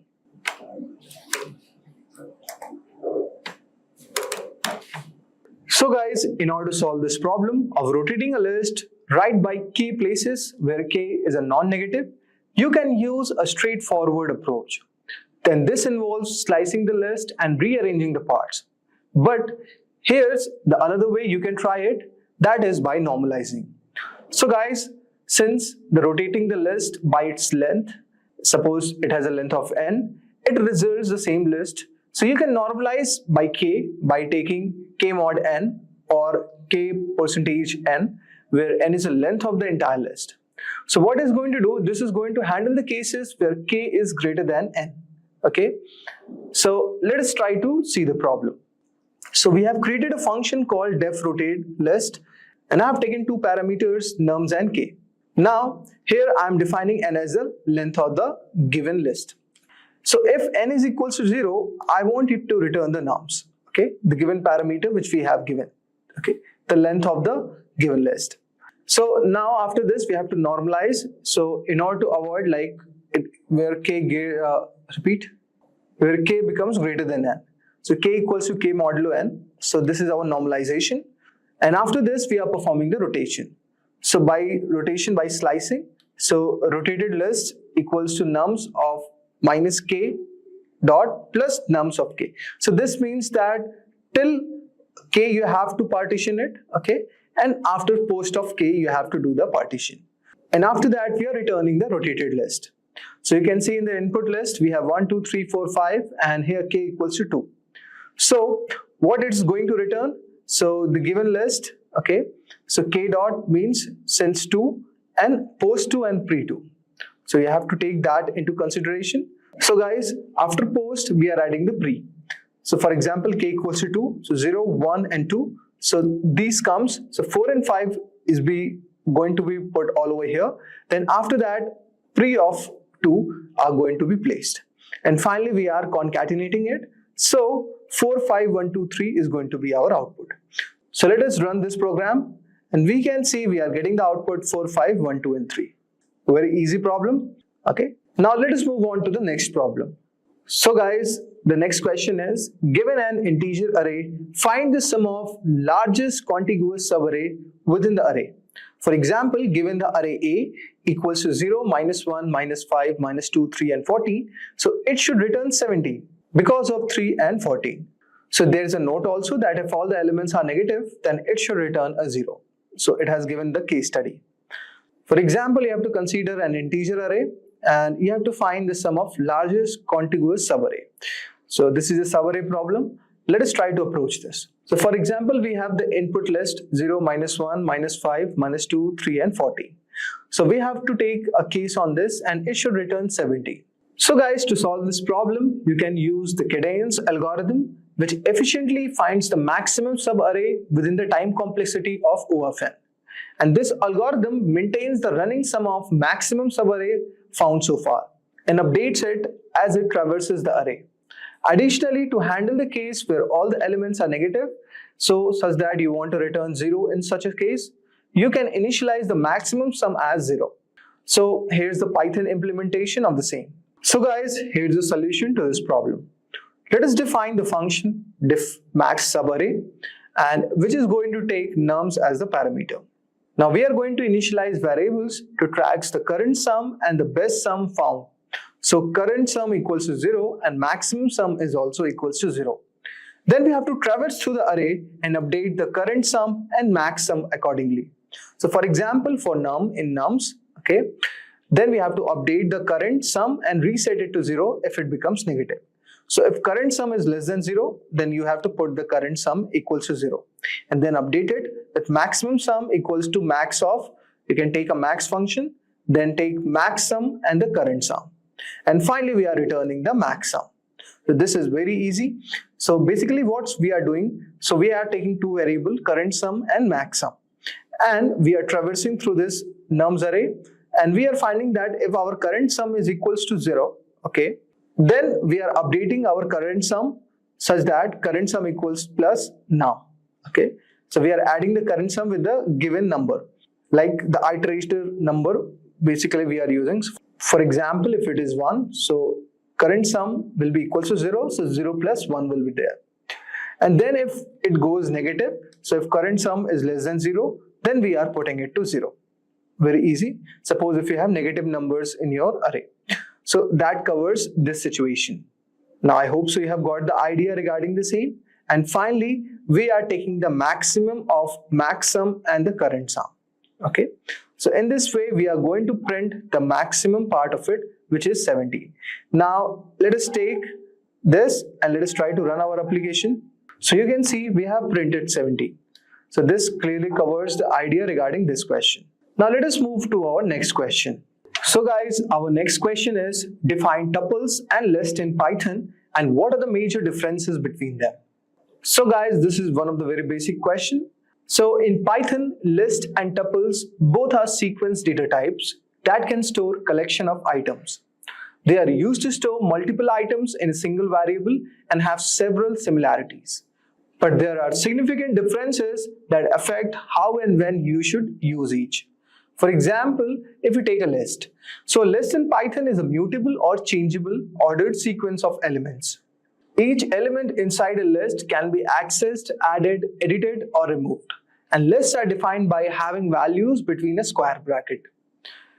For example, if we define a list, say list L, so which is equals to say 1, 2, 3, and also we can put hello. Pretty fine.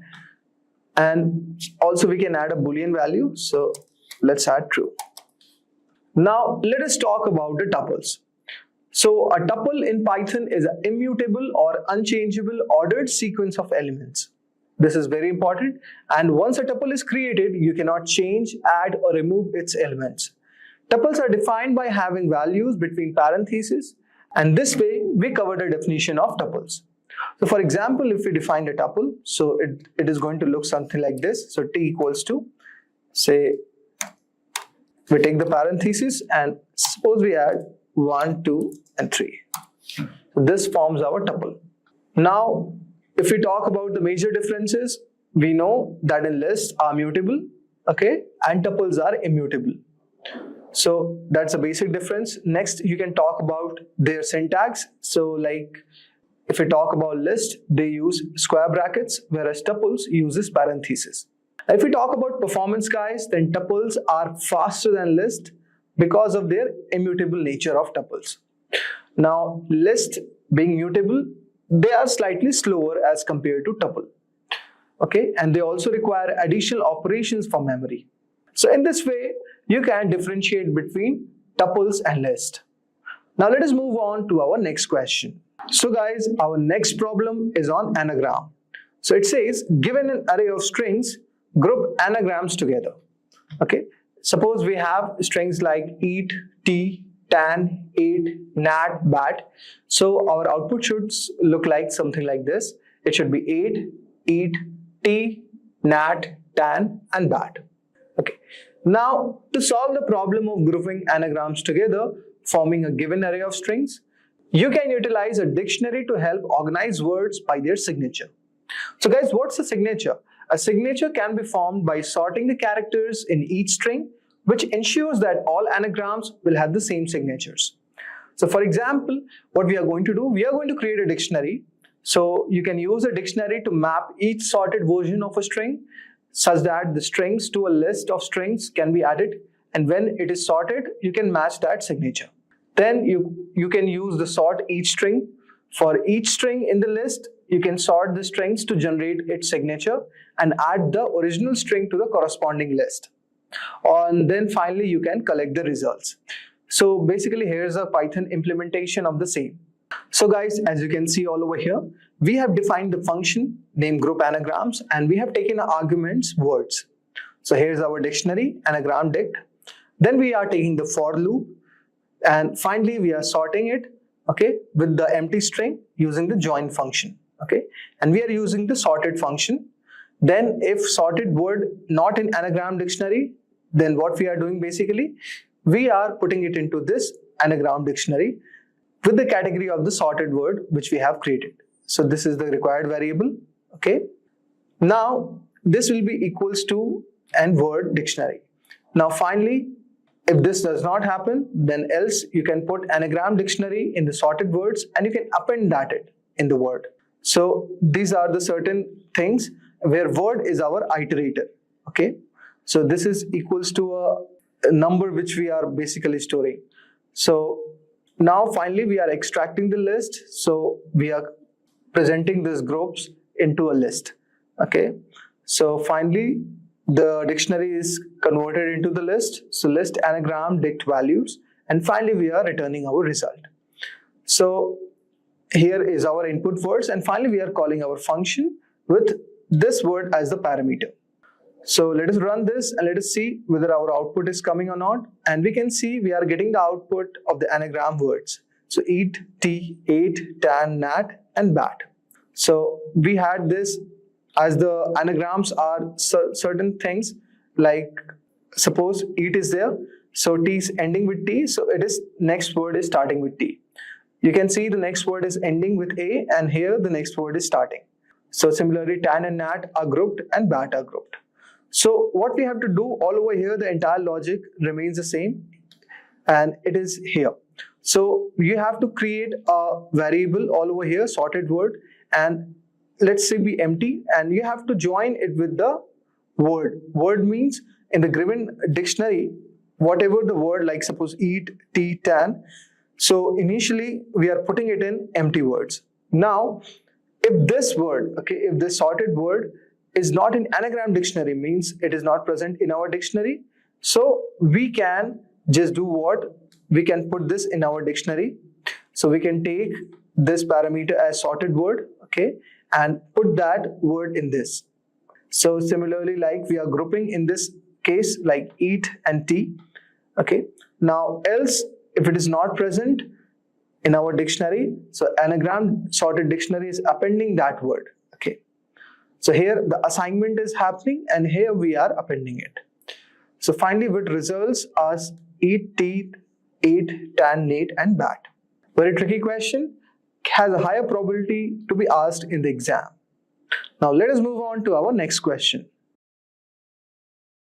So guys, our next question is, given an integer n and integer k, output a list of all combinations of k numbers chosen from 1 to n. For example, if n equals to 3 and k equals to 2, you have to return 1, 2, 1, 3 and 2, 3. So how is this going to happen? So guys, this is going to happen by generating all the possible combinations of k numbers from set of numbers ranging from 1 to n. You can use this. So there is a Python's itertools.combination function, and this function is designed to generate the combination without repetition based on the specified length. So how you can do this? So for example, you can import itertool, okay, from combinations, and then you can generate the given combinations. So let me show you. So guys, as you can see all over here, I am importing itertools from combinations. Then I am creating a function def generate combinations, nk is a given parameter, okay, where I'm creating a range from 1 to n. So range function I'm using, and I'm putting this from 1 to n plus 1.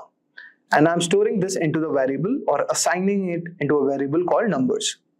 Then I'm using itertools.combinations to generate all the combination of the length k. And finally, we are converting it into a list and storing it in the result. So in this function, basically what we are doing, so we can see there is a range 1 plus n plus 1. So this is basically generating the numbers from 1 up to n. And the combinations of number comma k, you can see. So in this line, so what this is basically doing, this is producing the combination of numbers in numbers, okay, taken k at a time. So each combination is returned as a tuple, and all the combinations are stored in a list. So this output of tuples in the list represents the combination of numbers chosen. So if you need them in specific format like list of list instead of list of tuples, you can convert them accordingly. Now let us run our code, and we can see we are getting it in the format as 1, 2, 1, 3 and 2, 3.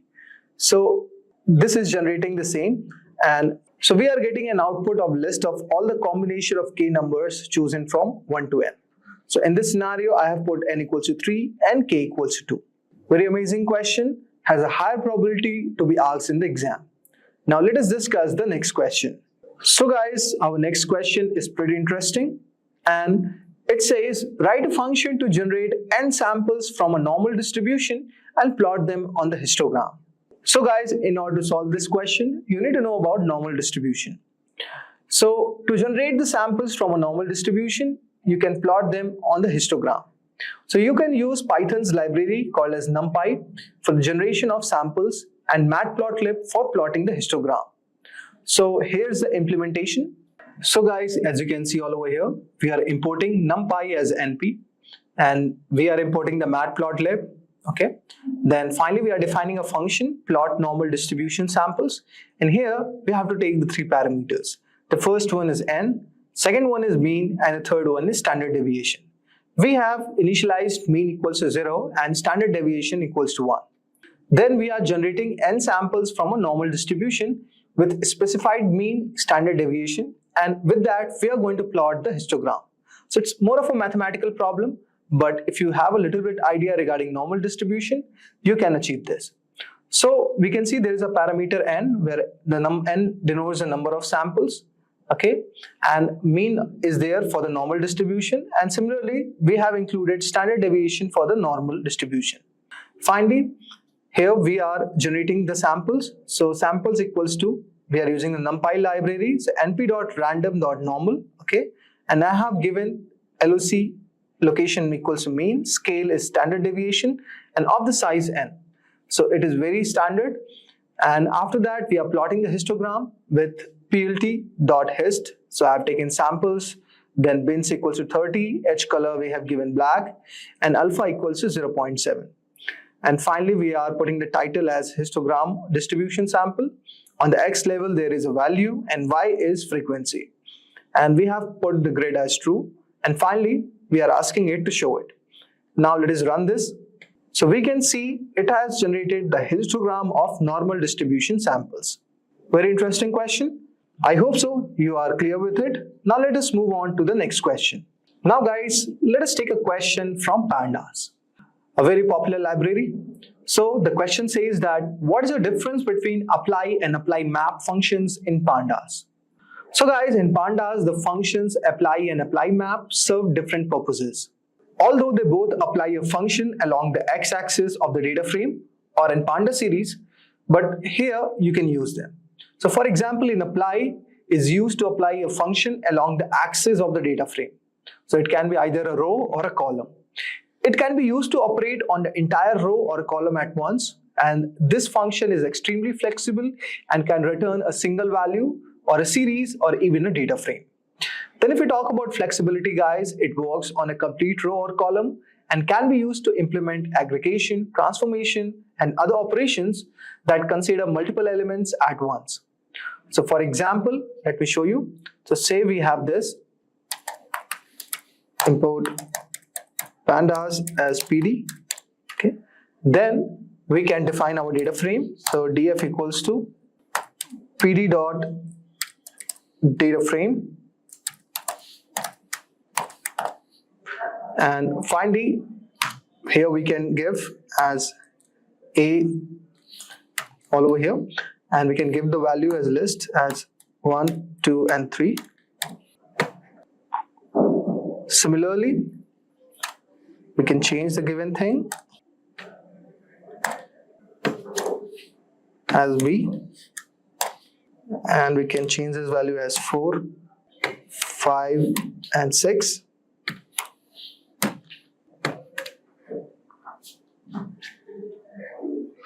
And finally, we have closing this.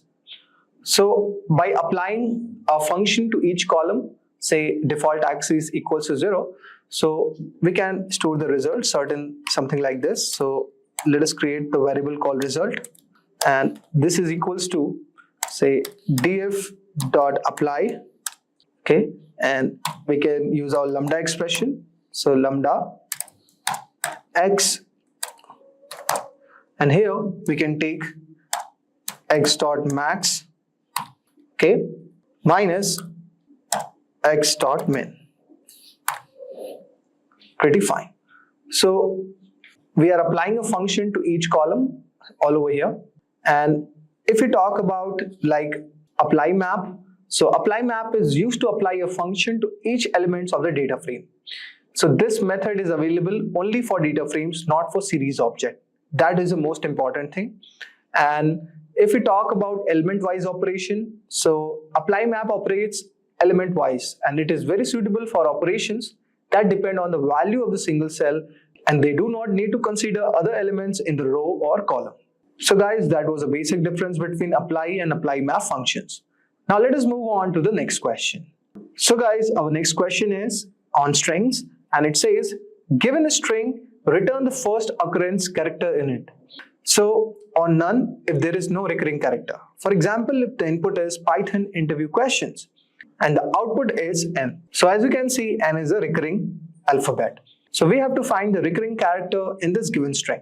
So guys, to find the first recurring character in a string, you can use a Python function that tracks the character you have seen as you iterate through the string.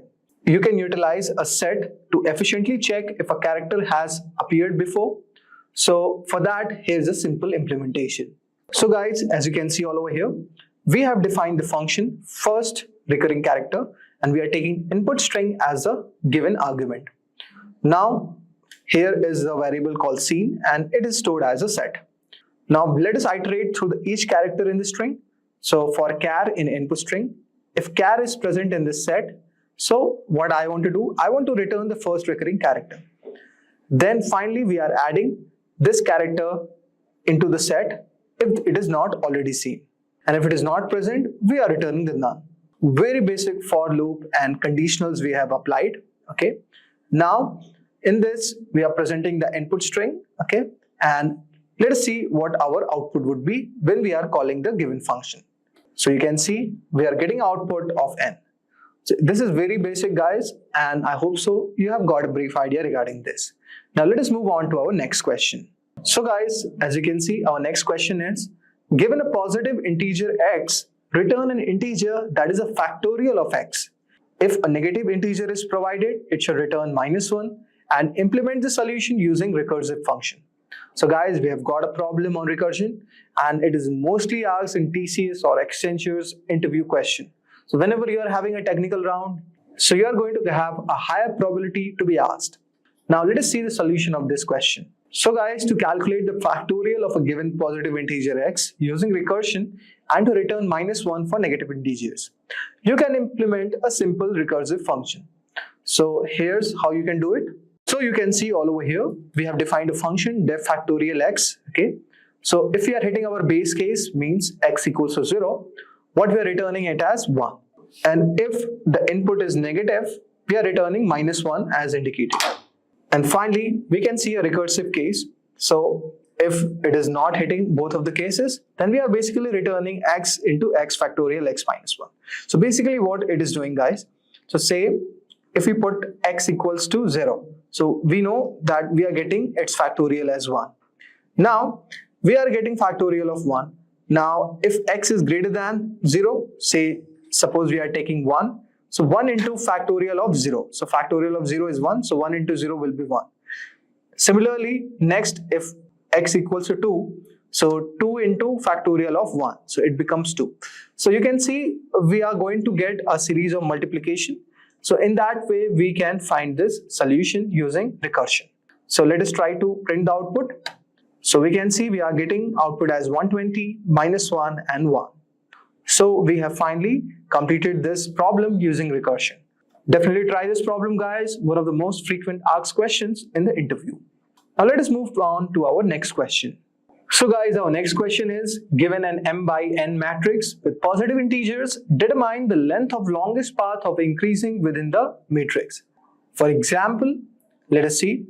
So guys, in order to find the longest increasing path in an m times n matrix of positive integers, you can use a technique called depth first search approach and combined with memoization.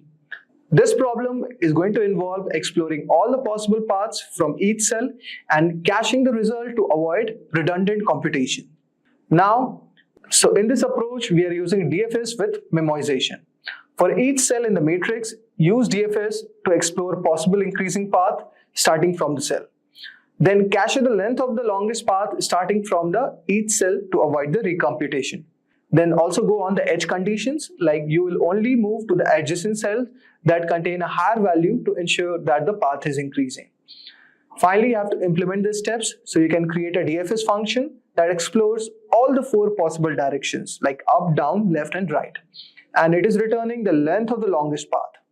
And finally, use memoization table, a 2D list basically, to store the length of the longest path starting from each cell.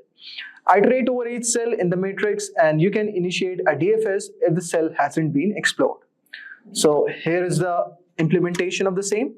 So guys, as you can see all over here, we have created a function called def longest increasing path and we have taken an argument called matrix. So if not matrix or matrix is present, okay, then we are returning it 0. And finally, we are defining our DFS function with I and j as the 2 given variable. So if it is already computed, then return the cached value. So if memo of I and j is not equal to 0, we are returning the given memo. Then we are exploring all the possible 4 directions like 0, 1, 1, 0, 0 minus and -1, 0. So it is denoting the up, left, right and bottom. And say we have initialized our maximum length as 1, okay. So in order to find the di and dj, means the distance, what we are taking the 2 variables as ni and nj, okay, and we are incrementing it with I and j. And then finally, we are using if ni is greater than 0, it is less than m, and nj is greater than equal to 0 and less than n. So finally, at the matrix is also we are seeing, in this matrix, we are seeing that ni and nj should be greater than the matrix of I and j. Then finally, we are printing the maximum length. So using the max function, we are finding the maximum length and we are returning this DFS. And finally, we are storing the memo of I and j equals to maximum length. So which is basically our cached length. And finally, we are returning the maximum length. So you can see later on what we are doing, we have taken m and n and we are multiplying the length of the matrix into length of the matrix 0. So later on, we have created the variable called memo all over here. And in this, we are multiplying it with n, okay, for element at 0th index and in the range of m. And we have initialized our result equals to 0. Then we can start DFS from each cell for I in range of m, for j in the range of n. We can result equals to maximum result of DFS I in j. So here we can see the matrix of 9, 9, 4, 6, 6, 8, 2, 1, 1. So let us see what is our longest increasing path. So this was the basic idea regarding the code. The code can seem a little bit more exhaustive, but if you try to do it with the concept, it will be solvable. Now we can see the longest path it's showing is 4. So this is the output of our given problem. So let us go again with this problem. So here basically in this, what we are doing is we are traveling from 1 to 2, 2 to 6 and 9. So that has become the 4. Okay. So this is our longest increasing path.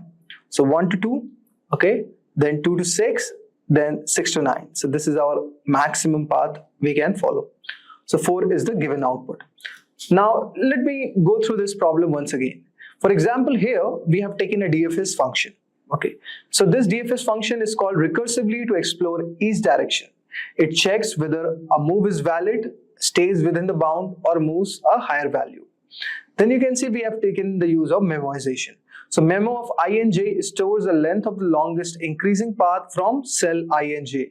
So guys, this reduces the time complexity by avoiding the recalculating paths of the same cell. Then we are doing the result calculation. So we are iterating through each cell, starting a DFS if the longest path from that cell has not been computed. Then we are printing the maximum value obtained from all the DFL calls, and that is our result.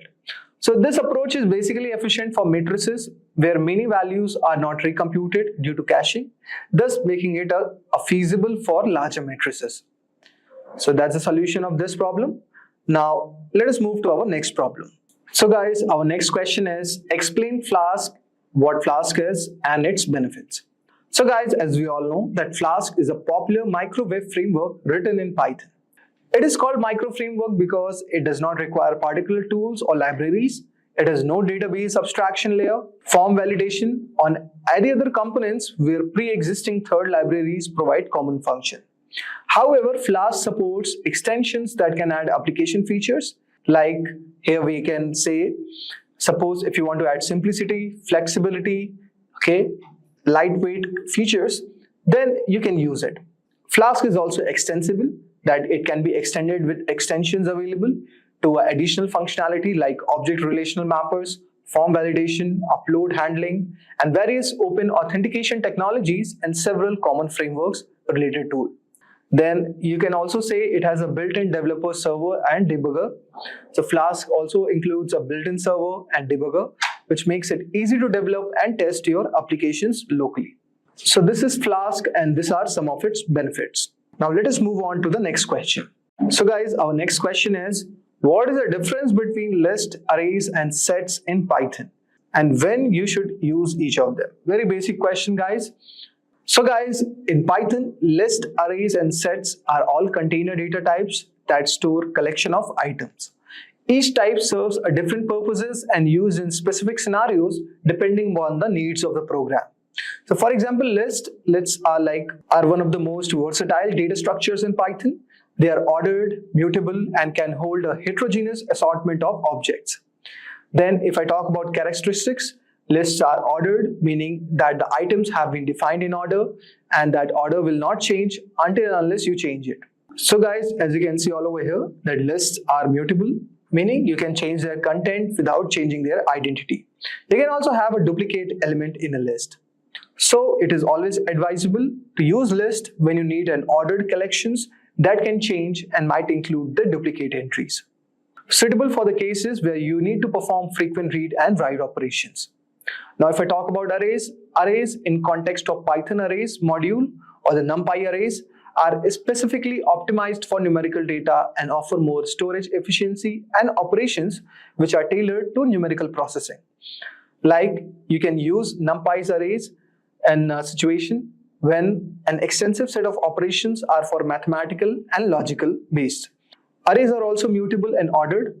So you can use arrays when you need to store large amount of numerical data for scientific computing or other operations that require efficient and compact storage with vectorized operations, like for data analysis, machine learning, or any task that requires efficient array computation. The next one is sets. So guys, sets are unordered collection of unique elements. They are like mutable and provide operations to perform common sets of operations like unions, intersections, differences, and symmetric differences. Sets are like unordered, so they do not record element in position or order of insertion. You can use sets whenever you need to ensure that an element appears only once in a collection. So ideal for membership testing, removing duplicates from sequence, performing mathematical set operations like union, intersection, symmetric, etc. So this was all about this question. Now let us move on to our next question. So guys, let us move to our final question. That is, what are some of the common ways to handle missing data in Python, and which method do you prefer and why? So guys, as we all know that handling missing data is a crucial aspect of data preprocessing, especially in real-world scenarios where data incompleteness can skew or invalidate analysis. Python, particularly with libraries like Pandas and NumPy, provides robust methods for dealing with missing data. So here are some of the common strategies. The first one, that is removing data. Okay, so like dropping rows or columns with missing values using dropNow function. Okay, so you can use when this data set is too large or when the missing data is not significant and it is not likely to introduce bias. So in that scenarios, you can use it. There are certain drawbacks to it, like you can use valuable data also that could be critical for analysis. The second technique that comes up to my mind is imputation. So guys, when you are filling missing values with either a test statistic like mean, median, mode, okay, for numerical data, or a frequent category for categorical data. This can be done using fillNow or a simple imputer from sklearn.impute. So you can use it when the integrity is crucial and you cannot afford to lose data points. A drawback of this is that potentially it is introducing bias or affecting the distribution of the data. So using algorithms is the third part.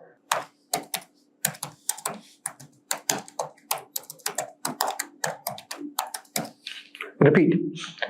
So the third one is predicting the missing values. Using algorithms to predict missing values based on other data in a data sets. Techniques can range from simple linear regression to more complex approaches like k-nearest neighbors or random forest.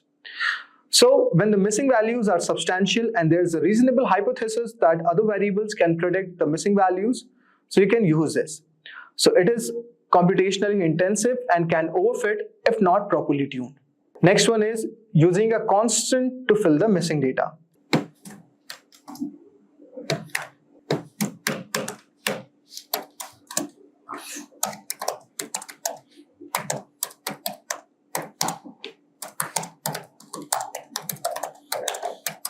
So guys, filling missing data with a constant is not present in the data, like -999 for instance, like to differentiate the real data from the filled ones.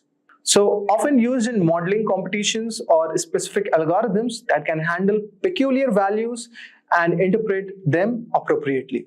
The drawback of this is that it can skew the analysis if not handled correctly. So guys, these were some of the common ways to handle the missing data in the Python. Now, for me, I would like to prefer the imputation because imputation combined with indicator variables, especially for data sets where missing values are informative. So guys, in this way, it can yield a better result. That's a wrap on our full course, guys. If you have any doubts or questions, you can ask them in the comment section below. Our team of experts will reply you as soon as possible. Thank you and keep learning with Simplilearn. Staying ahead in your career requires continuous learning and upskilling. Whether you're a student aiming to learn today's top skills or a working professional looking to advance your career, we've got you covered. Explore our impressive catalog of certification programs in cutting-edge domains, including data science, cloud computing, cybersecurity, AI, machine learning, or digital marketing. Designed in collaboration with leading universities and top corporations, and delivered by industry experts. Choose any of our programs and set yourself on the path to career success. Click the link in the description to know more.